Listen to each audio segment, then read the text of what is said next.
Hey everyone, welcome to FanFic Canon. Thanks for hitting play. I'm thrilled to bring this fan-made story to life for you. If you enjoy the ride and want more narrated fanfics, smash, subscribe, and tap the bell so you never miss an episode.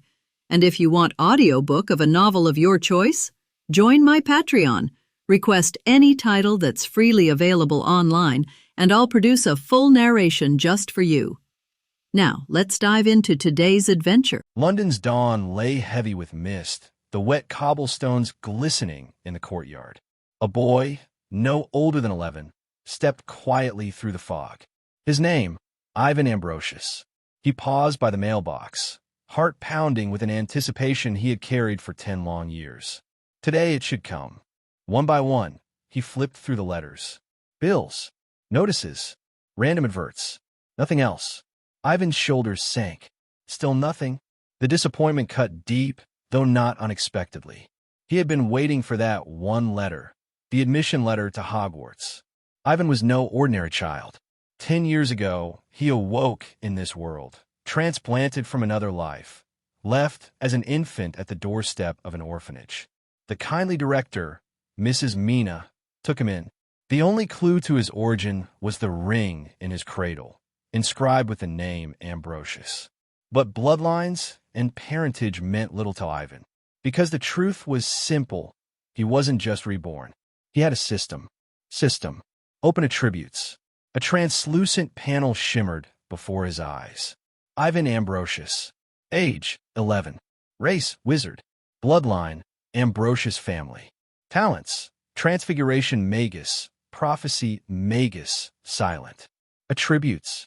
Soul, 3, excellent. Magic, 5, legendary. Constitution, 1, ordinary. Thinking, 3, excellent. Mind, 2, excellent. Will, 2, excellent. Potential points, 0. The system had no voice, no guidance. It never explained its rules, nor how to earn potential points. The only gift he had ever received was a wizard blood extraction scroll, which fused him with the bloodline of the Ambrosius family. Yet this blessing was also a curse. A sharp ache ran through his chest. The mist trembled around him. The ground beneath his feet cracked open in glowing red fissures, like magma, bleeding through reality. Not again. He forced a breath, steadying his will. Slowly, the vision subsided. Within him stirred a terrifying force, an Obscurus. Ivan knew exactly what it meant. He had seen fantastic beasts. He knew how destructive an Obscurus could be. Credence had torn apart streets with it, and Ivan, at just 11, already felt the same boiling pressure inside. The cause? His overwhelming magical potential. 5 points of magic. The system ranked it legendary. Too powerful, too unstable. Still, Ivan wasn't without hope. His bloodline gifts were extraordinary. Metamorphosis magus, the ability to transform into any human he wished, height, build, even gender, without spells or potions. Prophecy magus, fleeting glimpses of what was yet to come, visions blurred but undeniable. He caught one now, his reflection in the window, a white owl gliding through the fog, a letter tied to its leg. A boy who looked exactly like him, smiling as he opened the window, and then the image faded. Convenient indeed, Ivan muttered. Half an hour later, knock, knock, knock. Ivan turned. At the window stood the owl from his vision, a letter sealed with wax pressed to its leg. Hogwarts. He opened the window and let it in. The owl cooed softly, rubbing its head against his palm before pecking at the bread crumbs Ivan offered. Ivan smiled faintly, then tore open the envelope. Dear Mr. Ambrosius, we are pleased to inform you that you have been accepted to study at Hogwarts School of Witchcraft and Wizardry. The words blurred before his eyes. Excitement surged through him, only for the system's cold chime to echo in his mind. Ding! Host has received the Hogwarts admission letter. Reward, +1 potential point. Ivan froze. What? The owl startled as he nearly shouted. No way. He pulled open the panel again. Potential points, 1. For the first time since arriving in this world, Ivan felt the system respond. His path at Hogwarts had officially begun. I don't know where the limit of attributes lies, 7, perhaps even higher. In the wizarding world, the number 7 carried deep meaning. 7 Horcruxes, 7 Weasley siblings, 7 Quidditch players, 7 years at Hogwarts. If 9 was the symbol of extremity in other worlds, then here, 7 was the very embodiment of magic and mystery. Assuming each attribute caps at 7 points. I'm holding 16 right now. That's 26 short of 42, the theoretical peak. The thought alone made Ivan's blood stir. How to spend his hard-won points wasn't a decision to make lightly. Experience told him that scattering points across every attribute was the fastest way to become a jack of all trades and master of none. Better to stack power into what mattered most, just as in games from his past life. My highest is magic. Next comes soul and thinking, 3 each. 3 points, rated outstanding, already placed him far beyond normal wizards. The effects of thinking were the easiest to measure. His memory and processing speed were nothing short of frightening. With a single read-through, he could recall a 10,000-word essay word for word, though the memory only lasted a day unless reinforced by review. Even so, it was close to photographic memory. If 3 points let me do that, then at 4, full eidetic recall is likely. But soul remained a mystery. The system had placed it first among all attributes. That alone was reason enough. System. Add point to soul. A cold flash swept across his mind. Soul. 3-4. Ivan blinked. Nothing obvious changed. Strange. He reopened his panel. Attributes. Soul. 4 rare. Magic. 5 legendary. Constitution. 1 ordinary. Thinking. 3 outstanding. Mind. 2 excellent. Will. 2 excellent. Potential points. 0. Rare. That was the system's evaluation now. Rare talents never came without weight. Ivan suspected his gift for prophecy was tied to soul. Stronger soul, clearer visions. Almost as if on cue, his eyes drifted to the mirror on his bedside table. A ripple coursed across its surface. For an instant, it reflected not his own face, but that of a stern old witch in emerald robes, square, spectacles glinting. Professor McGonagall. Ivan's pulse quickened. This wasn't the vague, fragmented glimpse he was used to. For the first time, he had willed the vision into existence. The soul upgrade had sharpened his prophecy talent, but it came with instinctive warnings etched into his mind like laws. What is foreseen cannot be changed. One must not reveal fate lightly. Never predict one's own future recklessly. 3 rules. 3 safeguards against the abyss of destiny. Those who toy with fate are always toyed with in return. The words rang in his mind like a whisper from beyond. But Ivan was no fatalist. Rules could be broken if one became strong enough. When soul reaches higher, perhaps then I can truly see the face of fate. Even as the thought formed, his vision shifted. Dust-like motes of light floated in the air around him. When he focused, the motes magnified into tiny, winged creatures, part butterfly, part gnat. Elsewhere, he glimpsed a round little beast with curled horns, snorting bubbles with every breath. The sight alone tugged at his eyelids, as though the creature radiated sleep. These things are they microorganisms of the magical world. It was the only explanation that fit. If bacteria and viruses existed for muggles, then why not magical equivalent for wizards? Creatures invisible to ordinary eyes, but teeming everywhere. Closing his eyes, Ivan steadied his breath. When he opened them again, the visions were gone. Controlled. Manageable. He had touched a new realm of perception, the soul's perspective. Ivan leaned back, heart racing. The owl from Hogwarts was already a speck against the morning sky, wings cutting through the mist. His lips curled upward. This world is deeper than I thought. I can't wait to see more. With the expectation of Professor McGonagall, Ivan spent a few more days in the orphanage. No unexpected situation happened. Everything was as peaceful as usual. That day, a figure appeared at the door of the orphanage. It was Professor McGonagall that Ivan predicted a few days ago. Seeing someone visiting, the children who were playing in the orphanage stopped immediately. They began to tidy up their clothes and tried their best to show their best side to each other. Obviously, the children regarded Professor McGonagall as their hope to leave the orphanage. Professor McGonagall tried not to let herself see those poor children. She walked straight to the building in the orphanage and happened to see the young girl who was cleaning. "Good morning. I have an appointment with Mrs. Mina here. Is she there?" The young girl saw someone visiting and quickly brought Mrs. Mina over. Mrs. Mina was a kind old woman about 60 years old. She was thin, with white hair, and her eyes were full of surprise in her reading glasses. "Hello." Mrs. Mina didn't remember who she had met before. "Excuse me, who are you?" "I'm the vice principal of Hogwarts School, Minerva McGonagall. I think you should have known it, right?"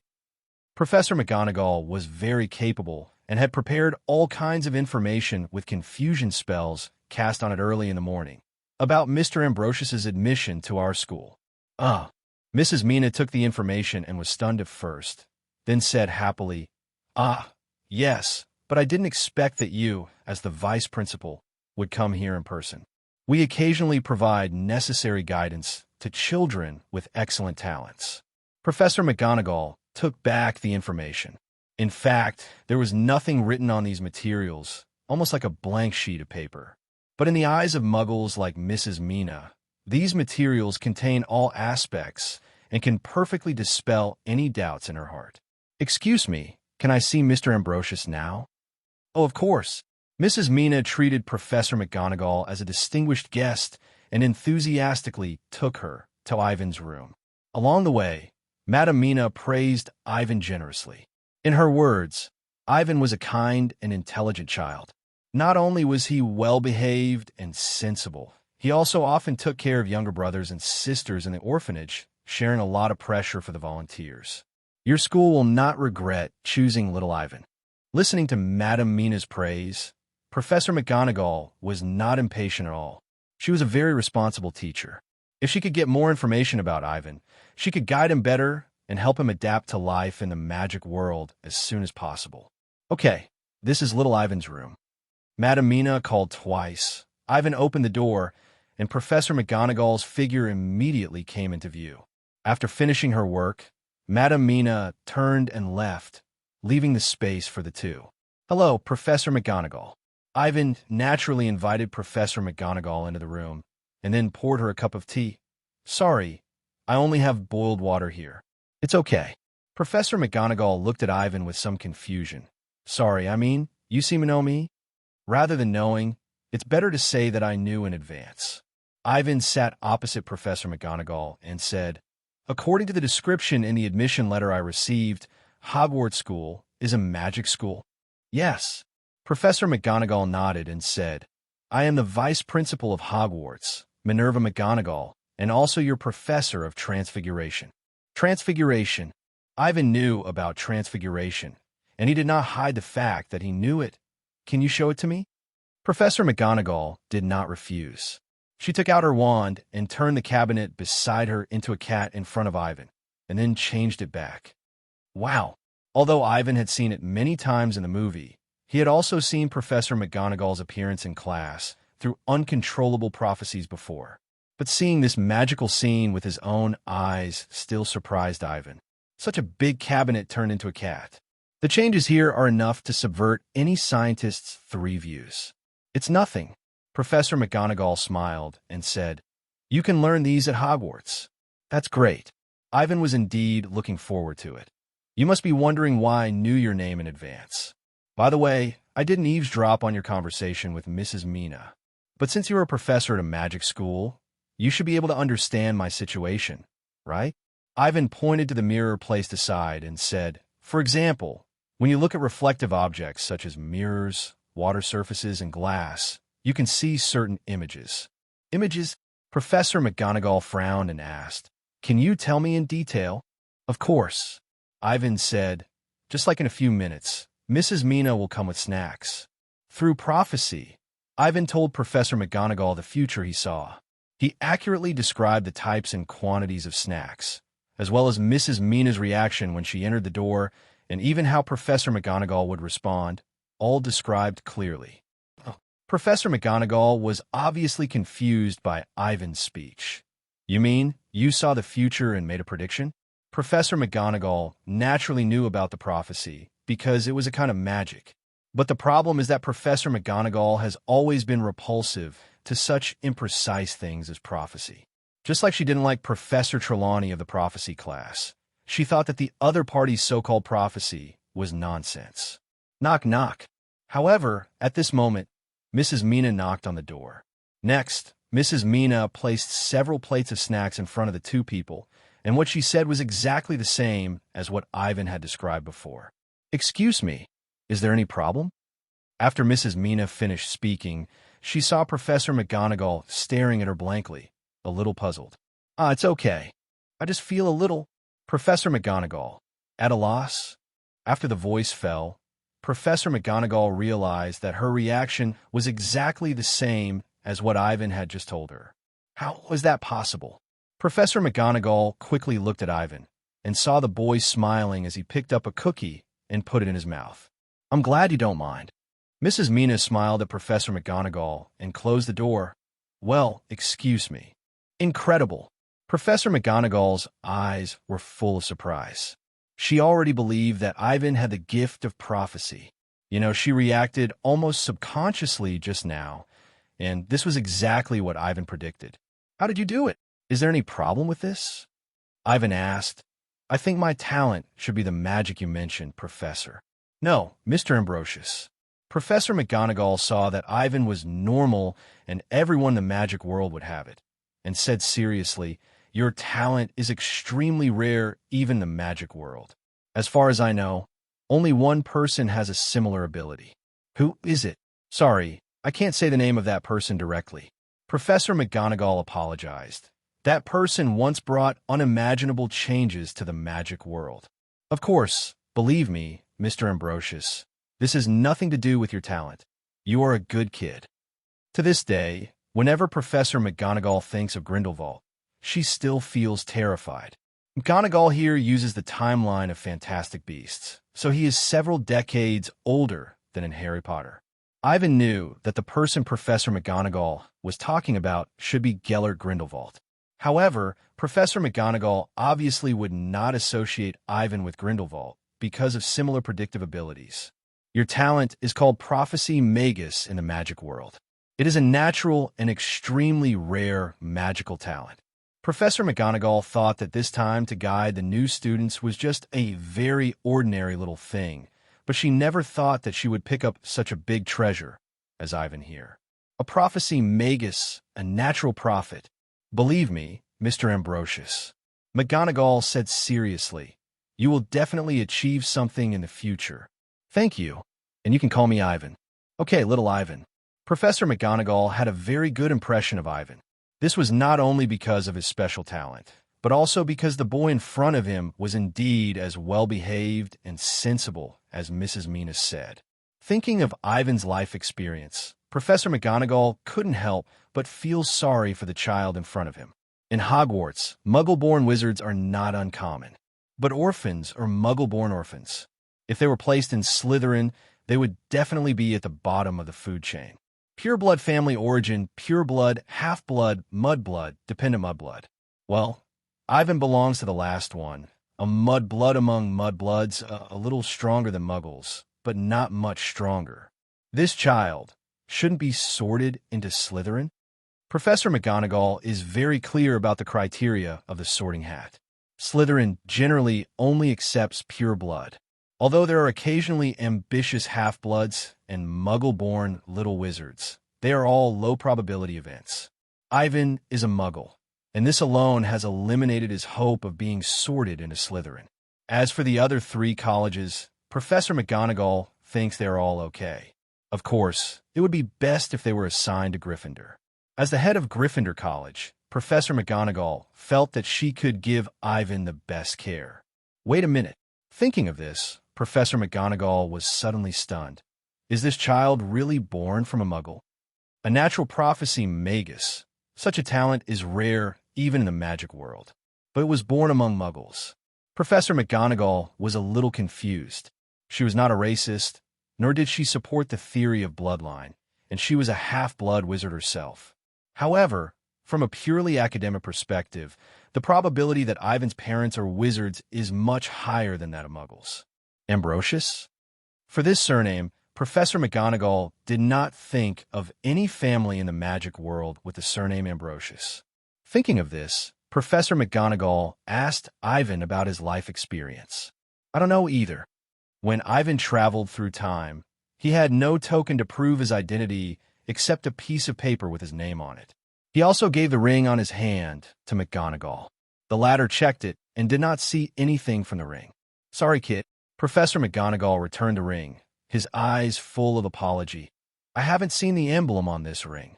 It's okay. I'm not interested in my own life experience, Ivan said calmly. In comparison, I am more curious about the world of magic. By the way, Professor, where can I buy the things mentioned here? Ivan smiled slightly, then took out the list in the admission letter. I once saw a magical alley in the reflection of the lake. Is it there? Is this also your prophecy? Professor McGonagall was more and more surprised at Ivan's ability to predict. It's an incredible ability. Yes, we call the alley you mentioned Diagon Alley, which is the largest wizard market in the UK. And you don't have to worry about tuition fees. Professor McGonagall signaled Ivan to get ready. Studying at Hogwarts is free, and food and accommodation will be provided by the school. In addition, we will give young wizards like you a certain amount of galleons as scholarships. In order to prevent Ivan from not understanding the concept of galleons, Professor McGonagall explained the currency of the wizarding world to him. 1 galleon is equal to 17 sickles, which is equal to 493 gnats. Shall we set off to Diagon Alley now? I know you are very curious about the wizarding world, but I still need to guide another freshman. Professor McGonagall came out this time. Not only Ivan, a little wizard, needs to be guided. Compare with Ivan. She also has to talk to the parents of another freshman to make them believe in the existence of magic. After all, Professor McGonagall has never met a few young wizards like Ivan who can master wandless and silent spells before entering school. So, Professor McGonagall set a time with Ivan, and she would come again in the afternoon to take him and another freshman to Diagon Alley to buy the items on the list. With the departure of Professor McGonagall, Ivan was the only one left in the room. Ivan had already thought clearly about exposing his prophetic ability. It was not easy to travel through time once, and Ivan did not want to live in fear. Ivan has read a lot of Harry Potter fan fictions, in which the protagonists often regard Dumbledore as an imaginary enemy. And from the beginning, they think about how to prevent the old bee's legitimacy, fearing that their identity as a time traveler will be exposed. It's not that we shouldn't be wary of Dumbledore. It's true that old Dumbledore is highly respected and has a bottom line, and it's true that he won't pry into other people's privacy at will. But it's important to be on guard against others, and it's definitely right to be more careful. What really makes Ivan speechless is that these time travelers, while guarding against Dumbledore, don't take Snape to heart at all, and even take the initiative to approach him. You know, Snape's brain of clemency can even deceive Voldemort. Even if his attainments in forging memories, hiding emotions, and exploring secrets are not as good as Dumbledore, for a first-year wizard, both of them are irresistible. Ivan doesn't ask himself if he is a high IQ talent. He chose to tell Professor McGonagall about the gift of prophecy magus because it could cover up the fact that he knew the plot. In addition, legitimacy is not a psychic power in Marvel that can see through the other person's entire memory at a glance. In essence, legitimacy is mind reading, which can only read the superficial thoughts and ideas. To truly explore a person's memory, you need to take out the magic wand and use legitimacy to extract the memory from a person's brain. However, such a thing, let alone Dumbledore, even Snape would not do it. Performing legitimacy on a little wizard in Hogwarts obviously violates the principles of the professors and is a great offense to the privacy of others. Brain of clemency is a magic that must be learned. Before I find a way to learn this magic, even if someone reads my memory, I can explain it with prophecy. After a hard time traveling through time, Ivan didn't want to intrigue with others. He was eager to explore the mysteries of magic, to appreciate the charm of this world, and then live a wonderful life. As for whether to get involved in Dumbledore's savior training plan, Ivan was not sure. He would not deny the original work and engage in conspiracy theories because of preconceived impressions. Similarly, Ivan would not shamelessly make friends with Harry and Ronald because of familiar names. Since I'm here, I'll make the best of it. Ivan ate snacks and drank tea. Other people's future has nothing to do with me. I just need to do my best. In this way, time quickly came to the afternoon. The morning mist had dissipated. Today was a good day. The sun was shining, and Ivan felt much better. It's time to come. Ivan glanced at the wall clock and waited at the location he predicted. Soon after, with a small sound, two figures suddenly appeared from the air. They were Professor McGonagall and another freshman she was going to guide. This was a little girl about 10 years old. She had brown eyes and thick, fluffy brown hair, and her big front teeth were quite conspicuous. Ugh, cough, cough, cough. It's the first time to apparition. This is normal. Professor McGonagall gently stroked the girl's back, but the little girl straightened up and took a deep breath to suppress the discomfort caused by apparition. I'm fine, just a little uncomfortable. Well, okay, I'm fine. As if to show her strong adaptability, the little girl raised her head stubbornly, with a feeling of swell up her face and pretend to be fat. Puff! Hearing the sound, the girl looked in the direction of Ivan and found that it was a boy of the same age as her, who was holding back his laughter. Mr. Ambrosius, it is not gentlemanly to laugh at a lady. Professor McGonagall was not surprised that Ivan would wait here specially, and it was obvious that the other party had predicted this in advance. Sorry, Professor McGonagall. Ivan had already recognized the identity of the girl. The other party was Hermione Granger, one of the original Iron Triangles. The original novel of Harry Potter is also known as Hermione and Her Two Useless Men, and Ivan felt that it made sense. Because without Hermione, Harry and Ronald might not even be able to enter the door of the first part. Who are you?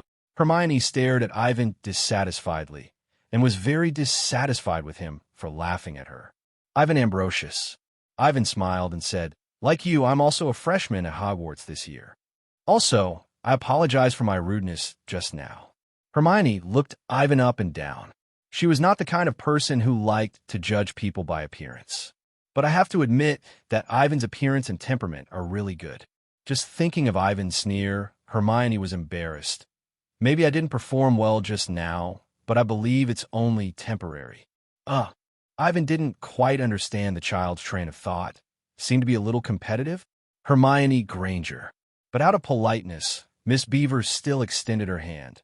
Nice meeting, Mr. Ambrosius. This also meant that Hermione accepted Ivan's apology. Just call me Ivan. Then you can call me Hermione too. Hermione asked curiously, are you a wizard? I mean, the kind that's different from me. Miss Granger, Mr. Ambrosius is a muggle-born wizard like you. Yeah. Ivan nodded, then pointed to the orphanage not far away and said, just to add, I live there. Hermione saw the sign of the orphanage and instantly realized that Ivan was an orphan. She quickly apologized to Ivan.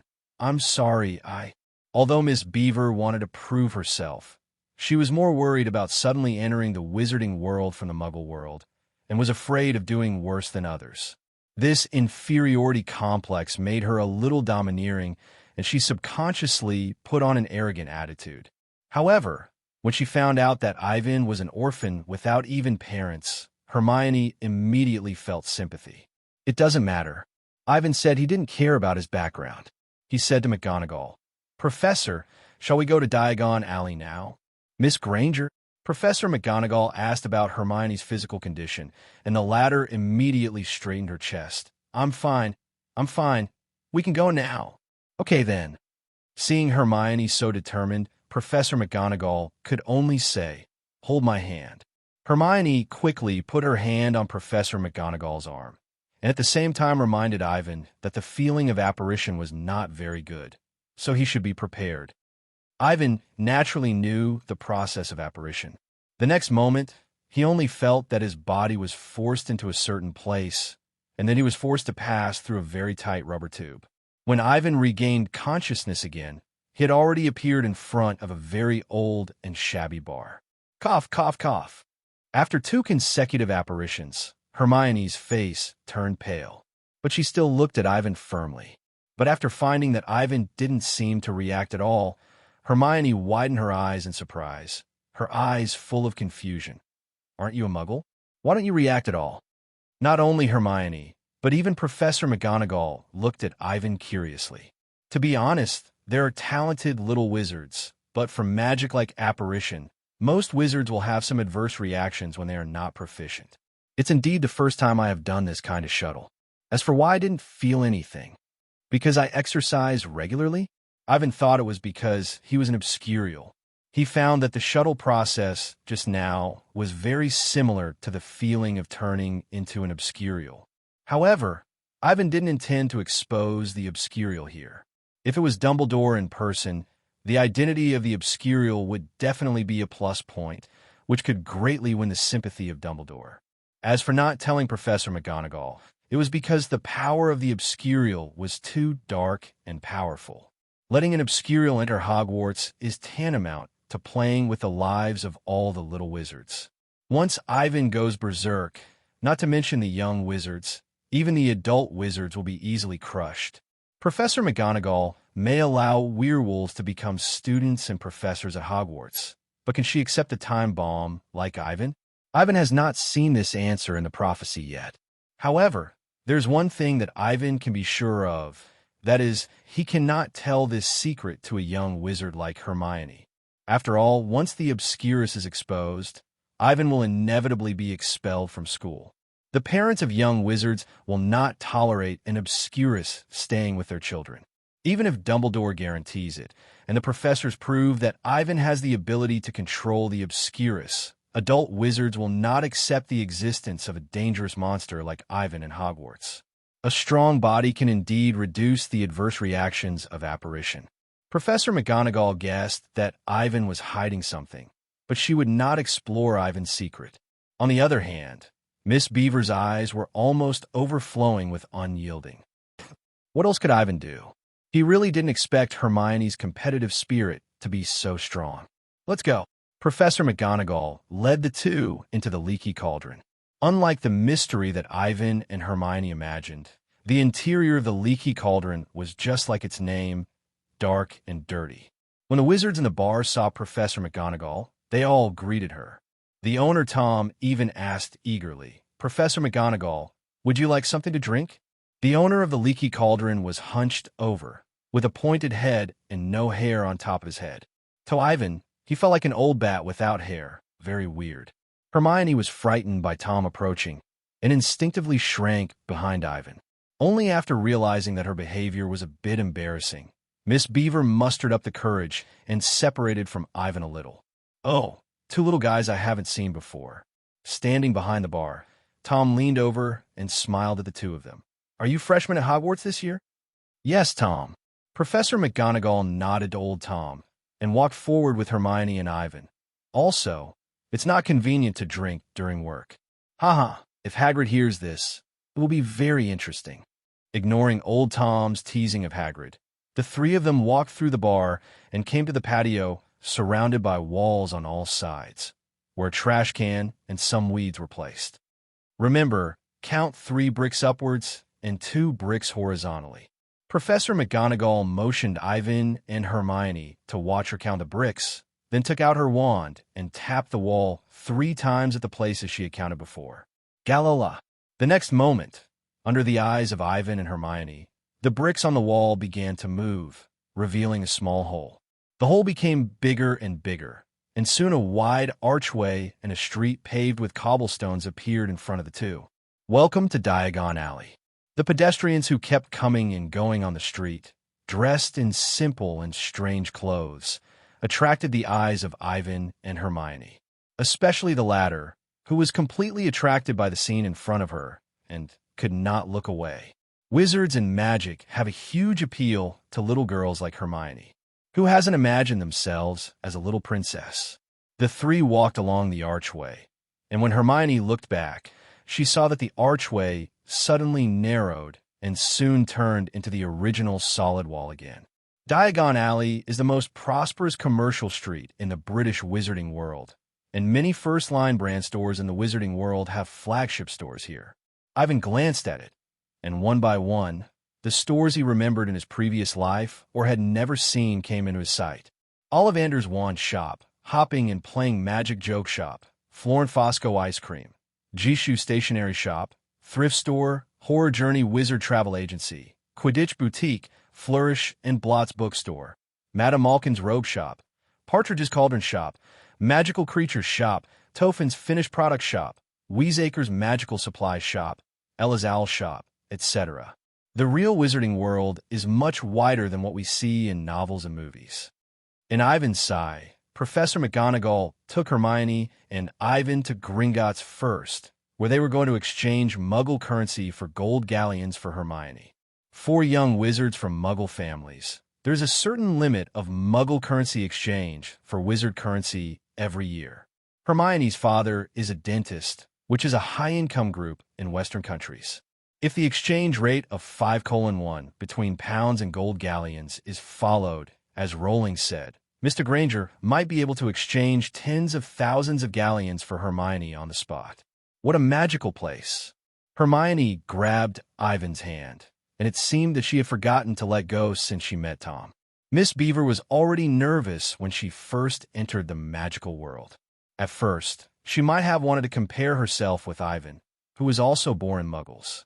But facing an unfamiliar environment, it is human nature to keep warm together.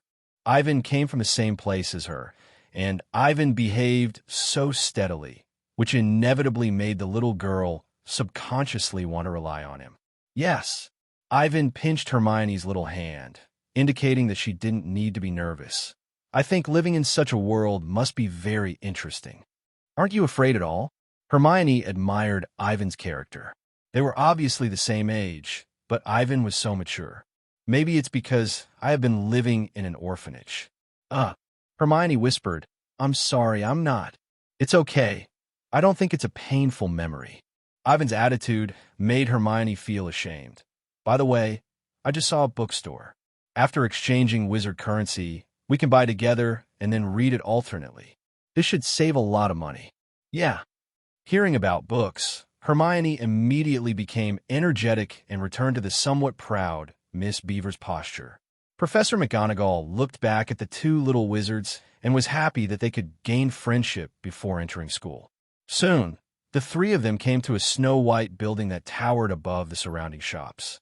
Beside the shiny bronze door, there stood a figure wearing a scarlet and gold uniform. The other person was a head shorter than Hermione and Ivan, with a dark face that exuded intelligence and a pointed beard. Ivan found that his hands and feet were particularly long. When they entered the door, the goblin bowed to them. What are they? Goblins. Professor McGonagall. They work for Gringotts and keep the wealth for wizards. Hermione didn't react to this, but Ivan couldn't help but frown.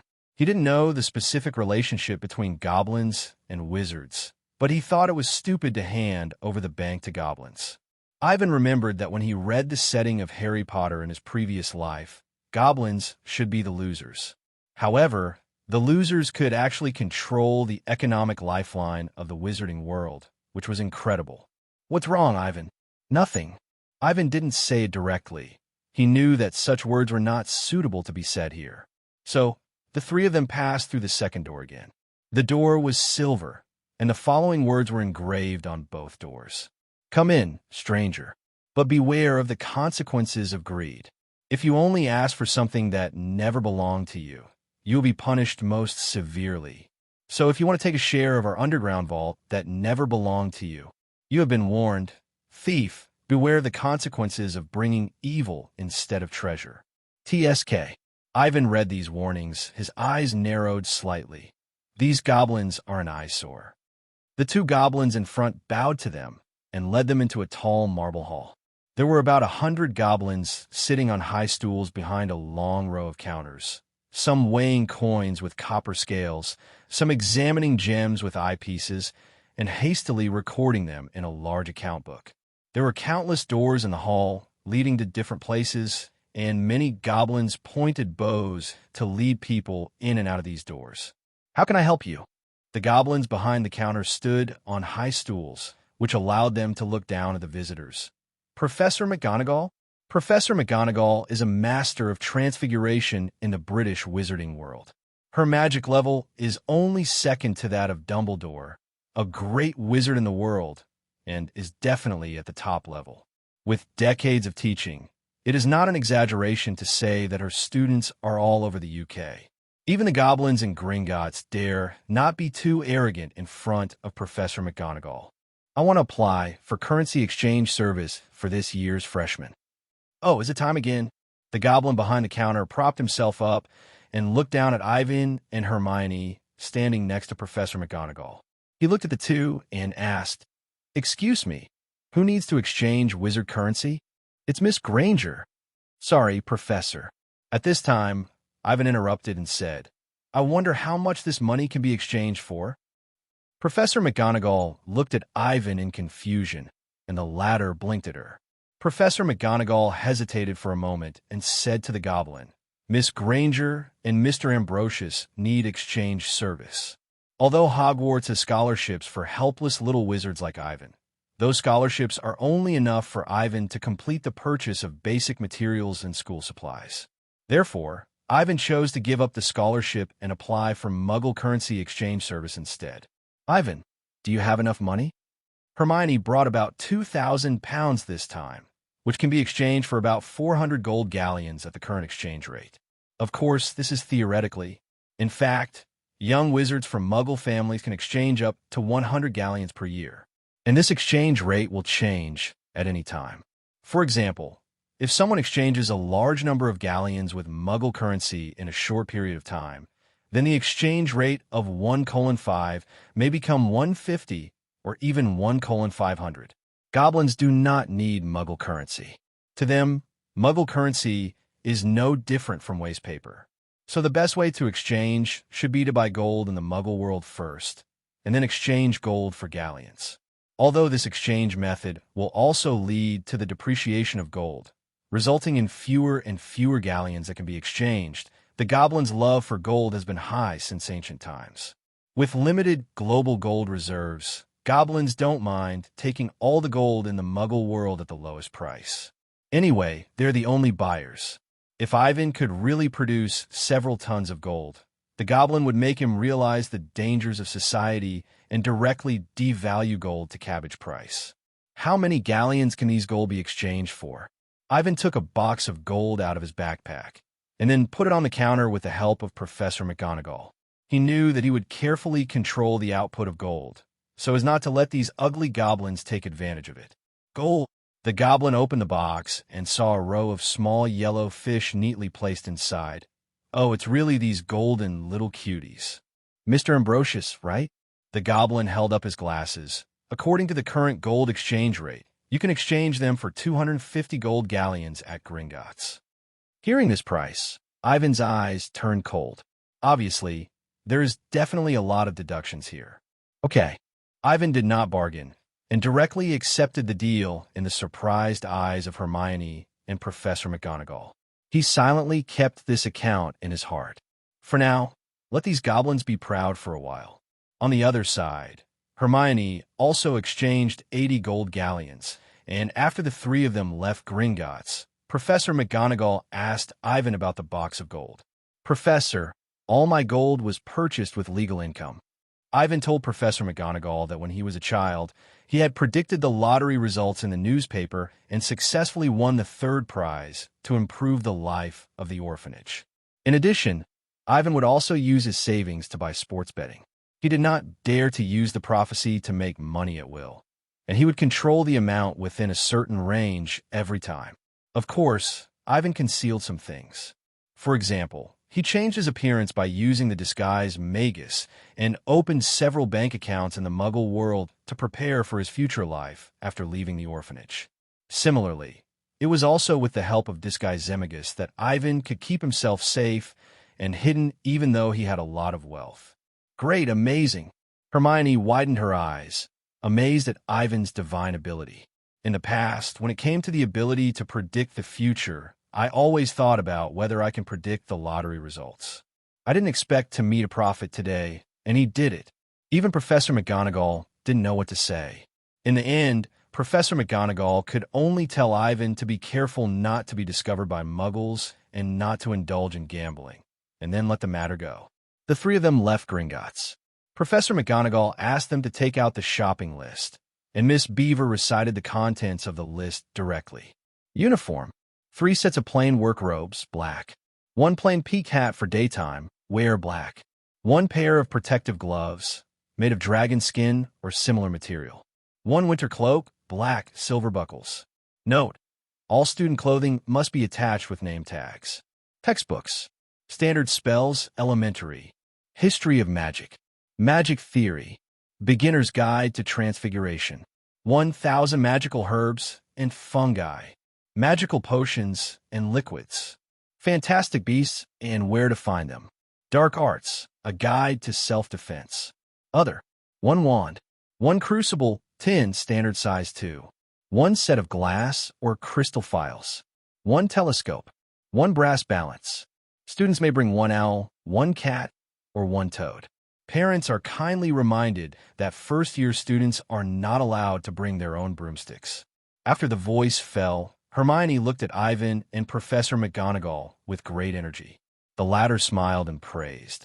It seems that our Miss Granger is well prepared. Professor McGonagall likes little witches like Hermione who love to learn. As for the desire to show herself, Professor McGonagall, who was born of mixed blood, was similar to Hermione in the past, and also wanted to prove that she was no worse than those pure-blood wizards. Ivan, how about we go by the textbooks for this year first? Hermione has a strong desire for knowledge. The only shortcoming is that she believes too much in what is written in the books and regards it as the truth. Okay, Ivan and Hermione went to Flourish and Blots, and they were completely attracted by the piles of books in the store. At the same time, Professor McGonagall asked the two to stay in Flourish and Blots, and she went to help them buy crucibles, gloves, and other supplies. McGonagall, who has been a professor at Hogwarts for many years, knows the ins and outs of this. By checking it personally, she can not only keep the price to the lowest, but also ensure the quality of the things. Professor McGonagall is such a good teacher. Hermione sighed. It would be great if all professors at Hogwarts were like her. Professor McGonagall, who is serious and old-fashioned in the eyes of others, is actually a proud cat girl who is cold on the outside, but warm on the inside in the eyes of Ivan and Hermione. Well, this cat girl is a little old. Let's go pick out the first-year textbooks. Hermione couldn't wait to pull Ivan towards the rows of bookshelves. They didn't choose to buy second-hand books. Some people may think that the notes of senior students on second-hand books can better assist learning. However, for the two, second-hand books are really unnecessary except for saving money. Especially Hermione. She needs new books because it gives her more space to take notes and highlight key points. Please pack Miranda Goshawk's Standard Spells Elementary, Standard Spells, Level 2, Level 3, Level 4 for me. Ivan bought all the textbooks that the little wizard would need in the next few years at once, which made Hermione envious. Unfortunately, Hermione's gold galleons were not enough for her to be so generous. Fortunately, Ivan promised the little witch that he would lend her those senior textbooks, which greatly improved Hermione's favor and completely let go of the last bit of grudge in her heart. Both of them were born as muggles, but Ivan was more talented than her. Not only that, Ivan's modesty, gentleness, strength, and wisdom won the little witch's admiration. Ivan had read the original book and knew the little witch's personality. Hermione at this time was a typical person with high IQ and low EQ. She was domineering and rigid and didn't know how to adapt. Fortunately, Ivan had his own way. As long as he regarded the little witch as a little willful sister, Ivan felt much more acceptable. For a little girl, it's no big deal to be a little coquettish. Ivan, you know a lot. If it were someone else, Hermione might not be so obedient.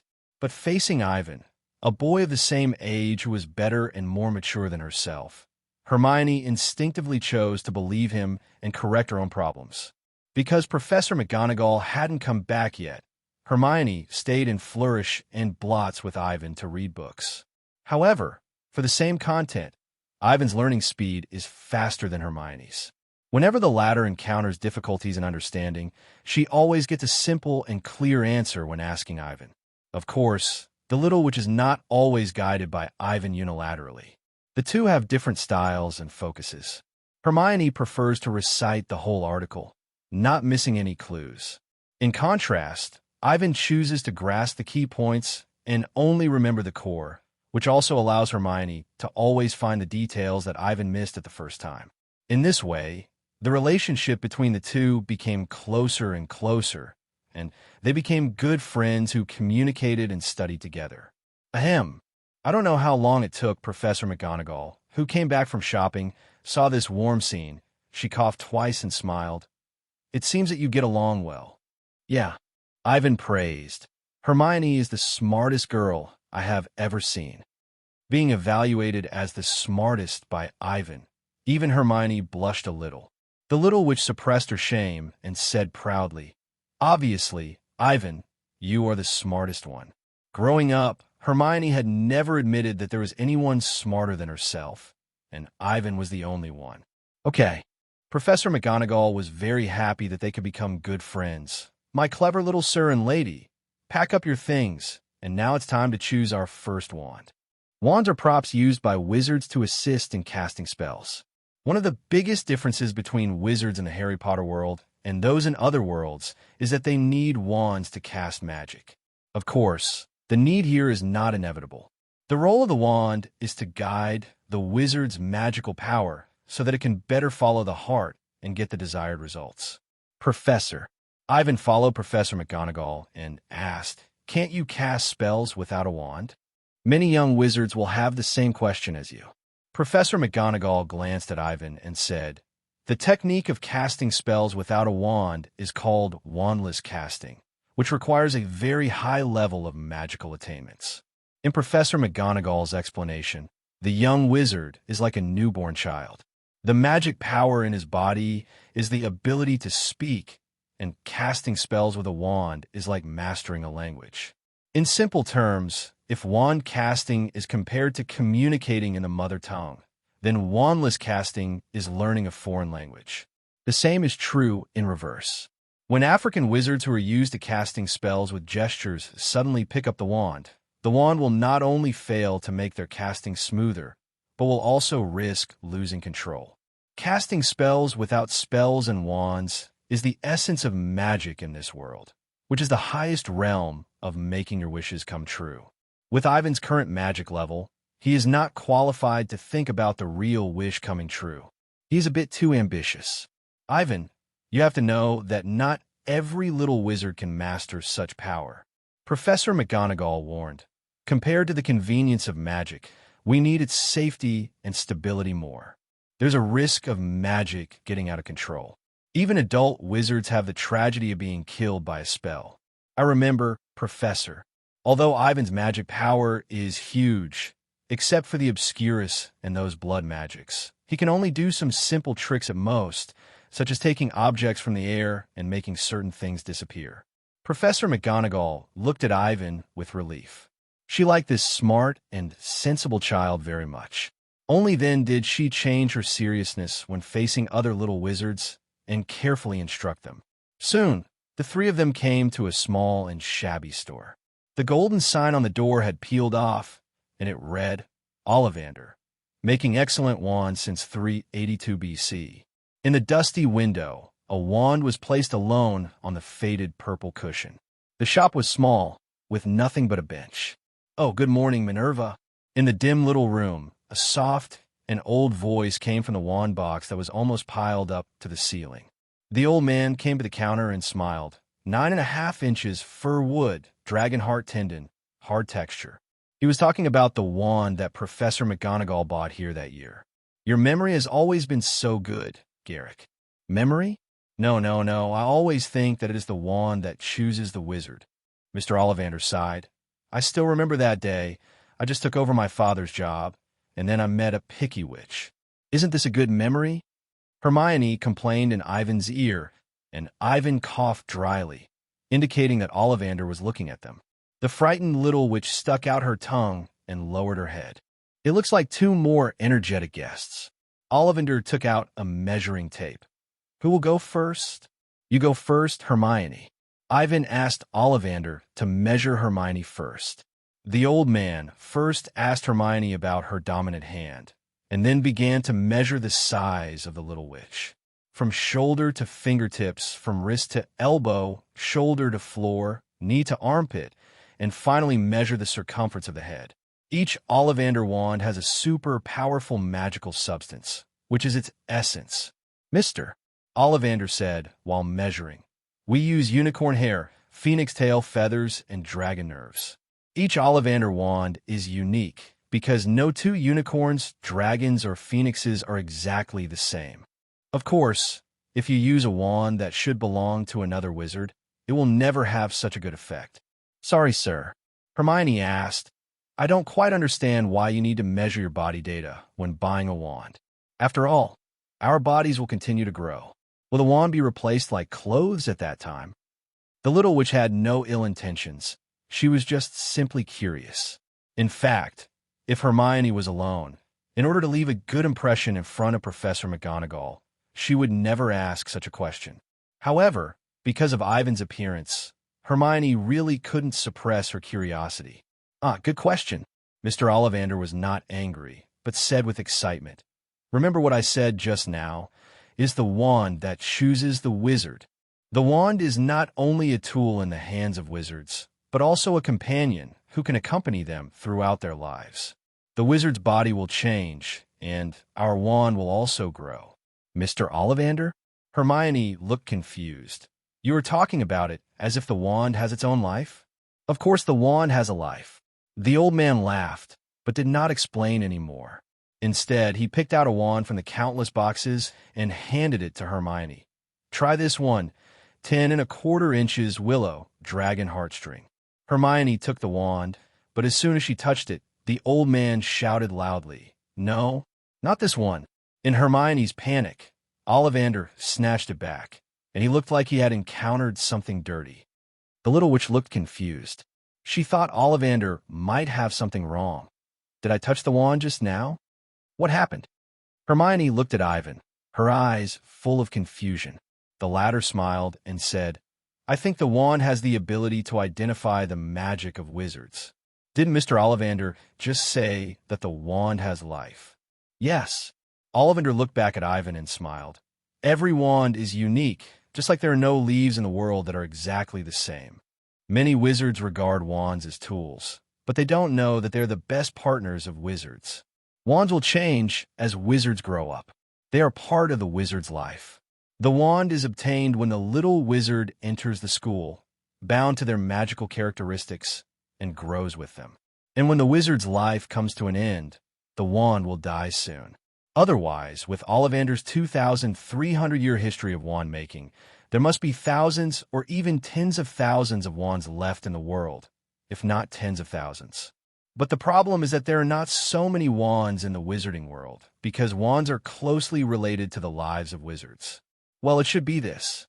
Ollivander searched for a long time and finally found a new wand in the back. "Try this one, 10¾ inches, vine wood dragon heartstring." Hermione took the wand, and the moment the little witch grabbed it, an inexplicable sense of intimacy arose. "Wonderful." Ollivander laughed at this. Grapevine wands are very rare. They usually choose those who have lofty pursuits, foresight, and will do things that shock their friends who think they know them. "I feel like it is an extension of my arm." Hermione waved the wand gently, leaving a little fluorescent light in the air. This kind of lightness like fingerarm is like untying the heavy shackles on the body. Ollivander looked at Hermione's love for it and was happy that his work could meet the right owner. Sincerely, 7 gold galleons. The first wand of the little wizard will receive a certain subsidy, so only 7 galleons are needed. Hermione paid and bought a set of wand care tools. "Next, Mr. Ambrosius." Ollivander read Ivan's last name several times and seemed to think of something. "Your last name reminds me of a legendary family." "Legendary family?" Hearing this, not only Ivan and Hermione, but even Professor McGonagall, who had been standing silently beside them after entering, couldn't help but become interested. "Garrick, what family are you talking about?" The surname Ollivander is very old, and it is listed as one of the 28 sacred families in the British magic world. Professor McGonagall was very curious about Ivan's life experience and didn't expect to get a clue from Ollivander. Minerva, you should know, right? After all, we always say that. Ollivander laughed and then jokingly said, Merlin's beard. Merlin's? Oh, Merlin's beard. Suddenly, Professor McGonagall realized and looked at Ivan with shock. Merlin Ambrosius. In this world, Merlin is a wizard with powerful magic. He is a natural prophet and has the ability to transform into anyone's appearance. Ollivander noticed McGonagall's gaze, and then looked at Ivan, who was also a little surprised. The old man's face changed slightly, and he asked in disbelief, Excuse me, Minerva. I want to ask this child. It should be just a coincidence, right? Professor McGonagall wanted to say that this was a coincidence, but thinking of Ivan's bug-like prophetic ability. I'm sorry, Garrick, I think this child is likely to be the descendant of the only one left now. Merlin's beard. Ollivander's eyes widened, and he stared at Ivan for a long time. The great eternal family. I didn't expect that there would be someone who could bloom such a noble bloodline in this era. Ambrosius means eternal and immortal. So in the wizarding world, people who inherited Merlin's bloodline are usually called immortal descendants. As for the surname Ambrosius, it has left a legend of the eternal family in the wizarding world. But I heard that the bloodline of the eternal family was cut off 1,000 years ago. No, it's not cut off. Ollivander said, it was scattered. There is no Ambrosius family in the wizarding world today, because this family disappeared 1,000 years ago. As for the reason, it was not a disaster, but simply because the male heirs were extinct. As the female descendants got married, Merlin's bloodline was scattered among the families, and only those who awakened both the prophecy magus and the metamorphosis magus at the same time could be called the immortal descendants. Ahem.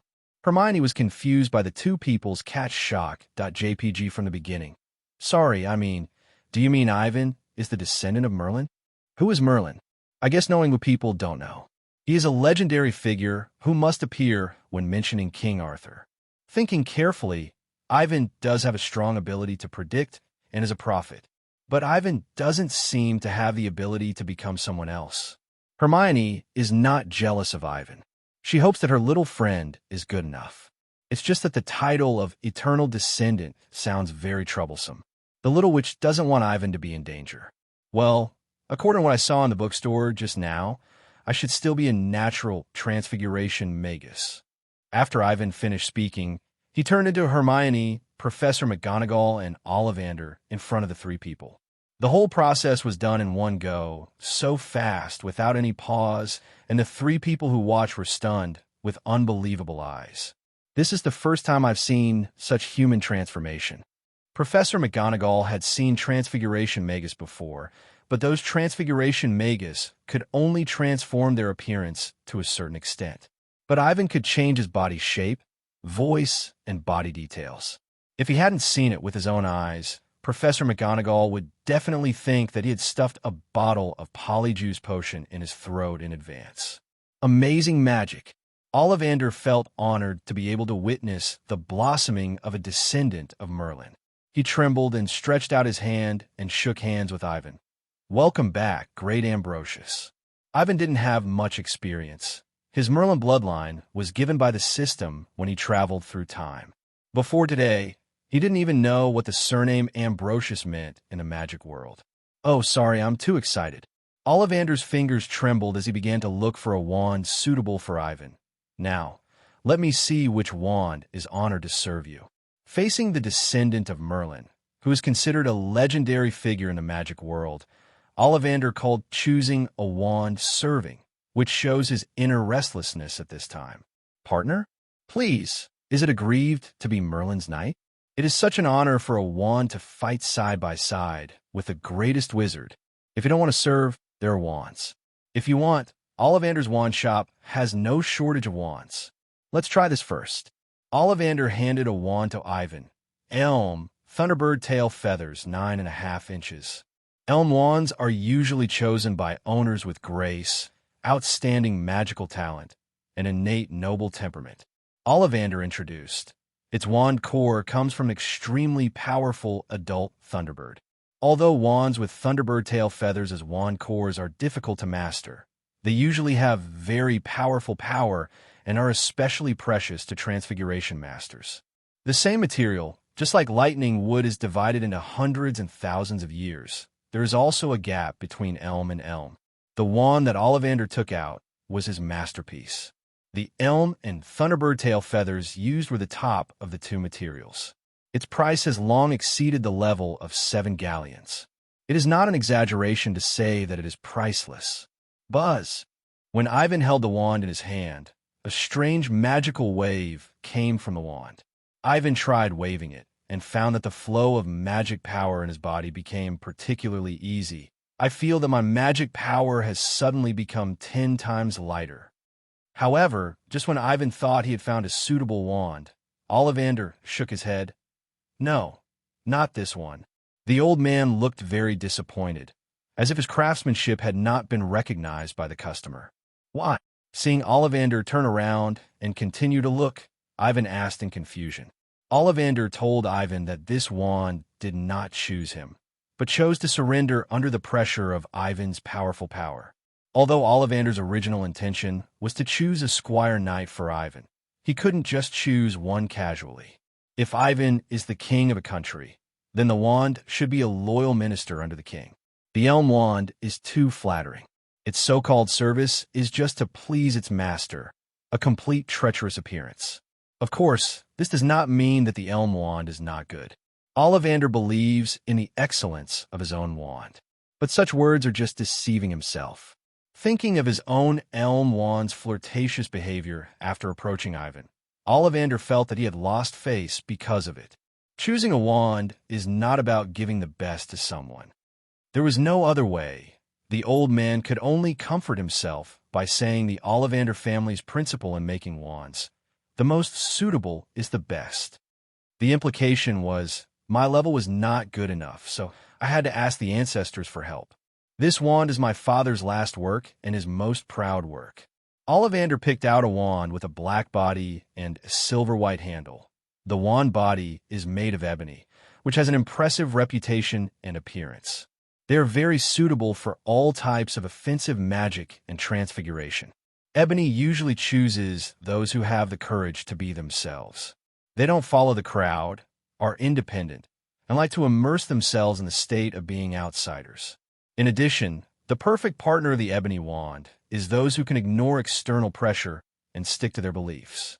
Not only that, the handle of this wand is made of fairy mithril, a very precious alchemical material in the wizarding world. Ollivander's willingness to take it out is the greatest recognition of Ivan. The wand core comes from the tail feathers of a phoenix. Wands made of this kind of material are the most picky and the most difficult to tame. Come on, try it. Ivan handed the wooden wand to Ivan, who felt the excitement from the wand as soon as he got it. If the previous wand made Ivan's spell casting smoother and easier by 10 times, then this one can at least make it 20 times. The 20 times here does not mean that the power is increased by 20 times. Ivan himself has the talent of wandless casting, but the feeling of blockage will have a great impact on his control and casting speed. But after owning this wand, Ivan can easily cast magic that he originally had difficulty in casting. For example, assuming that the difficulty of casting the luminescent spell is 1, the difficulty of the armor bodyguard is 5, and the difficulty of perfectly releasing the fiery spell, controllable, is 20. Ivan's wandless casting is only about 2. This means that he cannot break the magic blockage and cast the armor bodyguard without a wand. The wizards in the Harry Potter world do not have the concept of magic value. In Ivan's view, the magic in this world is not so much energy-driven, but more like using the so-called magic power to adjust the rules to achieve what he wants. Theoretically, as long as the wizard's mind is focused enough, they can even cast magic continuously for a whole day. Of course, mental fatigue is inevitable. After all, even if humans do nothing, they will be extremely sleepy at night, let alone casting spells like doing homework. How do you feel, Ivan? Hermione saw Ivan's happy face and knew that he had found a suitable wand, so she was very happy for him. Ambrosius family, eternal bloodline, descendant of Merlin. These titles were too far away for Hermione. She only knew that Ivan was the first little wizard she knew and her friend. Very good. Ivan told Hermione about his feelings. He did not look down on the little witch because of his identity as a descendant of Merlin. He smiled and looked at Ollivander. Sir, thank you for choosing this wand for me. I think my father will be honored to receive your praise. But I'm sorry to tell you that this wand is not the most suitable for you either. Ollivander stretched out his hand and motioned Ivan to hand him the wand. Like the elm wand just now, it is too humble in front of you. Flattering ministers are not good, and servile servants are even more unworthy. What a terrible talent. Putting down the wand, Ollivander looked at Ivan with great emotion, his eyes full of shock. Garrick, sorry, Minerva, I lost my temper. Ollivander's magic attainments are not profound. Even in the British wizard world, he is not considered a master. In today's wizard world, if wizards are divided into levels, the top ones are great wizards like Dumbledore and Voldemort. Compared with other wizards, it is not an exaggeration to say that the two are another kind of creature. Facing these two, the number of people is meaningless. Even if they face dozens or even hundreds of powerful wizards at the same time, the two can easily defeat them. Below them are magic masters like McGonagall, Flitwick, and Snape. Most of them have extremely high magic attainments in a certain field and can fight one against many in battle. They are the best in the wizard world. Ollivander can barely be regarded as a master of alchemy. But in terms of magic attainments, he has not reached the level of Professor McGonagall and can only be regarded as an elite wizard. Young wizards, senior wizards, adult wizards, elite wizards. There is no specific division between the four. The only difference is how much magic they master and whether they have a special skill. As for Ivan, Ollivander can only describe him in one sentence. That is, a natural wizard. You know, Voldemort was able to reach the level of Dumbledore, but he had to undergo more than one dark magic transformation, and even lost his handsome face for this. What about Ivan? He had just entered Hogwarts, and he already had the magic talent that Voldemort wanted at all costs. Next, Ollivander selected more than 20 wands that he thought were extremely powerful. Unfortunately, without exception, these wands were not very suitable for Ivan. It's really distressing. Ollivander rubbed his somewhat sour eyebrows. How long has it been since I met such a picky guest? At the same time, Ollivander said a little "oh yeah" in his heart. It turns out that he is not the only one who is not good at it. His father is just as bad as him. Many things need to be compared. Ollivander felt much better all of a sudden. His thoughts became clearer and his mood became much better. And Ollivander was ready for a long battle. He was so happy to have such a picky guest. Mr. Ollivander? Ivan saw Ollivander's eyes light up and hurriedly said, If you really can't find it, this oak wand is good. Among so many wands, a wand with oak as the wand body and dragon heartstring as the wand core has the highest degree of fit. Described in data, is 25 times smoother. With Ivan's powerful magic, he is confident that he can successfully perform almost all known magic. After dozens of failures in succession, Ollivander's excitement came up completely. So, Ollivander began to frantically search through boxes and cabinets, and then constantly replaced wands for Ivan to try. From his father, to grandfather, to great-grandfather. In half an hour, Ivan had the illusion that he had quickly passed through Ollivander's ancestors. No, there must be more. There must be more. Wait, little Ivan, wait a little longer. Ollivander came and went countless times, and now he was sweating profusely. Ivan looked at the pile of wand boxes on the side. He only had one thought now. That is, he hoped that Ollivander would not faint from exhaustion. Ivan was really afraid that he would have to kneel down and beg him not to die. What's the big deal? Ivan smiled bitterly to himself, and then looked at Hermione beside him. The little witch had begun to be immune to his unusualness. I remember it was placed near here. Ollivander seemed to be in a trance. He liked this kind of picky guest the most, because the more picky the little wizard was, the more it could prove his excellence. And Ivan, even in the records of the Ollivander family, was uniquely picky and had broken their ancestral record of choosing wands. Found it. Suddenly, Ollivander found a box from some corner. He excitedly returned to the counter and carefully pushed the wand in the box to Ivan. Come on, try this. Ivan opened the box and looked at the wands placed inside. The wand was like a piece of charcoal left after burning, with pits and bumps on it. If Ollivander hadn't taken it out himself, Ivan wouldn't even be able to tell it was a wand. This wand, Hermione felt that Ollivander was teasing her. This was not a wand at all. It was just a piece of burnt wood. Ivan didn't say anything, but silently took the wand out of the box. For some reason, the moment he saw the wand, Ivan felt the cry of an unknown bird, which was very pleasant and melodious, like a song.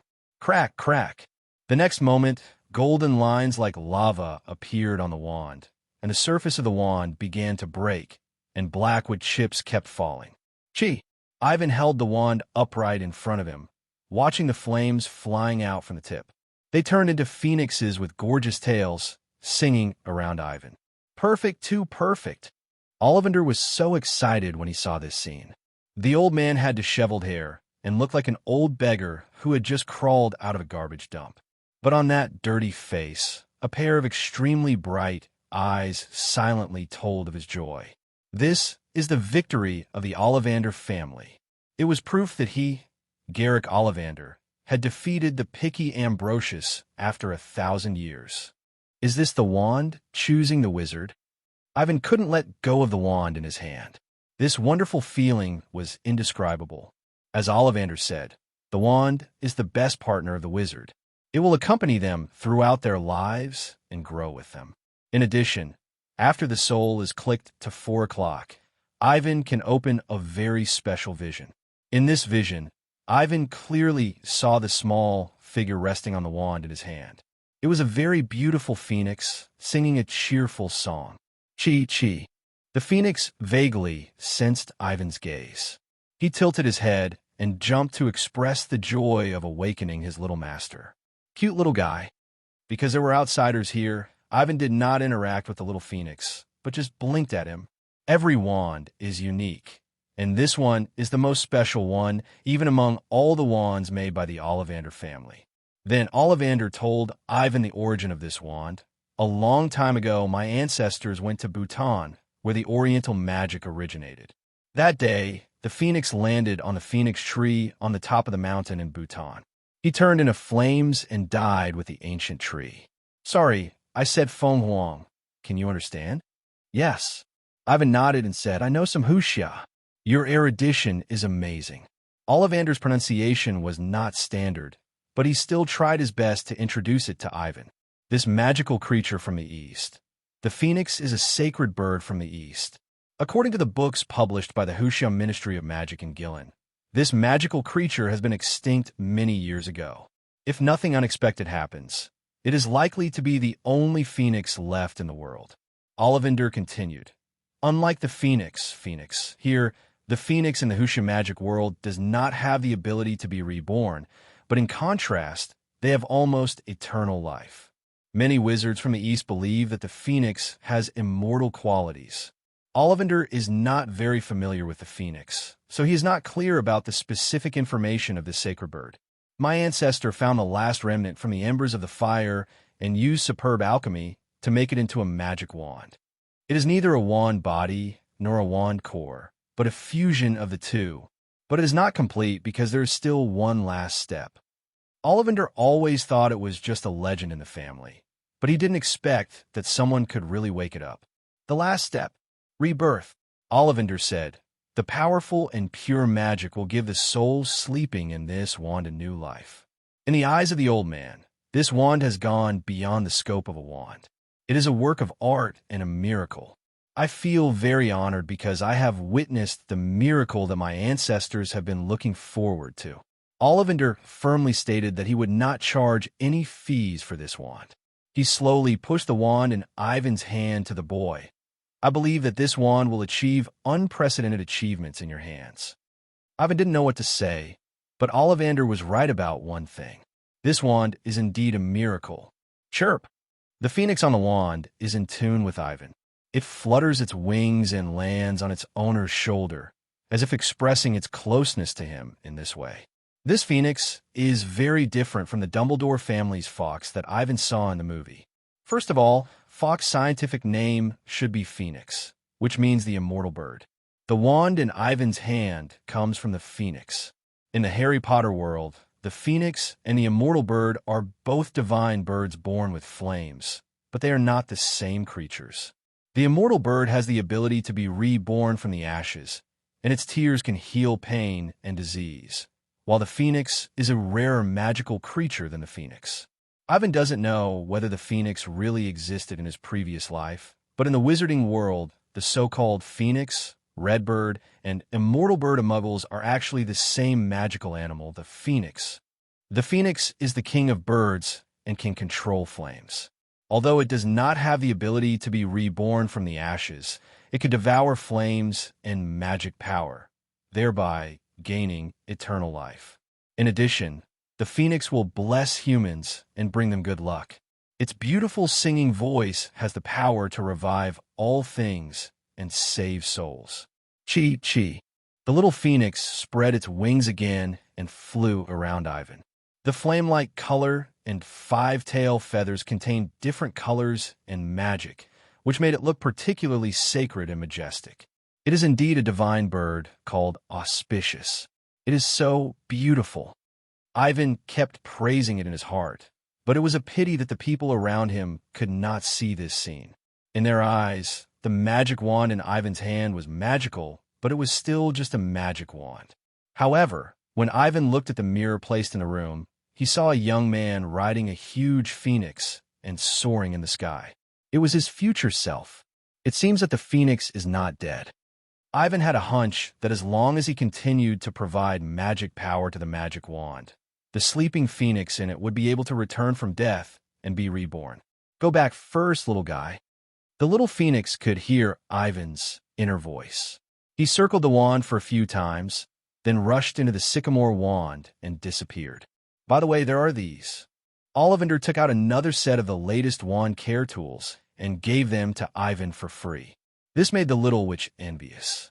Even Professor McGonagall complained in a low voice that she was ripped off by Ollivander's father when she bought the care tools. Come to think of it, where's the profit from a wand that costs 7 galleons? If you really want to make money, you have to sell peripherals. Thank you, Mr. Ollivander. Ivan did not refuse the old man's kindness. I like this wand very much. After leaving Ollivander's wand shop, Ivan carefully put the wand into his sleeve. There was a bag he specially sewed there, which could ensure that the wand could be held in his hand as quickly as possible. Next, the three went to Madame Malkin's robe store to buy wizard robes. During this period, Ivan asked Madame Malkin to help him modify the wizard robe, shorten the dragging skirt, and make a place in the sleeve to store the magic wand. After seeing this, the little witch wanted to imitate it. Unfortunately, she was afraid that being unique would attract too much attention, so she only modified the sleeves. The purchase of the magic wand is the biggest expense. In addition to books, wizard robes, and instruments on the list, first-year freshmen can also bring a pet. Owls, cats, and toads. These are 3 pets that little wizards can choose. Because he had enough money, Ivan chose to buy a cat and an owl as pets. Owls are good companions for wizards, and they have strange magic. As long as you think of the name and appearance of the recipient, the owl can accurately deliver the letter to the other party. Of course, the premise is that there is no shielding spell around the recipient. So beautiful.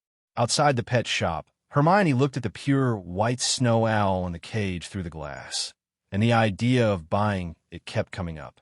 However, she just spent a lot of galleons on books, which made the financial situation of the little witch in her first school year not optimistic. I still have a lot of galleons on hand. You can exchange some with pounds for me. Ivan found Hermione's desire for pets and made this more reasonable suggestion. Although the two have known each other for a short time, they have already regarded each other as their first friend in the magic world. Hermione is not unacceptable to helping each other. Forget it. Hermione hesitated for a long time and finally shook her head. In the first year, I plan to focus more on studying. Pets will distract me. She planned to adapt to life in Hogwarts first, and then consider the issue of pets. Okay. Ivan walked into the magical animal store. The interior was cast with a traceless extension spell, and the interior space was much larger than it looked from the outside. But even so, the store was still very crowded. The walls were densely hung with cages, poisonous orange snails, big turtles with gems on their shells, sleek and smart black mice, owls, ravens, cats of various colors, cattails, shape-shifting rabbits, etc. Ahem.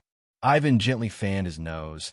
The smell here is really a bit, because a large number of animals are crowded here. The air is filled with all kinds of smells, which really puts a lot of pressure on people's noses. Hermione frowned, looked at Ivan in agreement, and whispered, "The environment here is really bad." Fortunately, Ivan has a clear goal. Hogwarts first-year students cannot choose pets at will. After excluding the owl they already have and the toad that Ivan thinks is very anti-human, the two little witches walked straight to the cages where many cats were locked up. Ivan turned on his psychic vision, which allowed him to better perceive the magical fluctuations emanating from the cats. "Ivan, what do you think of it?" Hermione pulled Ivan's sleeve and pointed to a cage above. Ivan looked up and saw a Persian long-haired cat with fluffy and soft ginger hair, bow legs, and obviously a little pigeon-toed feet. In addition, it has a weird persimmon face, as if it had hit a brick wall head first. Seeing Hermione noticed it, the strange cat immediately looked at the little witch with its yellow eyes, shaking its big furry tail like a bottle brush, as if it was eager to get her favor. "Isn't it beautiful?" Ivan's mouth twitched slightly. He really couldn't understand the little witch's aesthetic taste, because in his opinion, this strange Persian cat was so ugly that it was not an exaggeration to say that it lowered the overall appearance of cats. However, Ivan did not refuse directly, but called the female clerk to ask about the specific situation of the cat. The clerk told them that the cat was called Crookshanks and had been in the store for almost a year. It has some cat nasal blood, but because it looks too weird, customers are reluctant to buy it. According to the female clerk's estimate, Crookshanks may be difficult to sell in another year or two. Oh, that's too pitiful. Hermione really likes this big cat named Crookshanks. When he heard Crookshanks' name, Ivan completely confirmed the other party's identity. It was the birthday gift Hermione bought in the 3rd grade. Ivan suggested that Hermione buy it. He still made the same suggestion as before, exchanging pounds for some galleons from him. If Hermione felt it was unfair, she could raise the exchange rate.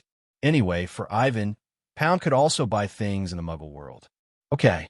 Finally, under Ivan's persuasion, Hermione bought Crookshanks. There was no way. Hermione felt sorry for Crookshanks' experience. He was so beautiful. Why didn't everyone like him? To this, Ivan could only say, "As long as you like it." Next, it was Ivan's turn. He picked out a gray and white kitten from the pet cats. The other party looked less than 2 months old. From the perspective of bloodline, it looked a bit like Ivan's ragdoll cat in his previous life. It had sapphire eyes and exuded a magical halo that ordinary people could not see. Ivan didn't know what these lights meant, but among the many pet cats, its magic power was obviously stronger than other pet cats. "Excuse me, how much is this ragdoll?" "Ragdoll." The female clerk didn't know what ragdoll cats were. Ivan explained, "It's a domestic cat bred by Americans around 1970. According to my understanding, this cat has been in country for less than 10 years. Sorry, I don't quite understand what you mean, sir. The wizarding world is closed to information, especially when it comes to changes in the Muggle world. Almost no wizards will know too much." The female clerk told Ivan that the ragdoll cat he was talking about was also the offspring of a catkin in the store, just like Crookshanks. The catkin is a magical creature, and if you want to keep it, you need to get approval from the Ministry of Magic. But this ragdoll, a ragdoll cat, is different from Crookshanks, and it doesn't inherit much catkin blood. The female clerk said, "If you like it, sir, I can sell it to you at a low price." Obviously, in the female clerk concept, although this cat is beautiful because the catkin blood is thin, it is actually not as good as Crookshanks in terms of price. Well, that's it. In the end, Ivan spent nearly 30 galleons in the magical animal store, 25 of which were used to buy Crookshanks, and the poor little guy was only worth 5 galleons. Ivan checked Yumi's gender and found that she was a female cat. Yumi was the name Ivan gave to the ragdoll cat. It came from a game Ivan played in his previous life, Magic Cat Yumi. She didn't have a magic book, but she had a master who could do magic. Ivan, thank you. Let's not talk about Crookshanks first. Ivan's promise to lend the Senior Spells textbook to Hermione saved Hermione a lot of galleons. We are friends, aren't we? Ivan touched Hermione's fluffy hair, which made the little witch a little embarrassed. But Hermione didn't refuse. It must be admitted that Ivan's appearance alleviated the various uneasy emotions that Hermione had when she first entered the magic world. They're the same kind, from the same place, and are the only friends. This concept is like a seed that took root in Hermione's heart.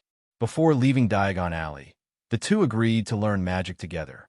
There are still 2 weeks before Hogwarts starts. Hermione plans to learn some magic in advance to avoid being bullied by those little wizards from wizard families after school. During this period, Ivan also asked Professor McGonagall about the trace. Tracking Thread is a tracking spell that can locate the approximate location of underage wizards and detect magical activities within a certain range around the underage wizards. When an underage wizard uses magic in front of a muggle, or someone around him uses magic, the Ministry of Magic's improper use of magic office will be notified immediately. This notice will carry a contract magic to monitor underage wizards. Your wand have not been set with tracking threads yet. Professor McGonagall explained, tracking threads are not set on wands, but a kind of contract magic. At the end of the first year of Hogwarts students, they will receive a summer vacation notice stating that young wizards are not allowed to cast spells outside the school, and students are required to sign their names. In the wizarding world, the name itself contains magic, and this notice is also a contract, which, to a certain extent, constrains every underage wizard studying in a magic school. In addition, when a young wizard violates the rules and casts a spell outside the school, the Ministry of Magic will receive a notice. The existence of a notice is based on a magic contract, so it will mark the location and time when a young wizard violates the rules. As for what magic was cast and who cast the magic, Trace could not judge. I see. Ivan nodded and decided to review the spells in the textbook with Hermione in the next 2 weeks and exchange experiences. Afterwards, the three of them had lunch at the Leaky Cauldron. McGonagall used apparition to send the two home, and then returned to Hogwarts Academy through the Flynn network. In the headmaster's office of Hogwarts, an old man stood behind the glass window. A head of silver-white hair, waist length so long that it could be stuffed into the belt, and blue eyes seemed to have magic, as if they could see through people. The old man's nose was very long, but twisted, and it seemed to have been broken at least twice. He is the headmaster of Hogwarts, the most powerful wizard in the wizarding world today, Albus Dumbledore. Albus. Suddenly, Professor McGonagall walked in from the headmaster's office. I have something to tell you. Professor McGonagall did not keep him in suspense, and directly told Dumbledore all the things about Ivan, including what happened to him in Ollivander's wand shop. In order to be as detailed as possible, they even used the pensieve to observe Ivan more clearly in McGonagall's eyes. Ambrosius, the blood of the eternal family. Dumbledore listened to all this patiently. He naturally knew the legend of Merlin's descendants. It seems that our school will welcome another talented little wizard this year. Albus, Professor McGonagall widened his eyes as if puzzled by Dumbledore's calmness. Okay, I know. Dumbledore calmed Professor McGonagall's emotions. He opened a glass jar on the table, took out a struggling cockroach from it, and asked, "Would you like some?" Professor McGonagall took a deep breath and pretended to be calm. "No, thank you." Although the cockroach pile was not real cockroaches, but made of enchanted syrup, the feeling of struggling in the mouth and the sound of bursting after biting, Professor McGonagall really couldn't accept this kind of weird candy. Crack, crack. Dumbledore chewed the cockroach pile and said calmly, "It seems that you care about that child, Minerva." "Yes, I am worried." Professor McGonagall did not continue. but Dumbledore knew what she meant. However, the old man shook his head and said, "They are different, Minerva. Once bitten by a snake, you will be afraid of the rope for 10 years." Professor McGonagall has a good impression of Ivan, but it is precisely because she likes this child very much that she hopes that Ivan can take the right path. To put it bluntly, Professor McGonagall is under too much pressure and is worried that she is not capable enough to teach Ivan well. She told Dumbledore about the matter, just to let the old man give Ivan more guidance to avoid Tom's problem again. "Don't belittle yourself." Dumbledore looked into Professor McGonagall's eyes and smiled. "You are the deputy headmaster of Hogwarts, my best transfiguration professor." The old man could understand Professor McGonagall's mood at this time. Just like when he found Tom Riddle, he was happy and worried. "And we have to admit it," Dumbledore said. "Tom is an excellent wizard, isn't he? Putting aside external factors, Voldemort's achievements in magic are indeed amazing." So, Dumbledore comforted McGonagall a few more words before sending her away. Ivan Ambrosius. After Professor McGonagall left, Dumbledore sat down slowly. The old man looked at the night sky outside the window, but the figure of Gellert Grindelwald emerged in his mind. Ambrosius's bloodline will bloom among the descendants of Merlin, and the last person who inherited part of the bloodline of the eternal family was Grindelwald. Of course, Grindelwald could not make accurate predictions in human body deformation at Ivan's age. The other two were not related by blood. After all, the descendants of Merlin were distributed all over Europe. This awakening was more like a miracle that magic randomly gave to wizards. "He is better than you." Dumbledore marveled at Ivan's talent, but he did not consider whether this child would bring good or bad changes to the wizarding world. The only thing they could do was to give Ivan some experience as an elder, nothing more. Standing at the door of the orphanage, Ivan felt as if he was in another world. Next to Ivan was a cart, on which were placed all kinds of things he bought in Diagon Alley. The two cages on the top held an owl and Yumi respectively.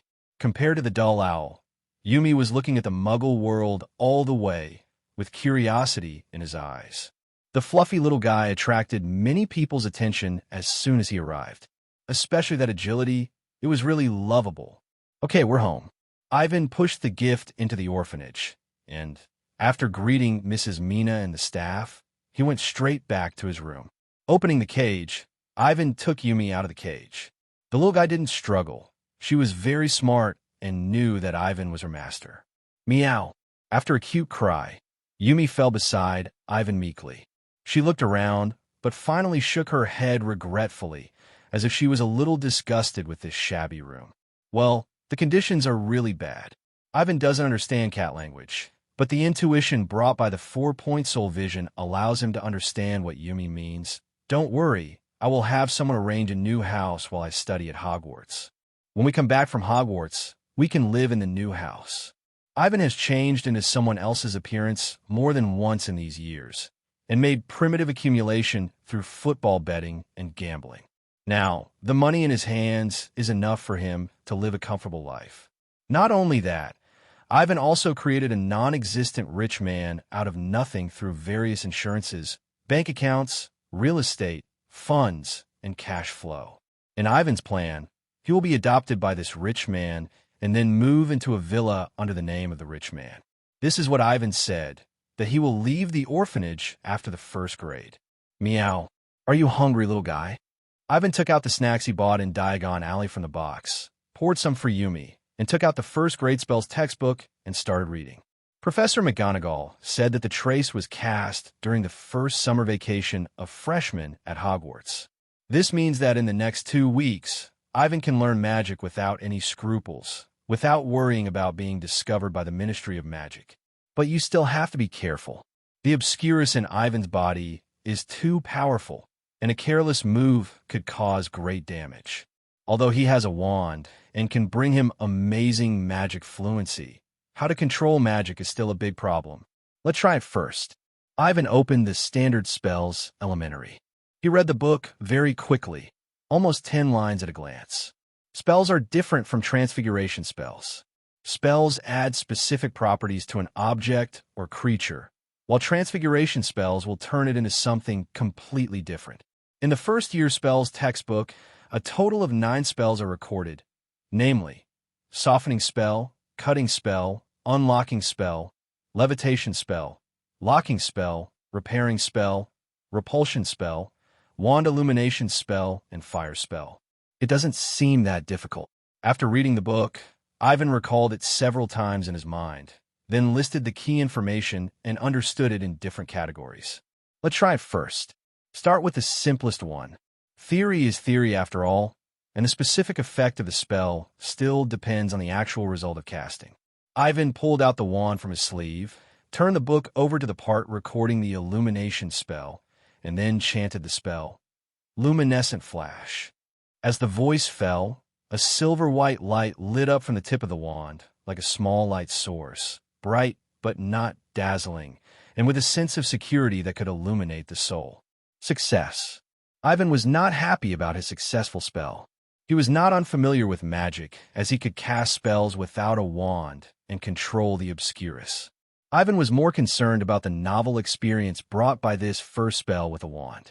Just as I thought, the magic power in this world is not a kind of energy, but a force.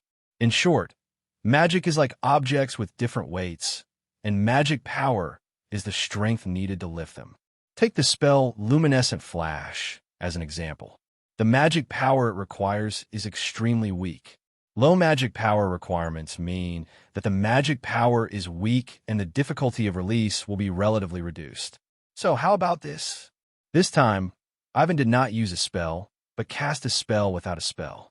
Almost at the moment when the magic wand was swung, Ivan knew that he had successfully cast the spell. However, with the successful casting of the spell, Ivan felt a sense of uneasiness in his heart. I seem to have used too much strength? No, meow. So, amid Yumi's screams, Ivan felt a dazzling white light blooming in front of his eyes. His eyes were stung by the white light, and even Yumi, who was eating, jumped up in fright and hit at Ivan's feet at the first time. Ah, sorry, Yumi, are you okay? Ivan was dazed for a while, rubbed his eyes, and recovered after a while. Looking at Yumi, who was climbing up by grabbing his trouser legs. Because of the previous commotion, snacks were scattered all over the floor, and the little guy was staring at Ivan with resentment, his eyes full of grievances. Well, life is ever-changing. We have to get used to this and that unexpected situation. In other words, cat, you will forgive your owner, right? Yumi didn't understand human language, but she could understand Ivan's perfunctory attitude. Meow.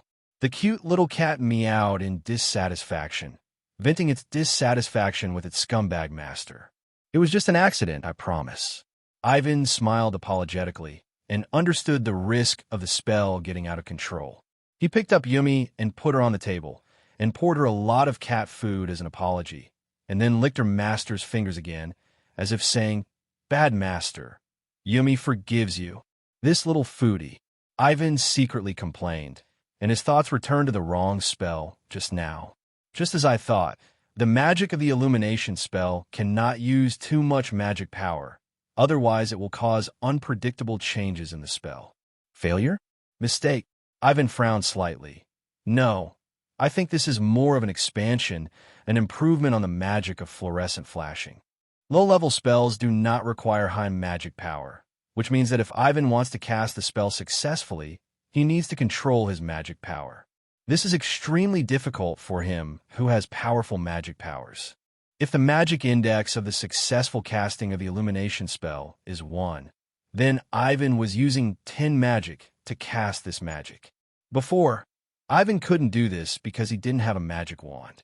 But now, with the help of the Phoenix wand, as long as Ivan can understand it, let alone the illumination spell, even the 20th level of the fiery spell, or even the magic with a difficulty of 30, Ivan has the confidence to perfectly control it. Yumi, close your eyes. Thinking of this, Ivan took out a pair of sunglasses from the cabinet and closed the curtains again. Yumi got the hint from the master and quickly lay down and cutely covered her eyes. Everything was ready, and Ivan picked up the magic wand, recalled the feeling of casting without a spell just now, and waved the magic wand again. Buzz! Still silent. The light, like a flash bomb, still bloomed in the room. However, this time, because of the advanced preparation, neither Ivan nor Yumi was affected by this spell. Interesting. Ivan took off his sunglasses and smiled. Just as I thought, as long as you remember the feeling when casting this spell, you can use it again. But what is this? Flash spell or I to Z spell? Although he only tried one spell, Ivan successfully discovered that the same spell would have various changes due to different magic power. First of all, one thing can be confirmed. The effect of a spell is not proportional to the magic power strength. In short, the magic in this world is different from those in fantasy games. There will be no changes such as injecting more magic power into a small fireball, and the small fireball will become a big fireball or pyroblast. In fact, even if there is only a slight change in magic power, the release result of the same spell may be completely different. Just like the illumination spell, releasing it with a magic power of 1 is the illumination spell, and releasing it with a magic power of 10 is the flash spell. But this does not mean that the change in magic power from 1 to 10 is a change in brightness. The soul of up to 4 points warned Ivan as if intuitively, warning him not to change the magic power strength of a spell at will. If it just fails, it's fine. If something unexpected happens, it's over. There's a clear record in Basic Spells Elementary that a wizard named Baruffio said S instead of F and found himself lying on the floor with a bison standing on his chest. This shows how dangerous it is to lose control of the spell. With Ivan's current magical attainments, it is easy to hurt himself if he modifies the spell at random. If he just takes the risk himself, Ivan is not afraid. As a silent person, even if he is hit by the blasting spell in the face, Ivan can be unscathed. But what about others? Yumi, the owl, in this room, and even the friends and staff of the entire orphanage. These factors make Ivan have to be cautious. If you really want to start the experiment, either find an empty place or make full protection to prevent accidents. Come to think of it, I remember Harry Potter had a classmate who seemed to cast an explosive spell no matter what spell he cast. How did he do that? Ivan still couldn't understand the specific reason. The only thing he was sure of was that the reason why this little wizard was like this was definitely not as simple as an excess of magic power. In short, it's a bit exaggerated to increase magic power 10 times at once. Master the first year spells first. Soon, relying on the magic wand to comb the magic power, Ivan easily cast the 9 spells in the first grade textbook. There were no accidents, all in one go. It was as simple as instinct. In this process, Ivan successfully remembered the magic strength when these spells were successfully released. He did not try immediately, but chose to continue reading and spent an afternoon to firmly imprint the contents of the first grade textbook in his mind. After dinner, Ivan began to read the second grade spell textbook. There are a total of 6 spells recorded in the second grade textbook, namely the dance spell, the expansion spell, the freezing spell, the universal breaking spell, the forgetting spell, and the creaking spell.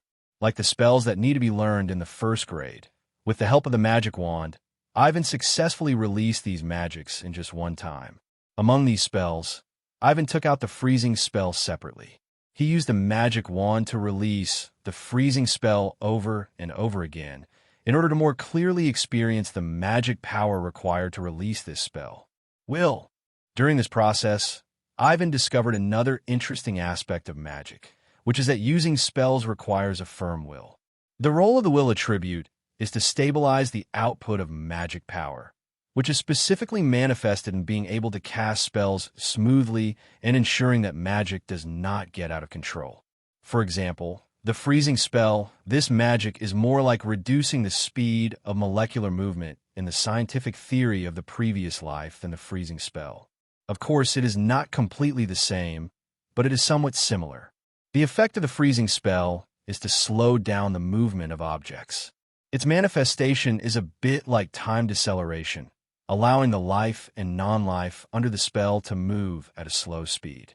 So when casting the spell, you need to unswervingly slow things down. Ivan felt that the essence of the spell was probably a psychological suggestion to strengthen his heart. Casting without spells is because you are skilled enough and have integrated the spell into your instinct. Just like your mother tongue, when you see the word horse, you can immediately think of the animal horse. In the final analysis, it is still the basic cognition of people. If that's the case, Ivan closed his eyes, took a deep breath, and then raised his wand.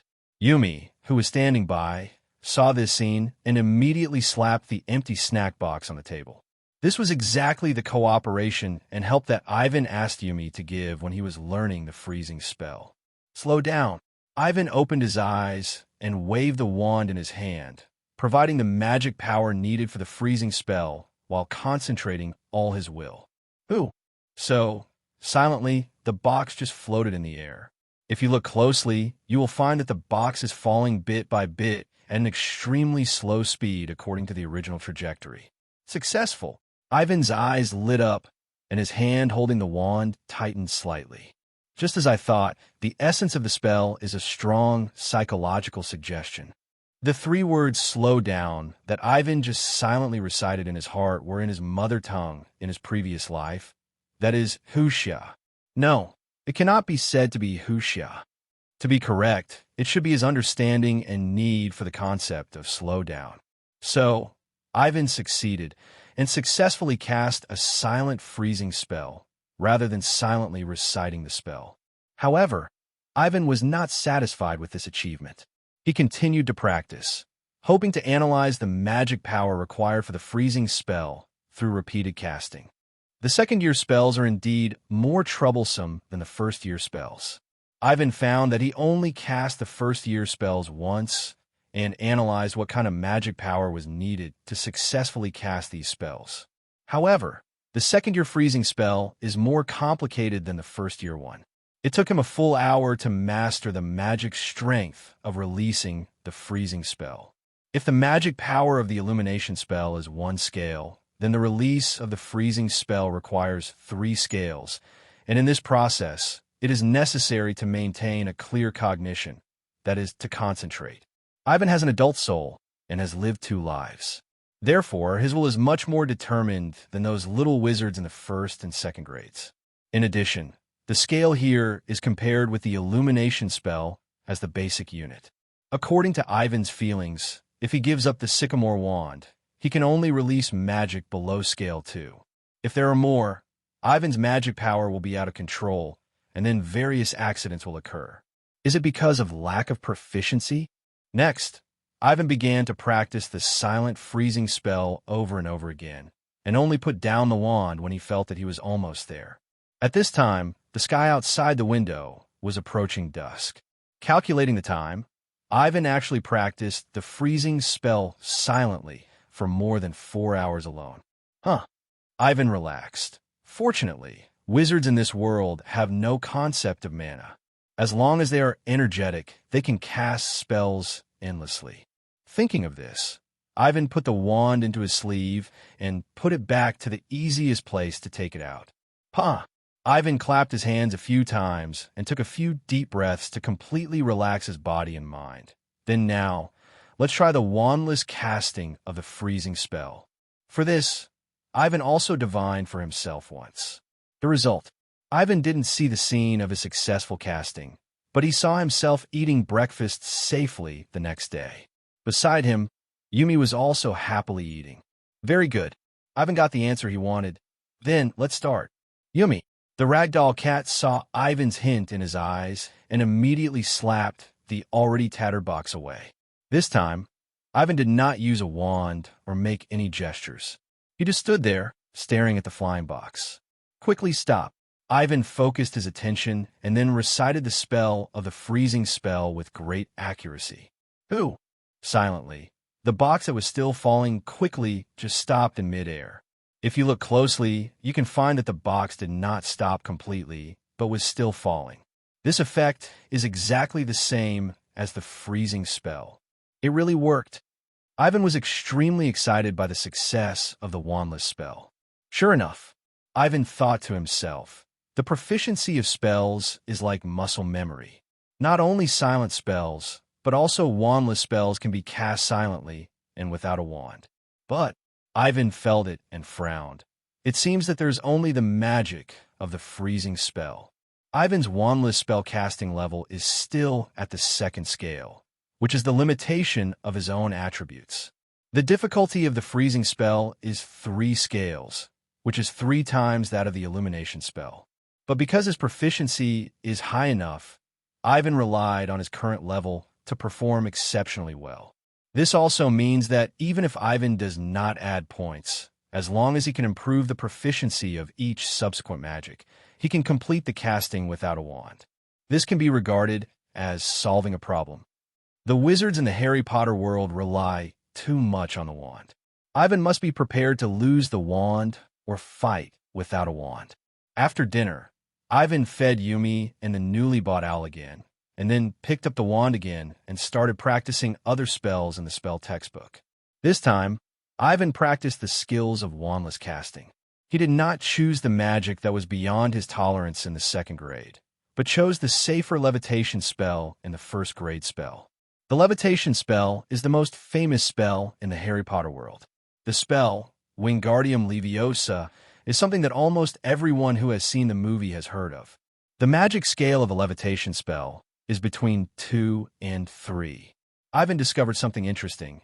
That is, the smallest unit of the magic scale does not seem to be the illumination spell, because the levitation spell has a decimal.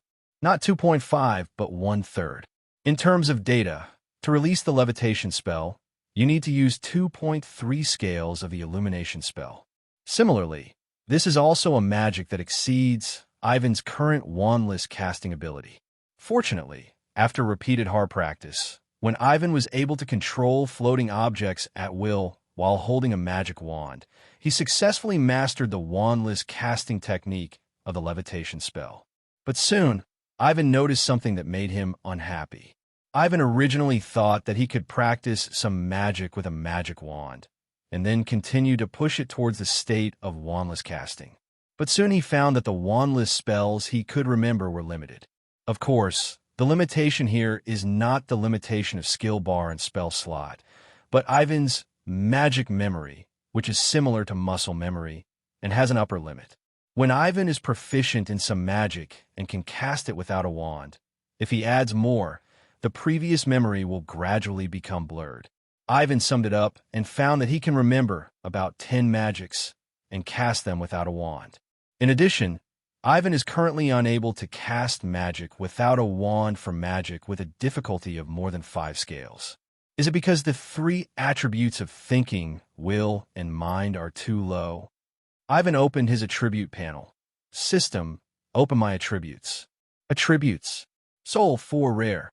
Magic, 5 legendary. Constitution, 1 ordinary. Thinking, 3 outstanding. Mind, 2 excellent. Will, 2 excellent. 1 point is in the category of ordinary people, while 2 points are evaluated as excellent by the system. As far as I can guess, the strength of magic power determines the upper limit of a wizard. Ivan sat on the bed, holding Yumi in his arms, petting the cat, and thinking, if you don't have enough magic power, no matter how hard you try, you can't release powerful magic. Just like Ivan, he doesn't know the limit of the scale that the magic power brought by the 5-point magic attribute can move. Because there are too few reference spells, Ivan can't determine the limit of his magic 5 attribute. The difficulty of the freezing spell is just over 3 scales, and a magic with the highest mana requirement in the basic spells from grades 1 to 4 is only about 10 scales. For example, the armor spell is not among the basic spells, but a spell that can only be learned in the 5th grade. Ivan, who has read the original Harry Potter, remembers the spell of this magic, Protego, thinking about protecting your beliefs in your heart, and then reciting the spell. An invisible transparent shield will condense in front of the wand to resist attacks from the front. Armor protection. Standing up from the bed again, Ivan waved his wand, but the result was a bit regrettable. He failed to cast the armor spell. Ivan tried several more times, but without exception, they all ended in failure. What's going on? Ivan frowned. My magic power is definitely enough, but why can't I cast it? Suddenly, Ivan thought of the description of the armor spell. You need to have a strong belief in protecting yourself. Strong, protect yourself belief. Yumi, Ivan thought of a way.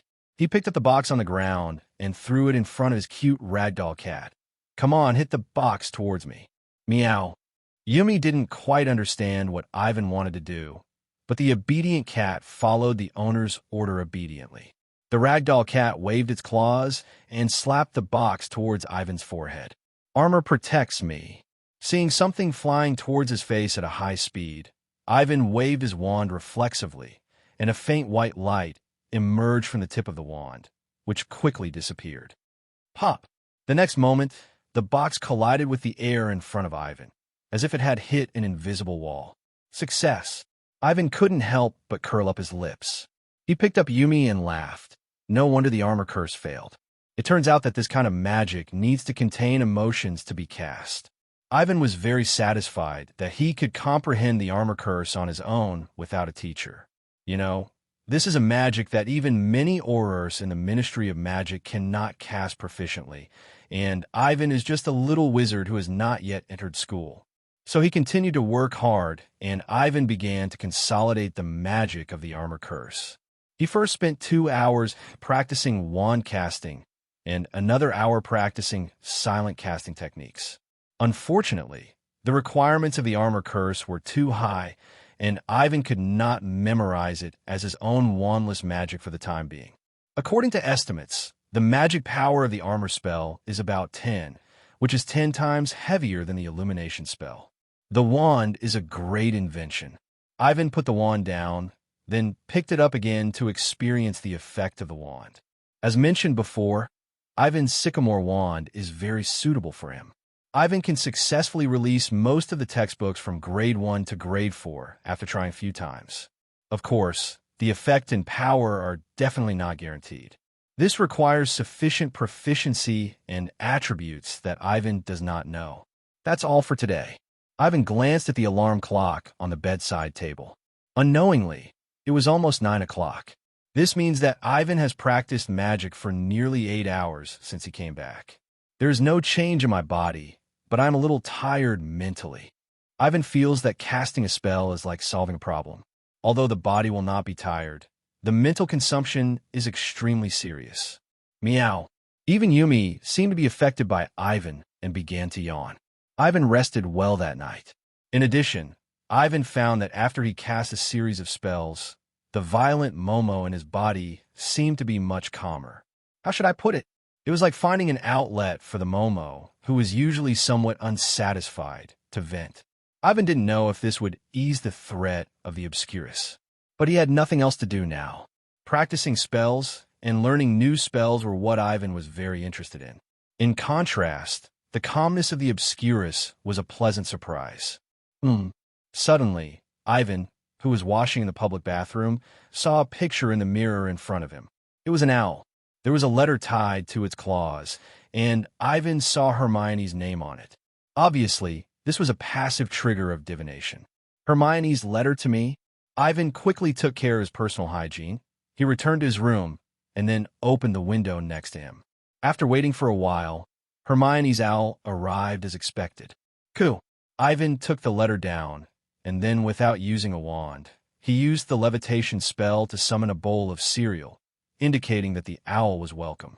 Soon, Ivan finished reading the letter sent by Hermione. The little witch invited Ivan to visit her home.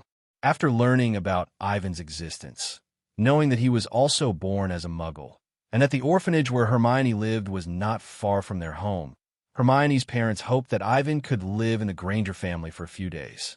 Obviously, Hermione had her own intention. The little witch seemed to be planning to make up for her magic knowledge before the start of school at Hogwarts. Ivan was a descendant of Merlin. Hermione was proud, but the little witch knew that her talent was not as good as Ivan's. Of course, this was nothing. Facing a learned person, Hermione would not be jealous, but would work harder to learn humbly. Although the two were of similar age, in Hermione's eyes, Ivan was like a talented, humble, and gentle senior who was worthy of her serious study. Boarding for a while, Ivan thought about it, and felt that Hermione's proposal seemed good. First of all, he had to practice magic, but the house in the orphanage was too small. In addition, Ivan was worried that he would be seen casting spells, and he didn't want to cast the forgetfulness spell on familiar people. Living in Hermione's house, not only can he communicate and study with the little witch, but the space for casting spells will be much larger. In short, this invitation can save Ivan a lot of trouble in the 2 weeks before school starts. Thank you for your invitation. After making a decision, Ivan immediately wrote a reply and then waited patiently in the orphanage according to Mr. Granger's request. At about 9 o'clock in the morning, Mr. Granger drove to the orphanage where Ivan was. Mr. Granger showed his dental qualification certificate, and Ivan agreed to stay at Mr. Granger's house for a few days because he and Mr. Granger's daughter were admitted to the same college. The two of them studying together can better adapt to the upcoming college life. Mrs. Mina only thought for a moment, and after asking Ivan to call her every day to report safety, she agreed to their request. Great, Ivan. In the car, the little witch excitedly shared with Ivan the various magical knowledge she had seen yesterday. Those books are really well written, especially the basic spells for first graders. I successfully cast a spell yesterday. Magic is so amazing. Thinking of the surprised expressions of her parents after she successfully cast a spell, Hermione is now a little bit unbelievable. Yeah, Ivan nodded, and he looked at Mr. Granger in the driver's seat. Thank you for your invitation, Mr. Granger. I feel lucky. Mr. Granger's tone was also a little excited. By the way, can I call you Ivan? Of course. Little Ivan. Mr. Granger, I heard from Hermione that you have mastered a lot of magic. When we get there later, can we? Mr. Granger, I am just like you, an ordinary person living in this world. Ivan told the other party not to be so polite and just treat him as his daughter's classmate. But as for magic, I do know a lot. Just like Hermione said, the spells in the textbook are not difficult. Really? Mr. Granger smiled happily, but the little witch was a little depressed. Ivan, how many magics have you learned? I only learned the lighting spell and the repair spell. Well, Ivan did not intend to hide his talent. As I said, Ivan planned to live a more relaxed life in this life. Snap! Ivan snapped his fingers, and some small objects that were originally placed behind Hermione, and Ivan flew up one after another. So, in the astonished eyes of Mr. Granger, Ivan controlled these things to fly and chase in the back seat area of the car, which made the father and daughter quite incredible. Mr. Granger was surprised because he had never seen such magic. As for Hermione, she was half an expert, so she knew what Ivan had just done. That was wandless casting. No, Ivan, you cast the levitation spell without even chanting the spell. Hermione exclaimed, Oh my God, Ivan, you can cast this magic silently and without a wand. If Ivan's talent was only slightly higher than Hermione's, the little witch would still feel pressured. However, Ivan's talent was really amazing. The boy in front of her was so powerful that Hermione could not compare him. Is this amazing? Mr. Granger did not know the value of silent and wandless casting. He just simply thought it was amazing. Very impressive. Hermione looked at Ivan and asked if he could tell his father about his bloodline. Actually, it's no big deal. Seeing Mr. Granger's puzzled look in the rearview mirror, Ivan smiled and said, I only found out where my talent came from when I bought my wand yesterday. Talent? Dad, Hermione said with great pride. Ivan is a descendant of Merlin. What? Mr. Granger was stunned for a moment. Merlin is that Merlin? The one in the legend of King Arthur? That Merlin? Hermione. I was also shocked when I heard it for the first time. That's really amazing. For Mr. Granger, wizards and magic alone are already very impressive. Descendants of Merlin. Granger couldn't imagine what this concept was. Ahem, it's not that exaggerated. Ivan found that Mr. Granger looked at him as if he was looking at a mythical figure, such as the Son of God, Jesus, which made Ivan very embarrassed. But the little witch did not explain, but continued to deepen her father's impression of Ivan. Even in the wizarding world, the descendants of Merlin are just a legend. No wizard has ever seen. I think Ivan may become the Merlin of this era in the future. What is Ivan's unremitting praise? This is it. We are here. Mr. Granger parked the car beside a clean and tidy street. Welcome to visit, Ivan. The Granger family is a 3-story villa surrounded by bushes and not far from the street is their dental clinic.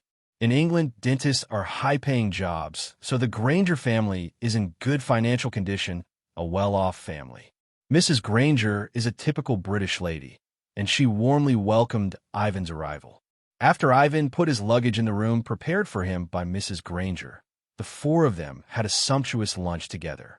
During the period, Ivan performed many magic tricks for the three people, which opened the eyes of the Granger couple and also won the praise and envy of Hermione.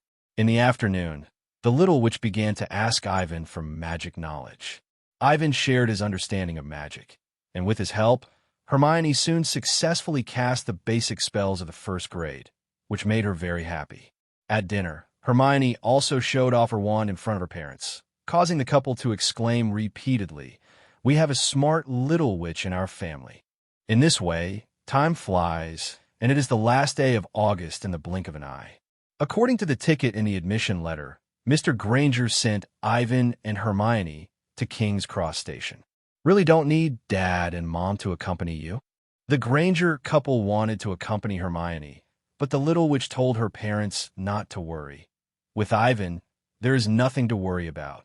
After nearly half a month of getting along, the relationship between Ivan and Hermione has made great progress, and they have almost become good friends who can talk about anything. In addition, both of them are from the Muggle world, so it is not an exaggeration to say that they are childhood sweethearts. "Uncle, Aunt," Ivan said seriously, "don't worry. I will take good care of Hermione. Then I'll leave it to you, little Ivan." "Hermione, listen to little Ivan when you get to school." The couple had a very good impression of Ivan. In their eyes, Ivan was obviously more reliable than Hermione. Got it. Got it." Hermione waved goodbye to the two of them in dissatisfaction.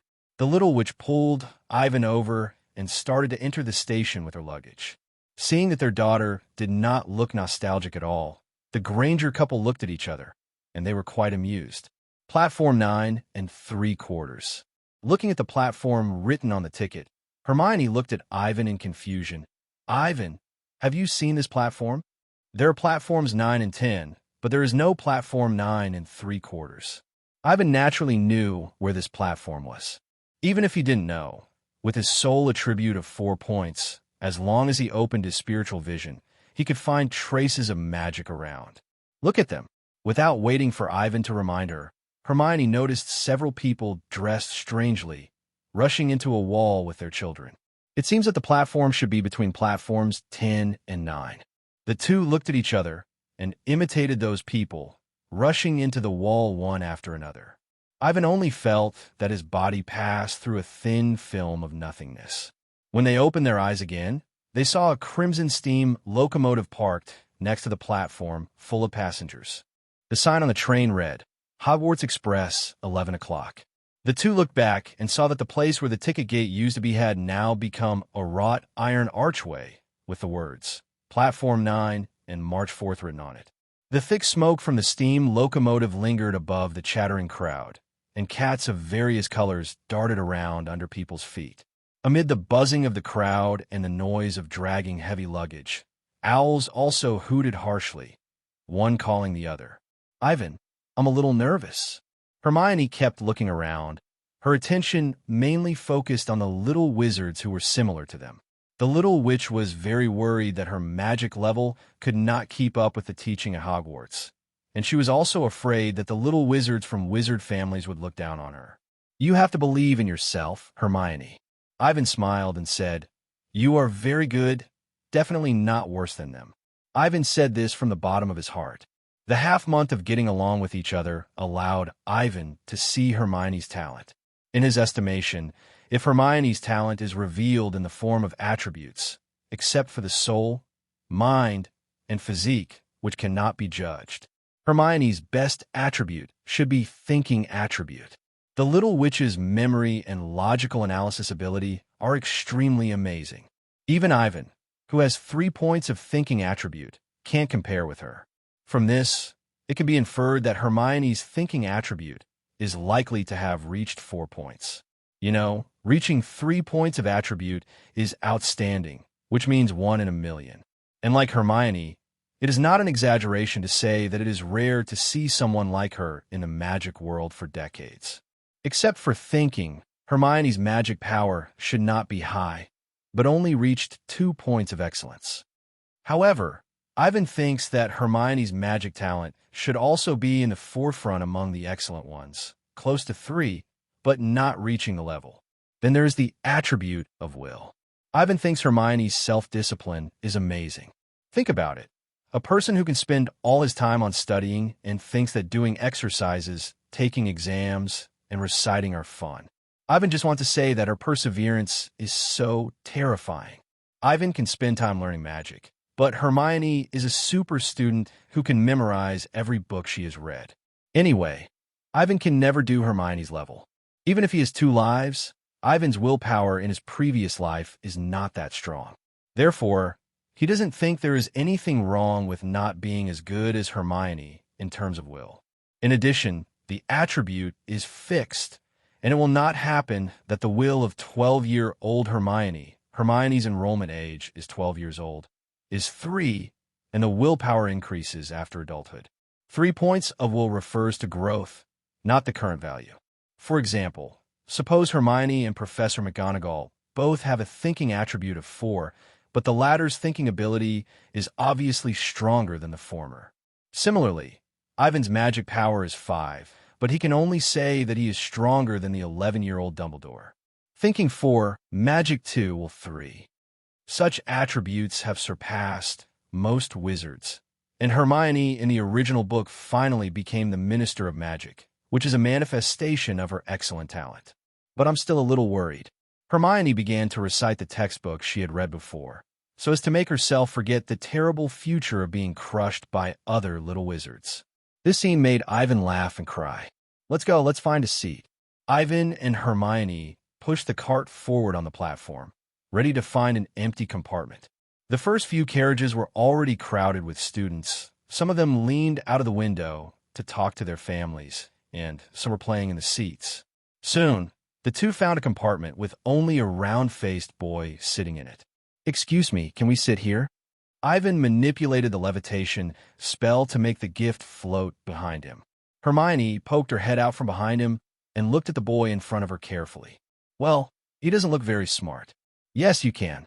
The boy sat inside shyly, lowering his head and looking very shy. "Ivan Ambrosius, this is my friend Hermione. Hermione Granger." After the two sat down, they introduced themselves. "My name is Neville," Neville said timidly. Neville Longbottom. "Hello." Ivan said to himself that the boy in front of him was the hidden savior in the original Harry Potter book, the Gryffindor Swordmaster. Thinking so, Ivan manipulated the gift to let them float to a high place by themselves, and piled his own cage, Hermione's owl, and Crookshank's cage in the corner of the carriage. Amazing! Neville was stunned by this scene. "How did you do it?" "I mean, Neville, you could do magic." Hermione was confused. She asked in confusion, "Are you from the Muggle world like us?" "No, my family are all wizards." Neville's voice was not loud. He looked at Ivan, his eyes full of envy and admiration. "But I can't do magic." According to Neville's description, his talent was very poor, which made many members of his family think that he was not qualified to go to Hogwarts. Once, Neville's uncle threw him out of the window, but he bounced up by himself without causing any harm, which made his family very happy. When they received the admission letter from Hogwarts, Grandma and others were very happy. Neville has a good personality. Ivan and Hermione quickly became friends with him, and then began to share each other's experiences and family information. Neville had no aversion to the fact that the two were born in Muggle families. Although the Longbottom family is pure blood, they are not opposed to half-blood and Muggle wizards. "Ivan, you are amazing." This is the nth time Neville has said this. Hermione asked, "Ivan is of course amazing, but haven't you seen a little wizard as smart as Ivan?" In Hermione's opinion, children from wizard families must be very amazing. They must have learned magic since childhood, and each of them is a knowledgeable genius. Well, except Neville. According to Neville, he doesn't know any magic. Hermione thinks this should be an exception. I've never seen it. The Longbottom family also has relatives and friends, but Neville has never seen a little wizard like Ivan who has master magic before entering school. Especially when Ivan casts a spell, It seems that he doesn't even use a wand.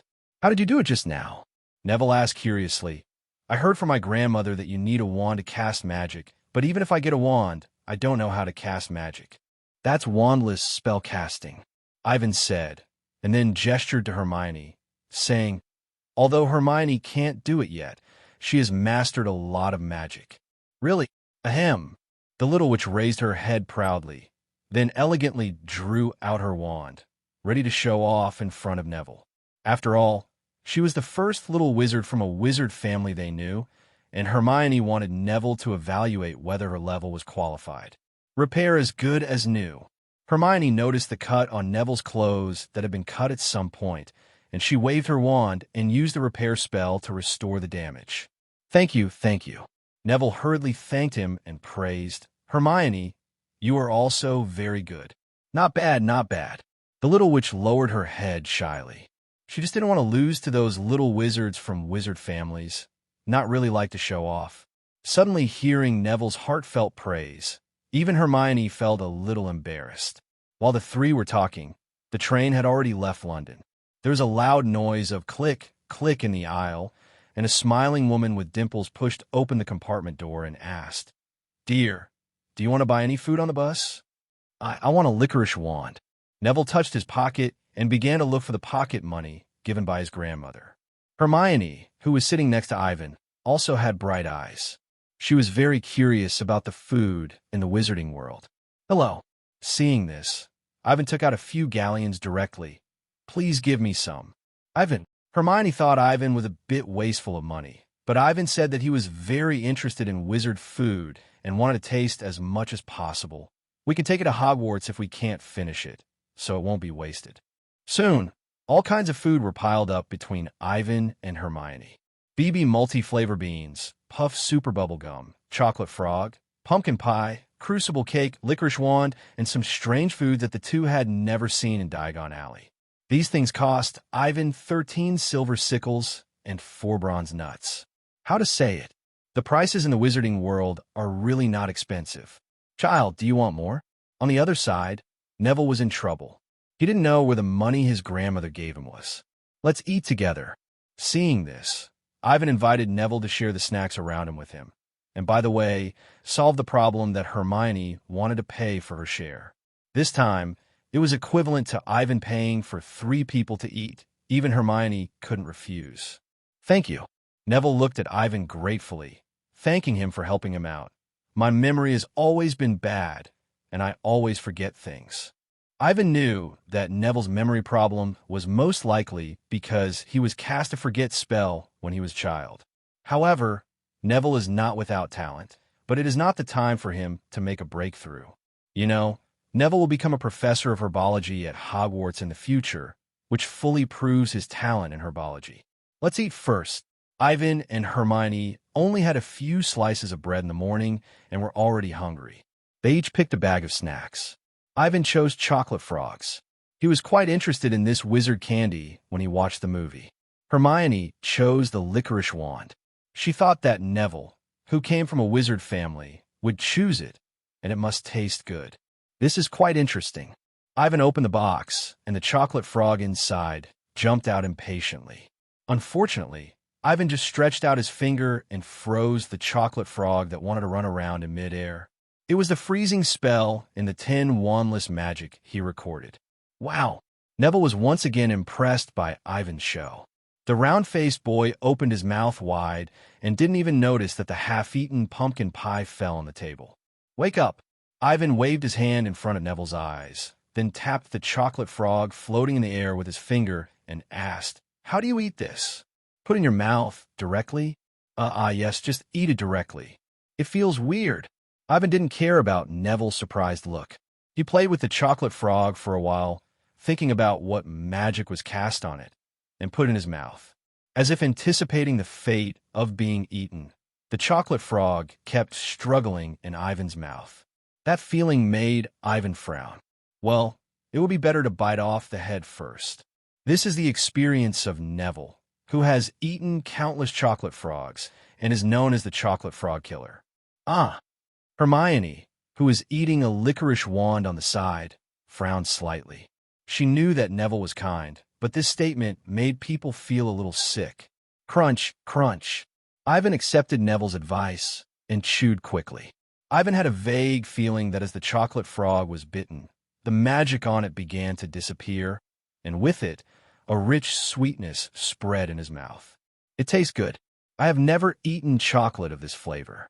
Not only in this life, Ivan has never eaten it in both his lives. It can only be said that the food in the wizarding world is indeed unique.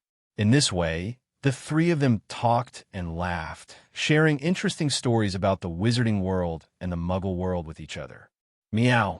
The cat's cry attracted the attention of the three people. Hermione looked at Ivan. Ivan, you seem to have forgotten to release Yumi. Ivan slapped his forehead and then used the levitation spell to move the cat bag placed high in front of him. Meow. After breaking free from the shackles of the backpack, Yumi, who saw the light of day again, called Ivan a few times with resentment. The latter apologized. I will treat you to snacks. Please forgive me, Yumi. The ragdoll cat grumbled for a while, then swung its fluffy tail and began to pick food that suited her taste on the sofa. Yumi, come here. Hermione waved at Yumi, who did not hesitate to pick up a snack and jumped into Hermione's arms. After half a month of getting along, Yumi had already become familiar with Hermione. Compared to Ivan, Hermione is more like Yumi's master. The little witch also released Crookshanks. At once, a ragdoll cat as pretty as a fairy and a big-faced cat with a face like a persimmon appeared in the carriage. Crookshanks is a female cat like Yumi. It is older than Yumi, and when it was at Hermione's house, it took good care of the petite Yumi. Your pets are so cute. Seeing the two cats, one big and one small, Neville couldn't help but think of his pet toad. But when Neville was about to introduce his own riff to the two, the boy's face suddenly changed because he found that his pet toad had disappeared. Live! Neville's shout startled Hermione, and the little witch asked, What? My Live is missing. Looking at Neville's anxious look, Hermione wanted to know what Live was. Live is the toad I raised. Hermione felt creepy when she heard someone keep a toad as a pet, but the little witch didn't question it. After all, it's normal for wizards to keep some strange things, which is completely in line with the stereotype of muggles about wizards. Don't worry. Think carefully about when you last saw it. Hermione was a helpful person, and when she saw Neville in trouble, she immediately started to help him find a pet. Neville was their new friend, and seeing the shy boy looking like he was about to cry, even Ivan joined in. However, the three of them searched for a while, but they couldn't find Live in the carriage. Ivan, don't you know the flying spell? Hermione remembered a magic that Ivan had mastered, which was a spell that only seniors could learn, and she had only seen Ivan use it a few times. But the kind of magic that could instantly summon what you want was not suitable for the current situation. Sorry, Hermione, this spell cannot be used to summon creatures. The flying spell is also known as the summoning spell, and the spell is something flies. Although in the movie, the flying spell often shows things flying towards the wizard. But in fact, the flying spell can make the summoned things appear in front of the wizard instantly. In addition, the flying spell cannot be used on large buildings and most living things. Although it can be summoned by flying through the container or carrier where the creature is located, it is likely to cause harm to the summoned creature because the moving speed is close to the speed of light. Ivan felt that if he cast this magic, Rive might not die, but he would definitely become miserable. And with continuous practice, Ivan found that there was a reason why this spell had two names. If the object is not in sight, it is a summoning spell, otherwise it is a flying spell. The summoning spell cannot summon living creatures, but the flying spell does not have this restriction, such as the flying spell in Fantastic Beasts. The current situation is obviously not suitable for casting this spell. Is that so? Hermione has never seen the senior spell textbook that records the flying spell. Then what should I do? Riff. Neville was very cowardly, and when he found that Riff could not be found, he became even more at a loss. Ivan did not blame Neville for his behavior. What could Ivan ask of an 11-year-old child? Finally, seeing Neville start to drop small pearls, Hermione really couldn't bear it and decided to go out and ask others if they had seen Neville's toad. Ivan did not go, but stayed in the carriage to comfort Neville. However, he sent his own Yumi to accompany Hermione and her Crookshanks. I remember that in the original book, Neville's toad seemed to appear at the end of the semester, and later joined the same kind in the Black Lake. Ivan shook his head. He felt that Neville's toad had run its course with him. As the saying goes, it's better to part ways amicably, so it's better not to interfere. Of course, if this is the plot of the movie, Rafe should return to Neville before the sorting ceremony. Ivan. Soon after, Hermione walked in excitedly from outside the carriage. As soon as the little witch sat down, she excitedly said, "Do you know who I saw just now? It's Harry Potter, the boy who survived." Just like in the original book, Hermione met those two useless men. Ivan actually had some feelings for Harry Potter. A child in his teens had the courage to fight against the killer and faced three-headed dogs, basilisks, dementors, fire dragons, dark wizards, and other terrible creatures, and finally defeated his fateful enemy. To be honest, if any other child were in Harry's position, who could say that he could be stronger and braver than Harry? At least Ivan couldn't do it himself. So, Ivan never looked down on Harry. This is a good child who is kind, simple, brave, and sentimental. From the perspective of making friends, Harry is definitely a good choice. The only problem is the conspiracy theory mentioned in the fan fiction Ivan had read before, such as Harry is a pawn of Dumbledore and has been calculated all his life. Well, this needs to be paid attention to. Ivan didn't want to get involved in Dumbledore's script. If possible, he wanted to pull Hermione out of the quagmire and turn the original story into the two useless men. Want to go and see it? Hermione was like a little girl who wanted to share toys with her friends. She even forgot to help Neville find a toad. At this time, Ivan glanced at Neville and found that he was completely immersed in the food. Poor Leaf. Ivan mourned for Neville's toad, and then followed Hermione to the compartment where Harry was. Ivan and Hermione walked in the aisle, and soon came to the compartment where Harry was. However, there were three little wizards standing outside the compartment at this time. The leader was a pale blonde boy, and the other two were sturdy, but they looked a little weird. Did this scene happen here? Ivan immediately recognized the identities of the three people. The blonde boy was Draco Malfoy, and the boy standing next to him like a bodyguard should be his right-hand man, Crabbe and Goyle. In the movie, the first meeting between the two was put before the sorting ceremony. But in the novel, Harry had a life if life could be seen against the first time meeting with Malfoy on the train. Wait! Hermione wanted to step forward, but was pulled by Ivan. The little witch looked at him puzzled, but heard Ivan say, "They seem to have something to say, let's not get involved." Okay. Hermione trusted Ivan very much, and immediately leaned against the window obediently, giving up the aisle position to avoid causing trouble to others. At this moment, not only Ivan and Hermione, but other little wizards also noticed the movement here and looked out. Is it true? Malfoy enjoyed the attention of the crowd, and he said with a hint of sarcasm, "People on the whole train are talking about Harry Potter in this compartment. So it's you, right?" "Yes. Harry has seen too many people who come here because of his reputation, and he is almost used to it. It's just that Malfoy gave Harry a bad impression. That arrogant and superior attitude made Harry think of a word: pretentious. To be honest, Harry didn't want to contact people like Malfoy. However, looking at the two big and strong goalkeepers standing next to Malfoy, Harry decisively chose to follow his heart. "Oh, this is Crabbe, this is Goyle." Malfoy found that Harry was looking at them, and introduced them casually, and then said solemnly, "As for me, my name is Malfoy, Draco Malfoy." Puff! Ronald coughed lightly to avoid laughing out loud. Draco Malfoy's face darkened. He looked at Ronald and said dissatisfiedly, "Is my name funny?" Draco means dragon in English. If Malfoy's name is placed in Daxia, it would probably be like Long Out Yin, Li Hong Jun, Du Lu Dao, and Chun Nitian. It's like putting the word from online novels into the real world as names, which seems particularly second year. Especially with his last name, Malfoy, Evil Sin, Ivan dared to use Evil Dragon, to name his child. Ivan really didn't know how big the heart of old Malfoy was. In addition, Ivan prefers to call him Dragon. No need to ask who you are. While Ivan was thinking about it, Malfoy had already started his verbal offensive. My father told me that the Weasleys all have red hair, freckles all over their faces, and they have too many children to raise. You will soon find that some wizard families are much better than others, Potter.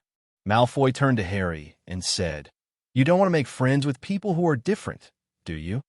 Ivan felt that the old Malfoy was probably jealous. Although the Weasleys are pure-blood traitors, they're really fertile. One family, nearly 10 wizards, how can this be played? Maybe the Weasleys are poor, but their ability to have many children will definitely make the purebloods in the wizarding world envious. I can help you with this. Ignoring the bystanders around him, Malfoy reached out to Harry, but Harry didn't answer him. I think I can tell who is different myself. Thank you. Draco Malfoy's pale cheeks did not turn red, but only a faint blush.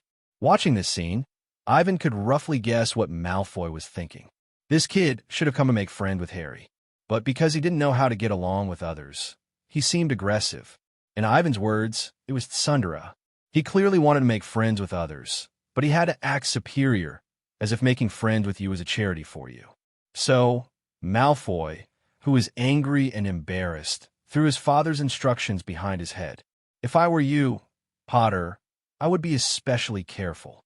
Malfoy said slowly, You should be polite, otherwise you will follow the same path as your parents. If you hang out with people like the Weasleys or Hagrid, you will also be affected. Harry and Ronald stood up, and Ronald's face was as red as his red hair. Say it again. Ronald couldn't stand being insulted like this, and it involved curses about his parents, family, and bloodline. He clenched his fist tightly, wishing he could smash the mouth on Malfoy's stinky face. Oh, you want to fight, don't you? Malfoy sneered. He didn't care about the anger of the two people at all. His father was the director of Hogwarts, and he was the heir of the Malfoy family. Even if it was the savior Harry Potter, so what? Others regarded him as the savior and received his favor, but the Malfoy family followed the Dark Lord. To be honest, Harry not only did not bring any benefits to the Malfoy family, but also ruined their investment in Voldemort. At this time, Malfoy had no idea how terrible Voldemort was and how humble the Malfoy family was. He only knew that the Death Eaters were handsome, and his father, who had been the right-hand man of the Dark Lord, was even greater. Get out right now. You're not welcome here. Although Harry was a little scared, after all, he had never fought with anyone in his life, and he had always been bullied since he was a child. To be honest, Harry's heart was not as brave as his appearance, especially with Crabbe and Goyle standing next to Malfoy. These two guys were much bigger than him and Ronald. Are you ordering me? What? We won't be scared by the legendary savior. Malfoy was going to teach Harry Potter a lesson, and he noticed the snacks in the carriage. We've eaten all the food, but you seem to have some here. As soon as he finished speaking, Goyle quickly reached out to take the chocolate frog next to Ronald. Seeing this scene, Hermione could no longer suppress her dissatisfaction and immediately prepared to step forward to defend Harry. Hermione saw the whole process, which was purely Malfoy's unilateral fault-finding. Harry did nothing wrong, and Ronald did the same. No one can stand being humiliated for no reason. Are you going to fight with them? Ivan asked Hermione curiously. The little witch looked back at him in surprise and said in disbelief, How can we fight? That's wrong. Well, Hermione is a good kid. She just stopped the fight and told them that fighting is not good. However, before Hermione could act, Ronald in the carriage suddenly jumped forward. Ah! The next moment Goyle screamed. This confused Ronald, who thought he didn't touch this guy at all. When they looked up, they saw a fat rat hanging on Goyle's finger. It was Ronald's pet rat, Scabbers. The sharp little teeth bit deeply into Goyle's flesh. Goyle screamed and waved his hands to shake off Scabbers. Crabbe and Malfoy retreated in fear when they saw this scene. Peter Pettigrew. Ivan's eyes narrowed slightly, but he quickly returned to normal. Forget it. It has nothing to do with me. There is no need to make trouble for the time being. However, Ivan did not intend to get involved, but it did not mean that others would not notice him. Is it funny? Malfoy suddenly turned his head and stared at Hermione beside Ivan. The little witch was startled, and at the same time realized that her behavior of laughing secretly was very impolite.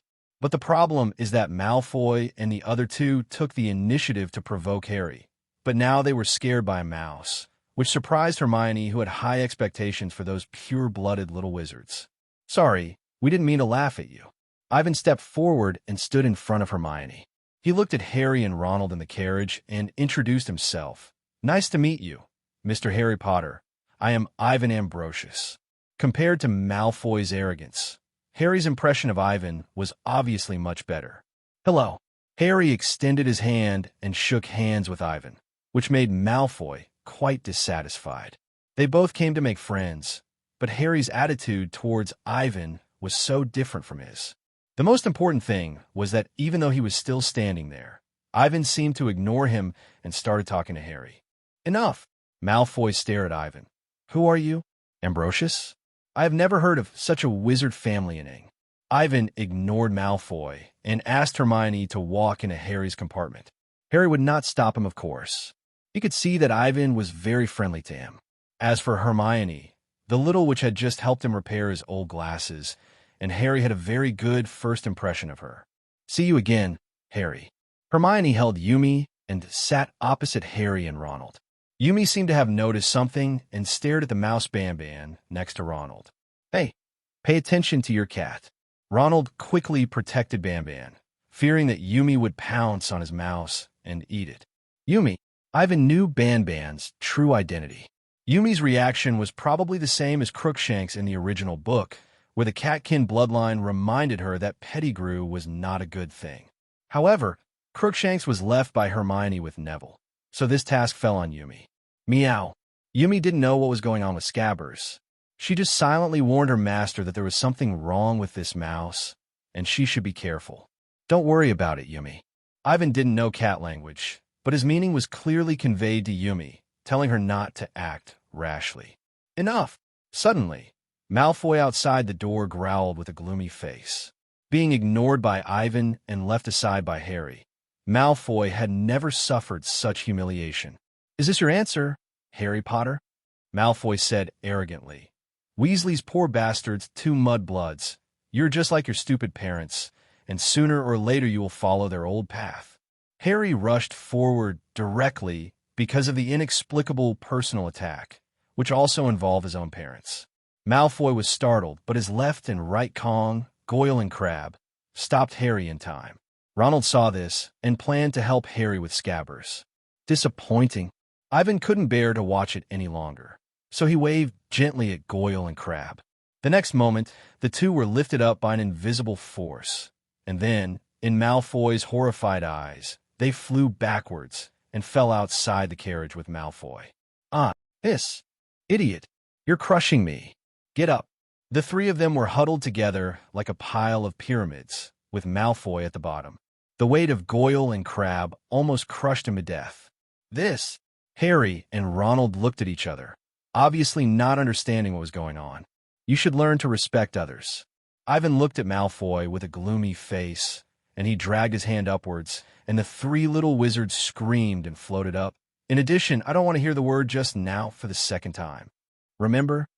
Ivan's tone was calm and gentle, but it sounded like the devil's whisper to Malfoy and the other 2, making them tremble. Voila!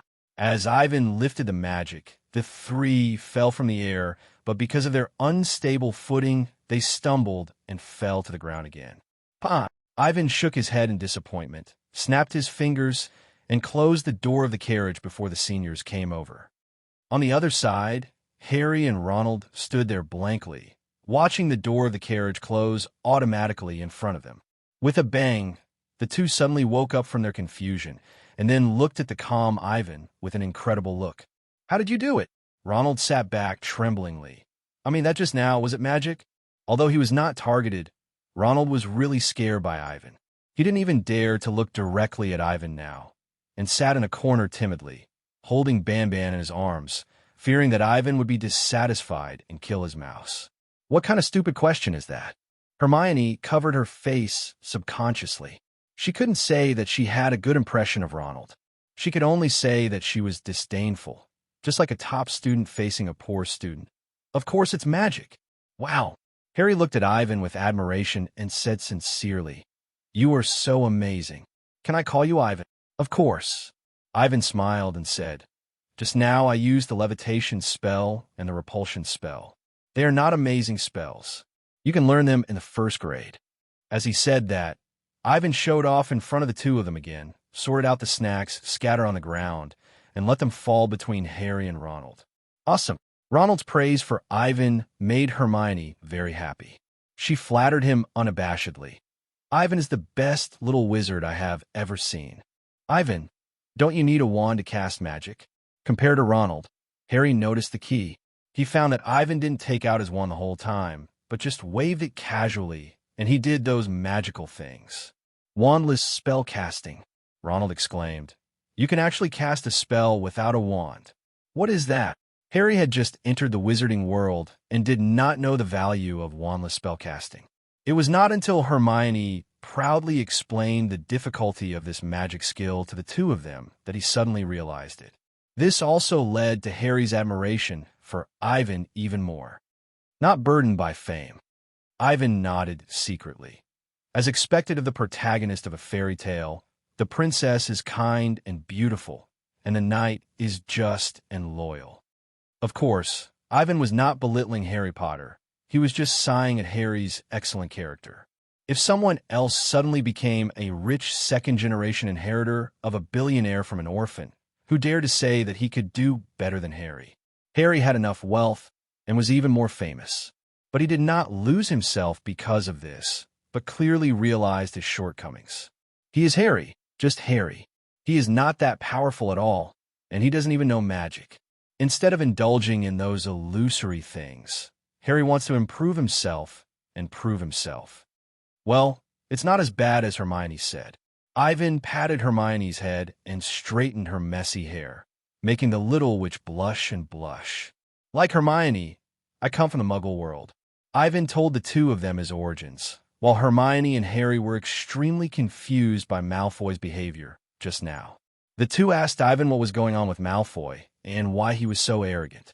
"I've heard about his family," Ronald said gloomily. "They were the first group of people to return to us after the disappearance of the mysterious man. They said they were controlled, but my father didn't believe it at all." Ronald, he said that Malfoy's father didn't find any excuses at all, and he easily fell to the side of the dark magic forces. Hearing that the Malfoy family was related to the Dark Lord, Harry showed disgust on his face, and Hermione was a little scared. The little witch came from a society ruled by law. In her opinion, the Malfoy family was like street bullies, always bullying ordinary people. She was afraid of being troubled by the Malfoy family, and she didn't want Ivan to be affected. "It's okay." Ivan smiled and said, "Hogwarts is the safest place in the whole country of England. There, the power of the Malfoy family is useless. As for the identity of the old Malfoy school director, this kind of thing is meaningless. Who in the whole of England doesn't know that Hogwarts is Dumbledore's territory? Only the second generation, like Malfoy, who was spoiled by his parents, would think that he could do whatever he wanted in Hogwarts." "That's right," Ronald said. "Ivan is so powerful that he beat the evil Malfoy away in just a few moves. They should be afraid of you." Ivan's casual handling of Malfoy and his followers made Ronald like him more. "No fighting," Hermione interrupted directly. "We should abide by the school rules of Hogwarts, study hard, and go to teachers when we encounter difficulties, instead of solving problems in a barbaric way." After that, Hermione looked at Ronald with a vigilant look, fearing that Ivan would be led astray by this rude barbarian. She had decided to stay away from Ronald, and Ivan too.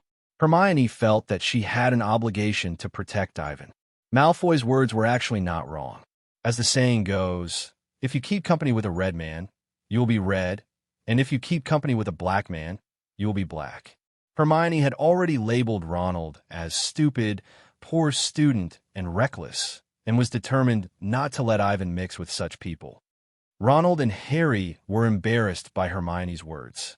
One of them lived in a cupboard under the stairs all year round, and the other was a fool who had only received family education before the age of 11. How could they understand Hermione's thoughts? "Is she your girlfriend?" Ronald looked like he was asking for help, and even Harry looked at Ivan for help. There was no way. The two of them really couldn't keep up with Hermione's train of thought and couldn't understand her so-called idea of being a good boy. What? Hermione jumped up excitedly. Her face flushed, and she glared at Ronald fiercely. The train will arrive at Hogwarts in 5 minutes. Please leave your luggage on the train, and we will take you to school. At this time, the train began to broadcast the arrival of the station. Ivan, we should go back.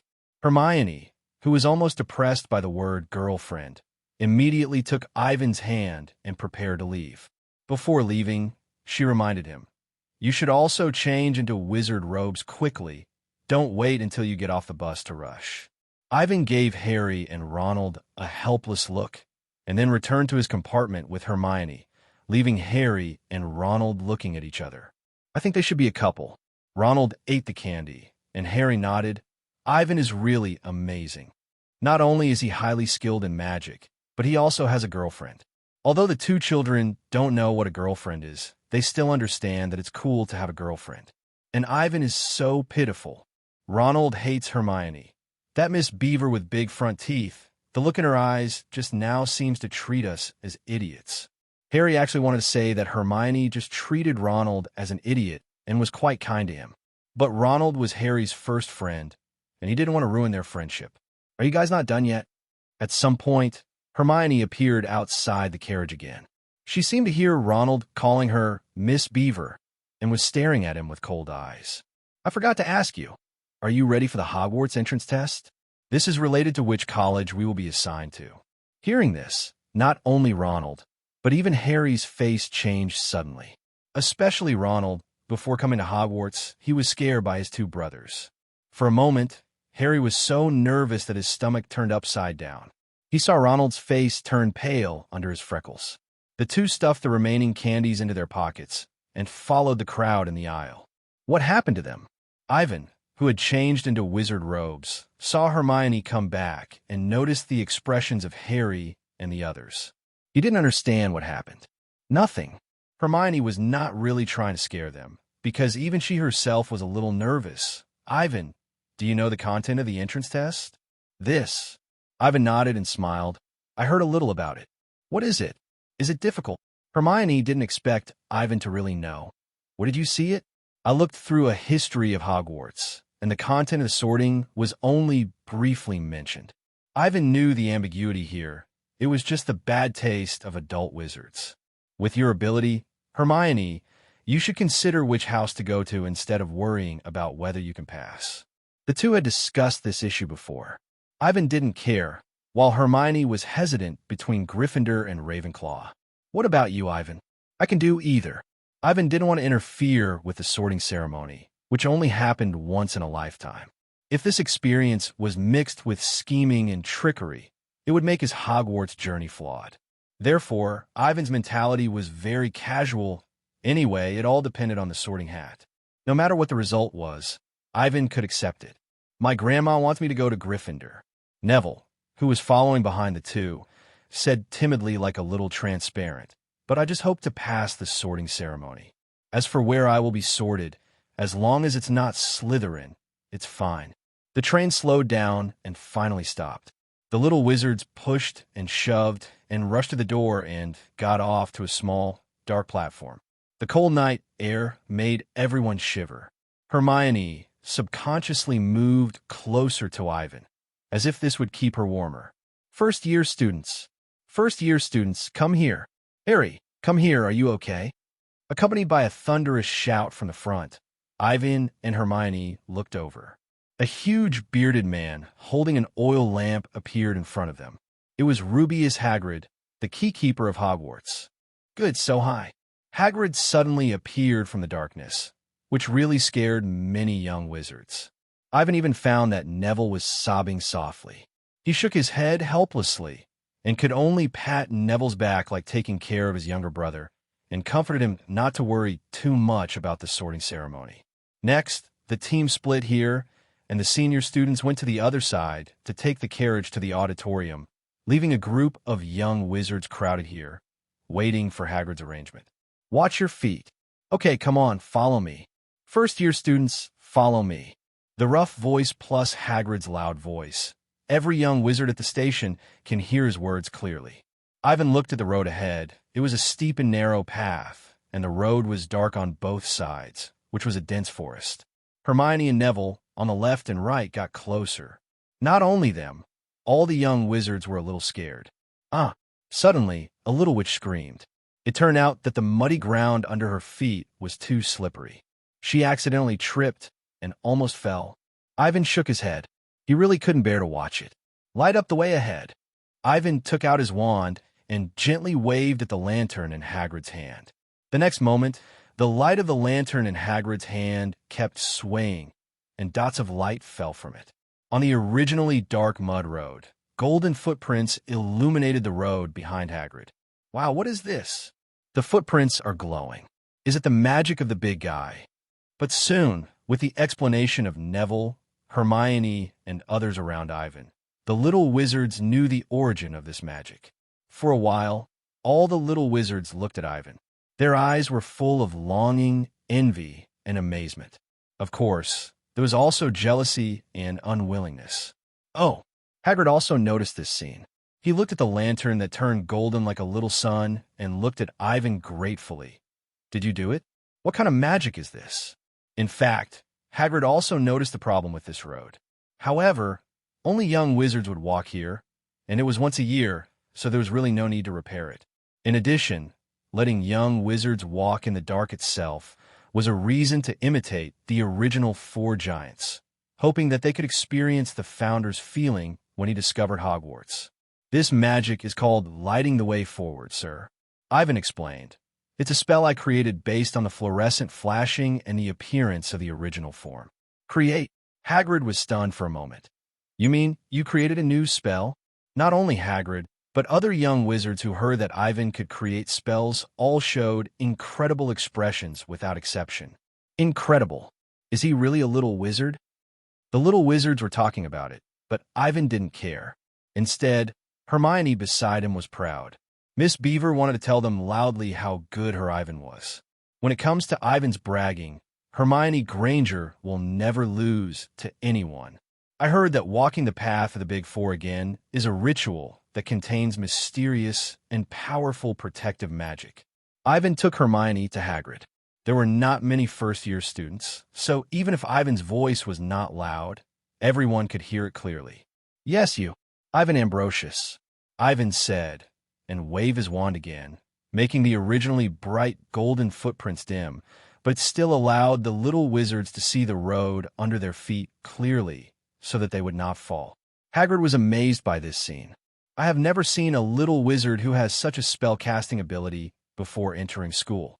Hagrid exclaimed, but the opening dinner was about to begin, and he could not delay any longer. He could only thank Ivan and then greet the little wizards. Come on, follow my footsteps, and be careful of your steps. The little episode in the forest did not last long. They only knew that this year there was an extraordinary little wizard, a magic genius. Turn this corner, and you will see Hogwarts for the first time. Hagrid shouted back. Then, a loud exclamation of "Oh" broke out from the crowd. Ivan and Hermione held hands, and they looked up and saw a black lake suddenly opened at the end of the narrow path.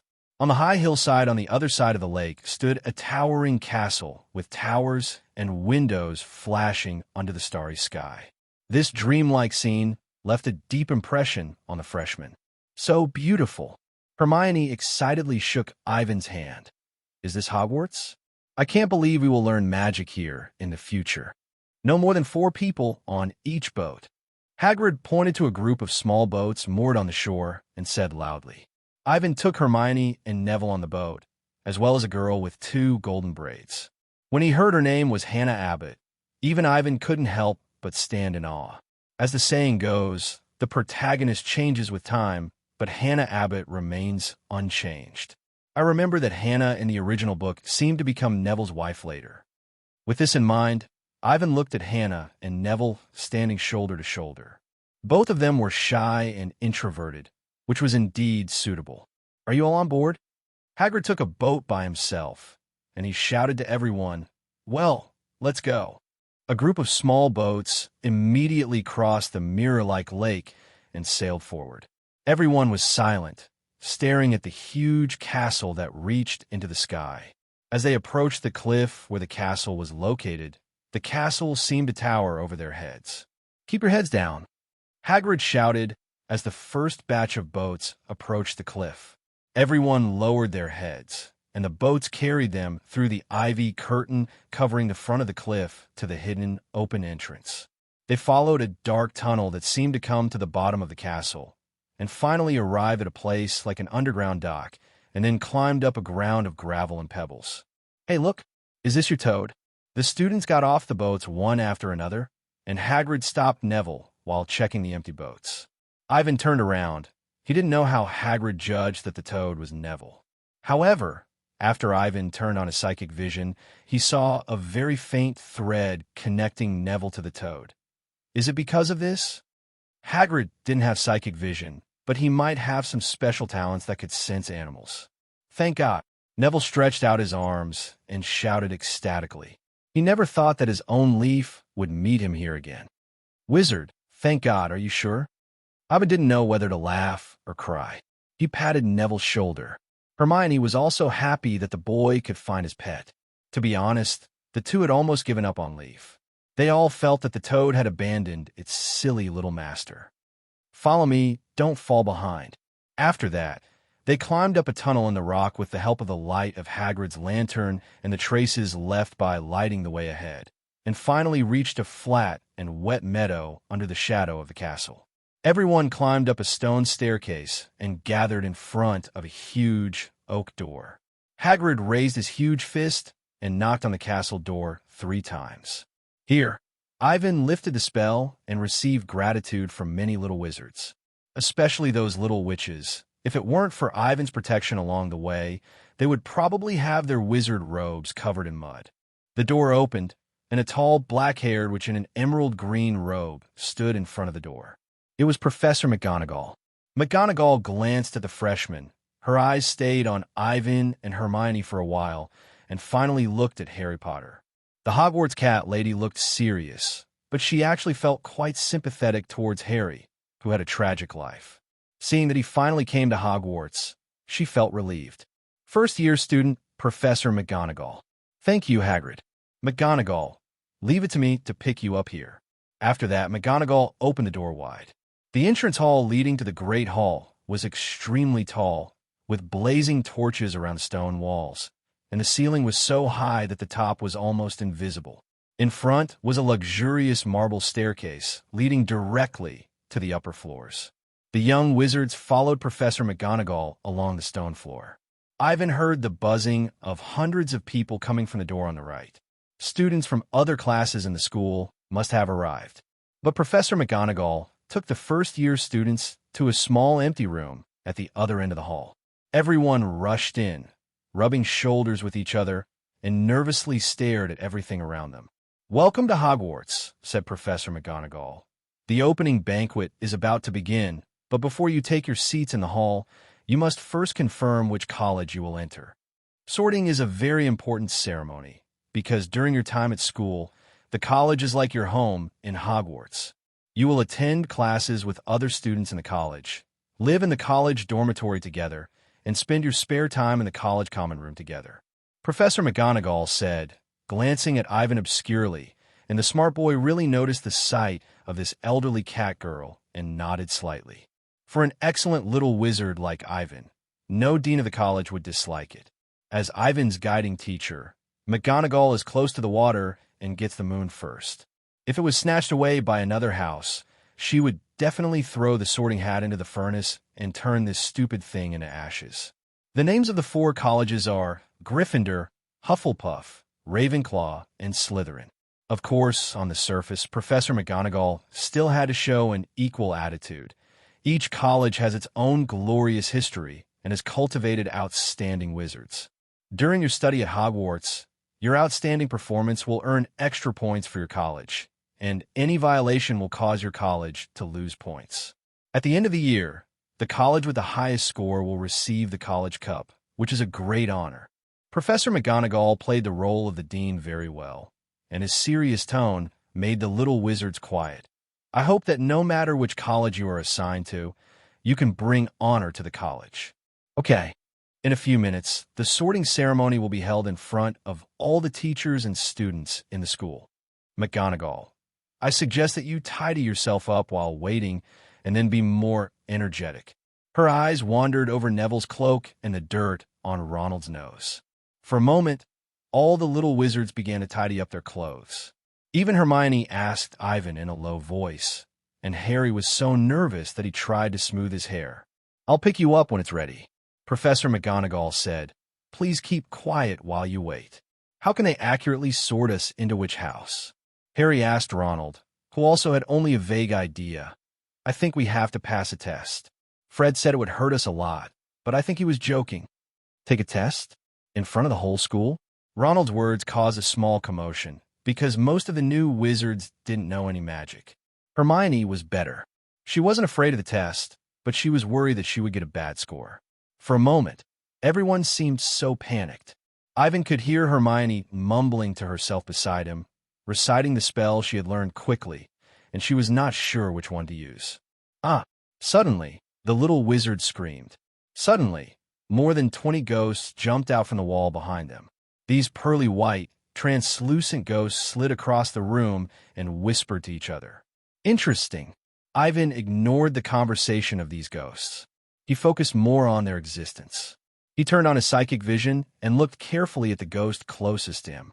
In Ivan's eyes, the ghost was wrapped in a layer of magic field, as if it was bound by some kind of power.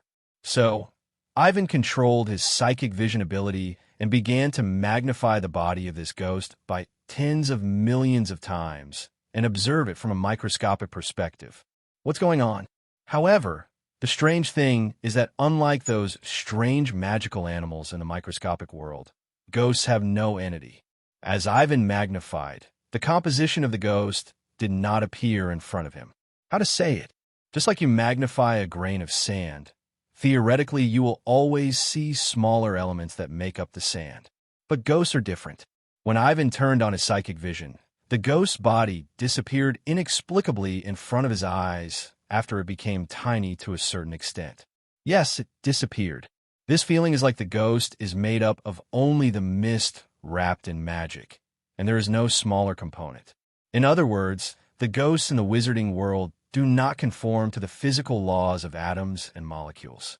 Is this the soul? Ivan felt that he had discovered something very interesting. Souls do not belong to the material world, so the laws of the material world cannot bind them.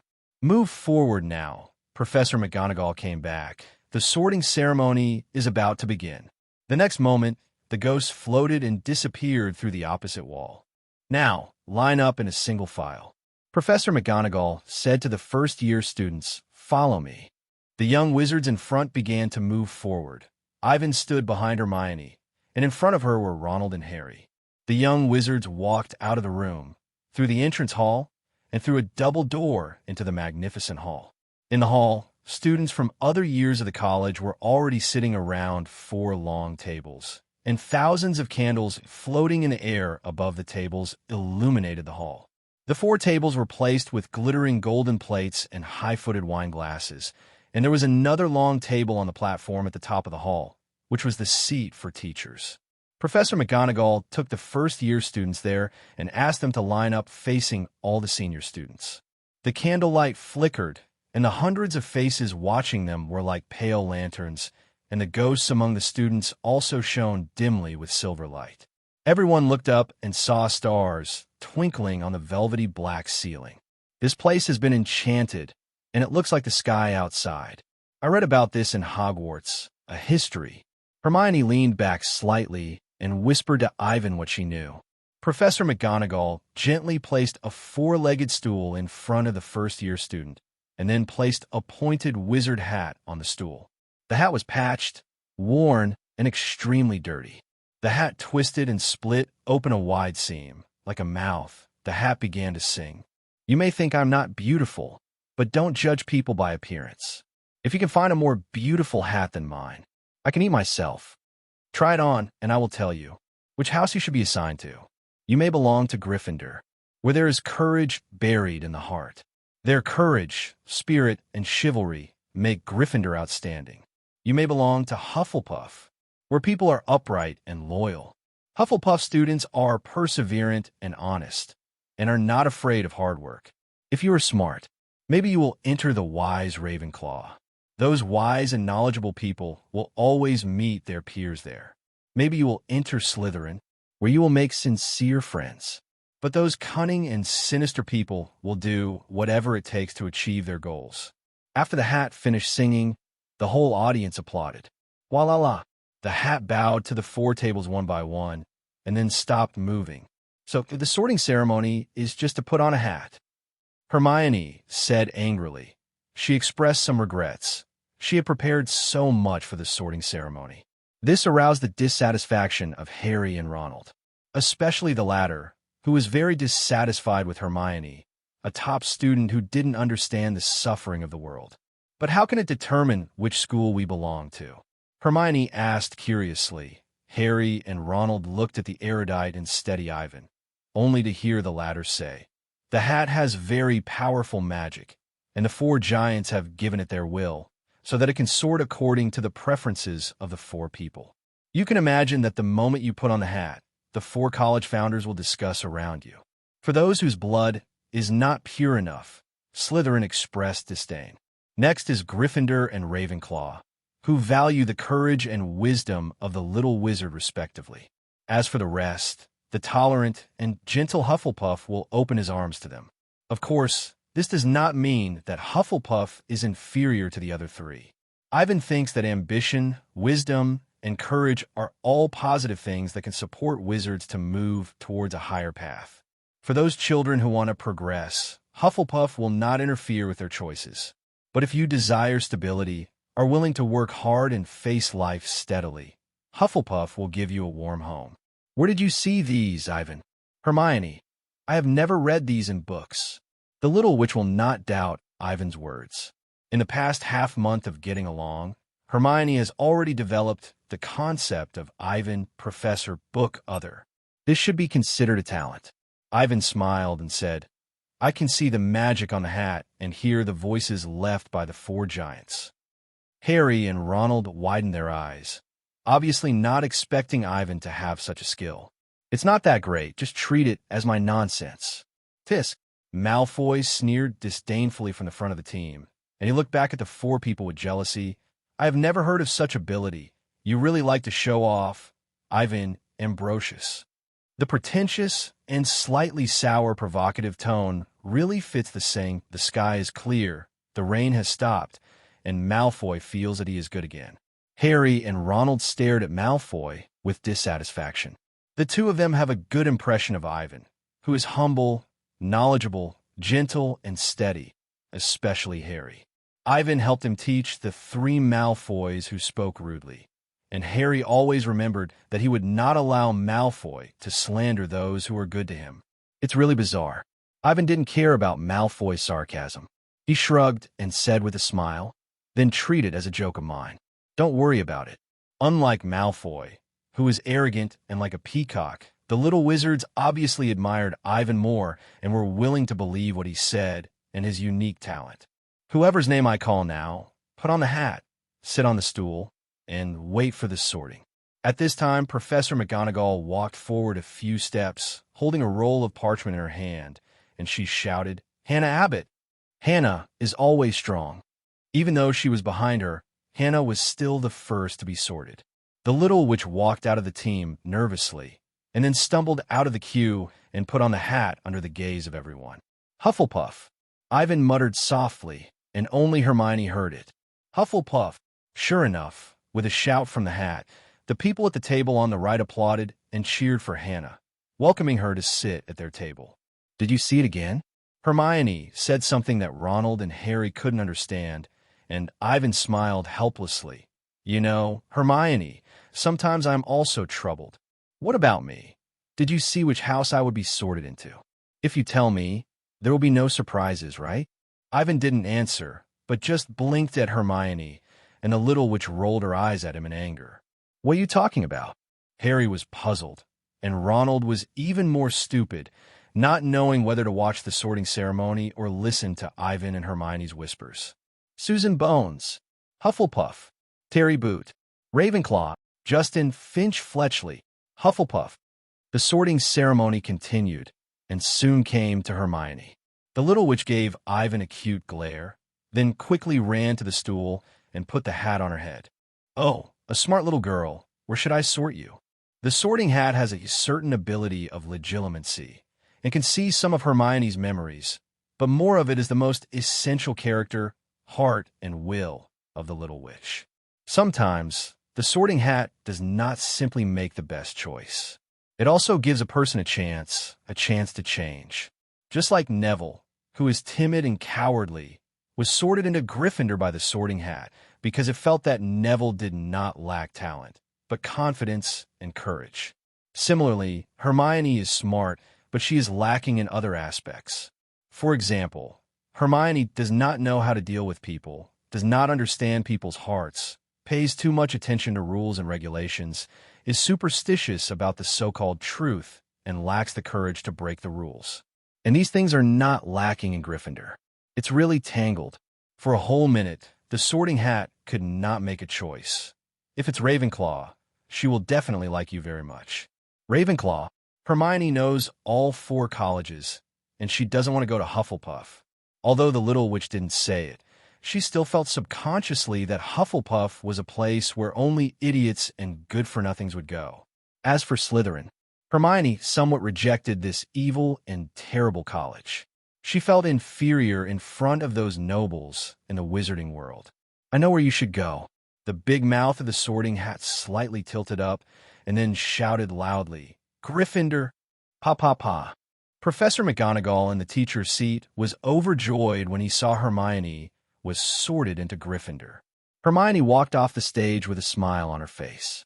Although she didn't know why the sorting hat sorted her into Gryffindor, Hermione could accept it whether it was Gryffindor or Ravenclaw. And now, the little witch only hoped that Ivan could go to the same college with her. She didn't want to be separated from Ivan. Next was Ronald, who was sorted into Gryffindor just like in the original book. Then came Malfoy, Moon, Not, Parkinson, and the Patil twins. Harry Potter. Harry was called up, and Ivan noticed that the professors in the teacher's seat and the young wizards in the audience all focused their attention on Harry. At this time, Ivan looked at the white-haired and white-bearded old man sitting in the center. The strongest wizard still alive in the entire Harry Potter world, Albus Dumbledore. Just sitting there, Ivan could see the powerful magic emanating from the old man. Magic is not energy, but a supernatural manifestation. The invisible aura possessed by Dumbledore seems ordinary, but in fact, it is integrated. Ivan has never seen that feeling of returning to nature in other wizards. Dumbledore seemed to notice Ivan's gaze and also looked at him. The old and the young just stared at each other. Dumbledore recognized Ivan. Just as Ivan could sense Dumbledore's power, the old man could see the boy's extraordinary qualities. A natural-born wizard. Dumbledore smiled kindly. He was amazed at Ivan's talent, but the old man didn't want to do anything. Some people might think that Dumbledore was afraid of the next Voldemort, so he was wary of every ambitious and talented little wizard. However, Ivan had a different view of this idea at the moment. Psychic vision can not only see the microscopic level of the magical world, but also perceive others' kindness and malice towards oneself like a sixth sense. Dumbledore's kindness was very pure, without any conspiracy, and he was completely looking at an amazing junior. However, gradually, Dumbledore's eyes became weird. He first showed doubts, as if he was thinking, and as if he was recalling. Finally, as if he had confirmed something, the old man's eyes became more solemn and worried. Has it been noticed? Ivan secretly marveled at Dumbledore's sharpness. The old man saw the power lurking in his body, silently. Gryffindor. Just then, the old and young were awakened by the sound of the sorting hat. Dumbledore gave Ivan an apologetic look, then picked up the wine glass and gestured to Harry, congratulating him on entering Gryffindor. "We have Potter. We have Potter." The Weasley twins were celebrating loudly there, and Professor McGonagall was also smiling. She felt that today was definitely her lucky day. First Hermione, then Harry. Now only Ivan is missing, and Professor McGonagall can gather her 3 trump cards to dominate Hogwarts. Ivan Ambrosius. As McGonagall read out Ivan's name, Ivan, Hermione, Ronald, and the new wizards all looked at him. The senior students didn't know Ivan, and among the teachers, only Dumbledore and McGonagall knew that Ivan was special. Therefore, Ivan didn't receive much attention. He walked forward calmly and sat on the stool. Professor McGonagall nervously put the hat on Ivan's head. It's funny to say that she, who presided over the sorting ceremony, would feel uneasy about the sorting of a student one day. Except Slytherin. Professor McGonagall prayed secretly. She really didn't want Ivan to be sorted into Slytherin. This is not to say that McGonagall discriminates against Slytherin, but the current atmosphere of the Snake House is really bad. The older cat girl is worried that Ivan will be led astray by the pure blood concept. However, Professor McGonagall obviously thought too much. Ivan is not a believer in pure blood. Compared to that kind of thing, Ivan agrees more with that sentence. For the greater good. Merlin's beard, what's wrong with you? The Sorting Hat exclaimed in a low voice. It has existed for thousands of years, but it has never encountered such a terrible little wizard. Are you sure you're not an old guy, over 100 years old, who took the polyjuice potion? This magic, the Sorting Hat can feel the terrifying power in Ivan's body like a stormy wave just by touching it. What's even more embarrassing is that there is another will in Ivan's body, which hinders the Sorting Hat from exploring Ivan. It can't see his mind clearly, and can only vaguely feel some fragments. When the Sorting Hat tried to perceive more deeply, the will turned into a black storm, which scared the Sorting Hat so much that it almost jumped off Ivan's head. I'm sorry, Mr. Hat. Ivan smiled and said, I am indeed a little wizard. Okay. The Sorting Hat calmed down and found that it had encountered an unprecedented trouble. What a great little guy. You will definitely become a great wizard in the future. Previous chapter. So, Ivan didn't mind chatting with this magical hat. Looking at so many magic items, only the Sorting Hat has creativity, which is a power that ordinary alchemical creations do not have. This shows how powerful magic the 4 giants infused when creating this magic hat. How about Slytherin? The Sorting Hat did not make a choice immediately, but tentatively said, I can feel that your blood is very pure. Even the 4 who created me are not as good as you. If Slytherin is still alive, seeing a little wizard like Ivan, I'm afraid he will fight directly with Gryffindor. Ambrosius's eternal blood is too excellent. Pure bloodline, this is already the ceiling of the magic world. Sorry, although Ivan treated the 4 colleges equally, some things were not simply said, I don't like students from the Serpentine College. How about you reconsider, Mr. Hat? How about Ravenclaw? You are very smart, have enough wisdom, and have extraordinary talent. The Sorting Hat said, the most suitable colleges for you are Slytherin and Ravenclaw. Ravenclaw represents wisdom. Ivan loves magic so much that he can get better improvement in that learning atmosphere. Ravenclaw, Ivan still has a good impression of the Eagle College. If there's only one person, Ivan thinks that entering the Eagle College would be a good choice. It seems that this result still cannot satisfy you. Feeling Ivan's hesitation, the Sorting Hat immediately knew what he meant. In fact, the moment Hermione went to Gryffindor, Ivan actually had the answer in his heart. He didn't want to go to Slytherin because it was full of smoke and miasma, and a group of pure blood supporters were all Malfoy and the like. Some people may say that it is more beneficial for Ivan to win over pure blood nobles. However, Ivan said, a group of insects, what qualifications do you have for me to win over? In the wizarding world, magic is power. For Slytherin, you don't need to play any conspiracy and exchange of interest with them. As long as you are strong enough, there are many people who will come to you. Why should Ivan contact and play the emotional card when a group of people who don't need to invest emotions and can be made to bow down by waving a magic wand? Of course, this is not to say that there are no truly excellent students in the Snake Academy. Ivan just thinks that there is no need to spend time making friends with the little wizards in the Snake Academy. The cost-effectiveness is too low. It seems that you have made a decision. Sorting Hat. Then Gryffindor. As the Sorting Hat announced the result, Ivan stood up, took off the hat elegantly, and handed it to Professor McGonagall, who was excited and in tears. Dean Cat now only wants to say one thing. Slytherin, crawl away from me. Welcome to Gryffindor, little Ivan. Professor McGonagall congratulated softly. Ivan smiled back, and then strode towards the Gryffindor table. At this moment, Gryffindor welcomed their Lion King. Neville next to Hermione was shocked this time and quickly gave up his seat to Ivan. I was so scared just now. I thought you were going to be sorted into another house. As soon as Ivan sat down, the little witch began to express her worries. Fortunately, the two were sorted into the same house. Neville, Harry, and Ronald also welcomed Ivan's arrival. Soon, the sorting ceremony was over. Albus Dumbledore stood up. He looked at the students with a smile on his face and stretched out his arms to them. It seemed that nothing made him happier than seeing the students gathered together. Welcome, Dumbledore.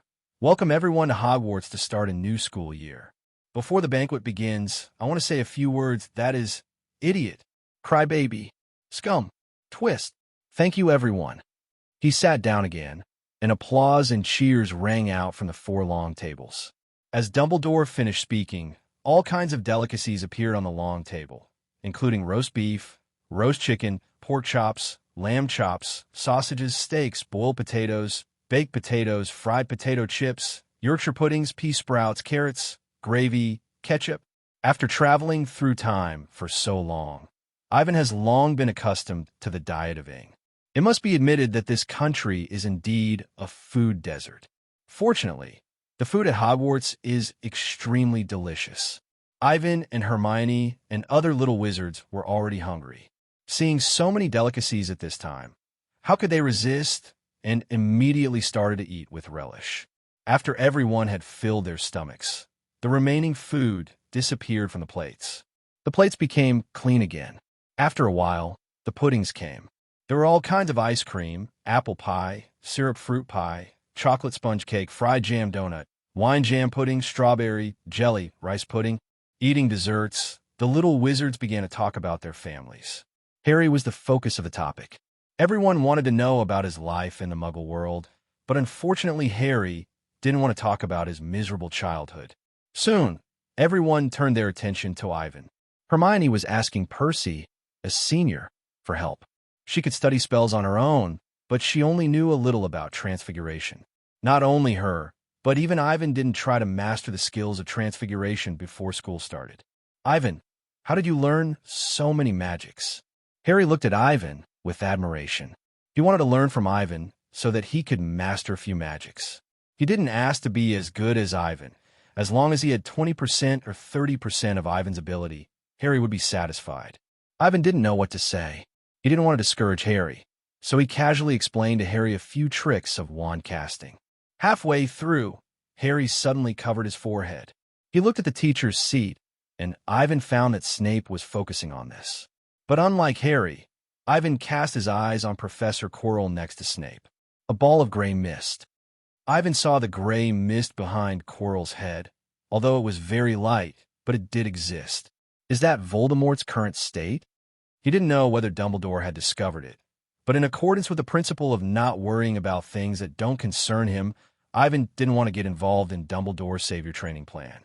Without thinking anymore, Ivan tasted the delicious dessert by himself. As the pudding disappeared, the dinner officially ended. Dumbledore stood up, and the hall returned to silence. Oh, now that everyone has eaten and drunk enough, I want to say a few more words to everyone. Dumbledore's old voice echoed in the hall. At the beginning of the semester, I want to give you a few points of attention. Note to freshmen that no student is allowed to enter the forest area on the school grounds. Some of our old classmates should also remember this. When he said this, Dumbledore's shining eyes swept towards the Weasley twins. In addition, the administrator, Mr. Filch, also asked me to remind everyone not to perform magic in the corridor during class breaks. The review of Quidditch players will be held in the second week of this semester. Students who are interested in participating in the college representative team should contact Ms. Hooch. Finally, I must tell everyone, Dumbledore's eyes became serious. Anyone who does not want to encounter an accident or a painful death, please do not enter the corridor on the right side of the fourth floor. Hearing this, the newly enrolled wizards were very puzzled. Isn't Hogwarts the safest place in England? Now, before everyone goes to bed, let's sing the school song together. When Ivan heard the school song, he found that the smiles of the professors in the teacher's seat suddenly stiffened a little. Dumbledore flicked his wand lightly, and a long golden ribbon flew out of the wand, twisting and winding like a snake high above the dining table to form lines of text. Everyone chooses a tune they like. Dumbledore said, "Ready, sing." Then all the teachers and students sang loudly. Hogwarts, Hogwarts, Hogwarts, Hogwarts. Please teach us knowledge. Whether we are bald, old men, or children with broken knees, our minds can accept some interesting things. Because now our brains are empty, full of air, dead flies, and trivialities. Teach us some valuable knowledge. Give us back what we have forgotten. You just do your best, and leave the rest to us. We will study hard until we turn into dust. Everyone finished singing the school song in a scattered manner. Only the Weasley twins continued to sing along with the slow melody of Funeral March. Dumbledore used his wand to conduct the last few bars for the two of them, and when they finished singing, his applause was the loudest. "Music," he said, wiping his eyes, "is more charming than anything we do here. It's time to go to bed. Everyone go back to the dormitory." After Dumbledore finished speaking, he said something to McGonagall beside him. The latter showed a puzzled look, but still agreed. Ding dong. Complete the hidden achievement, Sorting Dinner. Sorting Dinner. Introduction. Congratulations to the host for completing the sorting ceremony that only happens once in a lifetime. The magical world is officially open to you. Reward. 1 potential point, Mysterious Wardrobe X1. Hidden achievement? The sudden system prompt sound surprised Ivan. It was the first time he knew about his system. It turned out that there were hidden achievements. And there are hidden achievements for the sorting dinner. Will there be others? For example, the first Christmas, the first year graduation, etc. Ivan felt that he had another task in Hogwarts, which was to explore the castle and find more hidden achievements. Another potential point was obtained. The role of potential points is self-evident. 5 points of magic attribute makes him a natural great wizard. As long as he grows step by step, he can reach or even surpass Dumbledore's level without external force. However, Ivan did not add points immediately. He still needs to think carefully. In addition, Ivan is very curious about the new reward of the system, Mysterious Wardrobe. I don't know what this wardrobe is for. Mysterious Wardrobe. Introduction. A wardrobe connected to an unknown magic secret realm. Open it, and you can go to a mysterious magic kingdom. Status. To be collected. Ask if you want to collect it. Ivan. Hermione and Ivan were following Percy to the Gryffindor dormitory. She asked in confusion, "What's wrong?" "Oh, nothing, I tripped." Ivan answered casually, and then focused on the description of the mysterious wardrobe. Connecting to an unknown magical secret realm. So, this is actually a door to a certain space? Ivan found that once the mysterious wardrobe is collected, it cannot be taken back, but exists in this world in the form of a physical entity. Ivan. Before Ivan could think more, Professor McGonagall's voice came from the back of the team. "Percy, I have something to ask Ivan." "Professor McGonagall, take the students back to the dormitory first." "Okay, Professor." Percy left with the little wizards. Ivan gave Hermione a reassuring look and came to McGonagall. "Professor, is there anything? Come with me." Professor McGonagall motioned Ivan to follow. The two walked in the castle with orange candles burning, all the way up to the door of the headmaster's office on the 8th floor. Cockroach pile. Professor McGonagall recited the password and took Ivan up the spiral staircase. During the whole process, Ivan did not speak, just silently followed McGonagall. Albus. The two walked into the headmaster's office, and Professor McGonagall said to Dumbledore, "I brought the child." Ah, thank you, Minerva. Dumbledore smiled kindly and motioned Professor McGonagall to wait outside the door for a while, and he wanted to talk to Ivan alone. Please hurry up, Albus. Professor McGonagall, this kid must be exhausted after a day's journey. I know. Dumbledore said quickly that it would only take a little time. Okay then. McGonagall walked out of the headmaster's office and closed the door. In this way, only Ivan and Dumbledore were left in the headmaster's office. The paintings of past headmasters on the wall were curiously looking at the little wizard who was summoned by the headmaster as soon as he entered school. Professor Dumbledore. Ivan politely asked the old man why he called him here, and Dumbledore smiled and nodded. The following conversation may not be suitable for outsiders to hear, right? As he said this, Dumbledore raised his hand, and a magic silently enveloped the entire headmaster's office. The paintings that were expecting something to happen fell into silence, which ensured that the conversation between the two would not be leaked. You asked me to come here because of what's inside me? Ivan didn't mention Obscurus. He raised his hand, palm facing up, and a lot of black mist poured out, spreading in the headmaster's office in an instant. Amazing talent. Dumbledore's eyes were full of surprise, but more of worry and concern. Child, do you know what this is? I didn't know before, but I found something similar in the book I bought recently. Ivan said bluntly. It's Obscurus, right, Professor? Ah, yes, Obscurus. Dumbledore seemed to have recalled some bad memories and showed a painful look. Others may not know Dumbledore's attitude towards Obscurus, but Ivan is quite clear. Dumbledore's sister Ariana and nephew Aurelius, Credence, are Obscurus. It can be said that the Dumbledore family was destroyed by the Obscurus. The Obscurus is a very powerful magical force. It usually appears in young wizards who suppress their magic. Dumbledore could see that Ivan was not abused, which was what surprised him the most. Your talent is rare in the world, Ivan.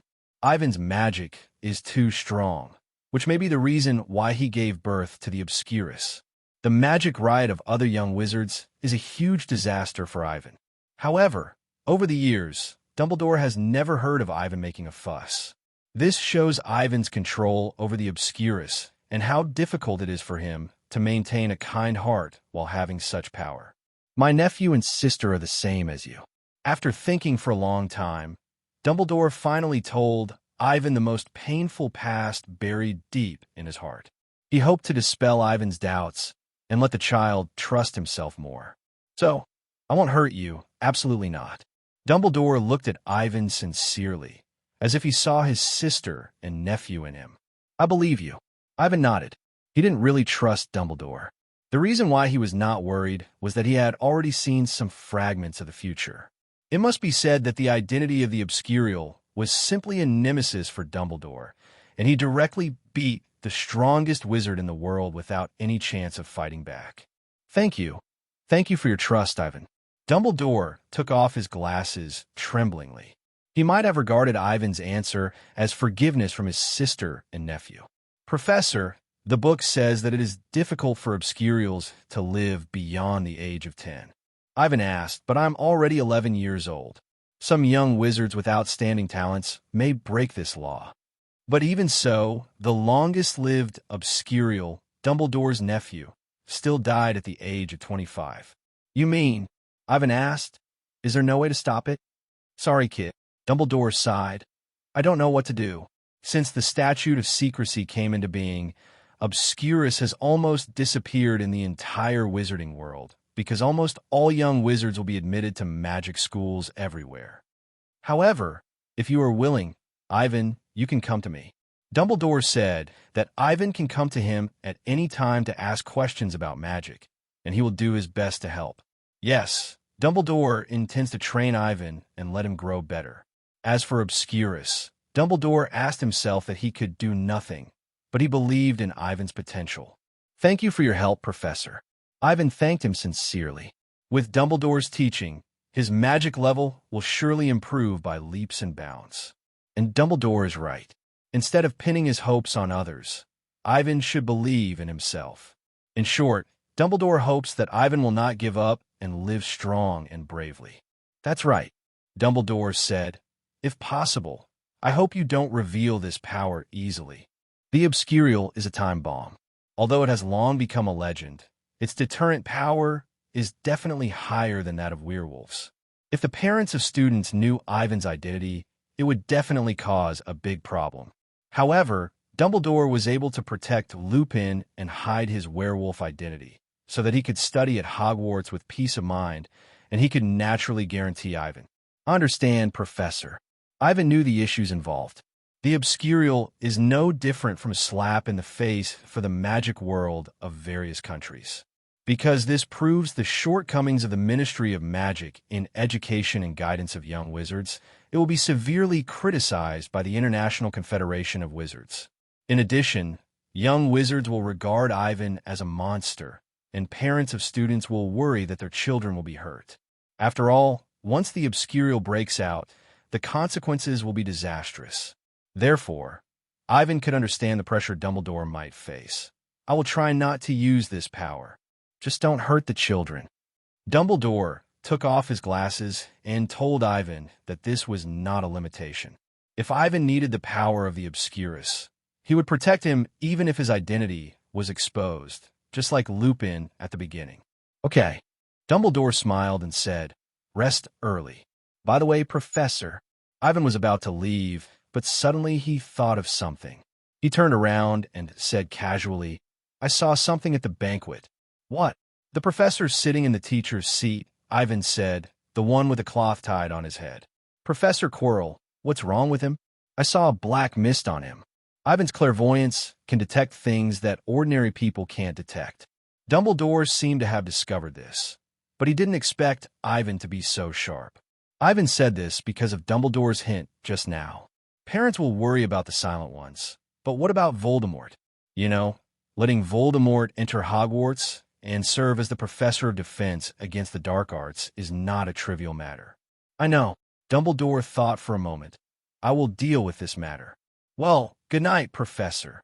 Since Dumbledore didn't want to say it, Ivan would naturally not take the initiative to get involved. He was both defensive and trusting of Dumbledore.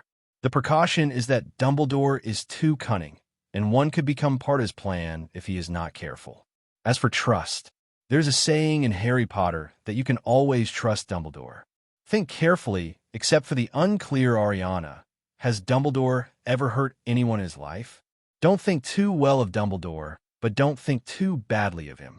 There's one thing: Dumbledore did not deceive Ivan.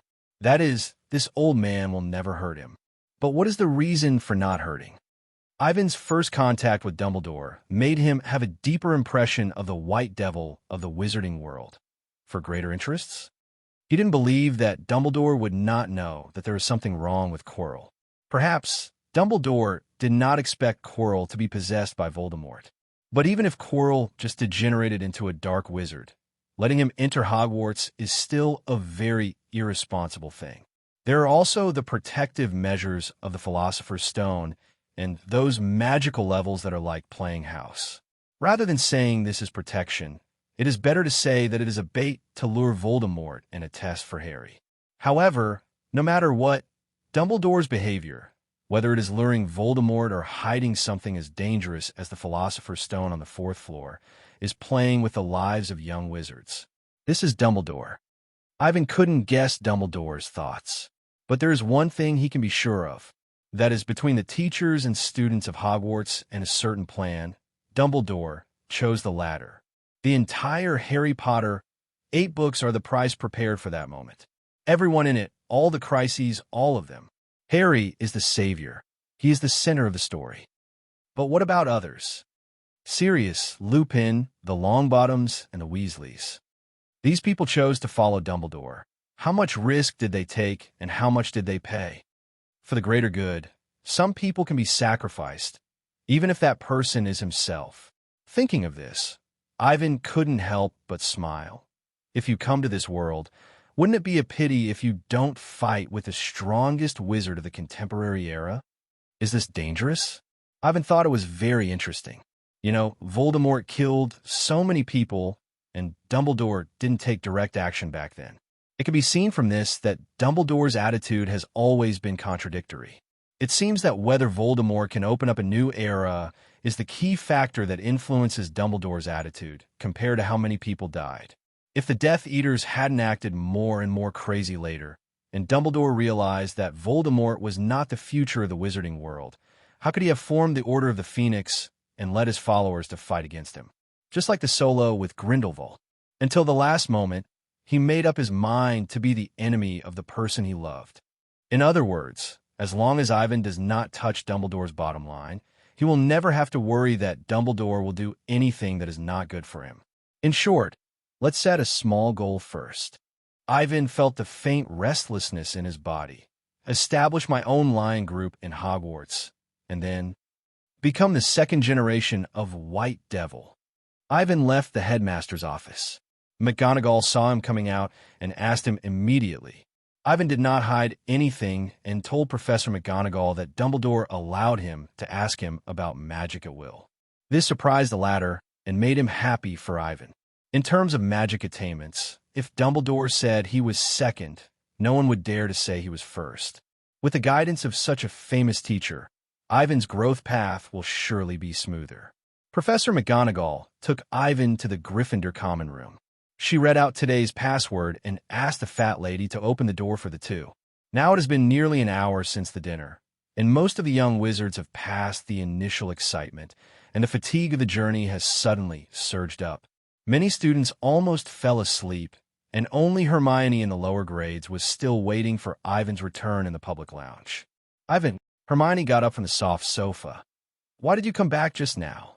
Professor McGonagall? The little witch saw McGonagall beside Ivan and greeted him quickly. Dumbledore wants to see little Ivan. I took him to the principal's office. Professor McGonagall did not stay for long.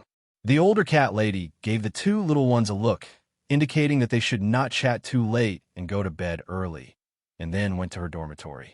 At Hogwarts, most professors have rest rooms in their offices. Only the deans of the 4 colleges will live in their respective colleges to deal with various emergencies. Ivan, don't worry. It's just that Principal Dumbledore discovered my talent and thought I was a promising talent, so he planned to give me some special guidance. Ivan did not intend to keep it a secret from Hermione about being an obscure. The little witch was his best friend. Just like Lupin told James, Sirius, and others about his werewolf identity, Ivan was willing to believe Hermione. Hermione would not alienate Ivan because of the existence of the Obscurus. On the contrary, with the little witch's empathy, she would probably be more active than Ivan in breaking the deadlock of the Obscurus. There are classes tomorrow. Ivan patted the little witch's head in fear. Good night, Hermione. Good night. The two separated in the common room. Before leaving, Hermione told Ivan's dormitory. Ivan was very curious about how many students there were in Hogwarts in his previous life. At the dinner, Ivan made a special estimate and found that all the students added up to less than 300 people, and there were about 70 to 80 people in each college. Just like Ivan's class, Gryffindor has a total of 11 freshmen this year, including 5 girls and 6 boys. Gryffindor's dormitory is a 5-person room. When Ivan walked into the dormitory, he saw 5 4-poster beds with crimson velvet curtains hanging inside. The students' boxes had already been delivered. Yumi, who was locked in a cage, meowed when she saw Ivan. Because of the number of people, Ivan had only one roommate, and that was Neville. Are we the only two? Ivan carried Yumi out and put her on the bed, then asked while changing into pajamas. Only the 2 of us. Neville was very happy to be Ivan's roommate. That's good, Ivan said with a smile. He looked at the time, and after asking Neville, he chose to turn off the lights and go to bed. It was midnight. In the dim dormitory, Ivan climbed out of bed after confirming that Neville was asleep. The reward for the sorting ceremony, the wardrobe. Ivan turned on the system and saw an option of props at the bottom of the attribute list. Ivan Ambrosius. Age, 11. Gender, male. Race, wizard. Bloodline, Ambrosius family. Talents, Transfiguration Magus, Prophecy Magus, Silent. Attributes, 1 normal, 2 excellent, 3 outstanding, 4 rare, 5 legendary, 6 apocalypse, 7 miracle. Soul, 4 rare. Magic, 5 legendary. Physique, 1 ordinary. Thinking, 3, excellent. Mind, 2, excellent. Will, 2, excellent. Current potential point, 1. Holding props, mysterious wardrobe, X1. Mysterious wardrobe. Introduction, a wardrobe connected to an unknown magical secret realm. Open it, and you can go to a mysterious magical kingdom. Status, to be collected. Ask if you want to collect it. Get the wardrobe. As Ivan thought, an exquisite double-door wardrobe appeared in front of Ivan. The wardrobe is about 1 person tall and made of precious mahogany. There are 3 full-length mirrors on the cabinet door, reflecting the bedroom and Ivan under the moonlight. Go to a mysterious, magical kingdom. Ivan stroked the cabinet door. After summoning the mysterious wardrobe, the relevant information of this thing has already appeared in his mind. The mysterious wardrobe is a system prop. Its body is bound to Ivan. What is outside is just a projection of the cabinet. This also means that Ivan can take back the wardrobe. The only problem is that there's a time interval for this ability to summon the wardrobe. That is, after each summoning, you need to wait 24 hours before you can summon it again. Of course, there is no limit to taking back the wardrobe.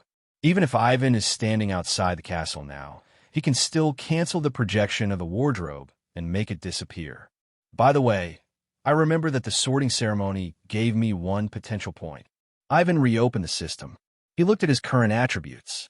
After thinking it over, he decided to stick to the original principle of adding points. It's better to specialize in one thing than to be mediocre in everything. System, improve soul attributes. Attributes. Soul, 4-5, legendary. Magic 5. Constitution, 1. Thinking, 3. Mind, 2. Will, 2. Current potential points, 0. That's it. Ivan felt the changes in himself after adding points. Unfortunately, Ivan did not feel the benefits of soul improvement. Neither clear-headed nor flexible thinking made Ivan quite strange. When the soul is upgraded to level 4, the psychic vision that can see the microscopic magic world is opened.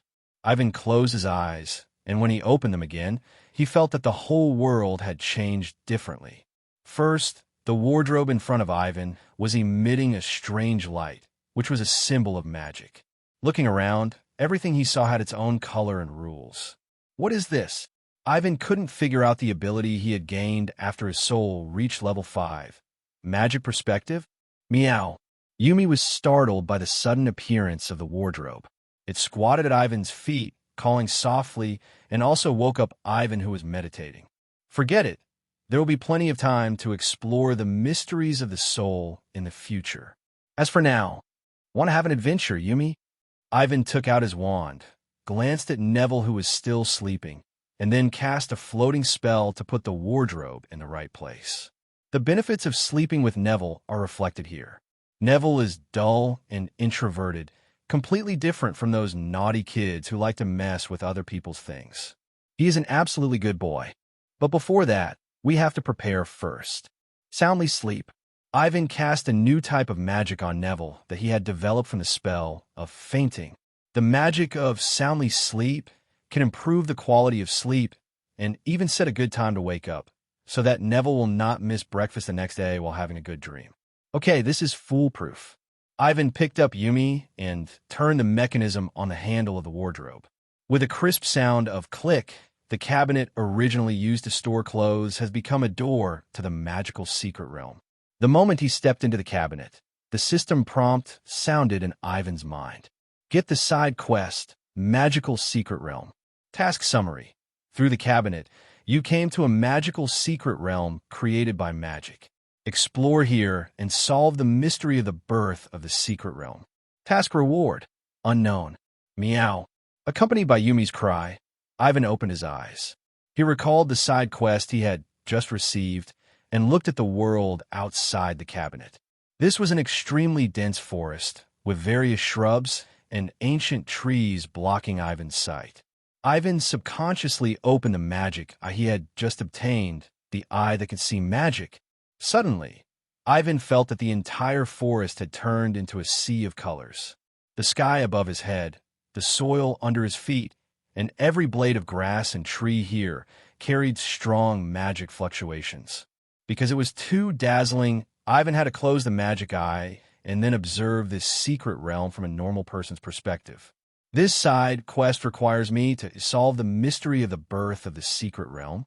Ivan pushed aside the bushes in front of him, stepped on the soil under his feet, and touched the surrounding trees. Real touch. There is no trace of transformation on it. This is real. Yumi fell to the ground and looked around curiously. Ivan brought the kitten here. One is to travel together, and the other is to throw it out to block the knife when encountering danger. Yumi? Of course, this was a joke. Ivan had already done divination before entering the closet, and he and Yumi appeared in class safe and sound a few days later. This is just like telling your own fortune before doing anything. Ivan will never rush into the unknown world without any preparation. Swish! Just thinking about it, the sudden sound made Ivan's face tense. He almost reflexively held the wand on his sleeve in his hand, and then pointed it at the figure that jumped out of the bushes. What appeared in front of Ivan was a strange-looking blue bird with a thick, short, curved beak, which looked like a turkey on the table that came back to life. Dodo. Ivan recognized this bird. It was an extinct bird that he had learned about in the nature class in his previous life. At the same time, the dodo was also startled by Ivan and Yumi. The next moment, there was a crisp sound, and the dodo disappeared into the white light. What? Ivan was a little confused, but he soon reacted. That was not a dodo at all, but a magical creature called the ballbird. According to the book Fantastic Beasts and Where to Find Them, the ballbird is a bird native to Mauritius, and is also called the dodo by Muggles. In addition, because the Muggles did not know the teleportation ability of the ballbird, they thought they had made the bird extinct. Where is this place? Ivan was not scared by the sudden appearance of the ballbird. He quickly picked up Yumi and ran quickly following the breath of the ballbird. Before leaving, Ivan looked back and found that there was an ancient door at the connection between the cabinet and the secret realm, which was the exit from the secret realm. Swish! Ivan gave the door a marking spell, and then he left with confidence. Voila, voila! The bushes were constantly pushed away by Ivan, and he held the wand tightly, ready to deal with possible dangers at any time. In addition, Ivan never forgot that he was still a silent person. The terrifying silence itself is a symbol of magic power reaching 5. It is not an exaggeration to say that it is a top-level black magic. With such power, Ivan is not worried about encountering any danger. What's more, even if he really can't beat it, Ivan can turn in a black mist and escape. GA. Along the way, ballbirds jumped out of the bushes one after another, making Ivan wonder if he had entered the territory of ballbirds. Soon, the vision in front of him suddenly became clear. Ivan stopped and looked at the golden beach and the lake in front of him. He felt that the world was extremely clear, and even his soul seemed to be purified. He lowered his head and saw the ballbirds he had just met, as well as many rare and exotic animals that Ivan could not recognize at all. They were gathering here, either absorbing water or playing in the water, forming a beautiful picture of ancient ecology. This secret place is much larger than I imagined. Ivan looked into the distance and found that the mountains were continuous and there was no end. He also noticed the birds and winged creatures flying in the sky, which showed the reality of the sky in the secret realm. It is hard to imagine what kind of magic can create such a world. Is this really the magic of Harry Potter's world? What can it do? In Ivan's opinion, the upper limit of wizards is at most the level of Dumbledore and Grindelwald. If we push forward, Merlin is the limit. But Merlin, can you cast such magic? Directly open up a space for so many magical animals to survive here, and even form a stable food chain and ecosystem. This is much more powerful than Newt's suitcase. No, you can't think like that. Ivan found himself in a misunderstanding. That is, this world from the moment he crossed over has been a real world. Since it is a real world, the history of wizards cannot be just that little. Think about it carefully. Who is the oldest wizard mentioned in the history of magic? Or where did he come from? According to the records in the history of magic that Ivan has read, European magic originated in ancient Egypt. If we calculate it this way, The history of wizards is at least more than 3,000 years, or even longer. According to Harry Potter's worldview, the prototype of Muggle mythology is the history of wizards. For example, the gods of ancient Greece and ancient Egypt, as well as the 3 sovereigns and 5 emperors of the East, are all wizards in this world. Of course, different languages and cultures may have different names for wizards. But in essence, the power these people possess is still the magic that Ivan knows now, which can move the rules of the world. Suddenly, Ivan's sight fell on the lake in the distance. Ivan felt a trance in front of his eyes, and then scenes reflected by the lake light came into his eyes. At the entrance of the woods on the edge of the Golden Beach, a golden giant beast fell from the sky with thunder, and its target was the little wizard holding the cat. Then the scene changed. The wind was howling in the sky, and the magical animals by the lake fled in all directions. On the ruins of the woods, there was only a scarred giant beast roaring angrily. Thunderbird.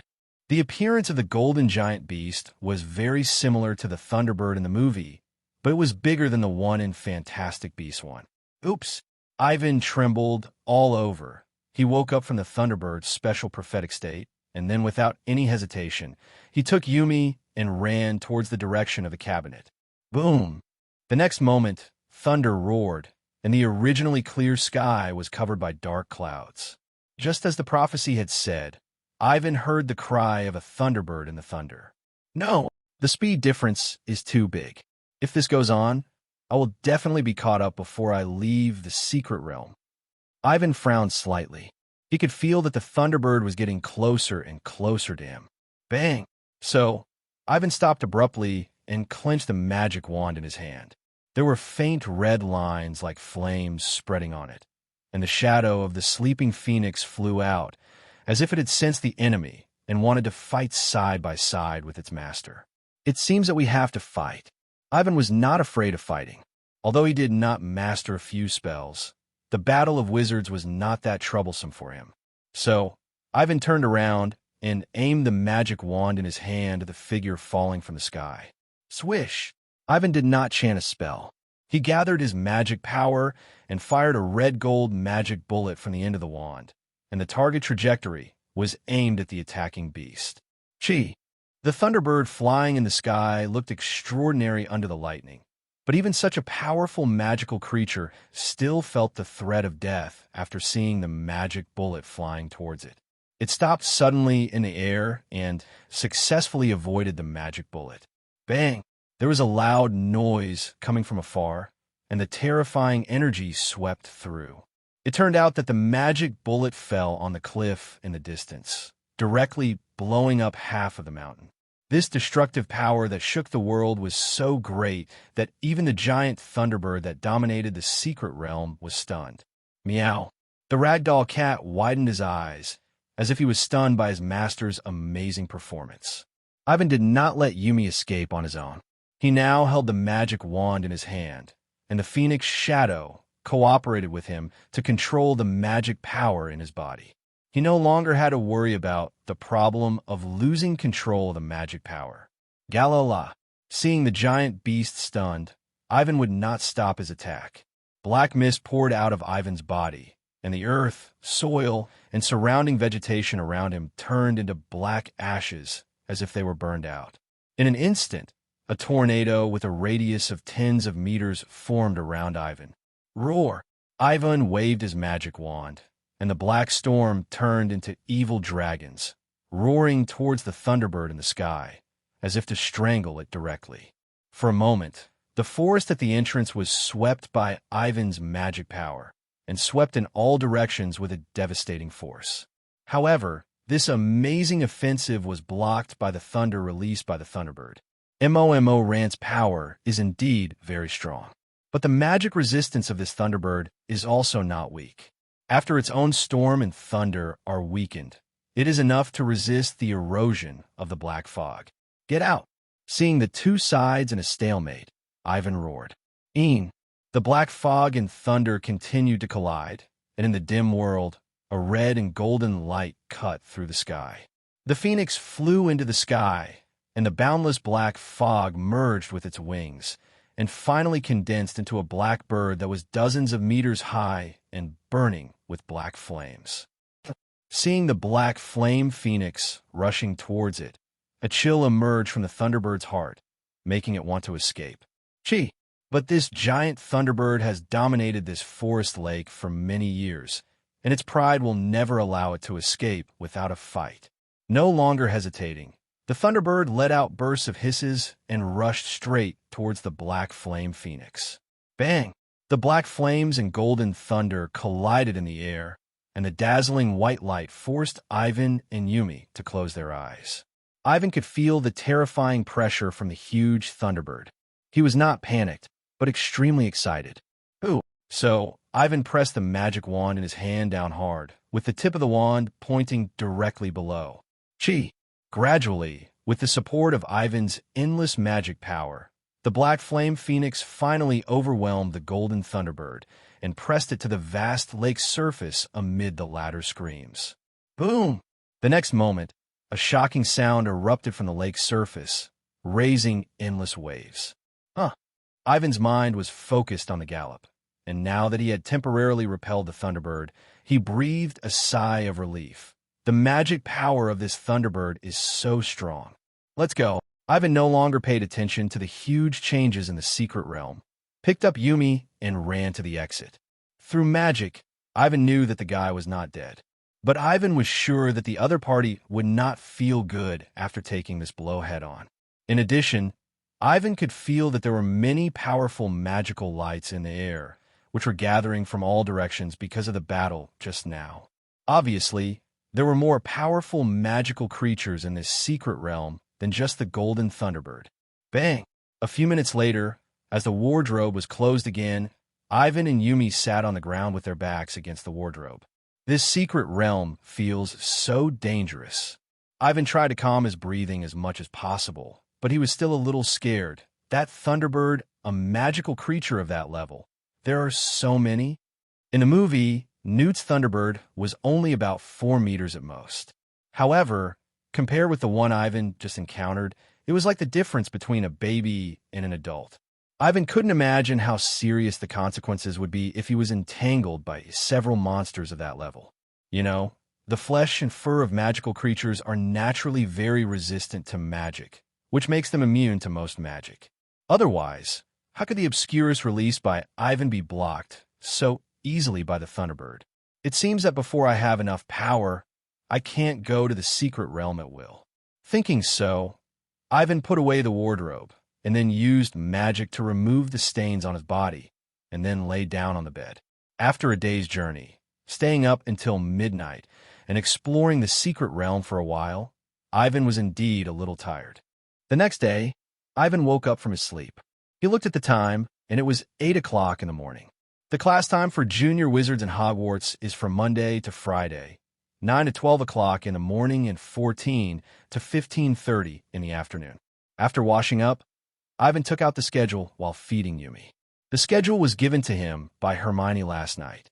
The little witch was very serious in her studies and was probably looking forward to the new knowledge she was about to acquire.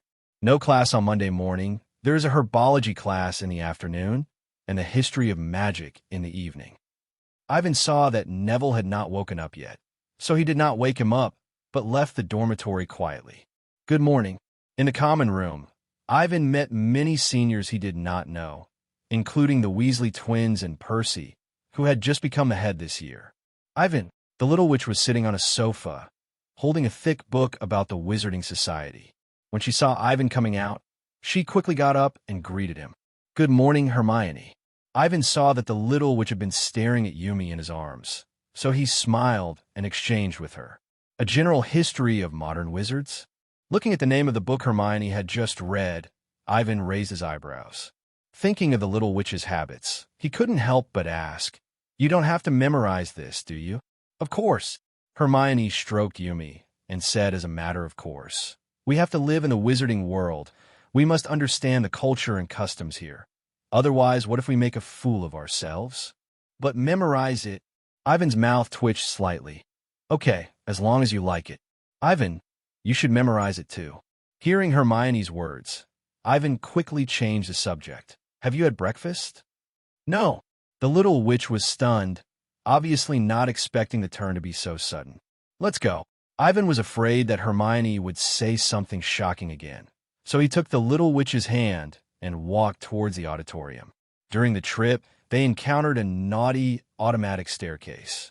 Fortunately, the Weasley brothers were there. The two of them arrived at the hall very easily and enjoyed a hearty breakfast here. There are no classes in the morning. What are you going to do? I want to go to the library. Well, Miss Know-It-All is about to come online. Fortunately, Ivan is also very interested in the collection of books in Hogwarts. The only problem is that with Ivan's current magic strength, the books that can really help him are almost all in the Forbidden Book area. The Forbidden Book area is not only about black magic, but also many white magic and high-end alchemy, potion formulas, which will also be classified as forbidden books. The so-called forbidden books generally refer to magic knowledge that young wizards cannot grasp and may hurt themselves by mistake. Of course, Ivan also has Dumbledore. Old Dumbledore promised him that he could go there to ask about magic knowledge at any time. It is worthy of being the oldest magic school in the world. The amount of books is really amazing. We came to the library. Ivan deeply realized what the world's first knowledge reserve is. Although Hogwarts is not ranked high among the 11 magic schools in the world, it is undoubtedly the first in terms of foundation. In addition, Ivan found that he was wrong about one thing. The open books in a library are not useless as he thought. On the contrary, there are countless precious magic theories in it. Although these theories are not complete spells, the conjectures and cognitions about magic they expound are real treasures. For example, the book called Basic Principles of Spells that Ivan is reading now uses nearly 100 pages to describe the various changes the author experienced in the process of casting 100 spells. The essence of spells is psychological suggestion. Any spells and gestures are to strengthen this impression. Ivan secretly said, "This is the same as I guessed." The next step is the details of casting. To release each spell, you first need to have a clear goal, such as what you want to do and what effect you intend this spell to show. This step is the foundation, and Ivan's understanding of it can be roughly summarized as imagination. To make your wishes come true, you must first think and then heart. Heart, that is, the soul, represents your strong desire to achieve your goals. Finally, solidify it with firm will to cast a complete spell. In addition, there are spells like the Vanishing Spell and the Floating Spell. The mind does not enhance the power of these spells, but simply realizes the wish. The mind includes emotions and wishes. A strong will can stabilize magic and make it more handy. Ivan, and the power of a magic depends on the emotions contained in the wizard when casting the spell. Seeing this, Ivan finally understood the relationship between the 3 of the 6 attributes: mind, thinking, and will, and magic. In simple terms, the mind is magic power and efficiency. The higher the mind attribute, the higher the upper limit of the magic power. The same magic, such as the blasting spell, its power is related to the user and the emotional state of the user when casting the spell. If the wizard's mind attribute is only 1, then even if he casts the blasting spell in the most angry state, the result is just to destroy a house. Peter Pettigrew in the original book once used a blasting spell to destroy a street. In Ivan's estimation, Peter Pettigrew's mental attribute should be 3 and no more than 4 at most. By analogy, if a wizard with a mental attribute of 5 casts this magic, Ivan thinks the effect it can achieve will be beyond imagination. Maybe a blasting spell will destroy a mountain. Imagine the end of Fantastic Beasts 2, when Credence's suppressed explosion blew up a cliff thousands of meters away with one blow, which shows the horror of this kind of simple destructive magic. Of course, Credence's magic bullet is the result of pure magic release, which has nothing to do with the mind. The influence of the mind is more like a multiplier, which can amplify the original magic by geometric multiples. The love magic mentioned in the original book. Ivan thought of the love magic that Lily released before her death, which is the passive resistance spell. This is a very rare and powerful spell that can resist the killing curse. The magic power requirement of the passive resistance spell is not low, at least it must be above 3 points. After meeting this requirement, the passive resistance spell requires enough love from the caster. The power of love will greatly strengthen the passive resistance spell, thus showing a qualitative change of 1 + 1 greater than 2. Even Voldemort cannot touch Harry because of this spell. In theory, any magic can be infused with the power of the mind. This is Ivan's feeling when practicing spells, but the process is not smooth and even extremely difficult. Ivan's mind attribute is only 2 points. Ivan can't control the 2 points of mind at all, let alone use it. Fortunately, even without the blessing of the mind, the magic composed of magic power is still extremely powerful. This also reflects the importance of magic power and powerful spells. After all, even if you have 5 points of mind for a repulsion spell, its power will never exceed the blasting spell. The thinking attribute is related to the refinement of a magic and various changes. In Ivan's opinion, the best way to embody this attribute is transfiguration. With the improvement of the thinking attribute, the transformed things will be more vivid, and those extremely complex alchemy and potion science all require wizards to have excellent thinking. In addition, the thinking attribute is also closely related to reaction speed, calculation ability, and memory. Of the 3 basic attributes, thinking has the highest cost performance. This is Ivan's judgment because thinking involves a lot of things. The mind is a hidden attribute because the upper limit is not used most of the time. Especially in learning, the mind attribute is really useless. Then there is will. The role of will is also clearly stated in this book. That is safety. There are many dangerous magics in the wizard world, among which black magic is the most. In this world, the difference between black magic and white magic lies in the different directions of their exploration. First of all, black magic explores the body and soul, which belongs to the wizard's internal research, while white magic is more about changing the outside world. Wind, rain, thunder and lightning, time and space, material structure, etc. These are the domains of white magic. In contrast, the curses, evil spells, and poisonous curses of black magic are about how to kill a life and how to make the body and soul of a life suffer. In addition, most black magic requires negative emotions, which makes many black wizards eventually go astray. Perhaps some people will say that power is not good or bad, and people are good or bad. However, this statement is not universal in the HP world. Black magic is something that really distorts the body and soul. Without a strong enough will, wizards cannot bear that price at all. Wizards with strong wills can be immune to the side effects of black magic, and even directly immune to most black magic. This is something Ivan did not expect. It turns out that the will attribute is also related to magic resistance. The 2 attributes of mind and will can be said to complement each other. The mind affects the strength of magic, but powerful magic is inevitably accompanied by the disadvantages of being difficult to control and easy to hurt oneself. So at this time, the will needs to meet the standard and never avoid the loss of control of magic. The best example here is a Nimigus transformation. Ivan is a natural metamorphosis, but his transformation is limited to humans, and he cannot transform into other creatures. According to the original book, a Nimigus transformation is extremely dangerous. If there is any omission, it will leave permanent damage. The damage includes, but is not limited to turning into a monster, being unable to change back from animal form, leaving animal characteristics on the body, leaving the habits of the transformed animal, losing the human mind, etc. If the will is high enough, then any magical transformation, even blood transformation, will become extremely safe. Even if there is a mistake, a strong will can stabilize the magic power and prevent external forces from causing harm to the body. So that's it. Ivan said inwardly. The mind vents outward, the will stabilizes itself, and the role of thinking is to make the 2 more perfect and delicate. Of course, the basis of all this is still magic. Without magic, no matter how high your 3-dimensional attributes are, you can't cast even the simplest lighting spell. Ivan, Soul 5, Magic 5. Physique 1. Thinking 3. Mind 2. Will 2. Current potential points 0. After raising his soul to 5 points, Ivan began to think about the next attribute improvement.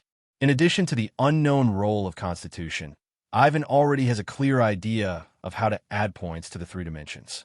Mind and will need to be synchronized. When a mind is high, the upper limit of magic power increases, but without enough will to control it, it will harm others and yourself. Ivan looked at the mind that had reached 3 points. According to his advanced point addition theory, if he gets more potential points next, he plans to invest them in thinking. Of course, you can also try to add 1 point of constitution to see what the constitution attribute is useful for. After spending a morning in the library, Ivan and Hermione read a lot of books, but Ivan did not find any books about the concept of constitution in them. This matter made Ivan very confused. Fortunately, Ivan still has old Dumbledore. He plans to go to the principal's office after the history of magic tonight. It was noon. After lunch, Ivan and Hermione returned to the common room and separated here. Yumi is so cute. Can I take her home? Hermione made such a request, and Yumi also liked the little witch. So Ivan asked her to help take care of her, and the advantage was that Hermione could hold Yumi to sleep. You mean Crookshanks? As for cats, the more the better. Great. I will take good care of this child. After that, Hermione jumped away. They had a herbology class in the afternoon, which was the first class for the two after they came to Hogwarts. So Ivan also needed to go to the dormitory to prepare. At the stairs, Ivan met Ronald and Harry, who were yawning. Morning, Ivan. Morning. Ivan smiled and greeted the two. But soon, Ivan heard the discussion coming from the common room. It's over there, look. Where? Next to the tall, red-haired boy. The one with glasses? Did you see his face? Did you see his scar? Ivan knew that this was the beginning of the school day that Mr. Savior would inevitably encounter, and he patted Harry, who was a little overwhelmed. Get used to it. Ivan didn't care much about Harry's affairs. Voldemort possessed Quirrell and planned to steal the Philosopher's Stone, and Dumbledore planned to use this to give Harry a trial to cultivate his courage and ability. As for whether Dumbledore would include Ivan in the rescue team, he didn't care. After all, if Dumbledore really taught him valuable magical knowledge, it would be natural for Ivan to give him feedback. Maybe others are worried about Voldemort and afraid that he will come back again. But in Ivan's eyes, Voldemort is just like that. Let alone other things, just based on Ivan's current attributes. Even if he doesn't improve, he is confident that he will be invincible when Voldemort comes in the 4th year. Peak 5 magic and soul are not for show. Ivan is not inferior to Voldemort at all. Moreover, living in the wizarding world, Ivan will sooner or later confront Voldemort, an unstable factor. In this case, why does Ivan change the plot? According to the prophecy, let Voldemort die in the hands of Harry and the Gryffindor Swordmaster. Isn't it better? Olby is really scheming. He made a deal with me early on. Yes, a deal. Dumbledore will try his best to train Ivan and save his life, and Ivan will watch this play peacefully. In total, it took only 4 or 5 years, and Ivan felt that he did not suffer any loss. Hey, Neville, what are you looking for? Thinking so, Ivan walked into the dormitory, but found Neville rummaging through boxes and cabinets looking for something. Ivan. The shy boy looked up and saw Ivan. His eyes moistened instantly. My leaf, it's gone again. Ivan shook his head helplessly. He felt that he needed to cast a marking spell on Leaf. He comforted Neville and told him that Leaf remembered the way and would go home by himself. To Ivan's surprise, Neville actually believed his lies and really calmed down. No, it may also be that he forgot Leaf. Ivan silently mourned for Leaf in his heart and said, Neville, are you ready for the herbology class in the afternoon? There are classes in the afternoon? Ivan was completely speechless. He really didn't know what to say to Neville. Because the child was cursed with forgetfulness when he was a child, his brain is not very good, he is very slow, and his forgetfulness is incredible. But Ivan didn't dislike Neville. Looking at Neville, Ivan was like facing a young, stupid brother. He felt that he had the responsibility to take care of this silly roommate. To prevent accidents, I will help you hold the books for the herbology class. Ivan found 2 books for the herbology class, cast quickly shrink on them, and then stuffed the 2 mahjong-sized books into his pockets. You go to eat first. Harry and Ronald are going too. Remember to go to the herbology classroom with him. If he didn't say this, Ivan felt that the child would probably forget about the herbology class after dinner. I just have a bad memory, Neville said timidly, but I still know that I have to go to class. Should? At the end, Neville added 2 more words unconfidently. Maybe even he doubted the credibility of what he said, because he always forgets these things. Alas, Ivan had nothing to say. He sighed and gave up the idea of resting in the dormitory. Forget it. I'll take you to the cafeteria. Ivan, it's just right. I can visit the castle of Hogwarts. Walking in the corridors of Hogwarts, Ivan looked at the ghosts flying by. They greeted the little wizards coming and going, among which the Weasley brothers were the happiest. I have to admit that the Weasley twins are really the pistachios of Hogwarts, providing laughter to the people around them all the time. Hi, Ivan. George saw Ivan wandering alone and stopped him by the neck in a very familiar manner. Where's your girlfriend? Why aren't you with her? Hey, George. Ivan knew he had no ill intentions, but he still reminded him not to say that in front of Hermione. I know, and I'm Fred. That's right. Fred on the other side said, I'm George. Ivan smiled playfully. He didn't say it clearly, but just stared at the twins silently, which made the 2 of them a little scared. Okay, I admit, I'm George. George raised his hands in surrender and asked, How did you find us? It's not the first time that the 2 have played tricks to confuse their brothers, but this is the first time that they have been seen through so easily, because the magic power in you is different. Ivan simply replied, and then walked towards the yard outside the auditorium under the puzzled eyes of the brothers. Next, Ivan visited the entire first floor, including the lobby, the viaduct, and the towers of Gryffindor and Ravenclaw, until he felt that the time was almost up, and then he leisurely came to the greenhouse at the edge of the school. Professor Sprout had been waiting here for a long time, and Ivan saw Hermione and Neville, who came with Ronald and Harry. Neville, your book. Ivan removed the spell on the book and returned it to its original size, then handed the book to Neville. Thank you. The shy boy held the herb textbook in his arms, while Hermione quickly came to Ivan and shared with him the new knowledge he had gained in the library in the afternoon. By the way, have you memorized the contents of the herb course? Ivan didn't know how to complain about Hermione, so he could only choose to ignore it. Are you all here, kids? Gryffindor's herb course was taken with Hufflepuff. Professor Sprout was a fat middle-aged witch. She was a very gentle person, and Ivan felt more like a country aunt than a magic teacher. In the herb course, Professor Sprout took out many interesting herbs and explained to the students their uses and the significance of learning this course. Of course, for most students, the content of the herb course can basically be divided into knowing herbs, taking care of herbs, and using herbs. Hufflepuff and Gryffindor students have a good relationship. During the whole class, everyone was very well-behaved and followed Professor Sprout's lead to admire the exotic flowers and plants that she carefully cultivated in the greenhouse. Suddenly, Ivan noticed a familiar plant.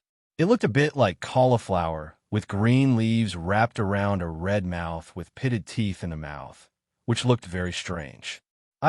Hermione noticed Ivan's gaze. This is biting cabbage, right? Biting cabbage, an important weapon in a Hogwarts game that Ivan played before crossing over, once created a new era of don't learn black magic. Join Hufflepuff Herbology. This guy is very strong. Ivan couldn't help but make a joke with Hermione, but unfortunately the little witch didn't get his joke at all, and instead really began to observe this biting cabbage carefully. I was just joking. Ivan has been using both his spiritual vision and magic eyes since he came in. He said that the biting cabbage was powerful, but that was just a joke. Spiritual vision can sense the state and even the emotions of these plants and magical plants. The magic eye is even more amazing. It observes things from the essence. Therefore, in Ivan's perception, the biting cabbage has almost no secrets. He can see that it is solidified with a variety of magic. Unfortunately, Ivan's current magic attainments are too shallow, and he cannot understand the meaning of these magic traces. Ah! At this moment, a student stumbled and knocked down a row of flower pots on the side. The next moment, a series of crackling sounds were heard. As the student's face turned pale, Professor Sprout and a group of young wizards turned back. Wow! But before everyone could react, a piercing scream rang in their ears. Everyone felt dizzy, and even the glass on the top of the greenhouse was shattered. Suddenly, the young wizards covered their heads and were in great pain. "Be quiet." Seeing this, Ivan took a step forward and pressed his palm against the thing that made a loud noise on the ground without waiting for Professor Sprout to draw out his wand. He did not cast magic, but simply cut off the raging magic. This strange and terrifying sound wave is a kind of magic that Ivan has never seen in a book. It is not a spell, but is engraved in the strange plant body on the ground.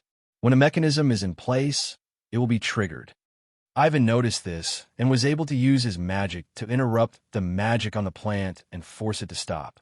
It sounds simple, but it is extremely difficult to do in practice, because normal people will never have an eye that can see the microscopic world and traces of magic. Oh!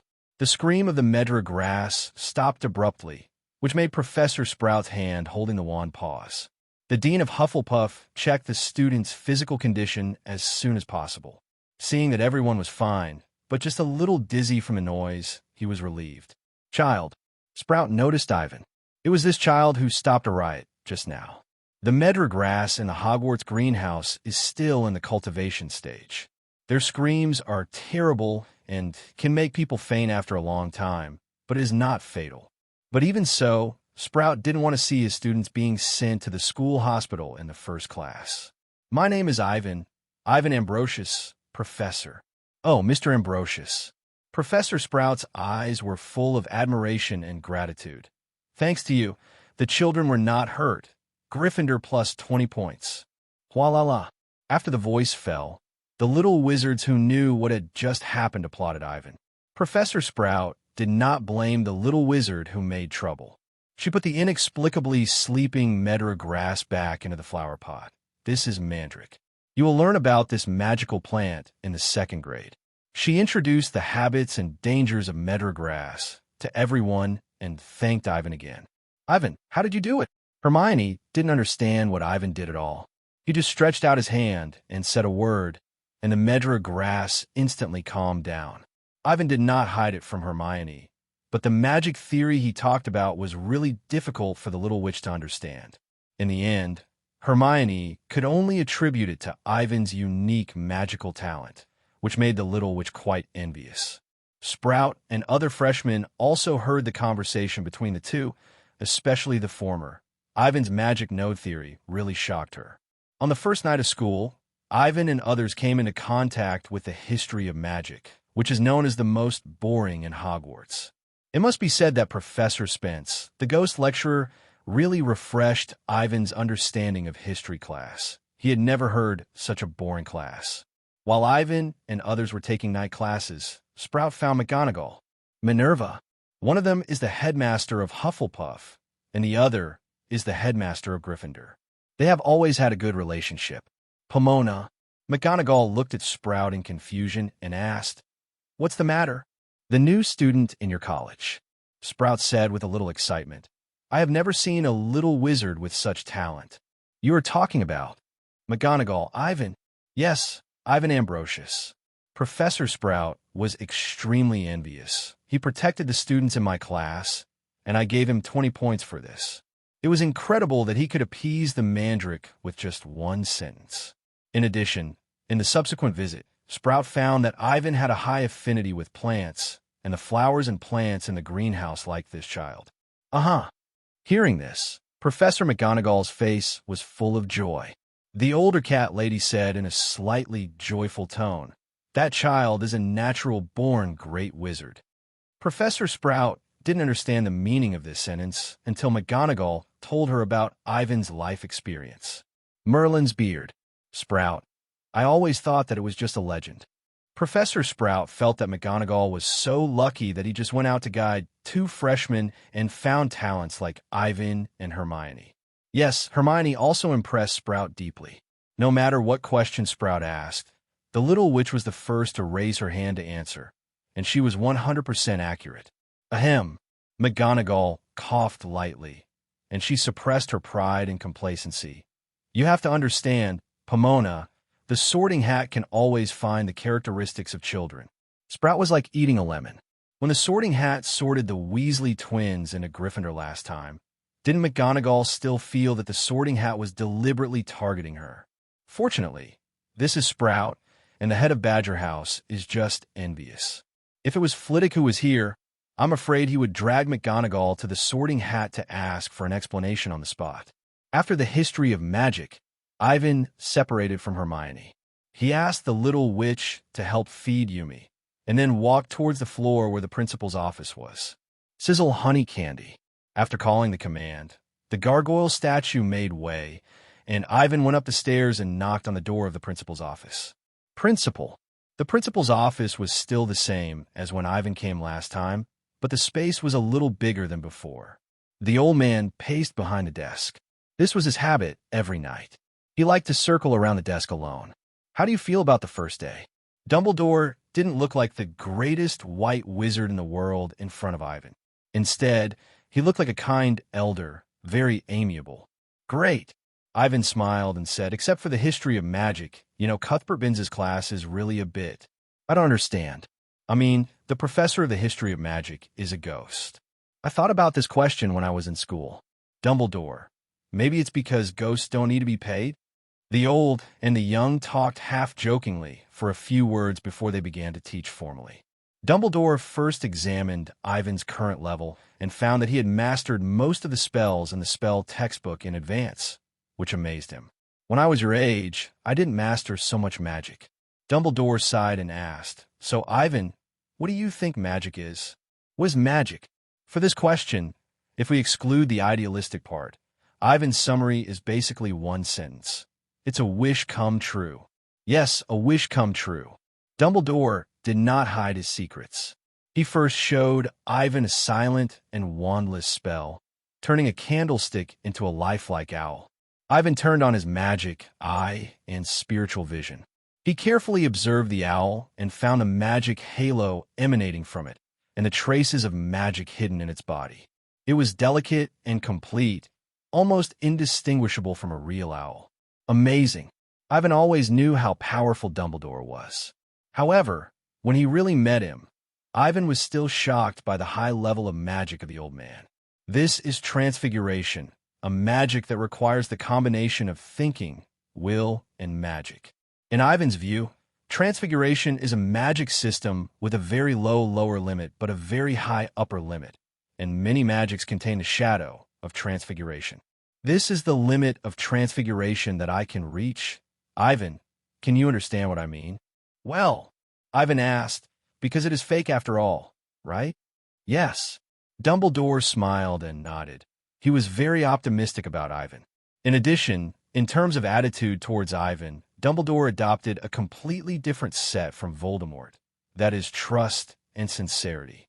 The old man did not hide his private and said bluntly, the basis of transfiguration is the change in form. The so-called form is the appearance, but it does not have real functions. Above it, it is the transformation of essence. For example, a stone is turned into a clock, and the latter can be used as a real clock when the magic continues. Higher levels of transfiguration involve the mind. That is, the transformed things have their own thoughts, such as the Sorting Hat and Ronald's flying car. For example, the paintings here. Dumbledore gestured to Ivan to look at the portraits of the headmaster on the surrounding walls. Magic portraits that can speak and have self-awareness are also the product of transfiguration. In Dumbledore's summary, the above 3 stages are not difficult for Ivan. The only difference is how much time Ivan needs to spend to master it thoroughly. As for what comes after that, speaking of this, Dumbledore glanced at Ivan. Minerva told me that you can change your appearance? Yes, the book says that this is called transfiguration, which is a natural magical ability. Suddenly, Ivan reacted. You mean transfiguration is a higher level of transfiguration? Permanent transfiguration. Before Dumbledore spoke, Ivan had already understood that the 4th level was different from the previous 3 levels. I changed my appearance, which is a real change and does not require magic to maintain. And this also means that as long as Ivan does not change back, he can even live his whole life in the appearance of someone else. You are really smart, Ivan, Dumbledore praised. As you think, transfiguration and animagus transfiguration, the former can completely change a person's appearance, and it will not be like this owl, which has a time limit. Similarly, the animals that animagus transforms into can maintain the form of the animal permanently. Not only that, take Professor McGonagall as an example. After this old cat lady turned into a cat, catnip was also effective for her, because from a biological point of view, the transformation of animagus is to completely turn into a certain animal. From the inside out, even the genes have changed. Unfortunately, except for animagus, wizards have never been able to master the true meaning of transfiguration. Except, Dumbledore paused, and Ivan immediately thought of what he was going to say. The Philosopher's Stone? Dumbledore was a little surprised. He didn't expect Ivan's thinking to be so astute. According to Dumbledore's original idea, he wanted to arouse Ivan's interest through today's teaching, so that he could participate in Harry Potter's adventure. Of course, Dumbledore would not let Ivan really participate. After all, he was too supermodel. The levels arranged on the 4th floor were no different from playing house in front of Ivan. Dumbledore just hoped that Ivan could give Harry a little help, or join him and look after him. Unfortunately, the plan was declared over before it even started. The Philosopher's Stone made by Nicholas Flamel has the effect of turning stones into gold and making elixirs of immortality. The Philosopher's Stone, also known as the Philosopher's Stone and the 5th element, is the highest realm of alchemy. Apart from other things, just turning stones into gold is a permanent deformation of the material level, which is something that contemporary wizards cannot do. And following this topic, Dumbledore began to explain the basics of magic to Ivan. Yes, the basics and the most basic part. Ivan did not dislike it, but listened very seriously. Because this knowledge came from Dumbledore, it was the valuable experience he summed up over the years. From Dumbledore, Ivan learned the principles of wizards' spellcasting, which benefited him a lot, and even improved his level of wandless spellcasting. Professor, is there a higher level above permanent transformation? Dumbledore thought for a moment, but did not answer immediately. Instead, he told Ivan not to go too deep. In the wizarding world, there's an insurmountable problem, and that is magical transformation. Magic transformation? Ivan did not understand the meaning of this word for a while. What is magical transformation? Fox. Dumbledore called over the dozing Phoenix Fox, who landed on the desk singing a sweet song. Ivan, do you know the essential difference between magical animals and wizards? This, Ivan said, the bodies of magical animals can be used as materials for alchemy and potions, and wizards, whether it is their blood, hair, or bones, are no different from muggles. Yes, wizards and muggles are the same. This statement is not suitable for the wizarding world, and Dumbledore would not make such remarks in public. But there are only the two of them here, and Dumbledore believes that Ivan thinks so too. Ivan asked in confusion. But wizards have magic, but muggles don't. The key is not magic, but understanding magic. Understanding magic. Seeing that Ivan was getting more and more confused, Dumbledore smiled and said, "Yes, Ivan, what do you think magic is like? I mean, what does it consist of, and what kind of state is it in? If this is not the world of Harry Potter, but something like Warcraft, D&D, or Otherworld, Ivan would definitely think that magic is a kind of energy or an element or aura floating between heaven and earth. However, the magic in this world is not a kind of energy, and it is even impossible to determine whether it is material. Indescribable. Ivan expressed his thoughts. Magic is ethereal. It is invisible, but it can be transformed into the power of wizards, making our wishes come true. Yes, invisible and extremely powerful. Dumbledore nodded and said, "We can only see the manifestation of magic, but we can't explore it itself. This is transfiguration, a higher level than permanent transformation, magic transformation." The so-called magic transformation is to transform magical objects or even creatures. Wizards can't do this because they can transform metals, plants, and animals, but they can't transform magic. If one day, Ivan can transform a stone or even a ball of air into a fire dragon according to his own imagination and let it exist forever and even reproduce, then Ivan is no longer a wizard, but should be called a god. Even Merlin and the four giants 1,000 years ago can't do this. I understand. Ivan remembered Dumbledore's previous warning. I won't touch those dangerous powers before I get your approval. Magic transformation can be called the creation of new substances and life. This is the realm of God.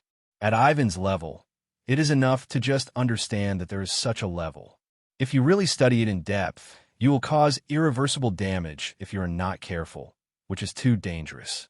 In addition, Ivan still believes in Dumbledore. Apart from Harry Potter's plan, Dumbledore's character and personality are almost impeccable. Ivan doesn't think that he can do whatever he wants with the system. Thank you, Professor. It was almost time. Ivan said goodnight to Dumbledore, and then got up and returned to the Gryffindor common room. In the spells class on Tuesday morning, Gryffindor students took it with Ravenclaw. The spells teacher Flitwick has some goblin blood, which requires him to stand on a pile of books to reach the desk. Flitwick is very approachable. While calling the roll, he chatted with the students he called, and soon became familiar with the little wizards. After that, Professor Flitwick started today's class. He first explained some simple basic and theoretical knowledge about spells. Ivan could hear that Flitwick's teaching level was very high. Many complex theories became easy to understand after he spoke. Throughout the entire class, Flitwick's in-depth and easy-to-understand explanations benefited Ivan a lot, and many of his previous questions were also answered at this moment. In the middle, Flitwick also asked a few questions about basic spell theory. Hermione successfully beat the Eagles next door and got 3 credits for Gryffindor, which made the little witch very happy. As expected of the professor of spells at Hogwarts.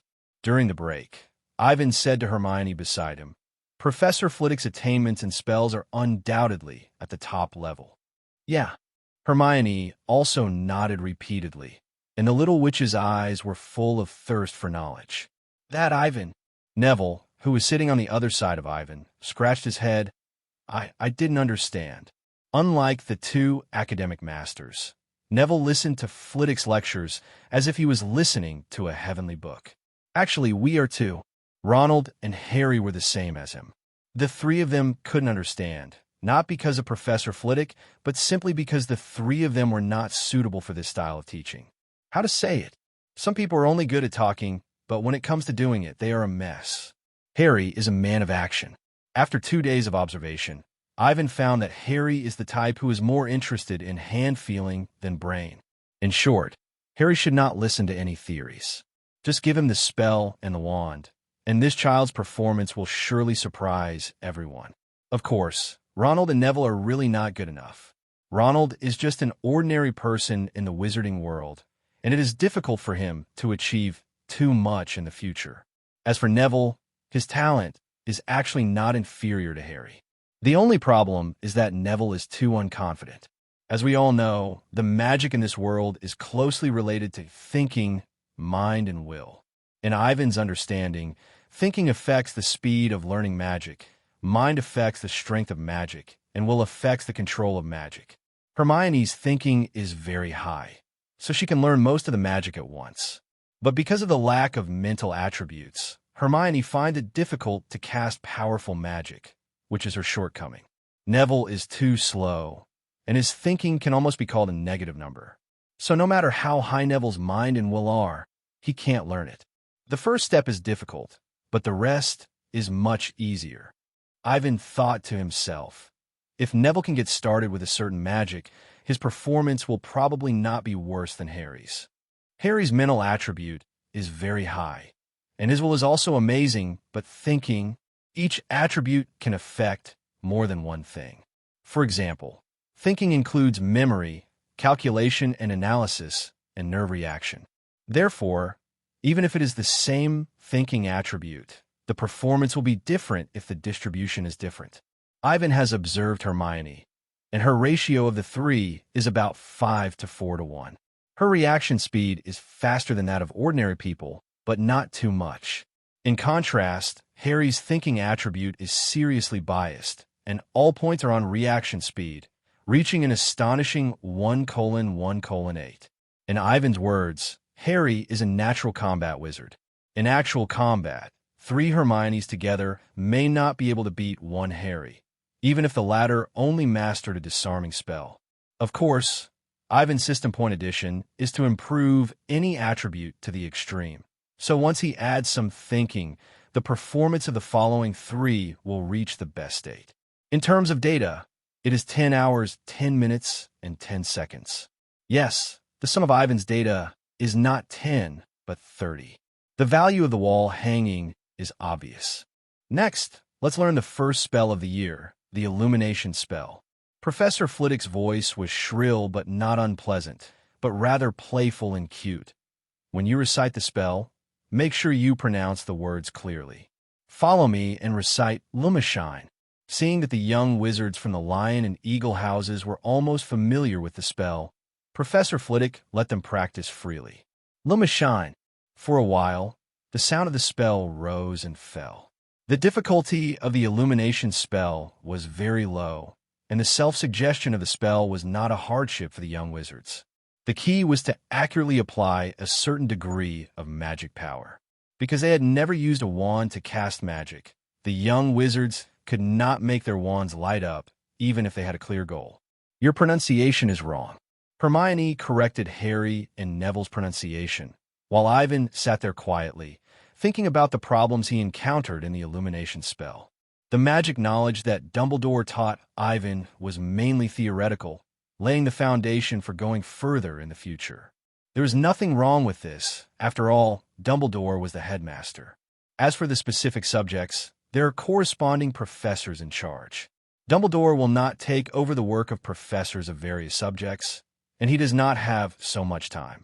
Ivan's current study plan is to study in the library first, and then go to the professors for advice when he encounters something he does not understand. If even the professors cannot answer, then go to Dumbledore. Oh, look, Miss Granger did it. At this time, Professor Flitwick obviously noticed the light blooming from the tip of Hermione's wand. He jumped up and down, excitedly praising the little witch's talent for spells. Because of Miss Granger, Gryffindor plus 5 points. In the first class, the first little wizard who successfully casts a spell deserves a reward. After that, several Ravenclaw students cast the illumination spell. The difficulty of the illumination spell is very low. Ivan takes it as the basic unit of 1, which shows that its threshold is that almost any little wizard can quickly master it. In this way, time passed by minute. Ivan estimated that there were about 10 minutes left in the spells class, and there were only 5 young wizards who successfully cast spells. Most of them were Ravenclaws, and Gryffindors only had Hermione and Harry, who received her guidance and correction. It should be about the same. Ivan didn't think it was strange. There were only more than 20 people in the whole class, and a 1/4 success rate was not low. Lumos! Lumos! Lumos! Bang! However, just as Ivan was about to raise his hand and ask Professor Flitwick about the illumination spell, his expression suddenly became serious. What happened? All the young wizards in the spells class were startled by the sudden explosion. Even Professor Flitwick didn't expect this to happen. The fairy-like dean of the Eagle Academy took short legs and ran quickly towards the explosion. Flitwick was stunned for a moment. He saw a circle of light golden film, with Harry, Ronald, and others as the boundary, surrounding a boy with a black face and hair turned into a ball. He was relieved to see that the student only made himself dirty and was not actually hurt. Are you okay, Seamus? Ivan unlocked the magic barrier, waved his wand, and cast 2 spells quietly. Clean up. Restore to the original. In the blink of an eye, the table that was originally cracked and black became brand new, and even Seamus' hair and clothes were restored to their original state. Oh, what beautiful cleaning and repairing spells. Professor Flitwick widened his eyes and looked at Ivan in disbelief.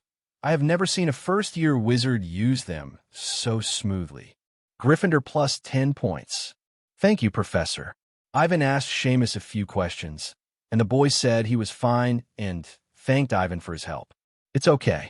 Ivan solved this emergency and then asked, Professor, I have a few questions to ask you. Oh, of course. Flitwick was flattered and said, What do you want to know, little Ivan? He likes students with a strong desire for knowledge. Not to mention Ivan, a genius with extraordinary talent and politeness. That's right. Ivan smiled slightly, his tone calm with confidence and curiosity. In the process of casting the illumination spell, I found that the spell is not a necessary condition. It is just a psychological suggestion to make us firm in our ideas. Well, yes, the wizard's silent casting is based on this. After Flitwick finished speaking, Ivan put the wand on the table and then extended his index finger.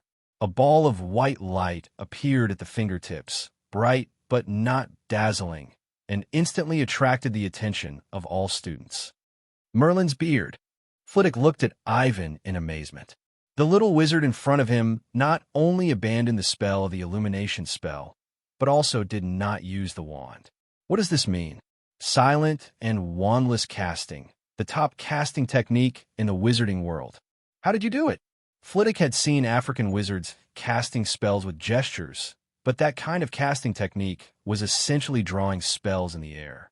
Just like the spell of Avada, eating Big Melon, is a lightning symbol, many magics will draw their own trajectories in the air when they are cast with a wand. But Flitwick looked very carefully. Ivan did not use his fingers to engrave the runes. He really completed the process of mobilizing magic power with his mind. Some insignificant little tricks. Ivan picked up the wand again. In fact, what I want to ask is not the casting technique, but the same spell because of the different magic power mobilization, resulting in the change of magic effect. What? This time, not only the group of young wizards did not understand, but even Flitwick could not react. It's like this. Ivan felt that words were not enough, and he planned to show the results of his research in the past half-month. Professor, look, this is a fluorescent spell cast with standard magic power. Ivan read the spell accurately this time, and the tip of the wand burst into a bright light. Ivan then began to change the output of magic power and quickly pointed the wand to the top of his head. But if I use 10 times the magic power to cast, it will be like this. Buzz. In an instant, everyone felt that a very dazzling light was lit above their heads. Fortunately, everyone focused their attention on Ivan. Otherwise, it would have been like what happened with him and Yumi, with his eyes stinging and tears streaming down his face. What happened? Just now it seemed to suddenly become very bright. Ivan ignored the little wizards who were in a mess. He looked at Flitwick and explained, in an instant, a dazzling light that was enough to sting the eyes burst out. Flitwick looked at Ivan blankly. He felt that he had met a fake little wizard. Is this something that a little wizard would find? What is magic? It is not a kind of energy, and there is no saying that magic spells can be made stronger by infusing more magic into them. The power of magic spells lies in emotions, that is, the mind. The angrier and more eager you are, the stronger the magic will be. The 10 times magic power proposed by Ivan is more like using 10 times the strength to lift a stone. Because of the excessive strength, the stone flew out uncontrollably. Oh, little Ivan. Flitwick, who understood this and realized what Ivan was researching, was extremely anxious. This is too dangerous, you. How can you change the magic of a spell at will? No. How did you change the magic? This is something Flitwick couldn't imagine. You know, most of the wizards in this world can't feel the existence of magic, only a very few. Flitwick couldn't explain what very few meant. He didn't know the importance of the soul attribute to the perception of magic. In short, the wizards in this world cast spells purely based on instinct or intuition. But what about Ivan? Because of his soul far beyond that of ordinary people, Ivan can sense the relationship between this spell and magic when casting. Just like he judged the magic of the illumination spell as one of the standard magic. Based on precise casting again and again, Ivan learned a lot of spells and then compared the differences between them. In this way, Ivan, like practice makes perfect, relied on amazing instinct and intuition to master how to control magic power, thereby changing the manifestation of magic. Oh my God, you are so brave. Professor Flitwick naturally knew the relationship between magic power and magic, which is a very advanced theory of spells. Wizards in the wizarding world can be simply divided into 4 stages, namely young wizards, adult wizards, magic masters, and great magicians. These 4 stages are just the distinction of magic attainments, and have nothing to do with strength, status, etc. For example, Nicholas Flamel, he is a great magician, but because of his old age, Nicholas Flamel's magic power is like that of an old man, and he can no longer move many things. Similarly, most of the magic masters in the world are either professors in various colleges or stay in their own laboratories to explore the mysteries of magic alone. Luna's mother, Pandora, is a magic master in spells. Pandora likes to study various spells, and what she is doing is exactly what Ivan is touching now, verifying the changes of spells by changing the strength of magic. This kind of research is extremely dangerous, and one careless mistake may cause the magic to get out of control. And Pandora lost her life in a spell experiment. You dare to conduct research without taking any protection. Flitwick felt his whole body trembling, and the rather sentimental short professor almost cried out of worry.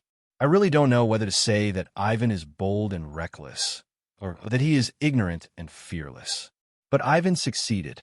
I'll pay attention to it in the future. In the future, Flitwick was about to say something, but was interrupted by Ivan. Professor, why don't you take a look at my research results? Ivan dared to do such research, exploring the changes of the same magic under different magic powers, so he was naturally fully confident. You know, Ivan is a silent one. Even if there is real danger, Ivan can instantly assimilate with the silent one to avoid various dangers. The vitality of the silent one is extremely amazing. In the state of the Black Storm, even if someone blows Ivan into pieces, he can recover as before through part of the remaining body. Even if Ivan can't react, the Silent One will help him resist the damage. This is just like Gaara's sand in Naruto. The Silent One itself is a parasitic life. It has no self-awareness, but has independent emotions and can sense danger. With double protection, Ivan is fearless. Flitwick is actually very curious. Seeing this, Ivan smiled slightly and waved his wand. Light up the way ahead. Ivan used this magic at the beginning of the school year. Its effect is to light up a ball of golden light in front of him and leave footprints shining with golden light, so that people can see the road ahead clearly. Oh, beautiful spell transformation. So beautiful. Although he told Ivan to be careful, Professor Flitwick was still so happy that he wanted to jump up when he saw this magic that was a fusion of multiple spells. Ivan simply explained the principle of this magic to Flitwick. Flitwick's talent is needless to say, and he quickly understood the secret of Ivan's magic. The magic of lighting up the way ahead is not difficult. With Flitwick's spell attainments, it only takes a few days to fully master this spell, even better than Ivan's control. There is nothing strange about this. The experience of the Hogwarts professor is far beyond that of Ivan today. Ivan's advantage lies in his 5 points of magic and soul, which is the basis for his creativity. If you adjust the magic power and keep it at about 3, and think about more efficient utilization, it will become like this. Firefly Glimmer. As Ivan finished speaking, the students felt that there was no change around them.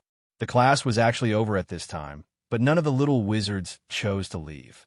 The little lion looked at Ivan with admiration.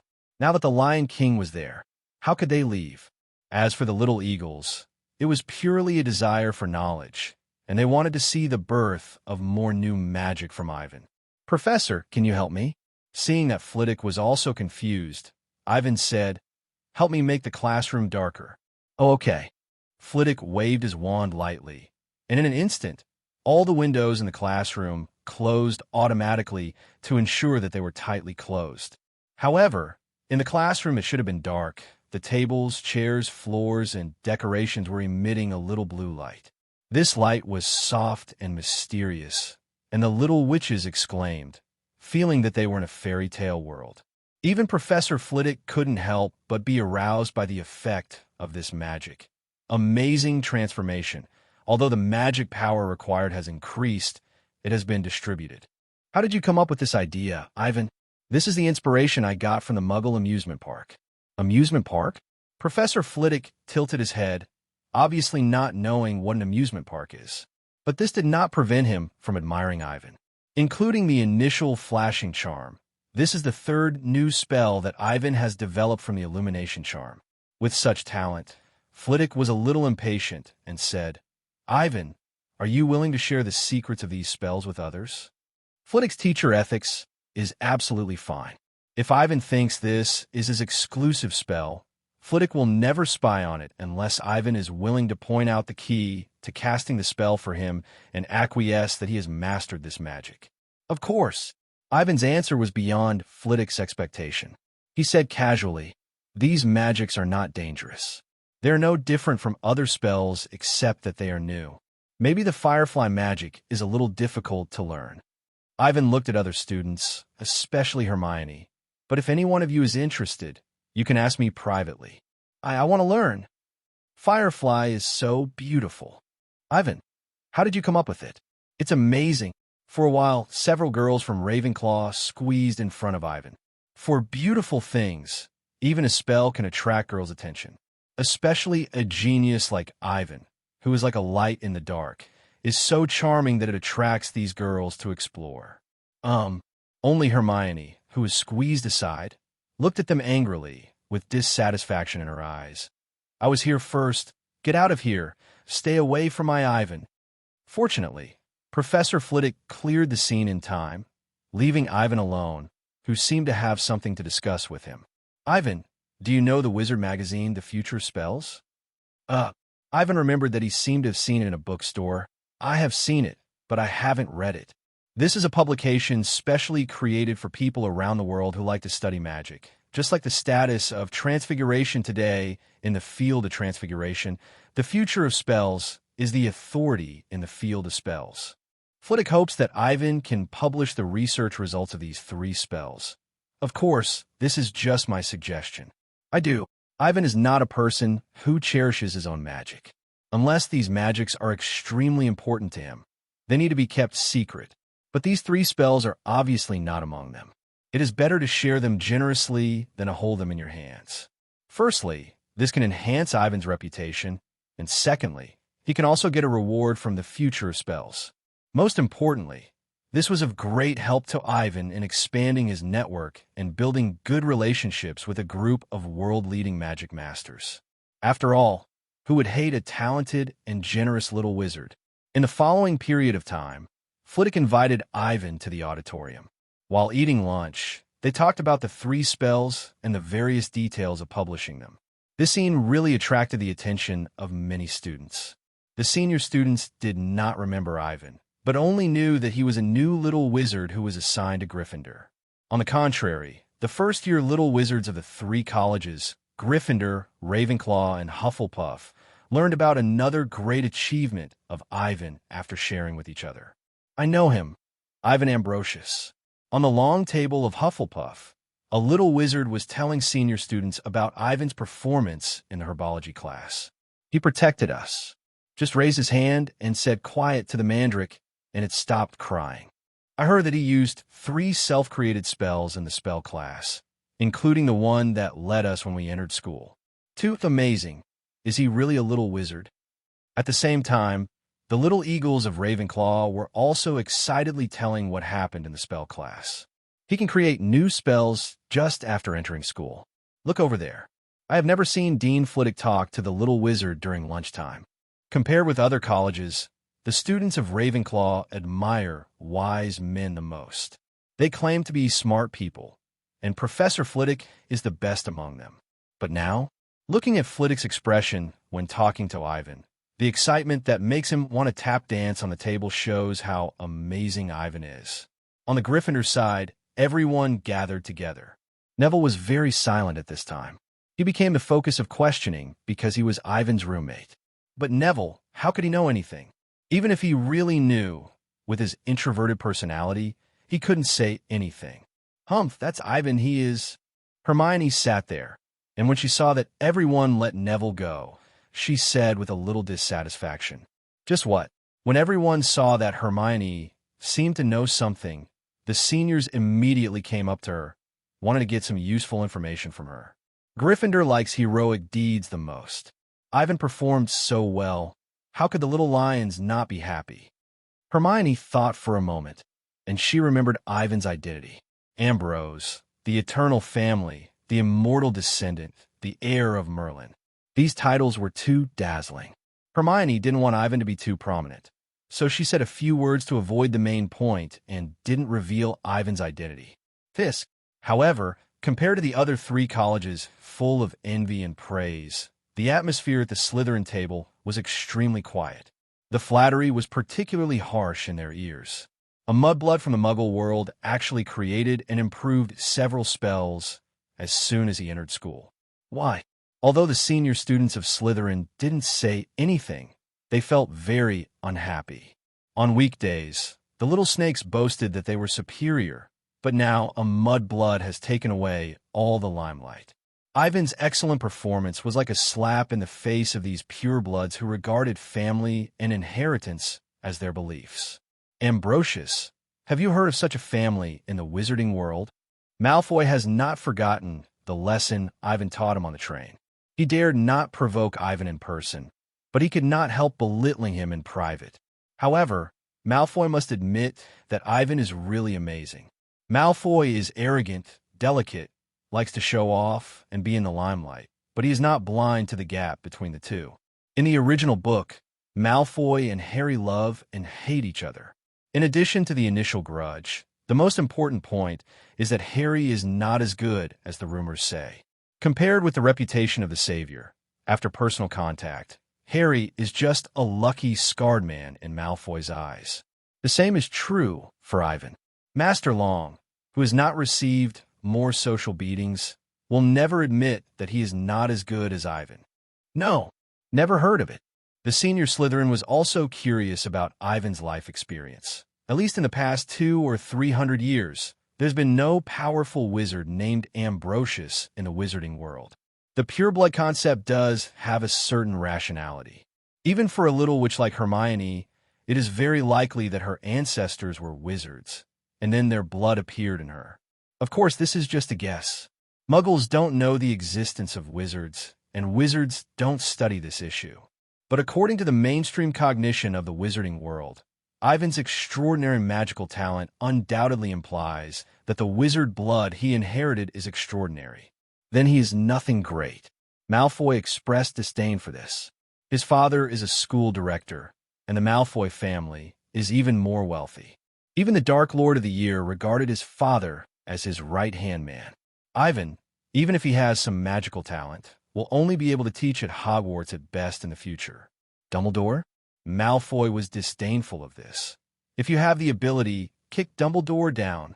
Anyway, if you, Ivan, can become the headmaster of Hogwarts, I, Malfoy, will be afraid of you. As for now, Malfoy shifted his attention away from Ivan, stood up, and walked towards the long table of Gryffindor. Young Master Long didn't bother with Ivan. He was going to find trouble with Scarhead. Ivan noticed something strange behind him. He glanced at Malfoy, who was beginning to move closer to Harry, and vaguely guessed that friction was about to break out there. In response, Ivan smiled and thought to himself that Malfoy was indeed Harry's true love. Any other questions? No more. Ivan, thank you, Professor. Flitwick said that he didn't need to be so polite. He was a professor, and it was his duty to help students solve their doubts. And in the conversation just now, Flitwick deeply realized Ivan's talent. Although he was just a young wizard who had been exposed to magic for less than a month, the questions and conjectures raised by Ivan surprised even a spell master like Flitwick. Professor Flitwick did not feel any trouble at all, but just told Ivan to be careful, and then happily answered many of his questions. Leave the matter of the spells being published in the magazine to me. Ivan, you don't have to worry about it. Flitwick couldn't wait to see Ivan appear in the magazine as a freshman at Hogwarts. There was no way Hogwarts was not ranked high among the 11 magic schools in the world. Thinking of the annual academic exchange meeting and talking with old friends from other countries, there was an excellent student like Ivan as a topic of conversation. Flitwick suddenly felt excited, and even his little fists couldn't help shaking slightly. "Then I'll leave it to you, Professor." Ivan couldn't help laughing at Flitwick's little movements. "There's also a transfiguration class this afternoon." Ivan has been looking forward to the transfiguration class of the older cat girl for a long time. Before school started, Ivan had studied transfiguration on his own, but there were too many obscure parts in it. Transfiguration is different from ordinary spells. It does not have a fixed magic base, which makes Ivan unable to analyze it in detail, like improving and creating spells. How to say it? If the illumination spell is still set to 1-scale magic, then transfiguration is a spell with a lower limit of 0 and an upper limit of infinity.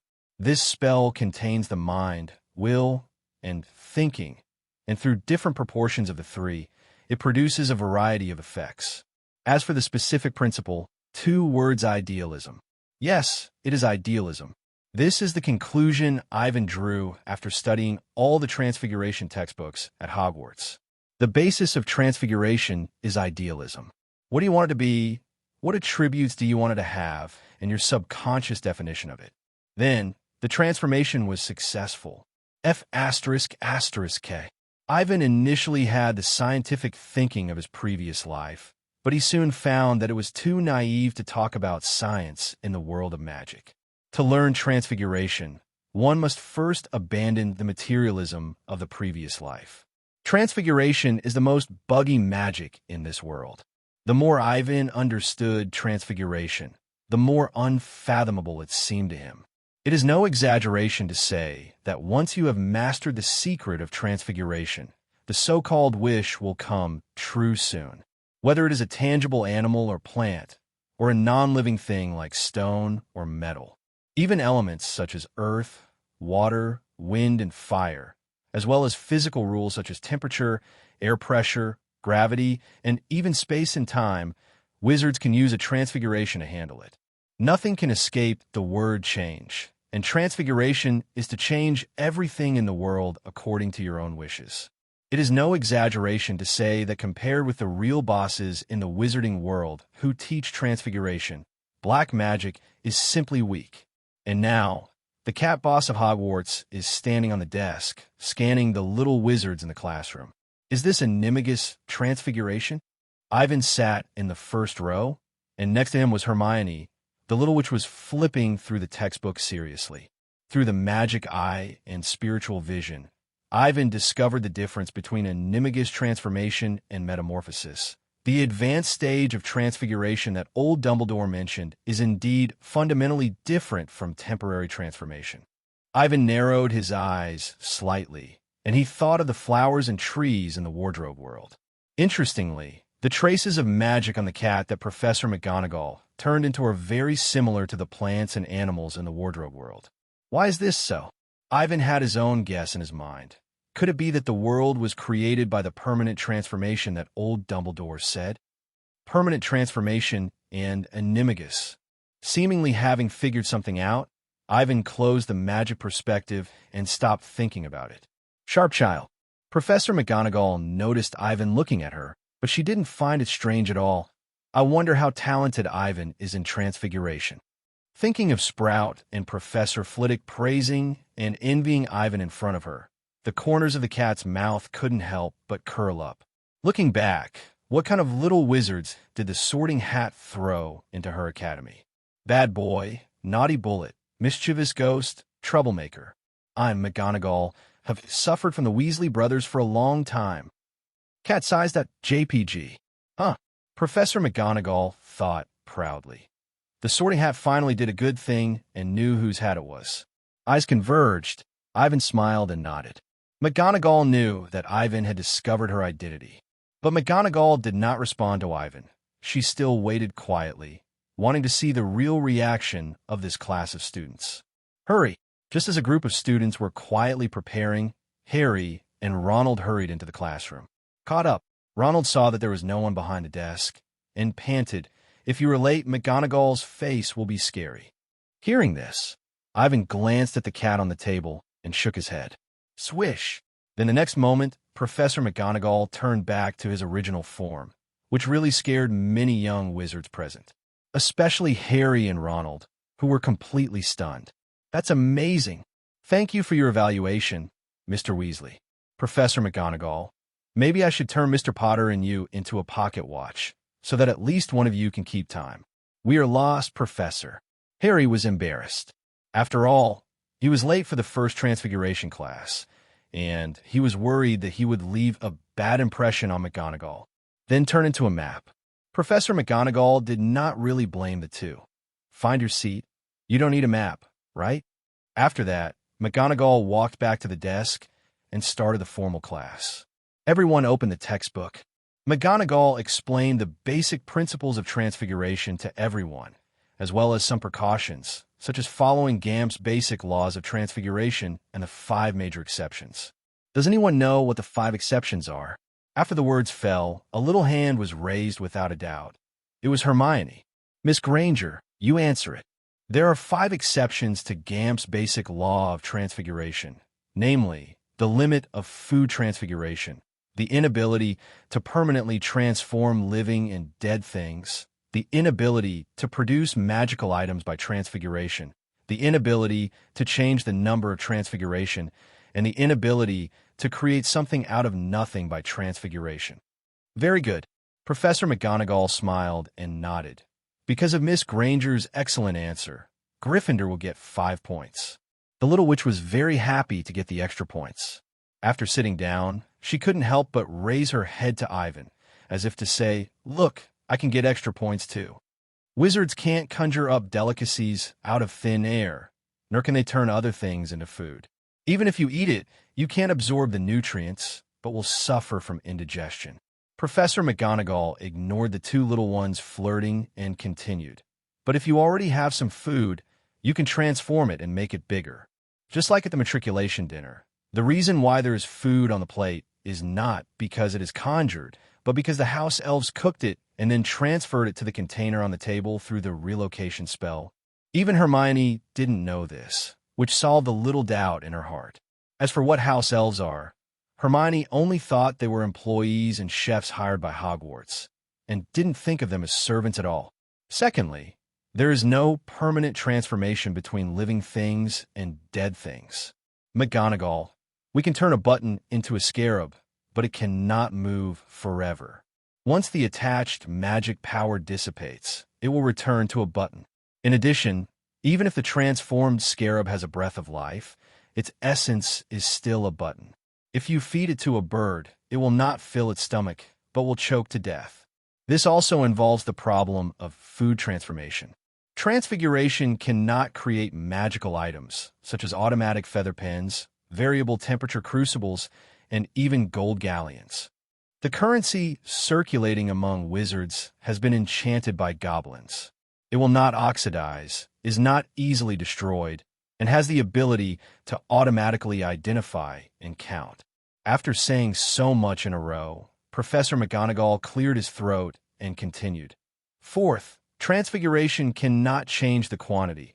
That is, you can't turn a table into 2 deer or turn 3 feather pens into a shovel.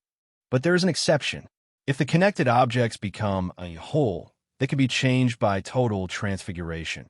And even if they are turned back, it will not affect the arrangement and attachment of the original objects. That is to say, if I turn Mr. Potter and Mr. Weasley, who are wearing clothes, into a wild deer now, and then change him back, his clothes will still not stick to his body like fur. Harry and Ronald, whose names were called, instantly felt the malice from the older cat girl. They were so scared that they couldn't help shrinking their heads, and secretly said that they must never be late for the Transfiguration class in the future. Finally, and most importantly, Transfiguration cannot create something out of nothing. Perhaps you have seen senior students use their wands to conjure up a flock of flying birds or a bouquet of flowers. But these are definitely not Transfiguration. McGonagall said, those things may just be limited-time entity projections summoned by spells, or they may have been changed and hidden in the palm of their hands. Ivan listened very carefully and summarized his doubts about the 5 exceptions. Does anyone have any questions? After McGonagall finished speaking, there was silence in the classroom, and even Hermione didn't have anything to ask. Sure enough, I still have to rely on you. Looking at the expectant eyes of Dean Cat, Ivan knew it was time for him to take action. Professor, I have a question. When the little wizards saw that it was Ivan, their surprised eyes immediately became relieved. It has only been 2 days since the start of school, and the first-year wizards have already known Ivan's talent. This is a genius, different from their style of painting. What's the question? You just said that it's about the transformation between living things and dead things. Ivan asked, what I want to know is if a beetle is transformed into a button, how does the beetle maintain its life state during the transformation? Not to mention eating and drinking, just breathing, a beetle that is turned into a button should suffocate to death. However, according to the principle of transfiguration, the beetle can be restored by casting a counterspell on the button. Interestingly, even after 1 or 2 hours, the beetle is still alive. So the question is, why is the beetle still alive? Yes, doesn't the beetle that has turned into a button need to breathe? The little wizards seem to have never thought about this question, even if their parents have performed similar transformations between dead and living things in front of them. Good question. Professor McGonagall nodded slightly. She appreciated Ivan's perspective on the problem.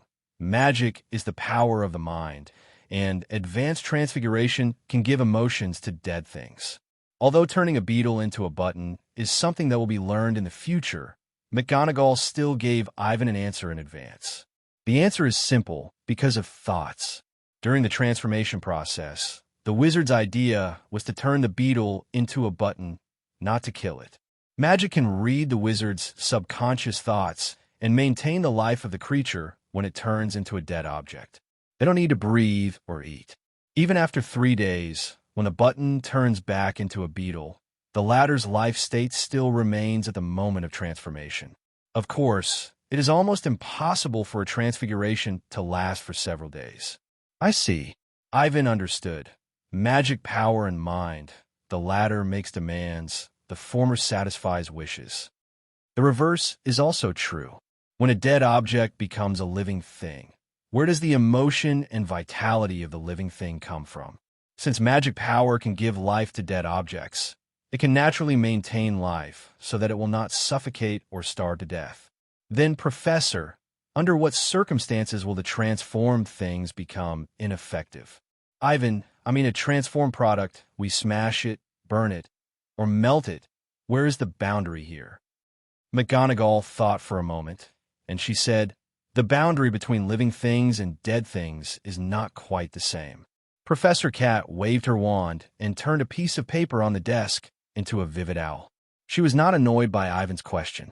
On the contrary, Ivan's question also triggered McGonagall's thinking. It must be said that these are 2 questions worth exploring. Even a master of transfiguration like Professor McGonagall can get a lot of insights from it. Look, this is an owl made of paper. McGonagall cast a repulsive spell at the owl, causing it to stagger in the air and drop a large piece of down feathers. Coo! The owl screamed in panic and then fell to the ground. But soon, the owl stood up again and took off again. Interesting. Ivan understood the details that McGonagall wanted to show. The down feathers on the owl should be a hole with it, but it can fall off, and it does not affect the transformation. Just like turning a glass of water into wine, it will not turn the wine back into water because a few drops of wine are spilled. This is different from the Gam transfiguration law that the number of objects cannot be changed. The inability to change the number is a rule restriction during transformation.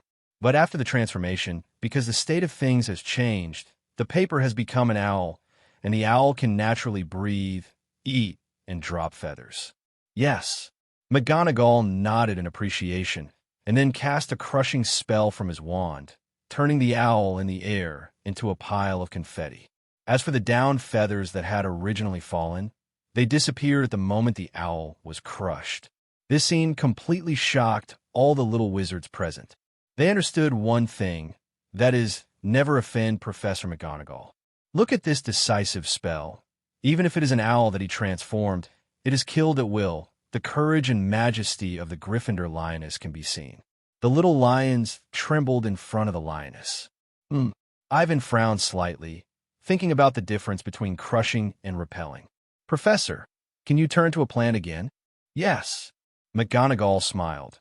She knew that Ivan had noticed the key to the boundary of the transformation of living things. A piece of paper on the desk changed, and in the blink of an eye it turned from a bud into a vine that continued to grow towards the ceiling. This magical transformation was eye-opening. Bang! Ivan was surprised for a moment, then raised his hand and cast a repulsive spell on the vine. Along with the scattering of green leaves, the whole vine was broken into 2 sections by Ivan, and the students could even see the light green juice flowing out of the broken part. Smashed to pieces. Ivan smashed half of the vine into pieces, turning it into countless pieces of paper. But what's interesting is that the remaining vine still maintained its transformation and did not exit the transformation state because the other half was destroyed. Ivan's pupils shrank slightly, and he looked at McGonagall in disbelief and was even more shocked by Professor Cat's attainments in transfiguration. Is it because of the state of life, Professor? Ivan said. The owl was smashed, and in cognition it was dead. The vines were cut off, and even part of them were destroyed, but the rest can still survive. The survival here is not to linger, but to maintain the original state unchanged. The owl dropped feathers, but the feathers will grow back. So this damage will not break the state of transfiguration. But if the owl's wings are cut off, although the owl can still survive, because it has lost the state of flying, the transfiguration will fail. Of course, this also depends on the transfiguration attainments of the wizard who cast the spell. Like Professor McGonagall, she has given the owl many states at the beginning of the transformation, which makes the owl's transformation extremely stable. Even if you chop the owl with a knife, it will reveal the internal flesh and blood organs. Because the target of Professor McGonagall's transfiguration is a real creature. In contrast, in the hands of the little wizard, the owl they transformed may be turned back to its original form with just a casual touch. The attainment of transfiguration will affect the stability of the transformation. Ivan, in addition, as long as the state of the transformed product is changed, the transfiguration can no longer be maintained. You cut off the transformed vines, but as long as part of them still exists, they can grow back. To put it bluntly, it can still be understood as the embodiment of mind in transfiguration. Because you need it, your transformation can be successful. But when the transformed thing loses its proper function, the transfiguration will naturally be lifted. Just like a chair is for sitting, bread is for eating, and water is for drinking. Make the chair unable to sit. The bread that has been eaten cannot be eaten again, and the water that has been drunk has been drunk. At the moment of losing its function, the magic has fulfilled the wizard's wish. Then, Professor, what if the chair I conjured up is not a chair in my opinion, but a piece of wood that grows like that? Of course it is possible, McGonagall said. Since the needs of the two are different, the methods of cracking are naturally different. If what you need is a chair, then just saw off one leg and the deformation of the chair will be destroyed. On the contrary, if what you need is just a piece of wood that looks like a chair, to remove the deformation, unless you cast a spell to stop immediately, wait for the magic power to maintain the chair to be exhausted, and cast a counterspell, it is almost impossible to destroy its stability. To conjure up a stone wall for defense, our needs can be a wall, a complete stone, and the stone itself. The first two are relatively easy to crack, but if the wizard's needs are materials such as stone, then its stability is amazing. Since it is a stone, as a non-life, you can smash it into pieces. As long as the magic power is not exhausted, it will still be a stone after being crushed. Life transformation can be divided into animal transformation and plant transformation, and non-life transformation can be divided into consumable transformation and demand transformation. The sophistication of life transformation depends on the wizard's magical attainments. The higher the attainment of transfiguration, the more real and stable the life is. As for the transformation of non-living things, it is to meet the needs of wizards such as drinks, food, tools, materials, etc. Once the consumables are consumed and the demand cannot meet the demand, the transformation will end. Do you understand, Ivan? Yes, Ivan said gratefully. Thank you for the answer, Professor. Any other questions? 2 more questions. Ivan said, Transfiguration can give material functions. To what extent can it do that? For example, turn a stone into a watch. If this is possible, then can wizards turn stones into a TV, a refrigerator, and a computer? Professor McGonagall does not understand TVs, refrigerators, and computers, but she knows about telephones. Transfiguration can make a phone, McGonagall said, and the phone that is made has the functions of power supply and communication. Good guy. Ivan once again confirmed the view that transfiguration is a universal magic. This even involves electrical signals. This is the part involved in demand transformation, and wizards call it subjective transformation. McGonagall. And if there is subjective transformation, there will naturally be objective transformation. Subjective transformation is easier to understand. When performing transfiguration, magic is used to analyze the structure of things. McGonagall. The more you know about something, the higher the success rate and efficiency of the transformation. Theoretically, if a wizard can understand the structure and material composition of nuclear weapons, he can even turn a nuclear bomb into a giant mushroom. You said the other way around, to make a nuclear bomb? This is impossible. Transfiguration cannot change the substance itself. This is the basic rule of transfiguration. Even if you can make a nuclear bomb or a bullet, they are still fake. In the words of Professor McGonagall, transfiguration can only change the state, not the nature of the substance. This rule cannot limit higher-level transfiguration. Ivan silently added in his heart, according to old Dumbledore, permanent transformation can achieve real changes. The defect of permanent transformation is that it cannot be transformed by magic. But this shortcoming is nothing in the Muggle world because airplanes, tanks, rockets, nuclear bombs, these things do not have magic and meet the standards of permanent transformation. So what is objective deformation?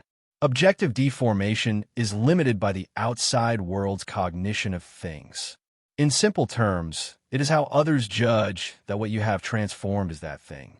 For example, Ivan transformed an apple. How can outsiders believe that it is an apple? First, the appearance, then the touch, and the smell and taste. If these are the same as the feeling of a real apple, then outsiders will naturally think that this is a real apple. Similarly, suppose a stone is turned into a nuclear bomb. How do you judge whether it is a fake nuclear bomb? You certainly can't detonate it to see. This is impossible. And other various detection methods, whether it is metal detection, radiation detection, or other various particle collisions, you can conclude that it is real. Objective deformation is the deformation of various phenomena. Soon, Ivan extracted key information from the concept of objective deformation mentioned by McGonagall. To put it bluntly, objective deformation is a kind of sensory deception. Apples deceive people's 5 senses, and nuclear bombs deceive various detection instruments, making these dead objects mistakenly believe that they have received corresponding signals. However, these signals are all false and are just mental and statistical misleading. Subjective transformation starts from the wizard, using his own thinking to analyze things and make them change according to the wizard's ideas. Objective transformation is based on the wizard's understanding, giving the transformed object the ability to interact with the outside world. For example, Ivan has eaten a certain kind of ice cream and knows its taste, and then turns water into this kind of ice cream. In this process, the higher the wizard's thinking attribute, the larger the space he can operate, and the higher the precision of the transformation. The same is true for deceiving machine detection. Only by understanding the principles can wizards perform lifelike transformations. Just like McGonagall, she doesn't understand the various electronic devices of Muggles. So McGonagall can turn electronic devices into small animals, plants, and substances, but she can't turn stones into TVs. Even if she performs such a transformation, it is just an empty shell with the appearance of a TV, and the inside is similar to the Schrödinger state. Thinking. At this moment, Ivan fully understood the role of the thinking attribute. The greatest manifestation of this attribute in magic is in the transformation. The thinking attribute is a tool for exploring the world, calculating, analyzing, and understanding. If one day Ivan mastered magic deformation and permanent deformation, coupled with a high enough level of thinking, he might really become a god who created everything. I have one last question, Professor. Ivan and McGonagall ignored the confused little wizard, and the only one who could barely hear was Hermione. However, Hermione could only understand what the two meant. But when it comes to magic, Hermione is completely confused. Can air be deformed? Professor McGonagall frowned slightly. She found that Ivan's question was indeed a little special. Tricky? That can't be said, because every question involves the foundation of transfiguration. Including this air deformation is also very important. No, McGonagall shook his head and said, transfiguration cannot transform air. What is wind? In Ivan's cognition, there are magics in the wizarding world that can summon wind, create clouds, fog, and storms. If air cannot be deformed, then what are they? Ivan, what you said is not transfiguration. McGonagall said, transfiguration is not a change of appearance, but a change of essence. If what Ivan needs is to change the shape of the gas, then it is not transfiguration, but magic similar to controlling elements such as fire and water flow. The real air transformation should be to turn air into water, food, plants, and animals. However, these things, perhaps only gods can do it. I've just said that transfiguration cannot change the number of objects. So how to distinguish this number? Have you ever thought about it? McGonagall looked into Ivan's eyes and said seriously, we can't turn two apples that visit separately into one thing. Apples and apples. Is there really nothing between them? No, there is something that is air. Some people may think that the thing that separates matter is space.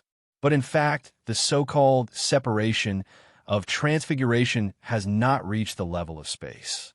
Just the separation of air has reached the limit. In addition, this also means that the wizard's transfiguration cannot transform a single molecule, such as an oxygen molecule or a water molecule. Ivan didn't know what the upper limit of transfiguration was, but the lower limit, bacteria and viruses aside, molecules and atoms are absolutely beyond the reach of ordinary wizards' transfiguration. After the transfiguration class, Ivan stood up and left. The little wizards around him made way and watched Ivan and Hermione leave. What's wrong? Ivan was stunned. He was not a lonesome person, but the little wizards were full of admiration, especially the little lions in the lion house. They almost regarded Ivan as the leader of the lion group and instinctively guarded him. Even the little wizards in the eagle house were impressed by the knowledge Ivan showed because of the questions and answers between Ivan and Professor McGonagall in class. So cool. Ronald and Harry also followed Ivan. Ronald was very envious, and he also wanted to be as majestic as Ivan. Harry hoped that Ivan could teach him a few spells. He didn't ask to be like Ivan. As long as he could cast one or two, Harry would be satisfied. Ivan, you are so amazing. Following Ivan, Hermione excitedly talked about his conversation with McGonagall just now, with admiration in her eyes. The little witch, who was only 12 years old, regarded Ivan as her idol. It's okay. Ivan said a few humble words. He saw Neville, who was a little timid, so he asked Hermione to come to their dormitory at night. He would continue to teach Hermione magic, and at the same time hoped that she could teach Neville a few tricks. Although Neville was dull, he was born in the Longbottom family, and his wizard bloodline was definitely not weak. What he lacked was confidence and a head damaged by the forgotten curse. But this was not a big problem. Ivan valued Neville's simplicity and loyalty. Since he decided to become the White Devil, his own strength was needless to say, and the helpers and followers around him were also indispensable. Hermione and Neville were undoubtedly the two closest people to Ivan at Hogwarts. Can I do it too? Neville was a little unconfident. Hermione quickly encouraged him. Ivan is very good. Neville, you have to believe in Ivan's teaching level. Hermione felt that asking Neville to work harder was a bit too much, but he could be unconfident. but he couldn't distrust Ivan. Yeah, sure enough, Neville understood what Hermione meant and admired Ivan even more. At night, the three of them had dinner in the hall and went to Ivan and Neville's dormitory as agreed to exchange magic. According to the school rules of Hogwarts, girls can enter the boys' dormitory, but not vice versa. In addition, there are only 2 people in Ivan and Neville's dormitory, which can avoid a lot of trouble. Meow. On the dormitory floor, Yumi and Crookshanks were playing and fighting, while Leaf was hiding aside, staring at the door. However, with 2 big cats and raccoons by his side, the poor, weak, and helpless toad had no chance to play its disappearing game. Ahem. Ivan placed 3 sofas and a table in the open space in the dormitory, and placed the textbooks for transfiguration, charms, herbology, and potions on top. Neville, don't be nervous. Seeing that Neville was a little embarrassed, Ivan comforted him. Hermione and I have held many study sessions. This is no big deal. Yes, Neville. Hermione had a good impression of the shy boy, and with her and Ivan here, there was no reason that Neville couldn't be taught. Let's get started, Neville. Your goal is to master the first spell taught by Professor Flitwick in class, the illumination spell.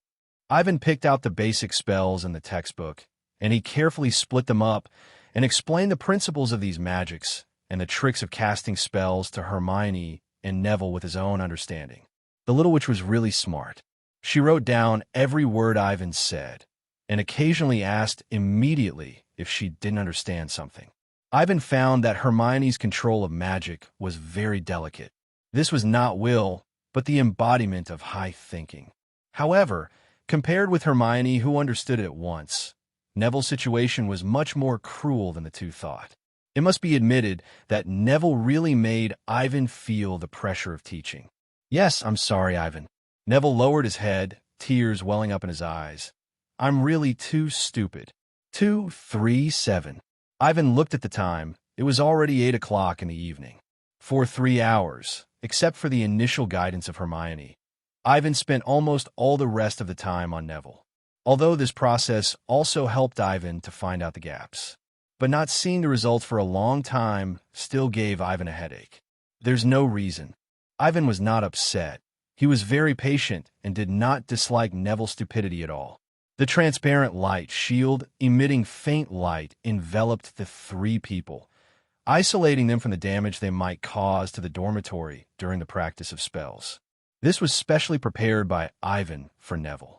Its prototype is the spell of Safeguard, and Ivan mixed it with the casting techniques of Armor Spell and Universal Protection. It is the most difficult self-created spell that Ivan has mastered now. He called it the Body Protection spell, also known as Exorcism and Body Protection. The upper limit of the Body Protection spell is not high, and it mainly wins in sustainability and operability. Just like now, Ivan divided the area for practicing spells into 2 pieces, like 2 bubbles colliding together. One side is Ivan and Neville, and the other side is Hermione. If not for this, Ivan would not be so confident and bold to let the 2 cast spells in the dormitory. I need to think about it carefully. Neville, you should take a look at the class first. Ivan had no way to deal with Neville for the time being. He let the boy read books by himself, and Neville was not discouraged. He obeyed Ivan's arrangement very obediently. What's the situation with Neville? Hermione asked Ivan quietly. The latter frowned and said, I feel that he should have been hit by a crude forgetfulness spell when he was a child, which damaged his thinking. What should I do then? The little witch had learned from Ivan the 6 basic attributes he planned. Thinking includes reaction, body control, spell control, memory, and calculation. 4 points of thinking does not mean that all these items need to reach 4 points. In fact, if any data reaches 4 points, the thinking attribute can be counted as 4. Like Harry, Ivan thinks that he has a thinking attribute of 4 like Hermione. However, the 2 have different focuses. Harry's high thinking is reflected in his reaction nerves, which gives him an unparalleled advantage in Quidditch and fighting. Hermione's thinking is reflected in learning, but in terms of physical practice, she is no different from ordinary people. Let me think about it again. Ivan was helpless about Neville's problem. The only thing he was sure of was that Neville's qualifications were definitely not bad, and he had a promising future. The reason why he couldn't do it now was probably because he was too young and mentally immature. Try your best to help Neville lay a good foundation. Finally, Ivan made a decision. He would help Neville practice spell manipulation as much as possible to form muscle memory. There was nothing he could do about it. Neville's memory was really bad, whether it was memorizing or understanding. In this way, the three of them studied for a night. Although Ivan taught Hermione spellcasting skills most of the time, Neville also learned something. Well, at least before he forgot the knowledge, Neville felt that he had mastered it. So, he went to bed, and the next day, Neville, hey, what did I master? Ivan and Hermione were eating breakfast in the hall. They secretly held their foreheads and felt helpless about Neville's forgetfulness. Fortunately, neither of them was a quitter. They didn't dislike Neville's stupidity, which touched the shy boy very much. From childhood to adulthood, apart from his family, Ivan and Hermione were the best to him. Neville was not lacking in perseverance. He really worked hard to learn and listen carefully. However, his memory is too bad. He thinks he has memorized many things, but forgets them after a while. Neville can only repeat the study again and again to prevent Ivan and Hermione from wasting their time. In this class, we will learn how to turn a match into a needle. The Transfiguration class officially started, and the first thing they had to learn was how to turn a match into a needle. In class, Ivan didn't even use a wand.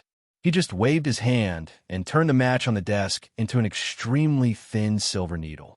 Not only that, Ivan also carved patterns on the silver needle bit by bit to make it more delicate. Beautiful transfiguration. Professor McGonagall noticed Ivan's performance at the first time. No wand, no sound, and meticulous casting.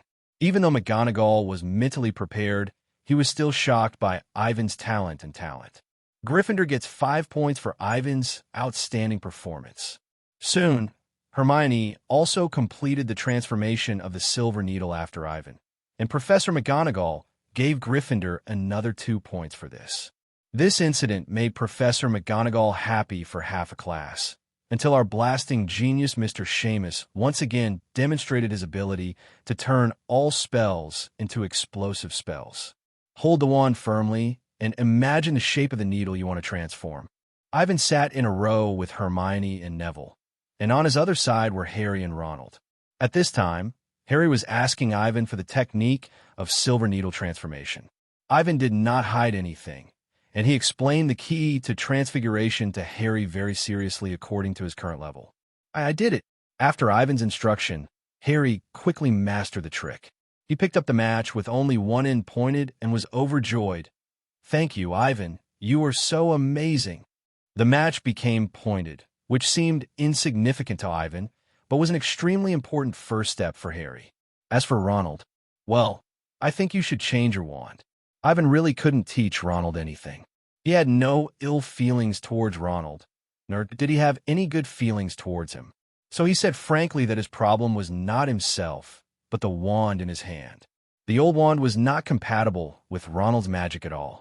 In addition, Ronald's basic attributes were very mediocre, which meant that he was destined to have a hard time achieving great success. Ivan is not without a solution, but he has no reason and will not help Ronald improve his attributes.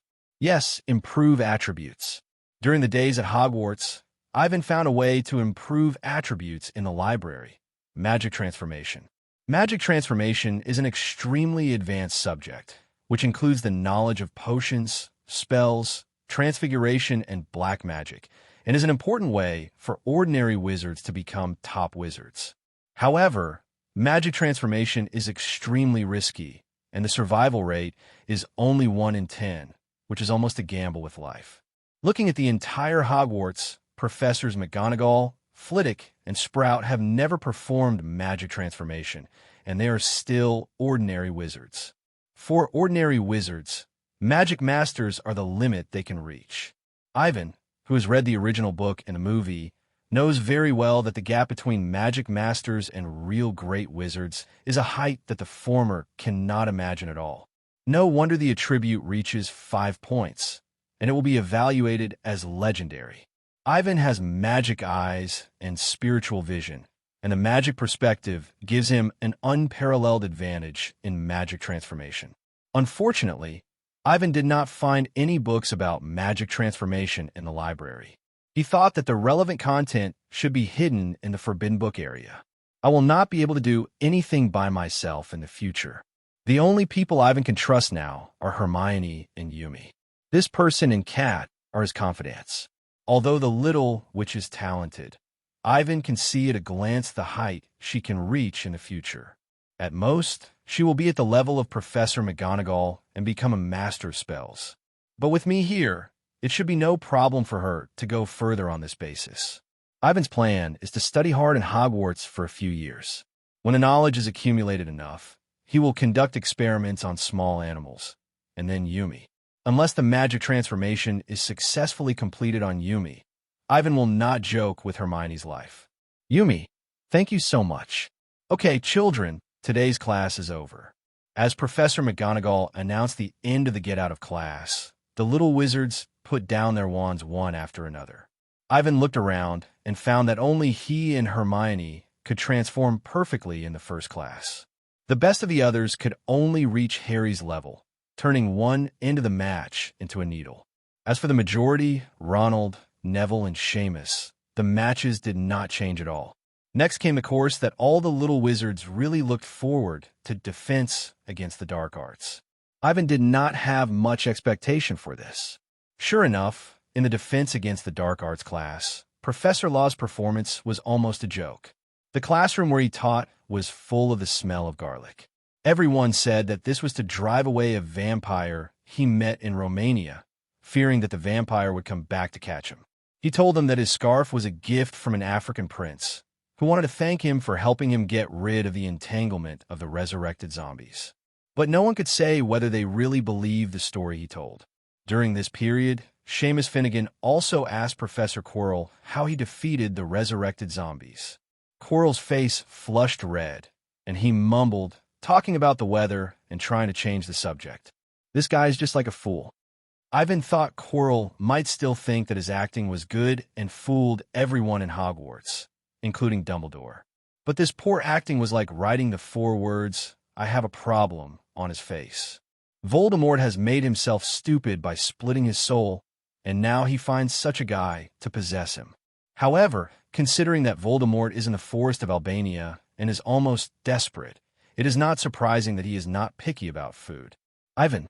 After class, Hermione and Neville followed Ivan on the left and right, and the little witch complained, "Hogwarts' defense against the dark arts class is so disappointing." Hermione is a good student and generally does not disrespect teachers. But Quirrell's performance was really beyond her expectations. "Nothing strange," Ivan said calmly. "I heard that the defense against the dark arts class at Hogwarts was cursed, and the professor of this course cannot teach for more than 1 year. Is there such a thing?" Hermione widened her eyes, and Neville also showed a look of fear, as if there was something terrible about the defense against the dark arts class. "Don't worry, the curse doesn't work on students. It only targets professors." That's scary too. Hermione was thinking whether to comfort Professor Quirrell. After all, he was in danger to teach them. Well, although the teaching level is really not good. "Don't worry," Ivan said. "Since Hogwarts dares to recruit and Professor Quirrell dares to apply, there must be no problem. Hogwarts professors are not unable to resign.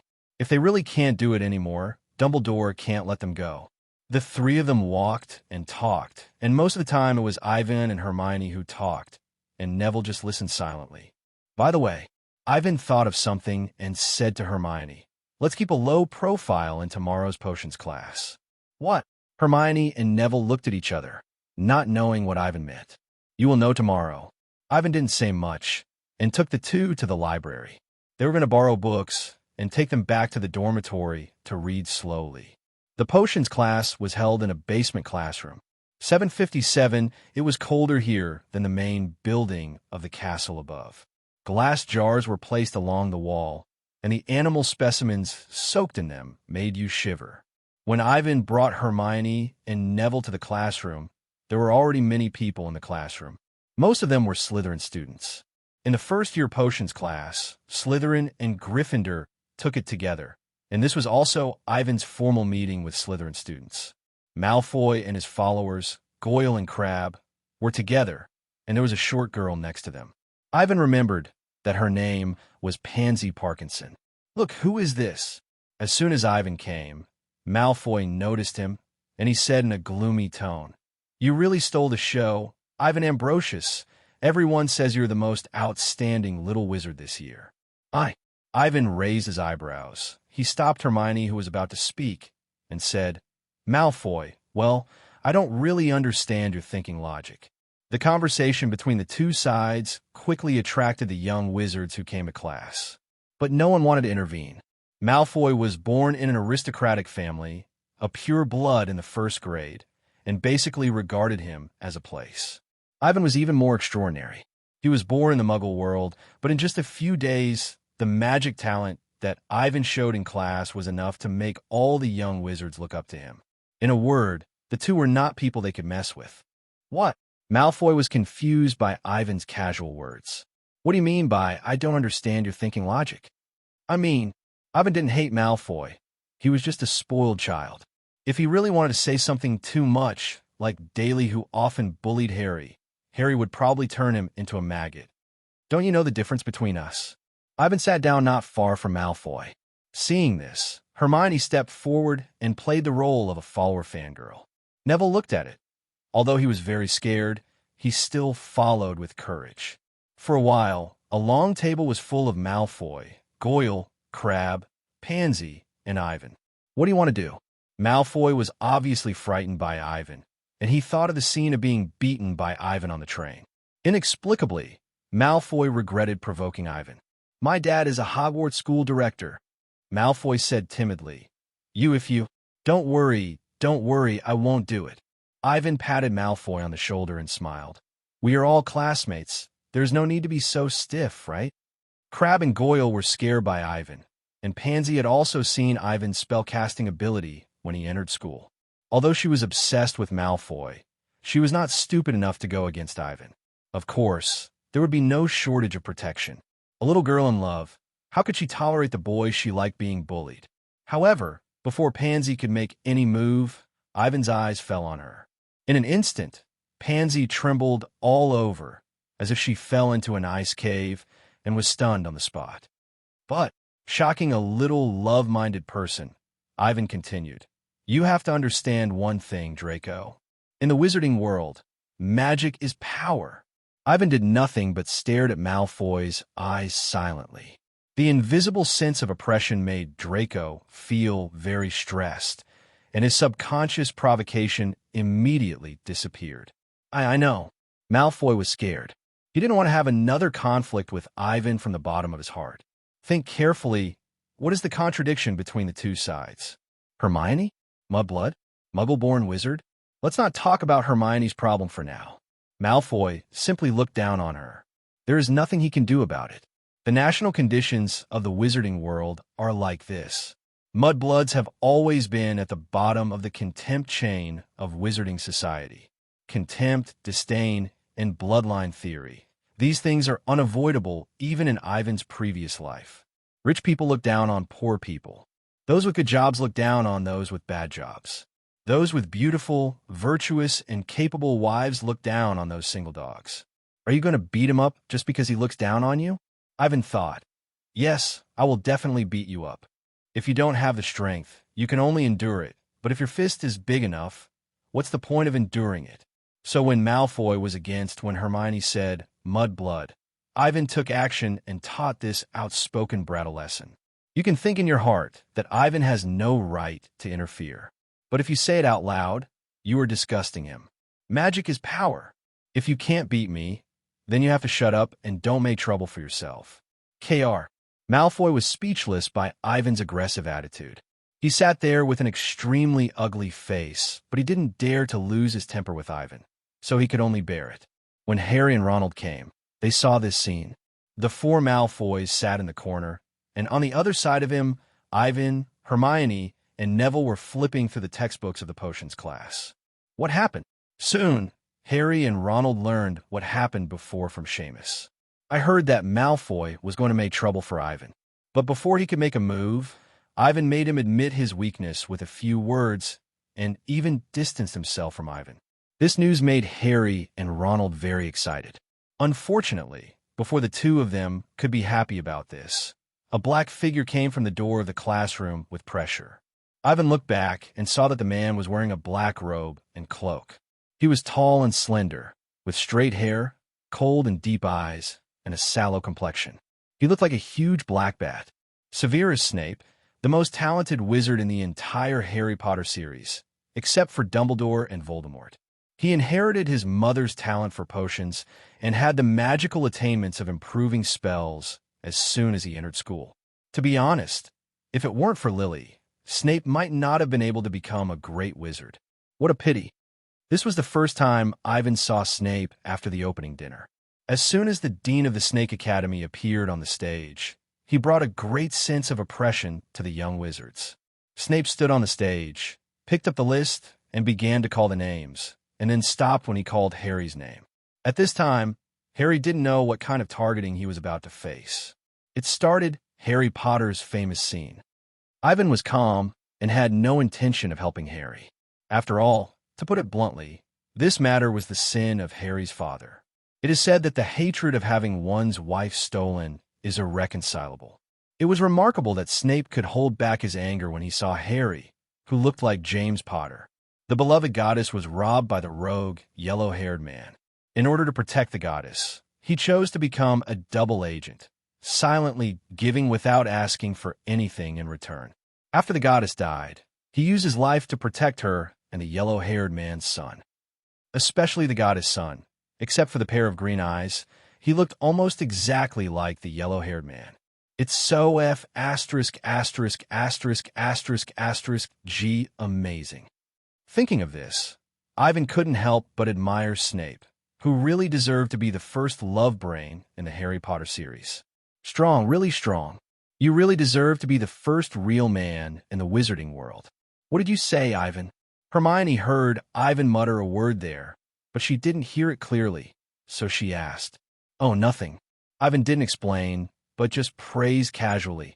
I'm just feeling that our potions professor is very good. Really?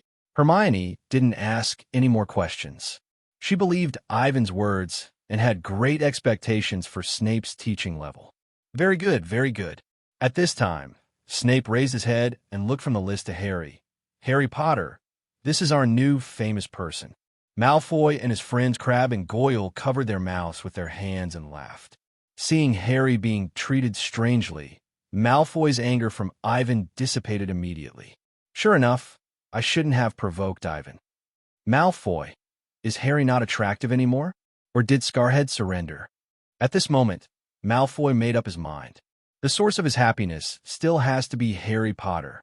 Ivan Ambrosius. Hearing Snape call his name, Ivan nodded slightly towards him, his attitude neither humble nor arrogant. Another celebrity. Snape didn't say much. He called the names and then looked up at the whole class. His eyes were dark, and the indifference and emptiness in them made people think of two dark tunnels. You are here to learn the precise science and strict craftsmanship of potion preparation. Snape's voice was almost slightly higher than a whisper, but everyone heard every word he said. His aura was very strong. Just standing there, he could easily keep the classroom in order. Since there is no silly waving of wands here, many of you will not believe that this is magic. I don't expect you to truly appreciate the beauty of the simmering crucible with white smoke and fragrance. You won't really understand the magical power of the liquid flowing into people's veins, which makes people excited and confused. I can teach you how to improve your reputation, brew glory, and even prevent death. But there must be one thing, that is, you're not the kind of idiots I often meet. After he finished his short opening remarks, the whole class was silent. Harry and Ronald raised their eyebrows and exchanged glances. Hermione Granger almost moved to the edge of the chair and leaned forward, as if eager to prove that she was not an idiot. Only Ivan was still calmly waiting for Snape to get angry. He knew the other person's character very well. With Harry in front of him to attract fire, Ivan just had to watch the show silently. Snape didn't hate celebrities. He just hated Harry Potter. Potter, as Ivan expected, Snape asked impatiently. What will I get if I add narcissus root powder to wormwood infusion? What wormwood root powder to what solution? Harry glanced at Ronald, who was stunned like him. Hermione, who was sitting next to Ivan, subconsciously wanted to raise her hand, but the little witch suddenly remembered Ivan's warning. Ivan. Hermione looked at Ivan, who shook his head slightly at her. So, resisting the desire to answer and get extra points, Hermione could only turn her eyes to Harry and wait for his answer. I don't know, sir. Harry had no idea what was going on. He could feel Snape's malice, and he didn't like this dark and cold professor whose hair seemed to have never been washed in his life. TSK. Group. Snape curled his lips contemptuously. It seems that fame doesn't mean everything. Let's try again. Snape. Potter, if I ask you to find me a stone, where would you find it? Harry was silent again. He didn't know what a stone was. Malfoy, Crabbe, and Goyle, who were sitting not far away, were laughing so hard that they were shaking all over. Especially Malfoy. If he hadn't cared about Snape's face, he would have immediately sprayed Harry. I don't know, Doctor. I don't think you've ever read a book before the start of the school, right, Potter? Harry forced himself to stare straight into his cold eyes. When he was at the Dursleys, he did read all the books. But could Snape ask him to memorize the contents of 1,000 magical herbs and fungi? Is this something a human can do? Hermione. Yes, I can. Potter. Then tell me what the difference is between aconitum naviculatum and aconitum camijasum. I don't know. This blatant targeting made Harry angry. He stared at Snape unwillingly, and the latter looked at the emerald green eyes with nostalgia in the light. Just thinking of this annoying face similar to that guy, Snape was furious. How could this happen? Hermione really couldn't stand it anymore. She whispered in Ivan's ear. Does he have a grudge against Harry? Harry Potter is the savior of the wizarding world. I don't know how many wizards and witches will give respect and gratitude when they see Harry. However, Snape's attitude really made Hermione confused. Is he jealous of Harry? Is it true? You answer it. Snape heard Hermione's doubts. He looked back like a venomous snake and asked Hermione to answer his questions. Puff. Seeing this scene, Ivan couldn't help laughing out loud. For a moment, the whole audience was silent. Even Snape frowned. Sorry, Professor. Ivan coughed lightly. I thought of something happy. Ivan really didn't expect Snape to cause trouble for Hermione. Professor. Hermione saw this, fearing that Snape would point the finger at Ivan, and quickly replied, Narcissus root powder and wormwood can be combined to make a very effective sleeping pill, which is a dose of life and death water. Coprolite is a kind of stone taken from the stomach of a goat, which has a very strong detoxification effect. As for aconitum naviculatum and aconitum wolfsbane, they're the same plant, also known as wumai. Hermione's answer was almost exactly the same as the description in the potion class.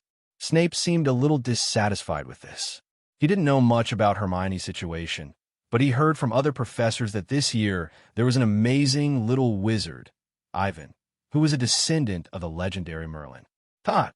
In this regard, the general public in Dacia sneered. It's just a boring myth.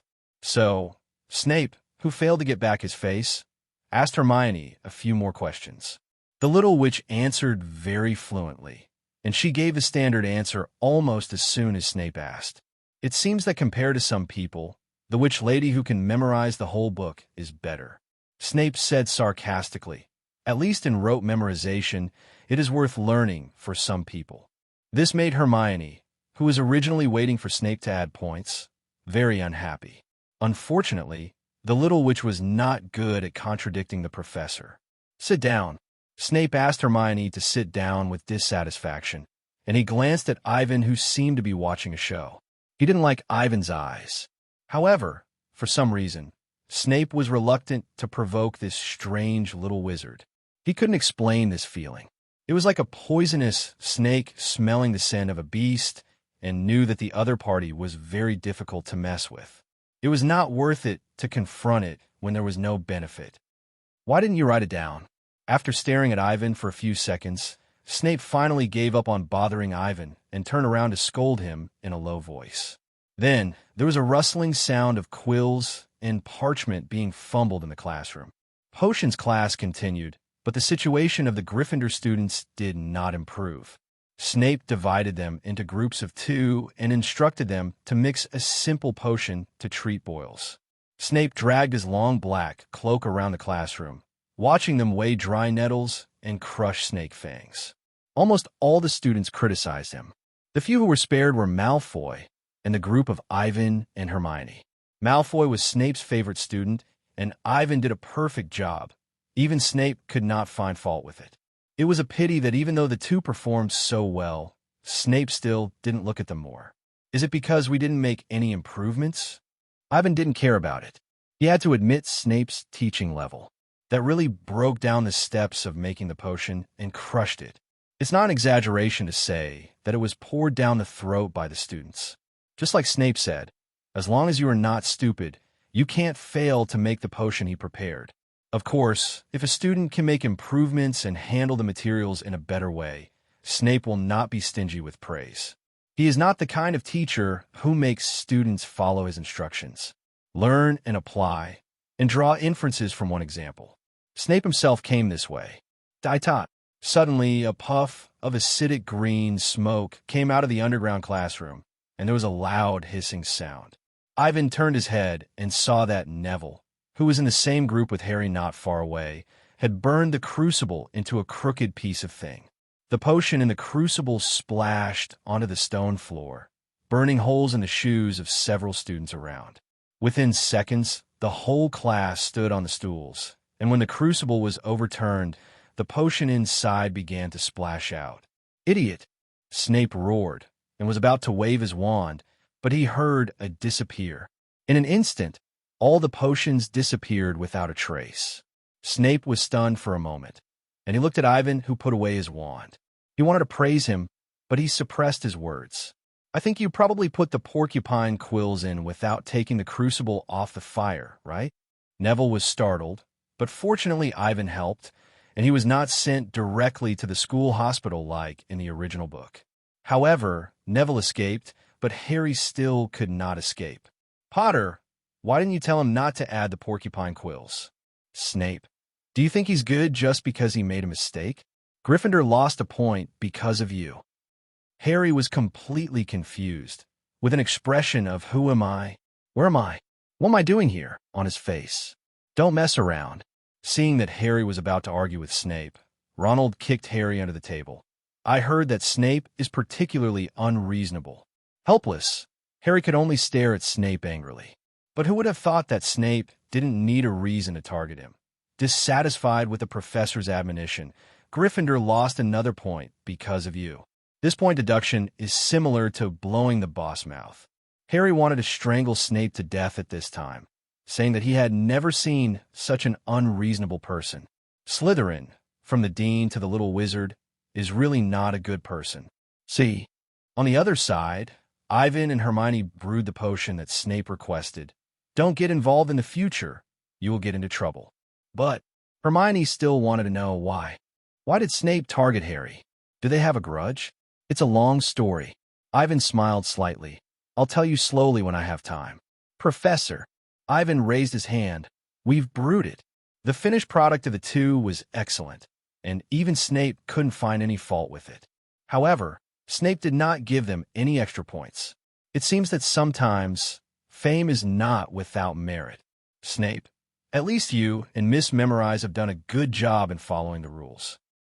This kind of differential treatment really made Hermione very angry. Hermione has never met such an annoying teacher.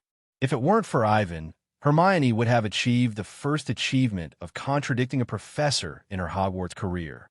"Thank you, Ivan." After class, Neville went to the cafeteria with the two of them, and he thanked Ivan on the way. If Ivan hadn't intervened in time, Neville felt that he might have been stained with the potion that could melt the floor. By then, a trip to the school hospital would definitely be inevitable. "Neville, potions class is indeed a bit difficult for you." Ivan told the truth. "Your memory is so bad that it's easy to forget the steps of making potions and mix up the potions." Ivan had no way to deal with this. The only thing he could do was to let Neville take turns teaming up with him and Hermione in the future potions classes. Though, please give me flowers. There are two top students who will guide Neville step by step. If you don't have enough talent, you can make up for it with hard work. It is said that practice makes perfect. Ivan's teaching philosophy for Neville is to practice. Practice until it becomes like instinct and forms a conditioned reflex. I know. Neville is very obedient. He knows that Ivan is doing this for his own good, so he cherishes this opportunity very much.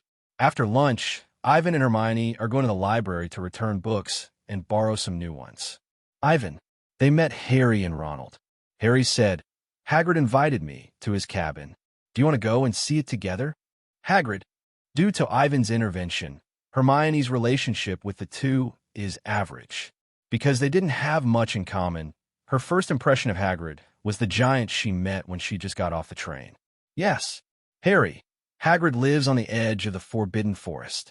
He invited me to have afternoon tea. Thank you. Ivan did not refuse. He did not know why Harry invited him, but this kindness came from the heart. Through the perspective of magic, Ivan could clearly feel the emotional fluctuations of everyone, especially their views on him. For example, Dumbledore is a kind old man who cares for his juniors, and Hermione is admiration and attachment. Ronald and most of the little wizards envy Ivan, but also have a little jealousy and awe. As for Harry Potter, he also envied Ivan, but without any jealousy, but curiosity and gratitude. Ivan could see Harry's desire to be friends with him. Pure and beautiful, it really deserves to be the protagonist of a fairy tale. Ivan secretly gave Harry a good evaluation, and then gladly accepted his invitation. It's my honor. In addition, does Hagrid have a limit on the number of people who go to his place? Ivan gestured to Hermione beside him, and the little witch's face was full of curiosity. Of course, Harry said enthusiastically. I think Hagrid must want the smartest little wizards and witches in our school to visit him. After leaving the Dursleys, Harry became more tactful. Language is an art. The phrase, the smartest little witch, really made Hermione very happy. You know, this is what Harry Potter, the savior of the wizarding world, said. Hermione hates Ronald, but has a good impression of Harry. If Ronald can disappear, Hermione welcomes Harry to join their team. Anyway, in one sentence, Ronald, get out. Stay away from my Ivan. Soon, it was 5 minutes to 3 in the afternoon, and the four of them left the castle and walked across the grounds to Hagrid's residence. Hagrid lived in a small wooden house on the edge of the Forbidden Forest, with a crossbow and a pair of rubber boots in front of the door. When Harry knocked on the door, they heard a tense struggle and a few low barks from the house, followed by Hagrid's voice. Stand back, Fong, stand back. Hagrid opened the door a crack, revealing his big, bearded face. Hagrid was surprised to see 4 young wizards standing at the door. But thinking that Harry could make friends at Hogwarts, Hagrid immediately smiled with relief. Wait a minute. Stand back, Fong. He let the 4 people in, while desperately grabbing the collar of a huge black hound. The cabin had only one room. Ham and pheasant were hung on the ceiling, water was boiled in a copper kettle in a brazier, and there was a big bed in the corner, with a quilt made of rags.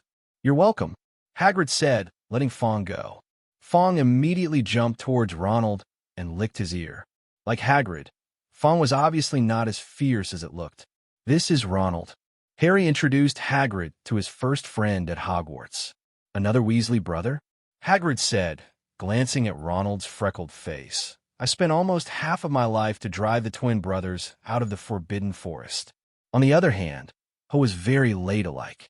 She did not dislike the mess of Hagrid's hut, and sat on the round stool prepared by Hagrid very naturally, and then waited obediently for the busy Hagrid to bring the rock skin cakes and tea. Oh, a cute little witch. Hagrid laughed and said, Don't be restrained. This is not Professor McGonagall's classroom. Be natural, Hermione. Ivan looked around Hagrid's room, his eyes sweeping over the things that seemed to be randomly piled up like junk. Aren't you curious about what's in the Forbidden Forest? Hagrid is an expert on the Forbidden Forest. No one in Hogwarts knows the Forbidden Forest better than him. Huh. Hagrid found that Ivan was very much to his liking. I remember you, the little guy who could cast his own spells right after entering school. I have never seen a little wizard as talented as you. Ivan accepted Hagrid's praise. He took in all the objects around him and exclaimed, "Hagrid, how did you do it? I mean, these things." Everyone looked at what Ivan pointed at, and Harry and Ronald were both in the same boat. Hermione was also puzzled because she only saw a room full of garbage. "You guys." Ivan shook his head helplessly. He sat next to Hermione and picked up the milk tea prepared by Hagrid. When he just entered Hagrid's hut, Ivan felt the fluctuation of magic power around him. He used his magic eye to scan casually. Wow, a room full of precious magic materials. Not to mention anything else, just the animal skin used by Hagrid as a carpet came from a unicorn. You know, a unicorn's tail hair is worth 10 gold galleons. Although this carpet is not all unicorn's tail hair, it also has a strong alchemical value. It is no exaggeration to say that with this room full of magic materials, Hagrid is definitely one of the richest people in Hogwarts. "Is there anything you like here, little Ivan?" Hagrid was very happy that Ivan had this insight. He happily shared his love and passion for magical animals with Ivan. Similarly, Hagrid also said that as long as Ivan liked something in this room, he could use it at will. Ivan naturally declined politely. "The things are good, but you can't accept them without merit. It is said that the hardest thing to repay is favors. Moreover, Ivan really doesn't need these precious magic materials now. That's a pity.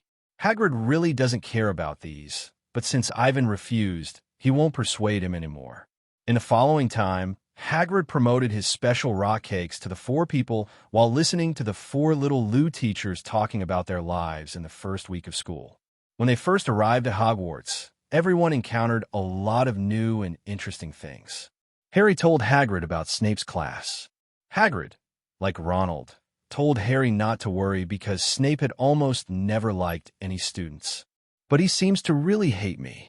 "Nonsense. Hagrid, why should he hate you?" But Harry always felt that Hagrid was deliberately avoiding his gaze when he said this. "How was your brother Charlie?" Seeing that Harry wanted to continue asking questions, Hagrid quickly turned the topic to Ronald. "I like him very much. He has a good way with animals." Crack! Ivan struggled with the rock cake for a while, and finally found that this thing was indeed not suitable as food. It was hard to chew, and it couldn't be soaked. He didn't understand what Hagrid's purpose was in making this. This thing is so hard that it can be used to build walls. Ivan, seeing the little witch looking at him for help, Ivan glanced at Hagrid, who was focusing all his attention on Ronald, and moved his fingers slightly. The next moment, the rock cakes in the hands of the two immediately became smaller, and then under the effect of the floating spell, all fell into Ivan's pocket. Seeing this, Harry's emerald eyes were full of pleading. Ivan smiled helplessly, and Harry also solved the problem of rock cakes. Because the topic was his brother Charlie, Ronald did not notice the little movements of the 3. So, only Ronald's world was completed. Oh, soon, Hagrid found the empty plate. You actually? He was so excited. For so many years, Hagrid has never met anyone who loves rock cakes as much as he does. What? Ronald was full of confusion. He didn't know what happened. It's only a few words, and Ivan and the others have broken 3 plates of rock cakes? I knew it. I knew someone would like it. Hagrid's eyes were filled with tears, as if he had found a close friend. You must not be full, right? I'll get more for you. Looking at Hagrid's attitude, I'm afraid he will stuff all the rock cakes into their mouths today. Ivan, Hermione, and Harry immediately said in unison, No, we're full. Really? Hagrid said that he didn't have much else here, but he would definitely have enough rock cakes. Really? Harry, hiccup, we really can't eat anymore. This time, even Hermione nodded in agreement. She lied. But rock cakes, if you don't lie. Do you really have to eat them? Hagrid, what is this? In order to prevent Hagrid from continuing the topic of rock cakes, Harry found a small piece of paper under the teapot warmer, which was a report cut from the Daily Prophet. Latest report on Gringotts break-in. Investigations into the July 31st break-in at Gringotts are still ongoing, and it is now generally believed that it was the work of an unknown dark wizard. The goblins at Gringotts reiterated today that nothing was stolen and that the underground vaults searched by the intruder had in fact been emptied earlier that day. A Gringotts goblin spokesperson said this afternoon, We have no information on what is in the vault, and it is best not to interfere with this matter. Harry remembered Ronald telling him on the train that someone tried to rob Gringotts, but Ronald did not tell him the specific date. Hagrid, Harry said, the day of the Gringotts break-in happened to be my birthday, and it is very likely that we were there when it happened. Ivan knew that this was Voldemort trying to steal the Philosopher's Stone, so he broke into Gringotts. He calmly drank a sip of milk tea and did not show any interest in the matter. Hermione saw his reaction. The little witch, who was already familiar with Ivan's habits, immediately realized that this report was not that simple. She just sat down obediently and said nothing. Oh, just a little thing. Hagrid was perfunctory throughout the whole process, obviously not wanting to reveal information about the Philosopher's Stone. After leaving Hagrid's cabin, the four walked back to the castle for dinner. Their pockets were full of rock cakes. Out of politeness, they were embarrassed to refuse. Along the way, Harry was very quiet. Obviously, he was still thinking about the theft of Gringotts.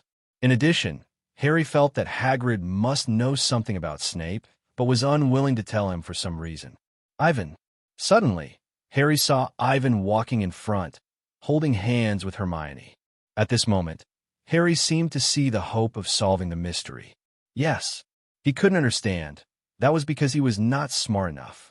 But Ivan and Hermione, they are recognized as the smartest first-year wizards. Harry never thought he was very powerful. It is normal to not understand some difficult problems and troublesome things. And if you don't understand, you can ask. There are two little wizards who know everything in front of you. So why hesitate? What's wrong, Harry? Ivan turned around with a smile. He knew that Harry had doubts in his heart. It's just that some things are not suitable for him to talk about. Harry did not hide his thoughts and told the host present about his thoughts and the fact that Hagrid went to the 713 vault to get something that day. The smell of trouble. Hermione's excellent sixth sense detected trouble. She is indeed very brave and eager to prove that she is no worse than other wizards. It's just that this matter involves Dumbledore, and the little witch doesn't think she has the ability to deal with such a big thing. So Harry, Ivan could see that Harry trusted him very much. He really regarded himself and others as friends. What do you want to know? Harry looked at Ivan with a mysterious smile. He was stunned for a moment and then asked, He wanted to ask what was in the vault, why someone would steal this thing, and whether it was safe now. Just thought about it. What does this have to do with him? After being pointed out by Ivan, Harry immediately realized his own weight. This is not something he can get involved in. I want to know, why is Snape targeting me so much? Compared to the treasures in the 713 vault, Harry felt that this matter was more important and closely related to himself. Ivan nodded slightly. He was very satisfied with Harry's self-knowledge. According to Ivan's plan, the Little Wizards of Hogwarts are extremely important talent reserves and loyal teams that can truly cultivate feelings. Hermione is, of course, the future Minister of Magic. Neville, the Gryffindor Sword Master, the Professor of Hogwarts Herbology, his potential is also not weak. There is also Harry and Luna, who is not yet enrolled. Especially Harry Potter. He definitely has the potential to be independent. If you ask who among these little wizards can charge for Ivan in the future and be the first to fire the first shot, it must be Harry. After all, no young wizard can tie with Voldemort in the 4th grade and kill the most terrifying dark wizard in England in the 7th grade. Plot killing, Dumbledore's calculation. These must have happened. But Harry can do these, which proves his talent. Hermione is Ivan's think tank, and Harry is even more powerful. Now is the time when the two are the most ignorant. Ivan can take action in advance and recruit the two to his team. Well, Hermione has been taken. Next, it's Harry's turn. I do know something. Ivan blinked at Harry and said, I'm a natural prophet magus, and I can see some pictures of the future. But this description is not complete. In fact, not just the future. Hearing this, Harry's eyes suddenly lit up. Ivan, can you see the past? Ivan nodded, although it's just some very fragmentary fragments, and it must be extremely important to a person equivalent to a turning point in fate. But I did see some very interesting pictures. These words are not Ivan deceiving Harry, but it is true. After the soul attribute broke through 5 points, Ivan's control of prophecy became more handy.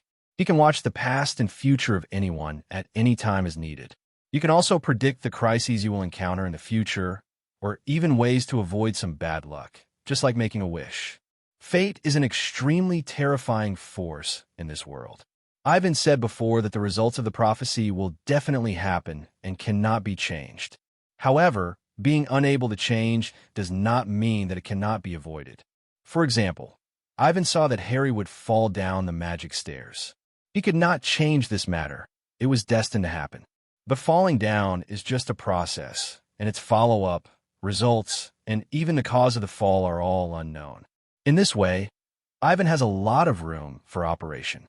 For example, let Harry perform a scene in the prophecy by himself and deliberately fall down. Or after Harry falls down, add a result that Ivan casts a floating spell and catches him.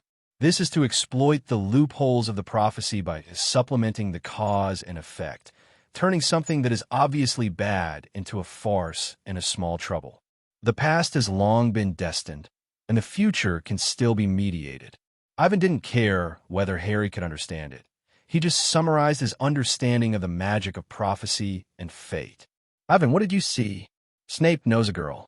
Before entering Hogwarts, they were best friends. Ivan just told Harry what he saw and did not tell the girl's identity.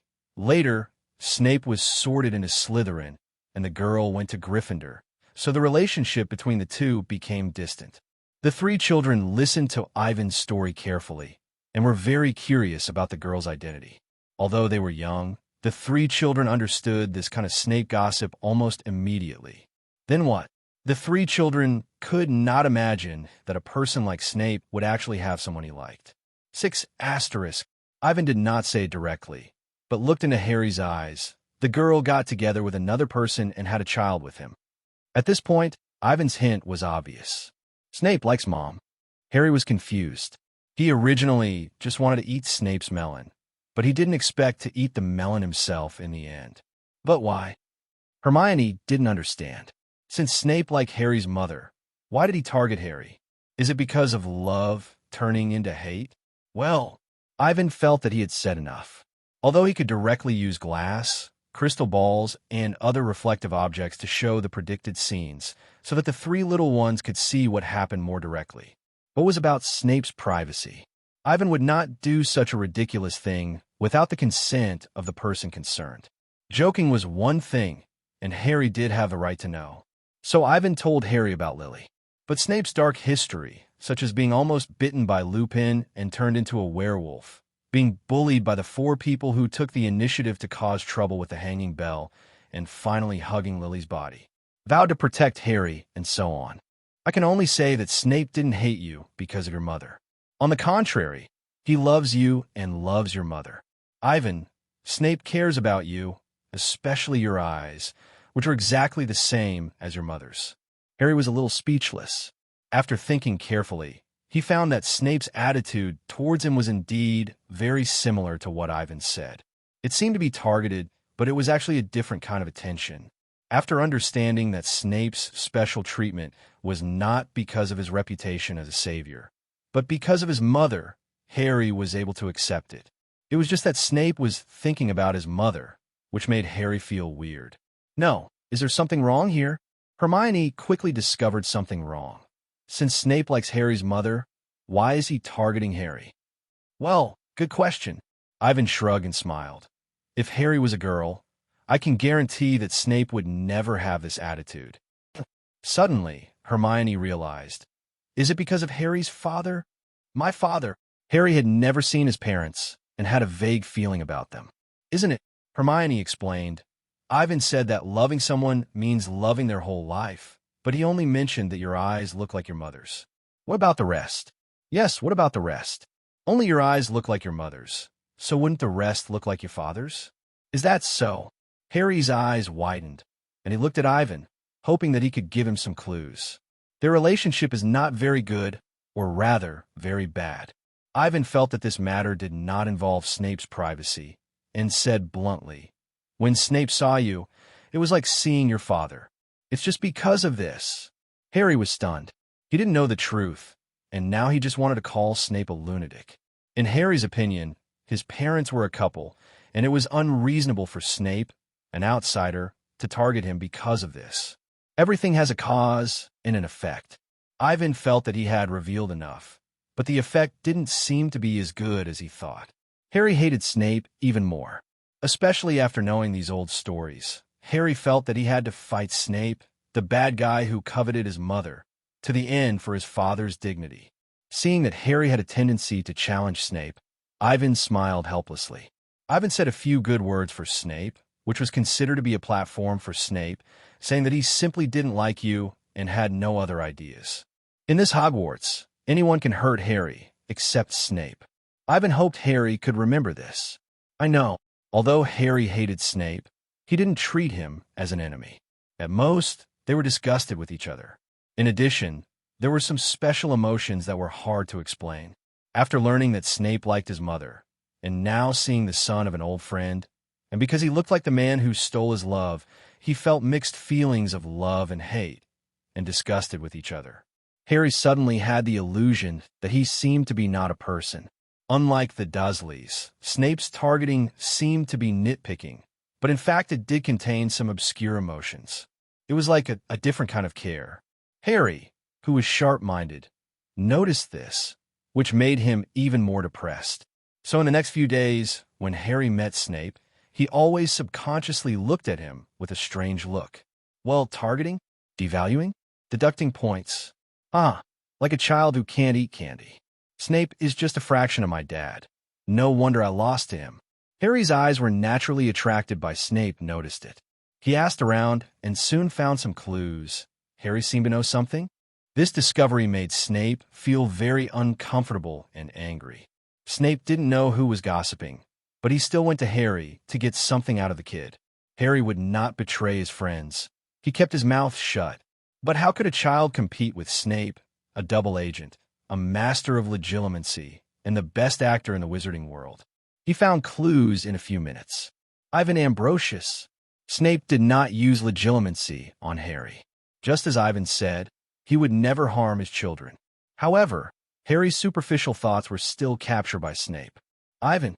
This name was undoubtedly the answer he wanted. Why does he know this? Snape was puzzled.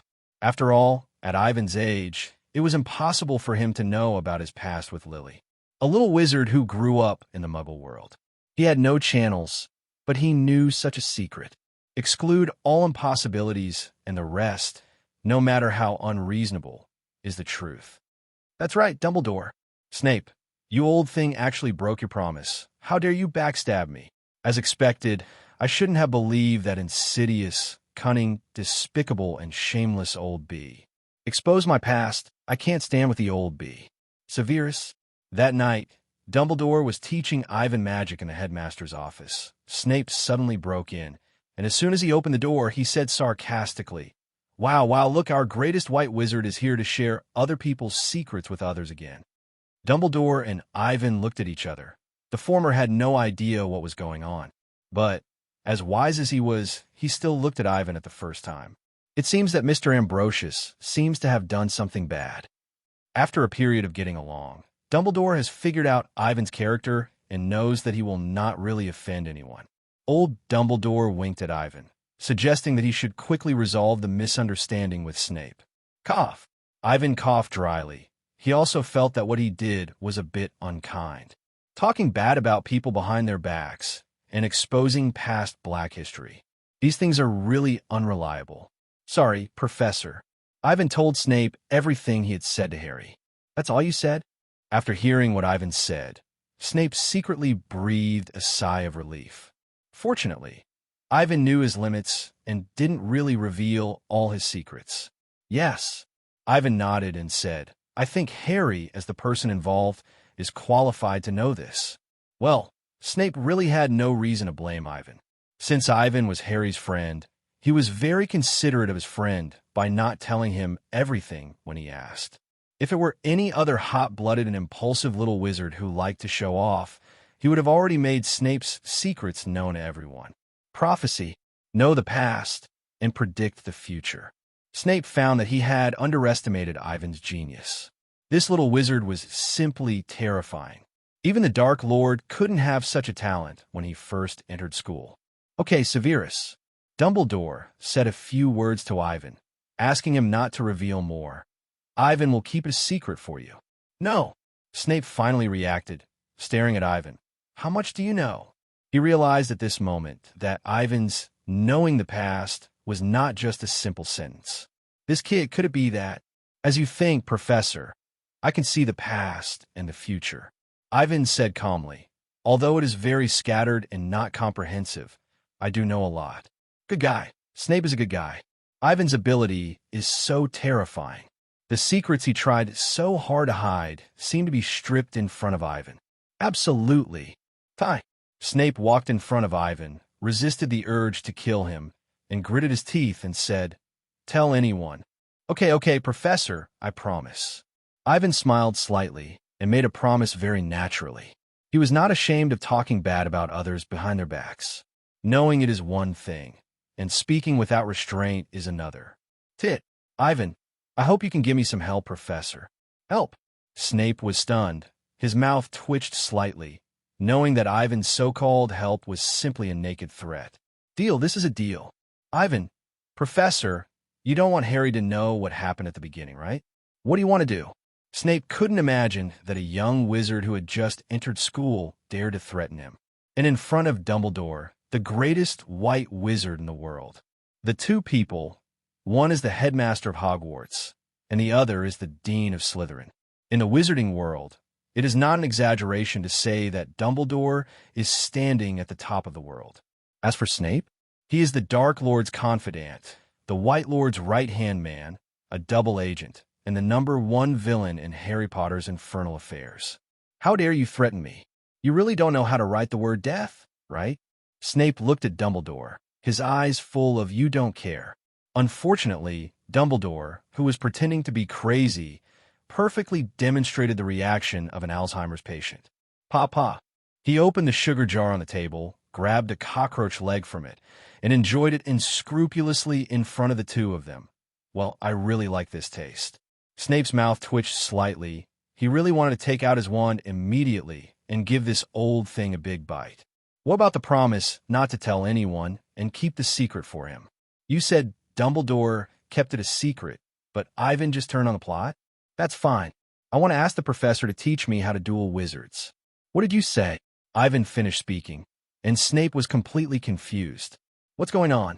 Is my dark magic not evil enough? Or are you Ivan too proud? Listen to what he is saying. A first-year wizard, school has only been open for half a month, and Ivan has only been using his wand for a month. He is such a newbie among newbies, and he wants to solo with him? Are you serious? Snape didn't know how to evaluate Ivan, saying that he is courageous? Yes. Ivan glanced at Dumbledore, who was sitting beside him. He originally wanted to ask Dumbledore for advice. However, his instinct told Ivan that he was far from being Dumbledore's opponent now. Think about the plot in Fantastic Beasts 3. Dumbledore, 60 or 70 years ago, faced Credence and crushed him lightly, like a father beating his son. Compared with Credence, who was in his 20s, Ivan's magic power should be similar. With the advantage of the Phoenix Wand, Ivan felt that he should be stronger than Credence. However, compared with Dumbledore, who had studied magic for 60 or 70 years and stood at the top of the great wizard field, Ivan was really not good enough. Originally, I should have taught him how to duel. Seeing that Snape wanted to refuse, Dumbledore spoke at the right time. What? Snape wondered if he had heard it wrong. What level is Dumbledore? That is an existence that even the mysterious man fears. Snape has been in contact with Dumbledore for so many years, and he asked himself that with his magical attainments, he still couldn't see through Dumbledore, and he just felt that he was unfathomable. As for single-handedly defeating Dumbledore, what a joke. Please, Severus. Dumbledore's original plan was to help Ivan better master the Obscurus through a wizard duel. Dumbledore really had no secrets for Ivan. He seemed to have returned to the time when he was the professor of transfiguration and the substitute of the defense against the dark arts class. He had a very fulfilling life recently. Do you know what you're talking about? Snape felt a headache. He didn't want to guide Ivan at all. This kid was threatening him just a second ago, but now he wanted to teach him how to fight. Snape suspected that Dumbledore really had Alzheimer's disease. No, mention more in front of him. Finally, Snape chose to compromise. He stared at Ivan and said word by word. And he said this, obviously agreeing. Don't worry, Ivan, will keep my mouth shut. Ivan smiled slightly. He was just trying to see if he could get in touch with Snape through Harry. Unexpectedly, it really worked. Sure enough, Ivan, Harry is Snape's breakthrough. Snape is undoubtedly a talent, a master of potions, a master of dark magic, and first-rate in both practical combat and mental ability. It would be a pity if such a person died under the fangs of Nagini as in the original book. Therefore, within his ability, Ivan did not mind lending a hand to him, and he saved him. Let's continue with our previous topic. Snape left, and Ivan and Dumbledore were left in the headmaster's office again. Okay, Professor. Ivan sat in front of Dumbledore, and he said calmly, You should know better than me how powerful the power of fate is. Before Snape came, Dumbledore was seeking help from Ivan about the prophecy. He wanted to know the secret of Voldemort's immortality. I can only say that the prophecy is true. One will die in the hands of the other, and only one of the two can survive. Ivan was talking about the prophecy about Voldemort and Harry. The ending is already determined, but how to go to the end is still in our hands. Is Voldemort strong? Many people think that Voldemort is weak because his nemesis is a little wizard in school. But the fact is that Voldemort is very scary. You know, Grindelwald was only defeated by Dumbledore, but Voldemort died in the plot. Voldemort's death is too coincidental. With 7 Horcruxes, any wizard, even Dumbledore, can't do anything to him. If Harry hadn't given Voldemort the destined death, who could defeat Voldemort in the entire wizarding world? To put it bluntly, with the Horcruxes, Voldemort can fail countless times, and you have to win all the time. In addition, the prophecy is not as omnipotent as you think. Before Snape came, Dumbledore was asking Ivan if he could use divination of the past to find the secret of Voldemort's immortality. Voldemort's secret is the Horcrux, which Ivan naturally knows. But the problem is that there are certain limitations to divination of the past. Just like divination of Voldemort and Dumbledore's past, there are some things that Ivan cannot see. Divination and prophecy are a kind of magic in themselves. Since it is magic, there will naturally be means of resistance. The gift of fate seems to have no side effects, but in fact, the price has been secretly prepared. Who killed Ariana in the first place? Why didn't Voldemort die? He made several Horcruxes. And where were these Horcruxes hidden? There are also targets protected by the Fidelius charm, certain magical knowledge, etc., which cannot be learned through divination. So, even if Ivan knows the original plot, there are still some things that cannot be said casually. You are right. Dumbledore took off his glasses. He understood what Ivan meant. Voldemort is nothing now. His fate has been determined. However, if the two of them interfere too much and Voldemort discovers the mystery of fate, that would be a big problem. Compared with Credence, who was in his 20s, Ivan's magic power should be similar. With the advantage of the Phoenix Wand, Ivan felt that he should be stronger than Credence. However, compared with Dumbledore, who had studied magic for 60 or 70 years and stood at the top of the great wizard field, Ivan was really not good enough. Originally, I should have taught him how to duel. Seeing that Snape wanted to refuse, Dumbledore spoke at the right time. What? Snape wondered if he had heard it wrong. What level is Dumbledore? That is an existence that even the mysterious man fears. Snape has been in contact with Dumbledore for so many years, and he asked himself that with his magical attainments, he still couldn't see through Dumbledore, and he just felt that he was unfathomable. As for single-handedly defeating Dumbledore, what a joke. Please, Severus. Dumbledore's original plan was to help Ivan better master the Obscurus through a wizard duel. Dumbledore really had no secrets for Ivan. He seemed to have returned to the time when he was the professor of Transfiguration and the substitute of the defense against the dark arts class. He had a very fulfilling life recently. Do you know what you're talking about? Snape felt a headache. He didn't want to guide Ivan at all. This kid was threatening him just a second ago, but now he wanted to teach him how to fight. Snape suspected that Dumbledore really had Alzheimer's disease. No, mention more in front of him. Finally, Snape chose to compromise. He stared at Ivan and said word by word. And he said this, obviously agreeing. Don't worry, Ivan, will keep my mouth shut. Ivan smiled slightly. He was just trying to see if he could get in touch with Snape through Harry. Unexpectedly, it really worked. Sure enough, Ivan, Harry is Snape's breakthrough. Snape is undoubtedly a talent. A master of potions, a master of dark magic, and first-rate in both practical combat and mental ability. It would be a pity if such a person died under the fangs of Nagini as in the original book. Therefore, within his ability, Ivan did not mind lending a hand to him, and he saved him. Let's continue with our previous topic. Snape left, and Ivan and Dumbledore were left in the headmaster's office again. Okay, Professor. Ivan sat in front of Dumbledore, and he said calmly, You should know better than me how powerful the power of fate is. Before Snape came, Dumbledore was seeking help from Ivan about the prophecy. He wanted to know the secret of Voldemort's immortality. I can only say that the prophecy is true.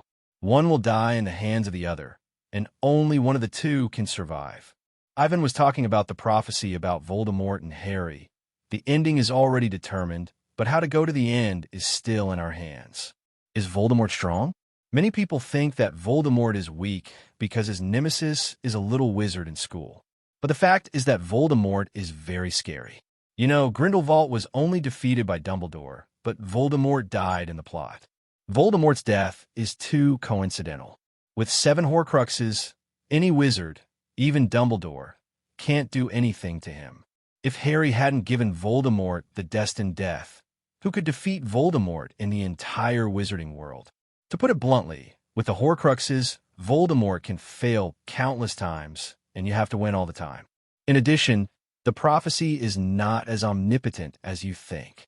Before Snape came, Dumbledore was asking Ivan if he could use divination of the past to find the secret of Voldemort's immortality. Voldemort's secret is the Horcrux, which Ivan naturally knows. But the problem is that there are certain limitations to divination of the past. Just like divination of Voldemort and Dumbledore's past, there are some things that Ivan cannot see. Divination and prophecy are a kind of magic in themselves. Since it is magic, there will naturally be means of resistance.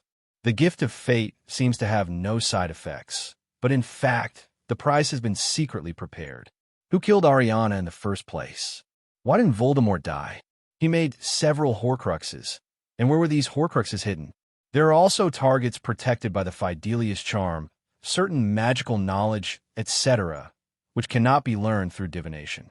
So, even if Ivan knows the original plot, there are still some things that cannot be said casually. You are right. Dumbledore took off his glasses. He understood what Ivan meant. Voldemort is nothing now. His fate has been determined.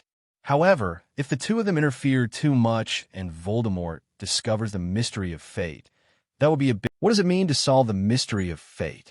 Voldemort. Death is just the beginning. Just like this, when Voldemort found a way to break the deadlock and jumped out of the predetermined fate, the original prophecy was broken. If this really happens, Voldemort's magic power is likely to go further and reach 6 points. Ivan had asked Dumbledore before about how to increase the magic power to 6 points. And Dumbledore's answer was also very clear. That is, to solve your own destiny. According to Ivan's guess, at the end of the original book, Dumbledore, who chose to start another great adventure, should have entered this realm and transcended life and death. Good fortune and misfortune are interdependent, and the fate of death is a judgment on Voldemort, but it is also a test. Not only Voldemort, but also Grindelwald and Credence. Ivan doesn't know what Grindelwald's test is, but Credence should break the curse of the Obscurus and gain a new life from mind to body. Good night, Professor. Good night, little Ivan. After leaving the principal's office, Ivan returned to the dormitory. Neville had fallen asleep. However, Yumi, noticing the return of her master, jumped off the bed and landed lightly, then jumped onto Ivan's trouser legs.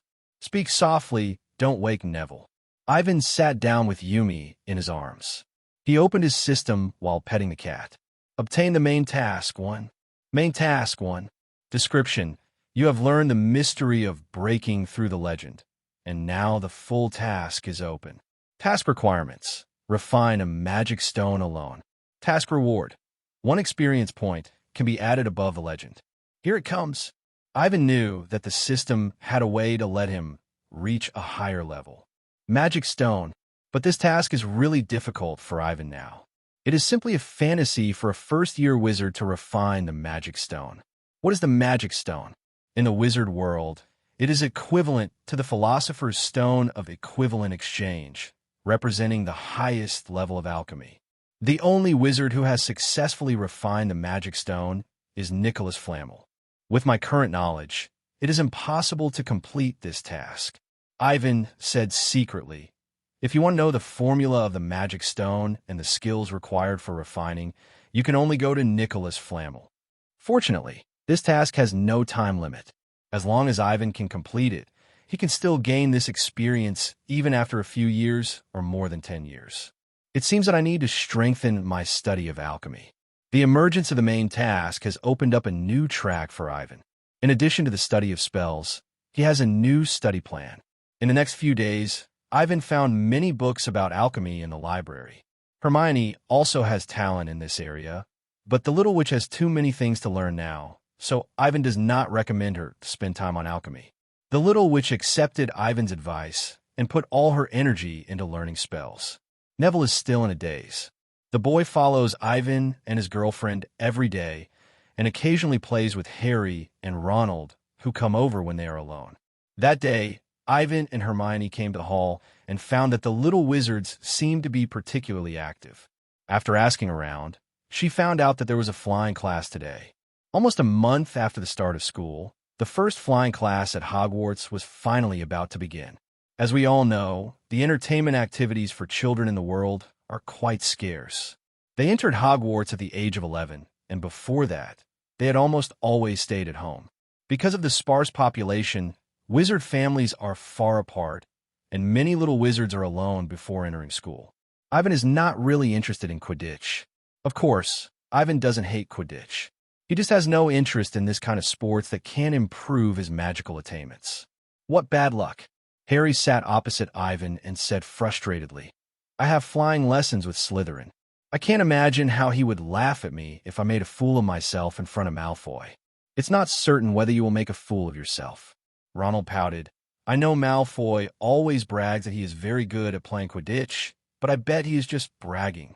As the flying class approached, some young wizards who had magic brooms at home and had played simple Quidditch games kept bragging about their flying skills. Among these people, Malfoy was the best. Not only Harry, but even Ivan and the drag queen often showed off in front of him.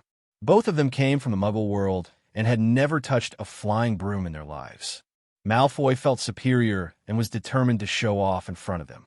In the hall, Malfoy was loudly describing his flying skills, and he told many long, self-boasting stories for this, which always ended with him narrowly avoiding a Muggle helicopter. Hogwarts school rules are not reasonable at all.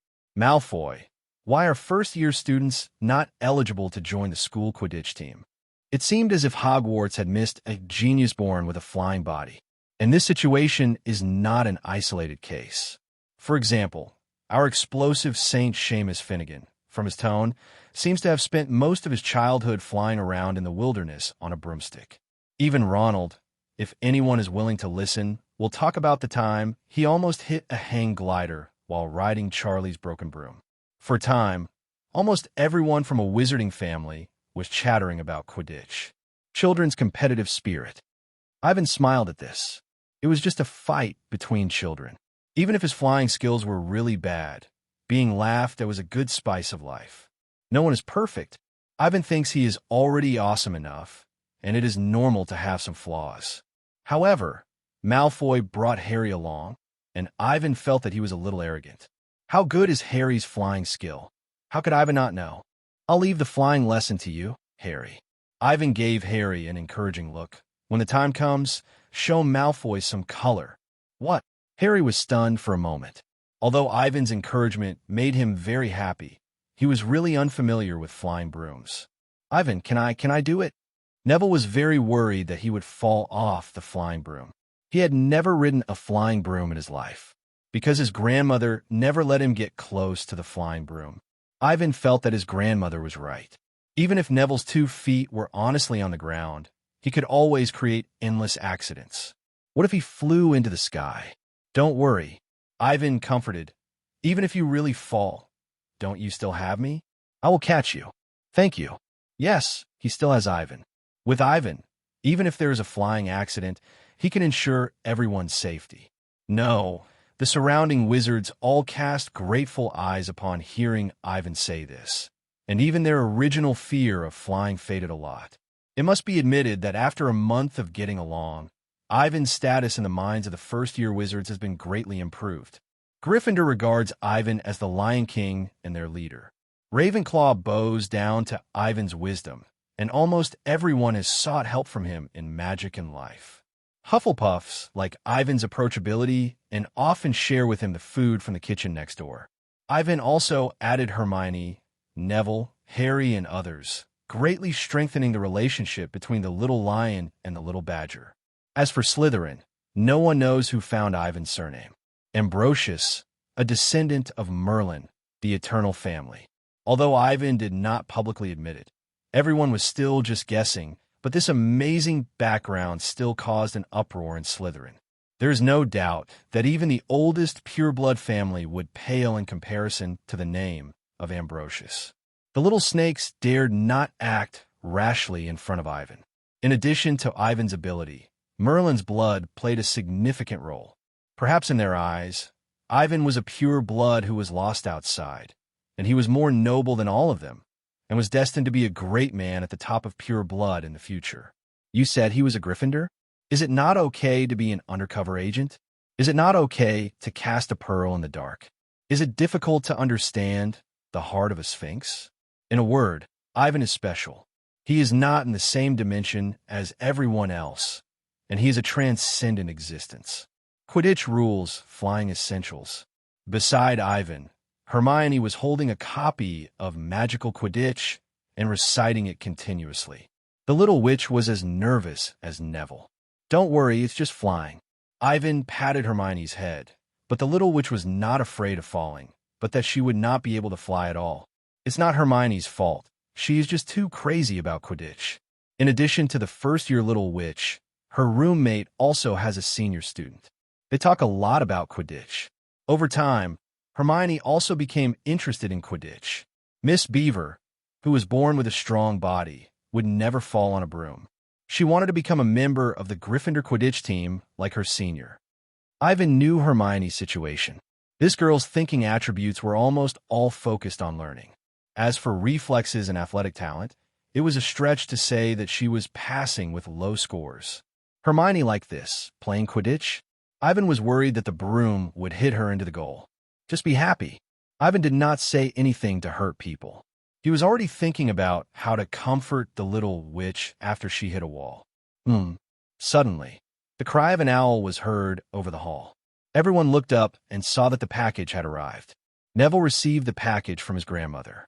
He happily opened it and found a yo-yo-sized glass ball inside, which was faintly filled with white mist. Is this a memory ball? Hermione immediately recognized it and explained to everyone. It will tell you if there is something you forgot to do. As long as you hold it tightly, if it turns red. As Hermione was talking, the memory ball in Neville's hand suddenly turned red and bright. You just forgot something, but I don't remember what I forgot at all. Neville tried hard to recall what he had forgotten. At this moment, Draco Malfoy passed by the Gryffindor dining table and snatched the memory ball from him. Hey, everyone look, Neville got a memory ball. Give it back to me, Malfoy. Neville was startled by Malfoy, and he chased after the dagger, trying to get the memory ball back. Harry and Ronald also stood up to help. For a while, the hall was in chaos, with chickens flying and dogs jumping. Childhood. Ivan did not stop him. The dagger was a little naughty, and he bullied Neville more than once. For such things, Ivan just needed to make sure that it didn't go too far, and there was no need to intervene. Okay, Draco. Seeing that Malfoy was about to fight with Ronald, Ivan waved his hand and summoned the memory ball directly into his hand. Ronald, too, don't fight in the hall. After that, Ivan returned a memory ball to Neville. When Malfoy saw Ivan speak up, he obediently returned to the middle of Goyle and Crabbe, not daring to make any rash moves. This is the majestic image that Ivan established in front of Slytherin. If Ivan doesn't show up in any conflict, you can fight or draw. But once Ivan spoke, the lions and snakes had to settle down and live their lives honestly. Evil Malfoy. Poor Weasley. Ronald and Malfoy were whispering to each other, but Ivan was used to it and chose to ignore it. It was just a quarrel. As long as they didn't fight and let them vent, it didn't matter. That's good. After a month, Ivan had completed his rule over the first-year freshmen. In the 4 colleges, except for Hermione and Neville, he didn't show any special favoritism and basically maintained an equal attitude. The professors were happy to see it happen. Professor McGonagall also praised Ivan for this, saying that since he came to Hogwarts, the relationship between the 4 colleges has become much more harmonious. At 3:30 in the afternoon, Ivan and other Gryffindor students came to the field in front of the door. The Slytherin students had arrived, and next to them, there were more than 20 flying brooms, neatly arranged on the ground. The flying class teacher is Ms. Hooch, who has short gray hair and yellow eyes, as sharp as an eagle. "Okay, what are you waiting for?" Ms. Hooch said sternly. "Everyone stand next to a flying broom. Quickly, quickly. Hurry up." Under her urging, the little wizards chose their brooms one after another. "Stretch out your right hand and place it on the broom handle," Ms. Hooch shouted in front. "Then speak." Everyone's brooms are similar, old and broken. Ivan followed Ms. Hooch's instructions. He spread his hands and put them on the flying broom. "Get up." 14. As Ivan ordered, the broom at his feet jumped into his hands as if it came alive. This scene attracted the attention of many young wizards. But after seeing that it was Ivan, everyone looked away. "Ivan? That's fine." This is what the young wizards of the 2 academies thought at this time. They were used to Ivan's excellent performance. Ivan grabbed the flying broom in his hand. He didn't use magic or cast any spells. He just shouted. Telepathy, transmission. Many magic items in the wizarding world have a certain degree of self-awareness. This is because when wizards make magic items, their minds will be endowed with magic power. Flying brooms, memory balls, portraits. Ivan is no longer surprised by this. However, Ivan is quite happy that his flying talent can be recognized by the flying broom. A few minutes later, Harry's broom, like Ivan's, immediately jumped into his hand. But there are only a few brooms that are so obedient. Hermione's broom just rolled on the ground, while Neville's broom didn't move at all. "Ivan, is there any trick here?" Seeing more and more little wizards get brooms, Hermione is a little anxious. "Hermione, speak softly, you scared it." And Neville, think of something that makes you angry, and then scold your broom. These brooms are like living things, each with its own personality. Hermione was tough from the start, and the repeated come up had already scared her broom. Neville's side was even simpler. His broom saw the cowardice of its owner and ignored him. "Ivan." Hermione pouted in dissatisfaction when Ivan said she was too fierce, but she still relaxed and called her broom in a gentle tone.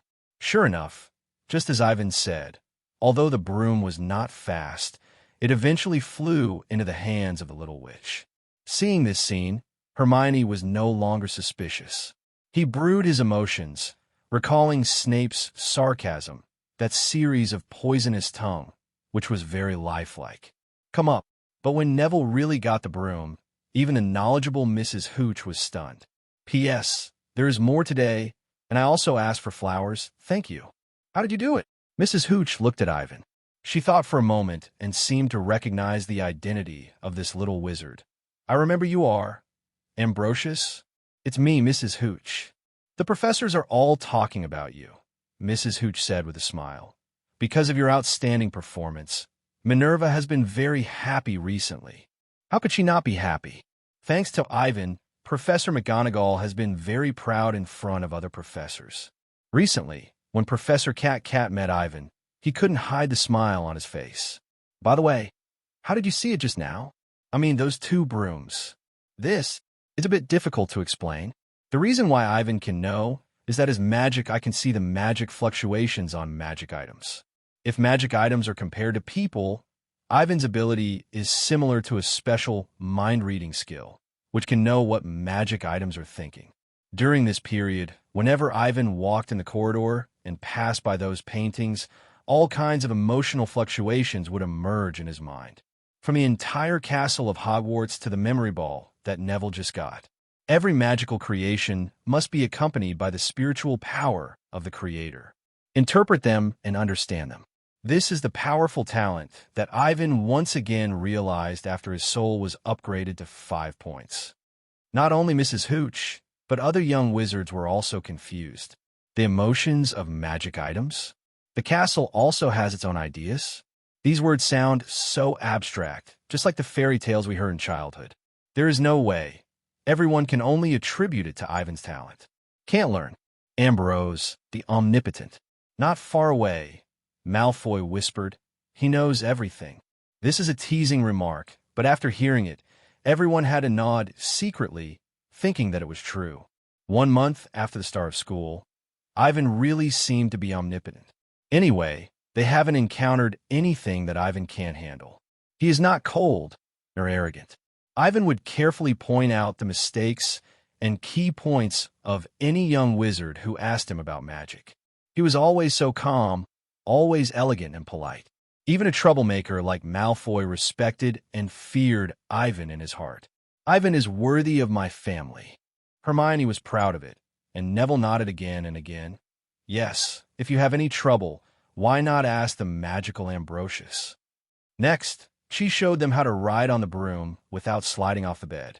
She walked around in the team and corrected their hand grip. During this period, Mrs. Hooch criticized Malfoy for doing it wrong more than once, which made Harry and Ronald laugh at him. Okay, when I blow the whistle, you kick your legs and leave the ground, and you have to kick hard. Ms. Hooch said, hold the broom steady, rise a few feet, then lean forward slightly and fall vertically back to the ground.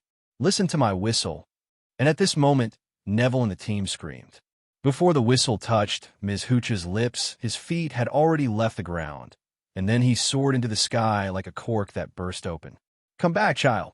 Mrs. Hooch's face was pale, but before she could do anything, Neville in the air had already plunged down and dived towards the ground at astonishing speed. Slow down. Seeing the scene that happened in the original book, Ivan's eyes condensed slightly. He waved his wand lightly, and a freezing spell instantly covered the sky. Ivan did not aim, but froze the entire sky above the venue, including Neville and his flying broom. Merlin's socks. Mrs. Hooch noticed this, and she was relieved and shocked by Ivan's ability to cast spells. What an amazing freezing spell. Are you okay, Neville? Ivan pulled Neville in the air to his side, and then untied the freezing spell for him. The boy was pale, obviously frightened. Hermione, Ronald, and Harry hurried forward to comfort him, and Ivan checked Neville's condition and found that he was just frightened and was fine. Child, are you okay? Mrs. Hooch, do you need me to take you to the infirmary? I'm fine, ma'am. Neville raised his head timidly. He was still in shock, but he didn't want to leave in such a dejected way. I was too anxious. Ivan's wand glowed, and he cast a joy spell on Neville, filling his heart with joy and dispelling his fear. Are you feeling better? Yes, much better. Neville's face turned redder, and he was amazed. Thank you, Ivan. This magic is amazing. The joyful charm, also known as the happy charm, is a spell that makes people happy. Ivan told everyone not to worry about the flight problem. He would be ready for rescue and would not let them get hurt. With Ivan as a guarantee, Xiaojiang and his friends immediately breathed a sigh of relief. Good boy, Mrs. Hooch praised. Gryffindor, add 15 points for your outstanding behavior. Hooray! Ivan, 15 points. Ivan, the little wizards of Gryffindor jumped up and down, making the little snakes on the side very jealous. Unfortunately, they were convinced by Ivan. This guy doesn't look like a little wizard at all. He is too fierce. Yes, very good, that's it. Keep your balance, don't look around, have confidence. Soon, under the command and correction of Mrs. Hooch, the little wizards flew into the air on their brooms. Ivan flew beside Hermione and Neville. The two flew very low, almost like flying close to the ground. However, considering that both of them were afraid of heights, Ivan stayed nearby to give them a sense of security as much as possible. Suddenly, a scream came from not far away. Ivan looked and saw a girl from Gryffindor College falling from the sky. Freeze! Ivan's movements were very fast. He didn't even pull out his wand, and he had already fixed the little witch in the air. "Child, are you okay?" Mrs. Hooch stepped forward anxiously and carefully checked the girl's condition. The little witch was called Lavender Brown. In the original book, she had a relationship with Ronald and died tragically at the hands of the werewolf Fenrir Greyback. In addition, Lavender and another little witch named Parvati Patil are Hermione's roommates. Especially the latter. It seems that she has a very good relationship with Hermione. Every time Yumi visits, Parvati will give her a lot of snacks, so she is loved by the cute cat.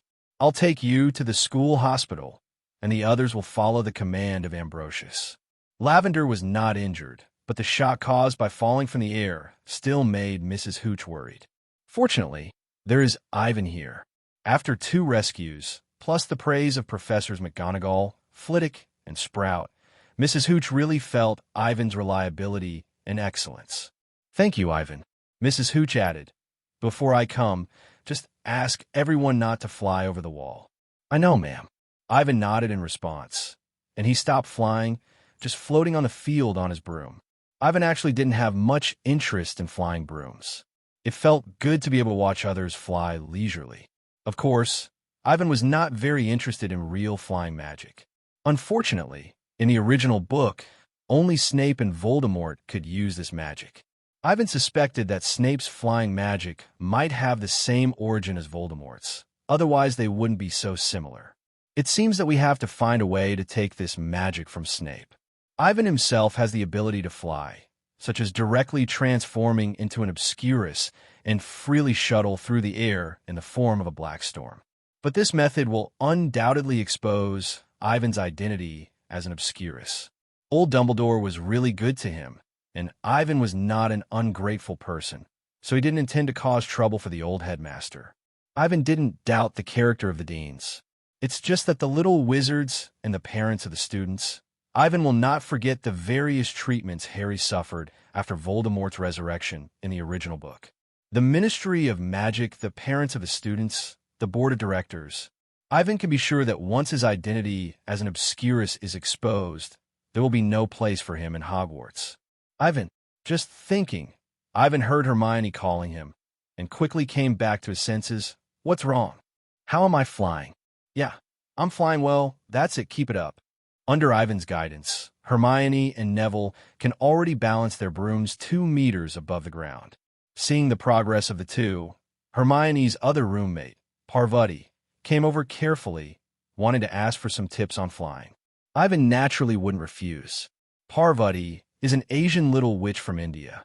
Unlike Hermione, who was irritable and didn't know how to dress up when she was a child, Parvati is a beauty, a cute little lowly with Indian style. Ivan remembered that in the original book, the most beautiful girls in Hogwarts should be the Patil sisters. It's a pity that they were persecuted by the movie. Due to the casting problem, the Patil sisters don't look outstanding in the movie. Fortunately, Ivan came to a real world. Whether it is Hermione, whose beauty is obscured by the bookish air, or Parvati, both give people a pleasing feeling. "Very good, you have mastered the air." Ivan stood on the grass, with Hermione, Parvati, and Neville above him. After a period of practice, they have climbed to a height of 3 meters, which is a big improvement. "Ivan, do you want to practice too?" Hermione felt embarrassed that Ivan gave up flying and spent his time on them. Parvati and Neville had the same idea. "Me?" Ivan smiled slightly. He stepped on the broom, and then the whole person soared into the sky like a gust of wind. Ivan was like an arrow from a string. The whole person drew an arc in the air, and at the same time performed several difficult moves that he saw in Hermione's book in succession, and then landed smoothly and returned to the 3 people. "Amazing! Ivan, have you practiced secretly?" I think Ivan's flying skills are good enough for him to try out for the Quidditch team. The 3 of them were amazed at Ivan's flying skills. Hermione thought Ivan had been exposed to flying brooms before. But then she thought that Ivan was with her almost every day and had no time to practice flying. As for Parvati, she was completely immersed in Ivan's chic and heroic figure when flying and couldn't extricate herself for a long time. Quidditch, as a sport, may not be interesting in Ivan's eyes, but Ivan obviously underestimated its status in the wizarding world. Just like Parvati, Neville, Lavender, and other little wizards, Quidditch players are no different from the most dazzling stars in their eyes. This also led to Ivan's series of showmanship just now, which attracted the screams of all the little wizards, and their eyes were shining with admiration. "Is there anything he can't do?" Ronald said sourly, while Harry looked at Ivan with fiery eyes. He felt that Ivan was more like a savior than himself. Seeing everyone gathered around Ivan, Malfoy raised his eyebrows and immediately moved closer to Harry and Ronald and began his suicidal behavior of provoking Scarhead again. On the other side, Ivan couldn't stand the enthusiasm of the little wizards. Suddenly, everyone heard a scream. They all looked up and saw two figures flying high into the sky, one after the other. "What's going on?" Hermione worriedly said. "What if you get hurt?" "Don't worry. Principal Dumbledore is here." "The principal will go too?" The little witch widened her eyes. She wanted to complain a little. "We are all little wizards. Why is your life trajectory so outrageous?" She also created the image of a good student in front of Professor McGonagall. "What about Ivan? He can already chat and laugh with the principal and the deans. In fact, this matter was arranged for us by Principal Dumbledore. Because I want to test my current practical level, Ivan, just because I was asked to come here for Harry's matter." "What about Harry's mother?" Hermione hesitated a little. She was afraid that she would disturb Ivan. There's also the factor of inferiority. Hermione feels that a little wizard like her is not qualified to watch the duel between Ivan and Snape. "Will it be a bit abrupt to take me there?" "It's okay."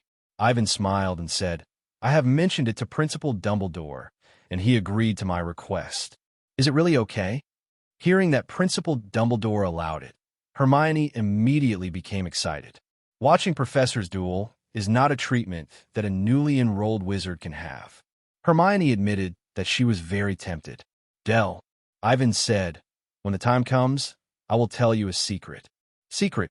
Hermione tilted her head, her fluffy hair dancing in the wind. "You will know when the time comes." Ivan intends to tell Hermione about his identity as a silent person, which is also his original plan. Hermione is the person Ivan trusts most in this world. And after Ivan's training, Hermione is not as rigid and stubborn as before and regards school rules as an absolute rule. Although she still follows the rules, Hermione will choose Ivan without hesitation between Ivan and school rules.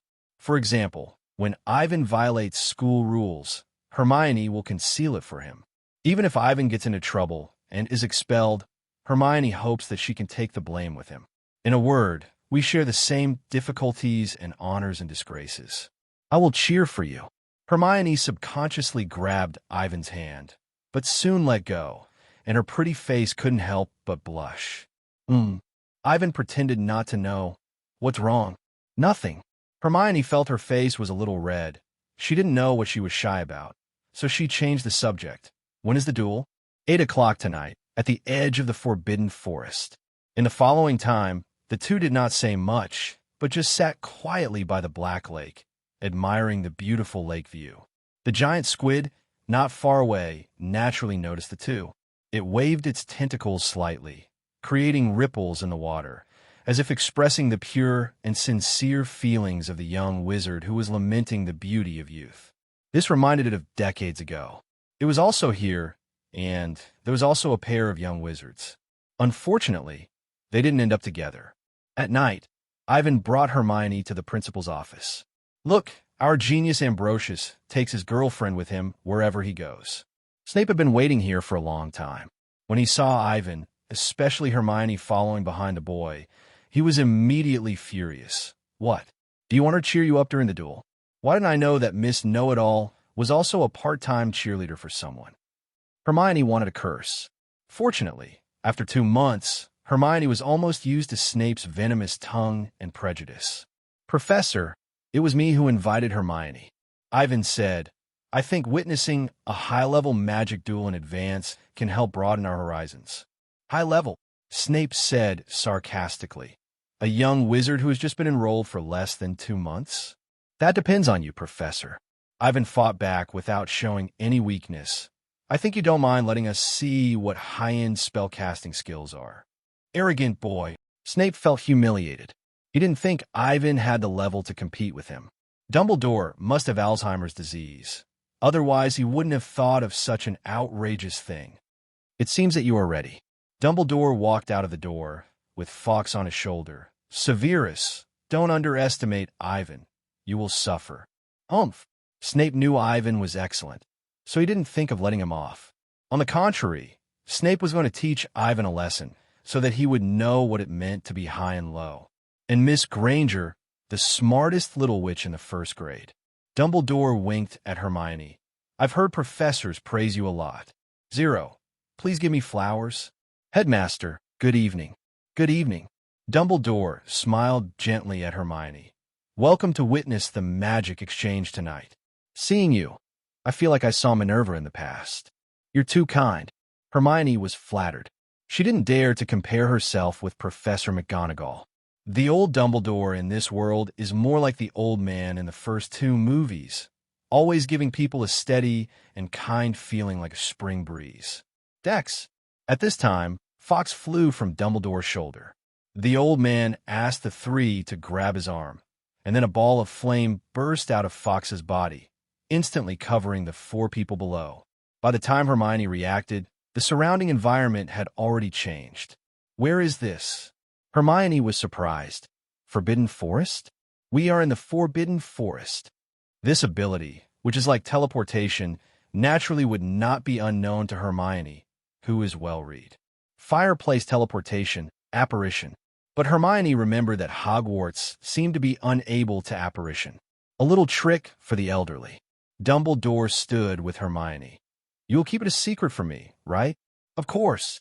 Hermione immediately realized what this ability to apparition in Hogwarts meant.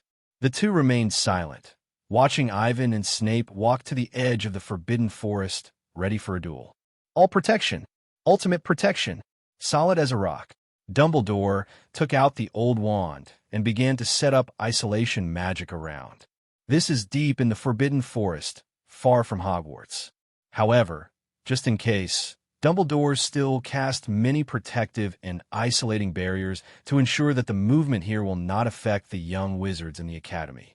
Released by the great wizard Dumbledore himself, plus the bonus of the Elder Wand. The strength of this protective spell is that even if Voldemort comes in person, it will take a lot of time to break it. Dumbledore is definitely old and confused. Snape looked at Dumbledore suspiciously, not understanding why he was so cautious. It's just a little wizard. Can he make a big fuss against a little wizard? I'm actually optimistic about you, Severus. And Dumbledore winked at Snape playfully, and this contemptuous attitude really made Snape angry. Okay, both of you. According to the etiquette of dueling, you must first salute your opponent. Ivan and Snape followed Dumbledore's instructions and held their wands upright in front of them. However, they did not choose to walk 3 steps back to back and turn around to fight like playing house. The 2 faced each other calmly. Ivan was serious, but Snape was a little indifferent. Professor. Hermione was a little nervous, and she whispered, Who do you think will win? In theory, this is not what Hermione should ask. Snape is a professor after all. No matter how good Ivan is, he can't catch up with him in 2 months. But Hermione is lucky. Her Ivan is omnipotent. Maybe he really won? It's hard to say. Dumbledore guessed the purpose of Ivan's asking Hermione to come here. Ivan is going to get serious. What? Hermione was surprised. You mean Ivan has the possibility of winning? Yes. Dumbledore didn't play dumb and said directly, Little Ivan's strength, at least in terms of fighting, is amazing. 11. Let's start. Snape started with a disarming spell. The red light cut through the darkness and pierced Ivan's chest. The speed was so fast that even Hermione, who was watching the battle, didn't react. What a fast spell. However, Ivan just slightly turned sideways and dodged the magic beam lightly. Then he backhandedly cast the disarming spell while waving his empty left hand. Oomph. Ivan's disarming spell was obviously not as proficient as Snape's. Whether it was speed or angle, in Snape's eyes, it was no different from a beginner. However, just when Snape was about to use the armor charm to block it, an inexplicable sense of horror suddenly rose from Snape's heart. Danger! Without any hesitation, Snape chose to follow his instinct. He also dodged this disarming spell. At the same time, a huge rock beside him seemed to be pulled and rolled towards him. Gesture casting? Snape was shocked. He didn't expect Ivan to master the technique of double casting. How old is he? Boom! Before Snape could think about it, a loud noise from behind interrupted his thoughts. Snape didn't know what was happening behind him. Now was not the time to pay attention to it. Dig! Then, with a crisp sound like firecrackers, Snape's figure disappeared. The flying boulder fell into the air, and Snape's figure appeared in an open space not far away. What did you do? Snape's face was solemn. He looked back at the place where he was standing. He saw that the place where the bushes were originally turned into a ruin.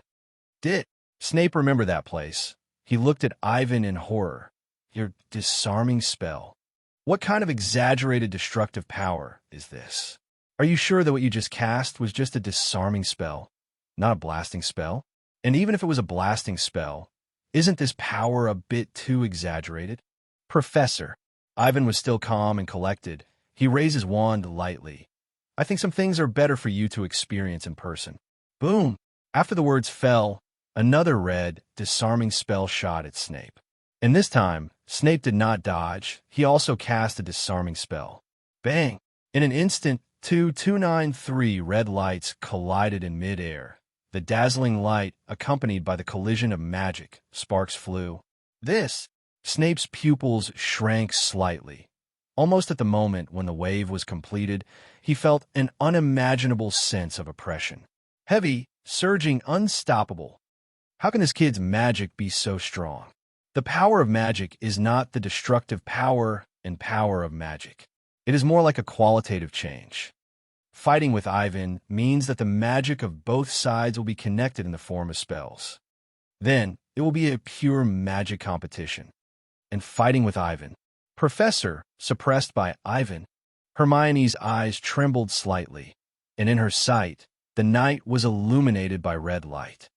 And the collision point that was originally located between the two was moving towards the direction of Chi Nipu at a very fast speed. Is this Ivan's strength? Hermione couldn't believe what was happening in front of her. She knew that Ivan was very powerful, but he was so powerful. Damn it! Snape finally understood what Dumbledore meant by it's hard to judge the outcome. This kid is simply a freak. How can he have such powerful magic at this age? Snape immediately disconnected the magic connection between the two parties. He waved his wand, and the trees around him seemed to come alive. The branches grew wildly, and the roots surged. What is this? Hermione had never seen such a magical scene, but she still subconsciously judged Snape's magic. Transfiguration?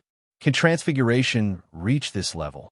Don't underestimate our Hogwarts professors, Miss Granger. Dumbledore did not use the Elder Wand. The old man casually set up a circular barrier for himself and Hermione, not caring about the changes in the forest in front of him. Amazing transfiguration. Ivan praised from the bottom of his heart. He thought that the best transfiguration master in Hogwarts should be Professor McGonagall. Unexpectedly, Snape was not weak either. Even though there was still some gap between him and McGonagall, Snape's transfiguration attainments seemed to have reached that level, and he had the demeanor of a master. Flames are blazing. Ivan asked himself if he could use transfiguration to fight Snape. He pointed the wand forward, and raging flames appeared out of thin air, and in an instant, the prairie fire was set on fire. Endless flames surrounded Ivan as if they had life, burning all the roots and vines that came close to him. Stupid. Snape commented on Ivan's response. These roots and vines of his are still trees in essence. Only the form has changed. Choosing to burn with fire like Ivan did. The result is that he will be engulfed in flames. Experience gap? Ivan frowned slightly as the smoke billowed. He also found the problem of burning trees with fire. FFFFLX. Suddenly, Ivan's eyes narrowed slightly. I want to fight with you. Every failure makes you wiser. Experience is earned through fighting. Vulcan opens the way. With a downward wave of the magic wand, the raging flames immediately separated in all directions, forming a fist-shaped, ring-shaped firewall. In the center of the firewall, on the scorched earth, Ivan and Snape stood opposite each other. This magic, Snape's mouth twitched slightly, and he felt that his three views were about to be overturned by Ivan. You can actually learn this magic. How is this possible? You know, even he couldn't master the spell of Vulcan opens the way. It's not that Vulcan opens the way is so complicated, but that this magic requires too much magic power. If Snape's magic power is digitized, it should be at the peak of 3 points, close to 4 points. 4 points is a watershed for magic attribute. To break through 4 points, except for the special pure blood of the Dumbledore family who inherited the blood of the Phoenix, you can only rely on magic transformation. And magic transformation is too dangerous. It is no exaggeration to say that wizards who try it are in danger of death. In terms of talent alone, Snape is actually no worse than Voldemort when he was young. It's just that Voldemort is much braver than Snape. He performed magic transformation more than once, and split his soul through Horcruxes, exchanging reason for magic power. And then he broke through the realm of the Great Wizard. But think about their ages. How old is Snape? 32. Severus Snape is only 32 years old this year. If he is given another 40 years, Snape may not be able to reach the height of Voldemort. You know, he is best at potions, and the key step of magic transformation is to make potions. Professor, now is not the time to sigh. Ivan pointed his wand to the sky and then drew an arc. The flames rolled, but seemed to have gained life. Under the traction of Ivan's magic, they were transformed into a huge firebird tens of meters high. The magic of Vulcan opening the way is not just as simple as letting the flames push away. As a spell with a magic power requirement of 4, Vulcan opening the way can perfectly control any flame except Fiendfire. In addition, if Fiendfire is cast by the caster, Vulcan opening the way can also reduce the difficulty of controlling Fiendfire, making it easier to use. This is Ivan's power. Looking at the Firebird transformed by Ivan's condensed flames, Hermione couldn't help but tremble slightly. Excited, and happy. But more than that, it was a feeling of being touched by witnessing the birth of a legend. My little friend, is he so strong? At this moment, Hermione's admiration for Ivan reached its peak, and Ivan was the only one left in her eyes. Professor, show your true ability. Otherwise, Ivan's silver eyes glowed faintly, and he waved his wand, causing the earth to shake. The soil and rocks that were originally turned up by the tree roots began to gather, and after a while, a 7 or 8 meter tall stone giant stood in front of Ivan. You'll get hurt. As Ivan finished speaking, the stone giant punched Snape like the sky was falling and the earth was collapsing. Apparition was activated again, and Snape dodged the stone giant's attack with a gloomy face. What's wrong with this kid? There is no doubt that the stone giant is the product of transfiguration. Although it is crude, it is better than the flying bricks of the sky. The magic of transfiguration has no threshold. It will meet any of your needs according to the strength of your magic power. But the problem is such a big stone giant. How strong is his magic power? Is this kid really a wizard? In fact, Snape had already noticed this when Ivan cast the Vulcan to clear the way. But seeing Ivan casually transforming a 3-story stone giant still made Snape feel like his worldview collapsed. Waste of magic. Snape snorted disdainfully, but even Hermione could hear the sourness in his words. Before Hermione could complain, the stone giant standing in front of Ivan was split in half. Through the firelight, Hermione could clearly see the smoothness of the cut surface. Ivan frowned slightly. What happened just now? Danger! The sudden warning of danger made Ivan instinctively move sideways. However, he dodged, but the old tree behind him was split in half again. What happened? Hermione widened her eyes. She had no idea what was going on. Why was the stone giant cut in half? Why was the tree behind Ivan cut in half? God's sharp edge without a shadow. This strange scene reminded Ivan of the black magic created by Snape when he was a student, which was mentioned in the original book. It was invisible and intangible, without a trace, but extremely sharp. What a powerful black magic. Ivan marveled at Snape's genius again. This guy was not him. He did not have a gold finger like the point-adding system. Dodge! Snape was also surprised by Ivan's reaction. Just now he was going to chop off Ivan's hand. The shadowless divine sword has a counter curse. Even if Ivan's hand is really chopped off, it can be reattached afterwards. It's no big deal. Of course, if Ivan can't even bear this little pain, then Snape has nothing to say. It seems that I have been recognized by you, Professor. Ivan, how can I say that you use such dangerous black magic on me, my honor? Are you scared? F.O. Ivan smiled. On the contrary, I am very happy now. Because this shows that you, Professor, no longer regard me as a little wizard who needs to be taken care of, but a wizard of equal status. 5.4, huh? Equal status. Snape felt that he was mocked by Ivan. A mere little wizard, even if he is extremely talented. So what? He was going to tell Ivan now. No matter how talented you are just a little wizard now. The magic just now is really dangerous. Ivan can see the magic aura, and the biggest advantage of the shadowless god cannot be used here. He can predict in advance and avoid the linear cutting. FFLX. We must take good protection. The earth shook again, and this time, even the surrounding trees and the roots of the underground trees began to roll and boil. Galala. The stone giant that was originally cut off by Snape recovered quickly, and more stone giants and tree people began to stand up. They were tall and mighty, surrounding Snape and surrounding him. What foo? Snape suddenly didn't want to fight anymore. What kind of funny magic strength is this?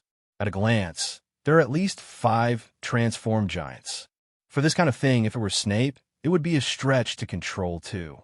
Ivan, 5 at a time, and it seems that he has not reached the limit yet. That's it for now. Ivan waved his hand, and all the giants rushed towards Snape at the same time. After all, the opponent is a professor, 5 against 1. Don't blame me for being mean. P.S. Please give me flowers, please. Ivan looked closely and saw that the 2 people were Harry and Malfoy. He was a little confused. Although in the original book, Malfoy had taken Neville's memory ball, thus creating Harry's famous scene. But now Neville was staying there, and the memory ball was also staying in his pocket. What happened to the 2 of them? The crowd parted, and Ivan walked to Ronald, who was still a little dazed, while Hermione shouted at them. Come down quickly. You are flying too high.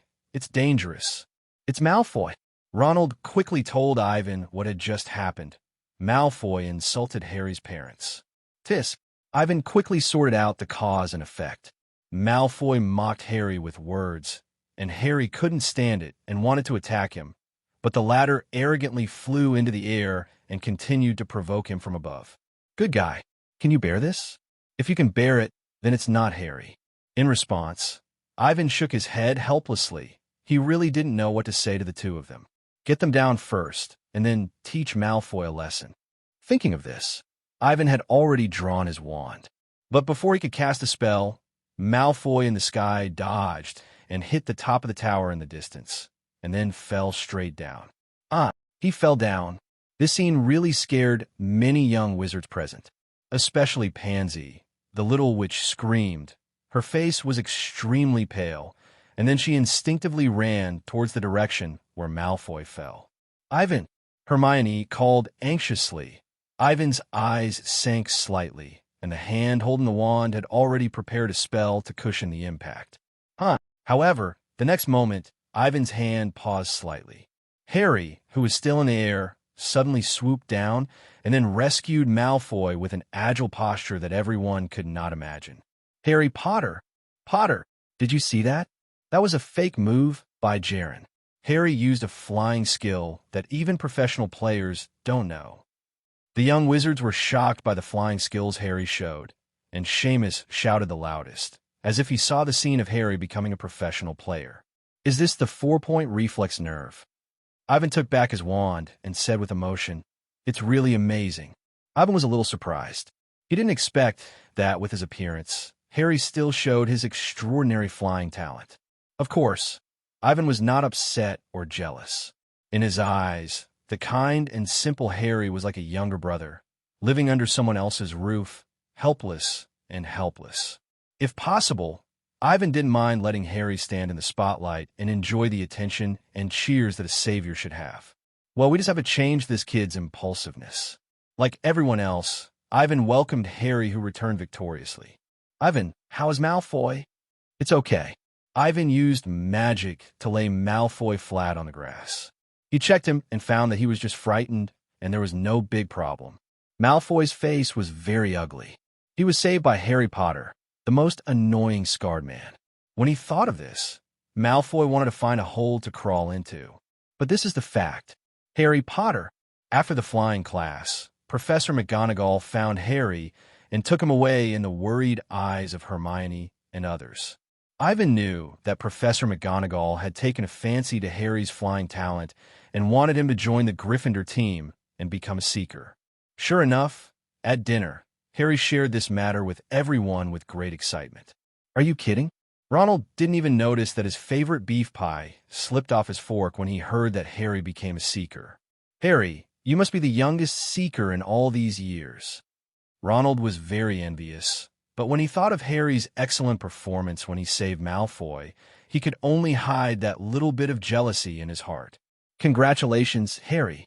Ivan congratulated Harry from the bottom of his heart, and the boy said a little stiffly, "Ivan, your flying skills are also very good. I think you should also join." "Harry." Ivan interrupted Harry with a smile and said, "I'm not very interested in Quidditch." Don't look at me like that." At this point, the little wizards around looked sideways, thinking that it was too unbelievable that Ivan didn't like Quidditch. That's Quidditch. There are people in this world who don't like Quidditch. To be honest, I prefer studying flying spells to Quidditch. Seamus questioned beside him. "There is no spell in the wizarding world that can make people fly. I mean, to make yourself fly without relying on any props." Yes, Ivan did not refute this point. He said, "That's why it is worth studying, isn't it?" Well, everyone has become accustomed to Ivan's erudition and fantastic ideas. I believe you will succeed. Although Harry likes Quidditch, he also admires Ivan. After a month of getting along, Harry and Hermione have already been hardened. Ivan is omnipotent. Why not ask the smart Ivan? "I have Ivan. What do you have?" Well, since Ivan said so, it must be not aimless. In the days that followed, Ivan and Hermione immersed themselves in learning magic. During this period, the turmoil of Harry becoming a seeker lasted for several days. Malfoy provoked Harry for this. However, it seemed that Ivan intervened, and the midnight duel that was supposed to take place did not occur, which caused Harry to not mistakenly enter the restricted corridor on the 4th floor. Unconsciously, Ivan has changed the original plot. The game of breaking through the magic stone, unknowingly, is getting farther and farther away from Harry. Time passed quickly, and Halloween is approaching. "Are you kidding me?" Hermione looked at Ivan blankly. She couldn't believe her ears. "You are going to Professor Snape Duel?" The two walked along the Black Lake. Not far away, there was a giant squid lazily lying on the grass, basking in the sun. This is a specialty of the Black Lake in Hogwarts. Legend has it that it is Gryffindor's animagus, the largest animagus in the world. Ivan didn't know how to comment on this. Under his magic eye and spiritual vision, this giant squid is indeed magical, but Ivan didn't see that it was transformed from Gryffindor. In addition, the giant squid has a good temper. Although it looks a bit Cthulhu-style, it will rescue little wizards who fall into the water and often interacts with couples who come here to hang out, so is deeply loved by Hogwarts students. Well, Ivan walked side by side with Hermione, and he nodded. "Do you want to come and see?" "Yes, can I?" Hermione was a little excited. She thought that this private duel would be very secretive, but since Ivan invited her, how could she refuse? Snape is a professor at the school, a master of magic. She knew that Ivan was very strong and gifted. But just 2 months after entering school, he had a duel with a professor, which really subverted Hermione's cognition. In her opinion, this is no less than a primary school student competing with a teacher at a famous university. It's just a duel. It has nothing to do with magic attainments. Whether they win or lose, this can only prove the fighting power of Ivan and Snape, and magic attainments are not directly linked to fighting power. This is very dangerous. Stinky brat. Snape wanted to deduct 100 points from this arrogant brat. But facing the siege attack right in front of him, Snape had no time to say foul words. But he was not too nervous. The current situation might be a dead end for other wizards, but for him, flying up, Hermione, who was still immersed in the shock of Ivan transforming 5 giants at once, was completely stunned when she saw Snape throw his robes and turn into a black wind and soar into the sky. You know, there is no flying magic in the wizarding world. But what's going on? Snape can even do flying magic? It's really eye-opening, Professor. Ivan looked up at Snape, floating in the moonlight, and praised from the bottom of his heart. Is this the magic you created? What is the principle? He could see that this was not simply letting the black robe float to drive the flight, but a real flying magic. But how did Snape do it? Even with the magic eye and clairvoyance, Ivan couldn't see the essence of this magic for a while. There is a magical light in the body. Magic potion? Or magic transformation? He could only guess that this flying magic should be obtained by Snape through some incomplete magic transformation. The stone giants and tree people cannot fly in the air. Ivan maintained their state, but no longer controlled them to relieve mental pressure. He has not yet mastered the power to give the transformed things a soul. This made the giants become 5 dead things after Ivan relaxed his mind, and they could be defeated by Snape's magic at any time. Don't attack them? Ivan felt that Snape was a senior after all, and he would not be so shameless as to use the kite tactic. Of course, even if he really played like this, Ivan was not afraid. His magic power is as deep as the sea. Even if Snape smashed all the stone giants, Ivan would only need to wave his wand to repair them. Ivan, if you fight like this, I can spend a day with you. Oomph. On the other side, Snape obviously saw Ivan's preparation. He did not attack again, but he also did not intend to explain the secret of his flying spell to Ivan. He just wanted to ask Ivan one question now. If he could fly, how would Ivan deal with it? Boom! However, as soon as this thought came to mind, before Snape could taunt him, a dazzling magic beam had already rushed towards him. This kid, Snape subconsciously wanted to resist, and he did so. However, as soon as the 2 magic beams came into contact, Snape's side collapsed in an instant, without even a stalemate. Impossible! Snape quickly disconnected, and then quickly dodged like facing a firecracker whose fuse was about to burn out. The magic beam did not stop, but flew towards a small hill in the distance according to its original trajectory. Snape glanced back, and then his pupils trembled. Boom! The hillside in the distance collapsed. Countless rocks and dirt scattered into the sky, leaving only a thunderous roar resounding through the sky. Snape! Sigma! Ovo! This kid, does he want to kill me? Snape never thought that magic could be so powerful that a magic beam could blow up a hillside. Damn, is this reasonable? Is he behind the times, or is the outside world progressing too fast? Is he, Snape, only 32 years old, going to be eliminated by the new era? Professor, this is also because... Hermione was also shocked. She looked at Dumbledore beside her. The old man was sighing leisurely. Well, fortunately, I had foresight and set the magic barrier a little larger. Otherwise, the magic bullet just now would probably crack the triple protective barrier he set up. Hermione didn't know where to start complaining. She was really glad that she could accept Ivan's invitation to come and watch this earth-shaking network master duel, although she didn't know how the level of other adult wizards compared to the 2 in front of her. But this didn't affect Hermione wanted to let go of her screaming heart. Ivan, Hermione, awesome. Huh. Snape took a deep breath and hated Dumbledore, who had Alzheimer's disease, even more. This old guy was clearly trying to trick him. The only thing Snape was thankful for was that it was only October now. Otherwise, if they flew so high and the two fought for more than 10 minutes, Snape would have been frozen to death, even if he was not killed. Do you want to continue? The situation was clear now, and Snape recognized Ivan's strength. This kid was a freak. Unreasonably powerful magic, multiple spells, and multitasking transfiguration. Add to that the magic beam that could be used as a top blasting spell. Snape really couldn't imagine how he could defeat Ivan. Of course, the same is true in reverse. Ivan also took the flying. Snape had no choice.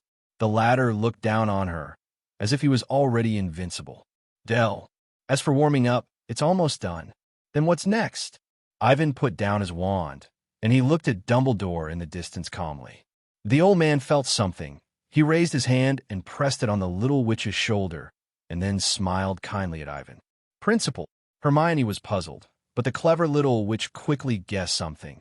Is Ivan going to perform some powerful magic? She remembered that Ivan had said before that he would tell her his secret. He chose you, Miss Granger. Dumbledore, please remember that love is the most powerful magic in the world. What? Hermione was confused and seemed to have failed to get Dumbledore's train of thought. But this was not the time for her to be distracted by thinking about these things. Because in the center of the fire in the distance, Ivan suddenly exuded a terrifying aura. What is that? Hermione's throat rolled.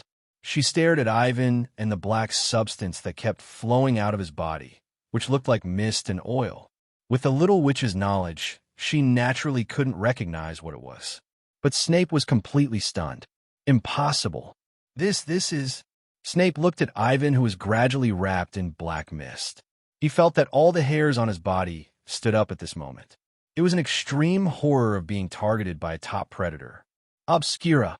Snape had never seen a real Obscurus, nor its host, the Obscura. Because decades before he entered school, the Obscura had already become extinct worldwide.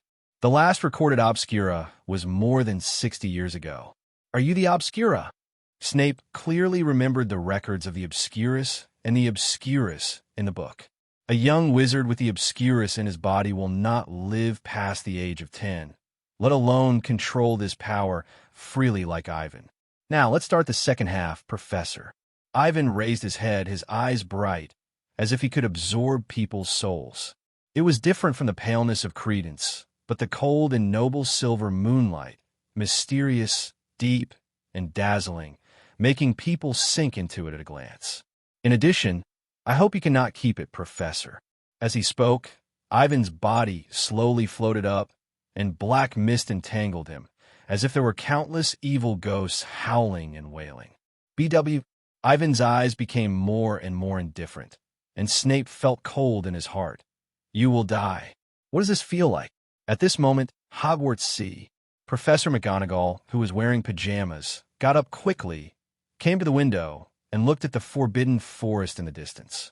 Because of Dumbledore's magic, McGonagall couldn't see what was happening inside the barrier from the outside. Magic! Professor McGonagall rubbed her arms, trying to warm her heart. What a terrible magic! It's creepy. Without hesitation, Professor McGonagall changed her clothes and rushed to the direction where the magic came from. Professors Flitwick and Sprout did the same thing. Professor Quirrell also sensed the magic of Ivan, who had turned into the Silent One. Voldemort, who was originally sleeping behind him, was awakened by it, and his blood-red eyes were full of disbelief. Master, idiot, be quiet. Voldemort told his servant to shut up. He carefully sensed the fluctuations of magic, and his face became more gloomy. Who is it? Who is it? This magic is so powerful that it is even more powerful than his heyday. Dumbledore? No, that's not right. The magic of a wizard is unique, and the wand chooses its master based on this. Dumbledore's magic is something Voldemort is very familiar with, so it definitely can't be Dumbledore. Although it's very vague, this magic seems to be fighting with someone. The magic that collides with it. Voldemort recognized this magic. Severus. Snape is fighting with the owner of this magic. Although he really wanted to see what happened, considering his current state, Voldemort could only choose to sleep again unwillingly. Before going to bed, Voldemort gave Quirrell an order. Find out who is fighting with Snape. This kind of magic that is completely condensed by negative emotions. Its owner is definitely not a good person. Perhaps they can still cooperate. Okay. Quirrell timidly said, "My master." Boom! The ground under Ivan began to run wild, and the trees were torn apart and turned into debris. There were also rocks, soil, and the 5 giants that Ivan had conjured before, all wrapped in the black fog and turned into its nutrients to strengthen itself. The dark tornadoes rose into the sky, 1, 2, 3. This scene was like a doomsday disaster. Even the triple protective barrier arranged by Dumbledore himself was shaking and had a tendency to collapse. What on earth is this? Hermione never thought that Ivan did not hide such a terrifying power in his body. The sky, the earth, the forest. In an instant, everything was swallowed up silently. In the endless darkness, the red lightning kept flowing, beating like blood vessels. Even the sky above the forbidden forest was covered by the Obscurus, forming a huge black and red vortex that kept spinning. Roar! Ivan stood high in the sky. He opened his arms, and the Obscurus behind him roared at Snape like a living creature. "Professor, take action. Any spell will do. Even the killing curse will do." The killing curse cannot be defended by the armor charm, but physical resistance is not a problem. Ivan's Obscurus absorbed a lot of matter, and if he gathered some of it, he could stop Avada from eating the melon. Unless Snape's magic power is so strong that a bite of the melon can penetrate all the defenses built by the Obscurus, break it up completely, and then hit Ivan's body. 723 otherwise. The Obscurus is the strongest barrier, protecting Ivan's absolute defense. Dumbledore, you old B******ch.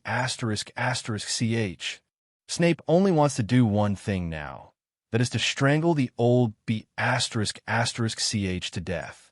As for fighting Ivan, the Obscure, what a joke. At this moment, Snape's instincts and the magic in his body were warning him to stay away from a monster in front of him immediately. Until now, Snape understood.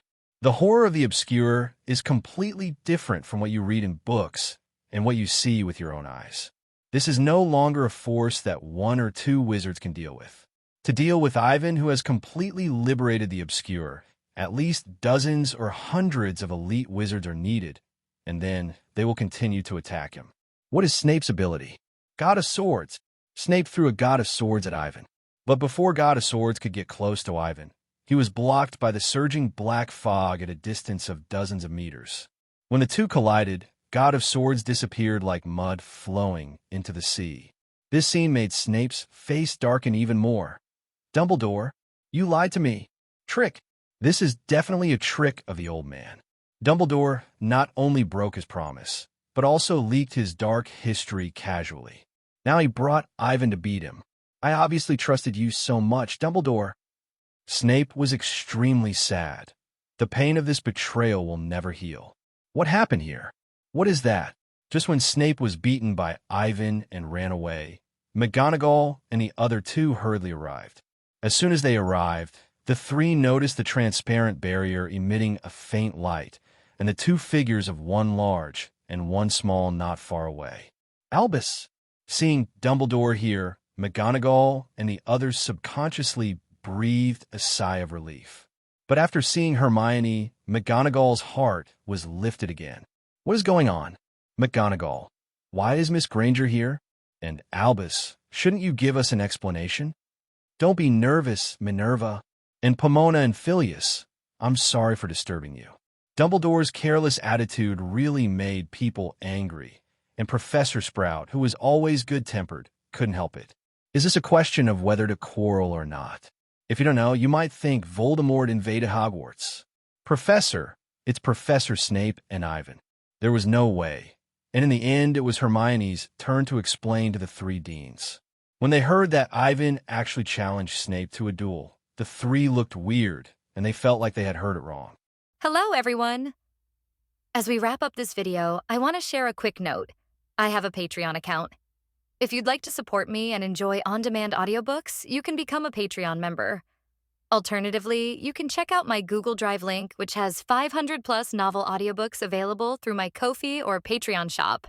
I appreciate your support.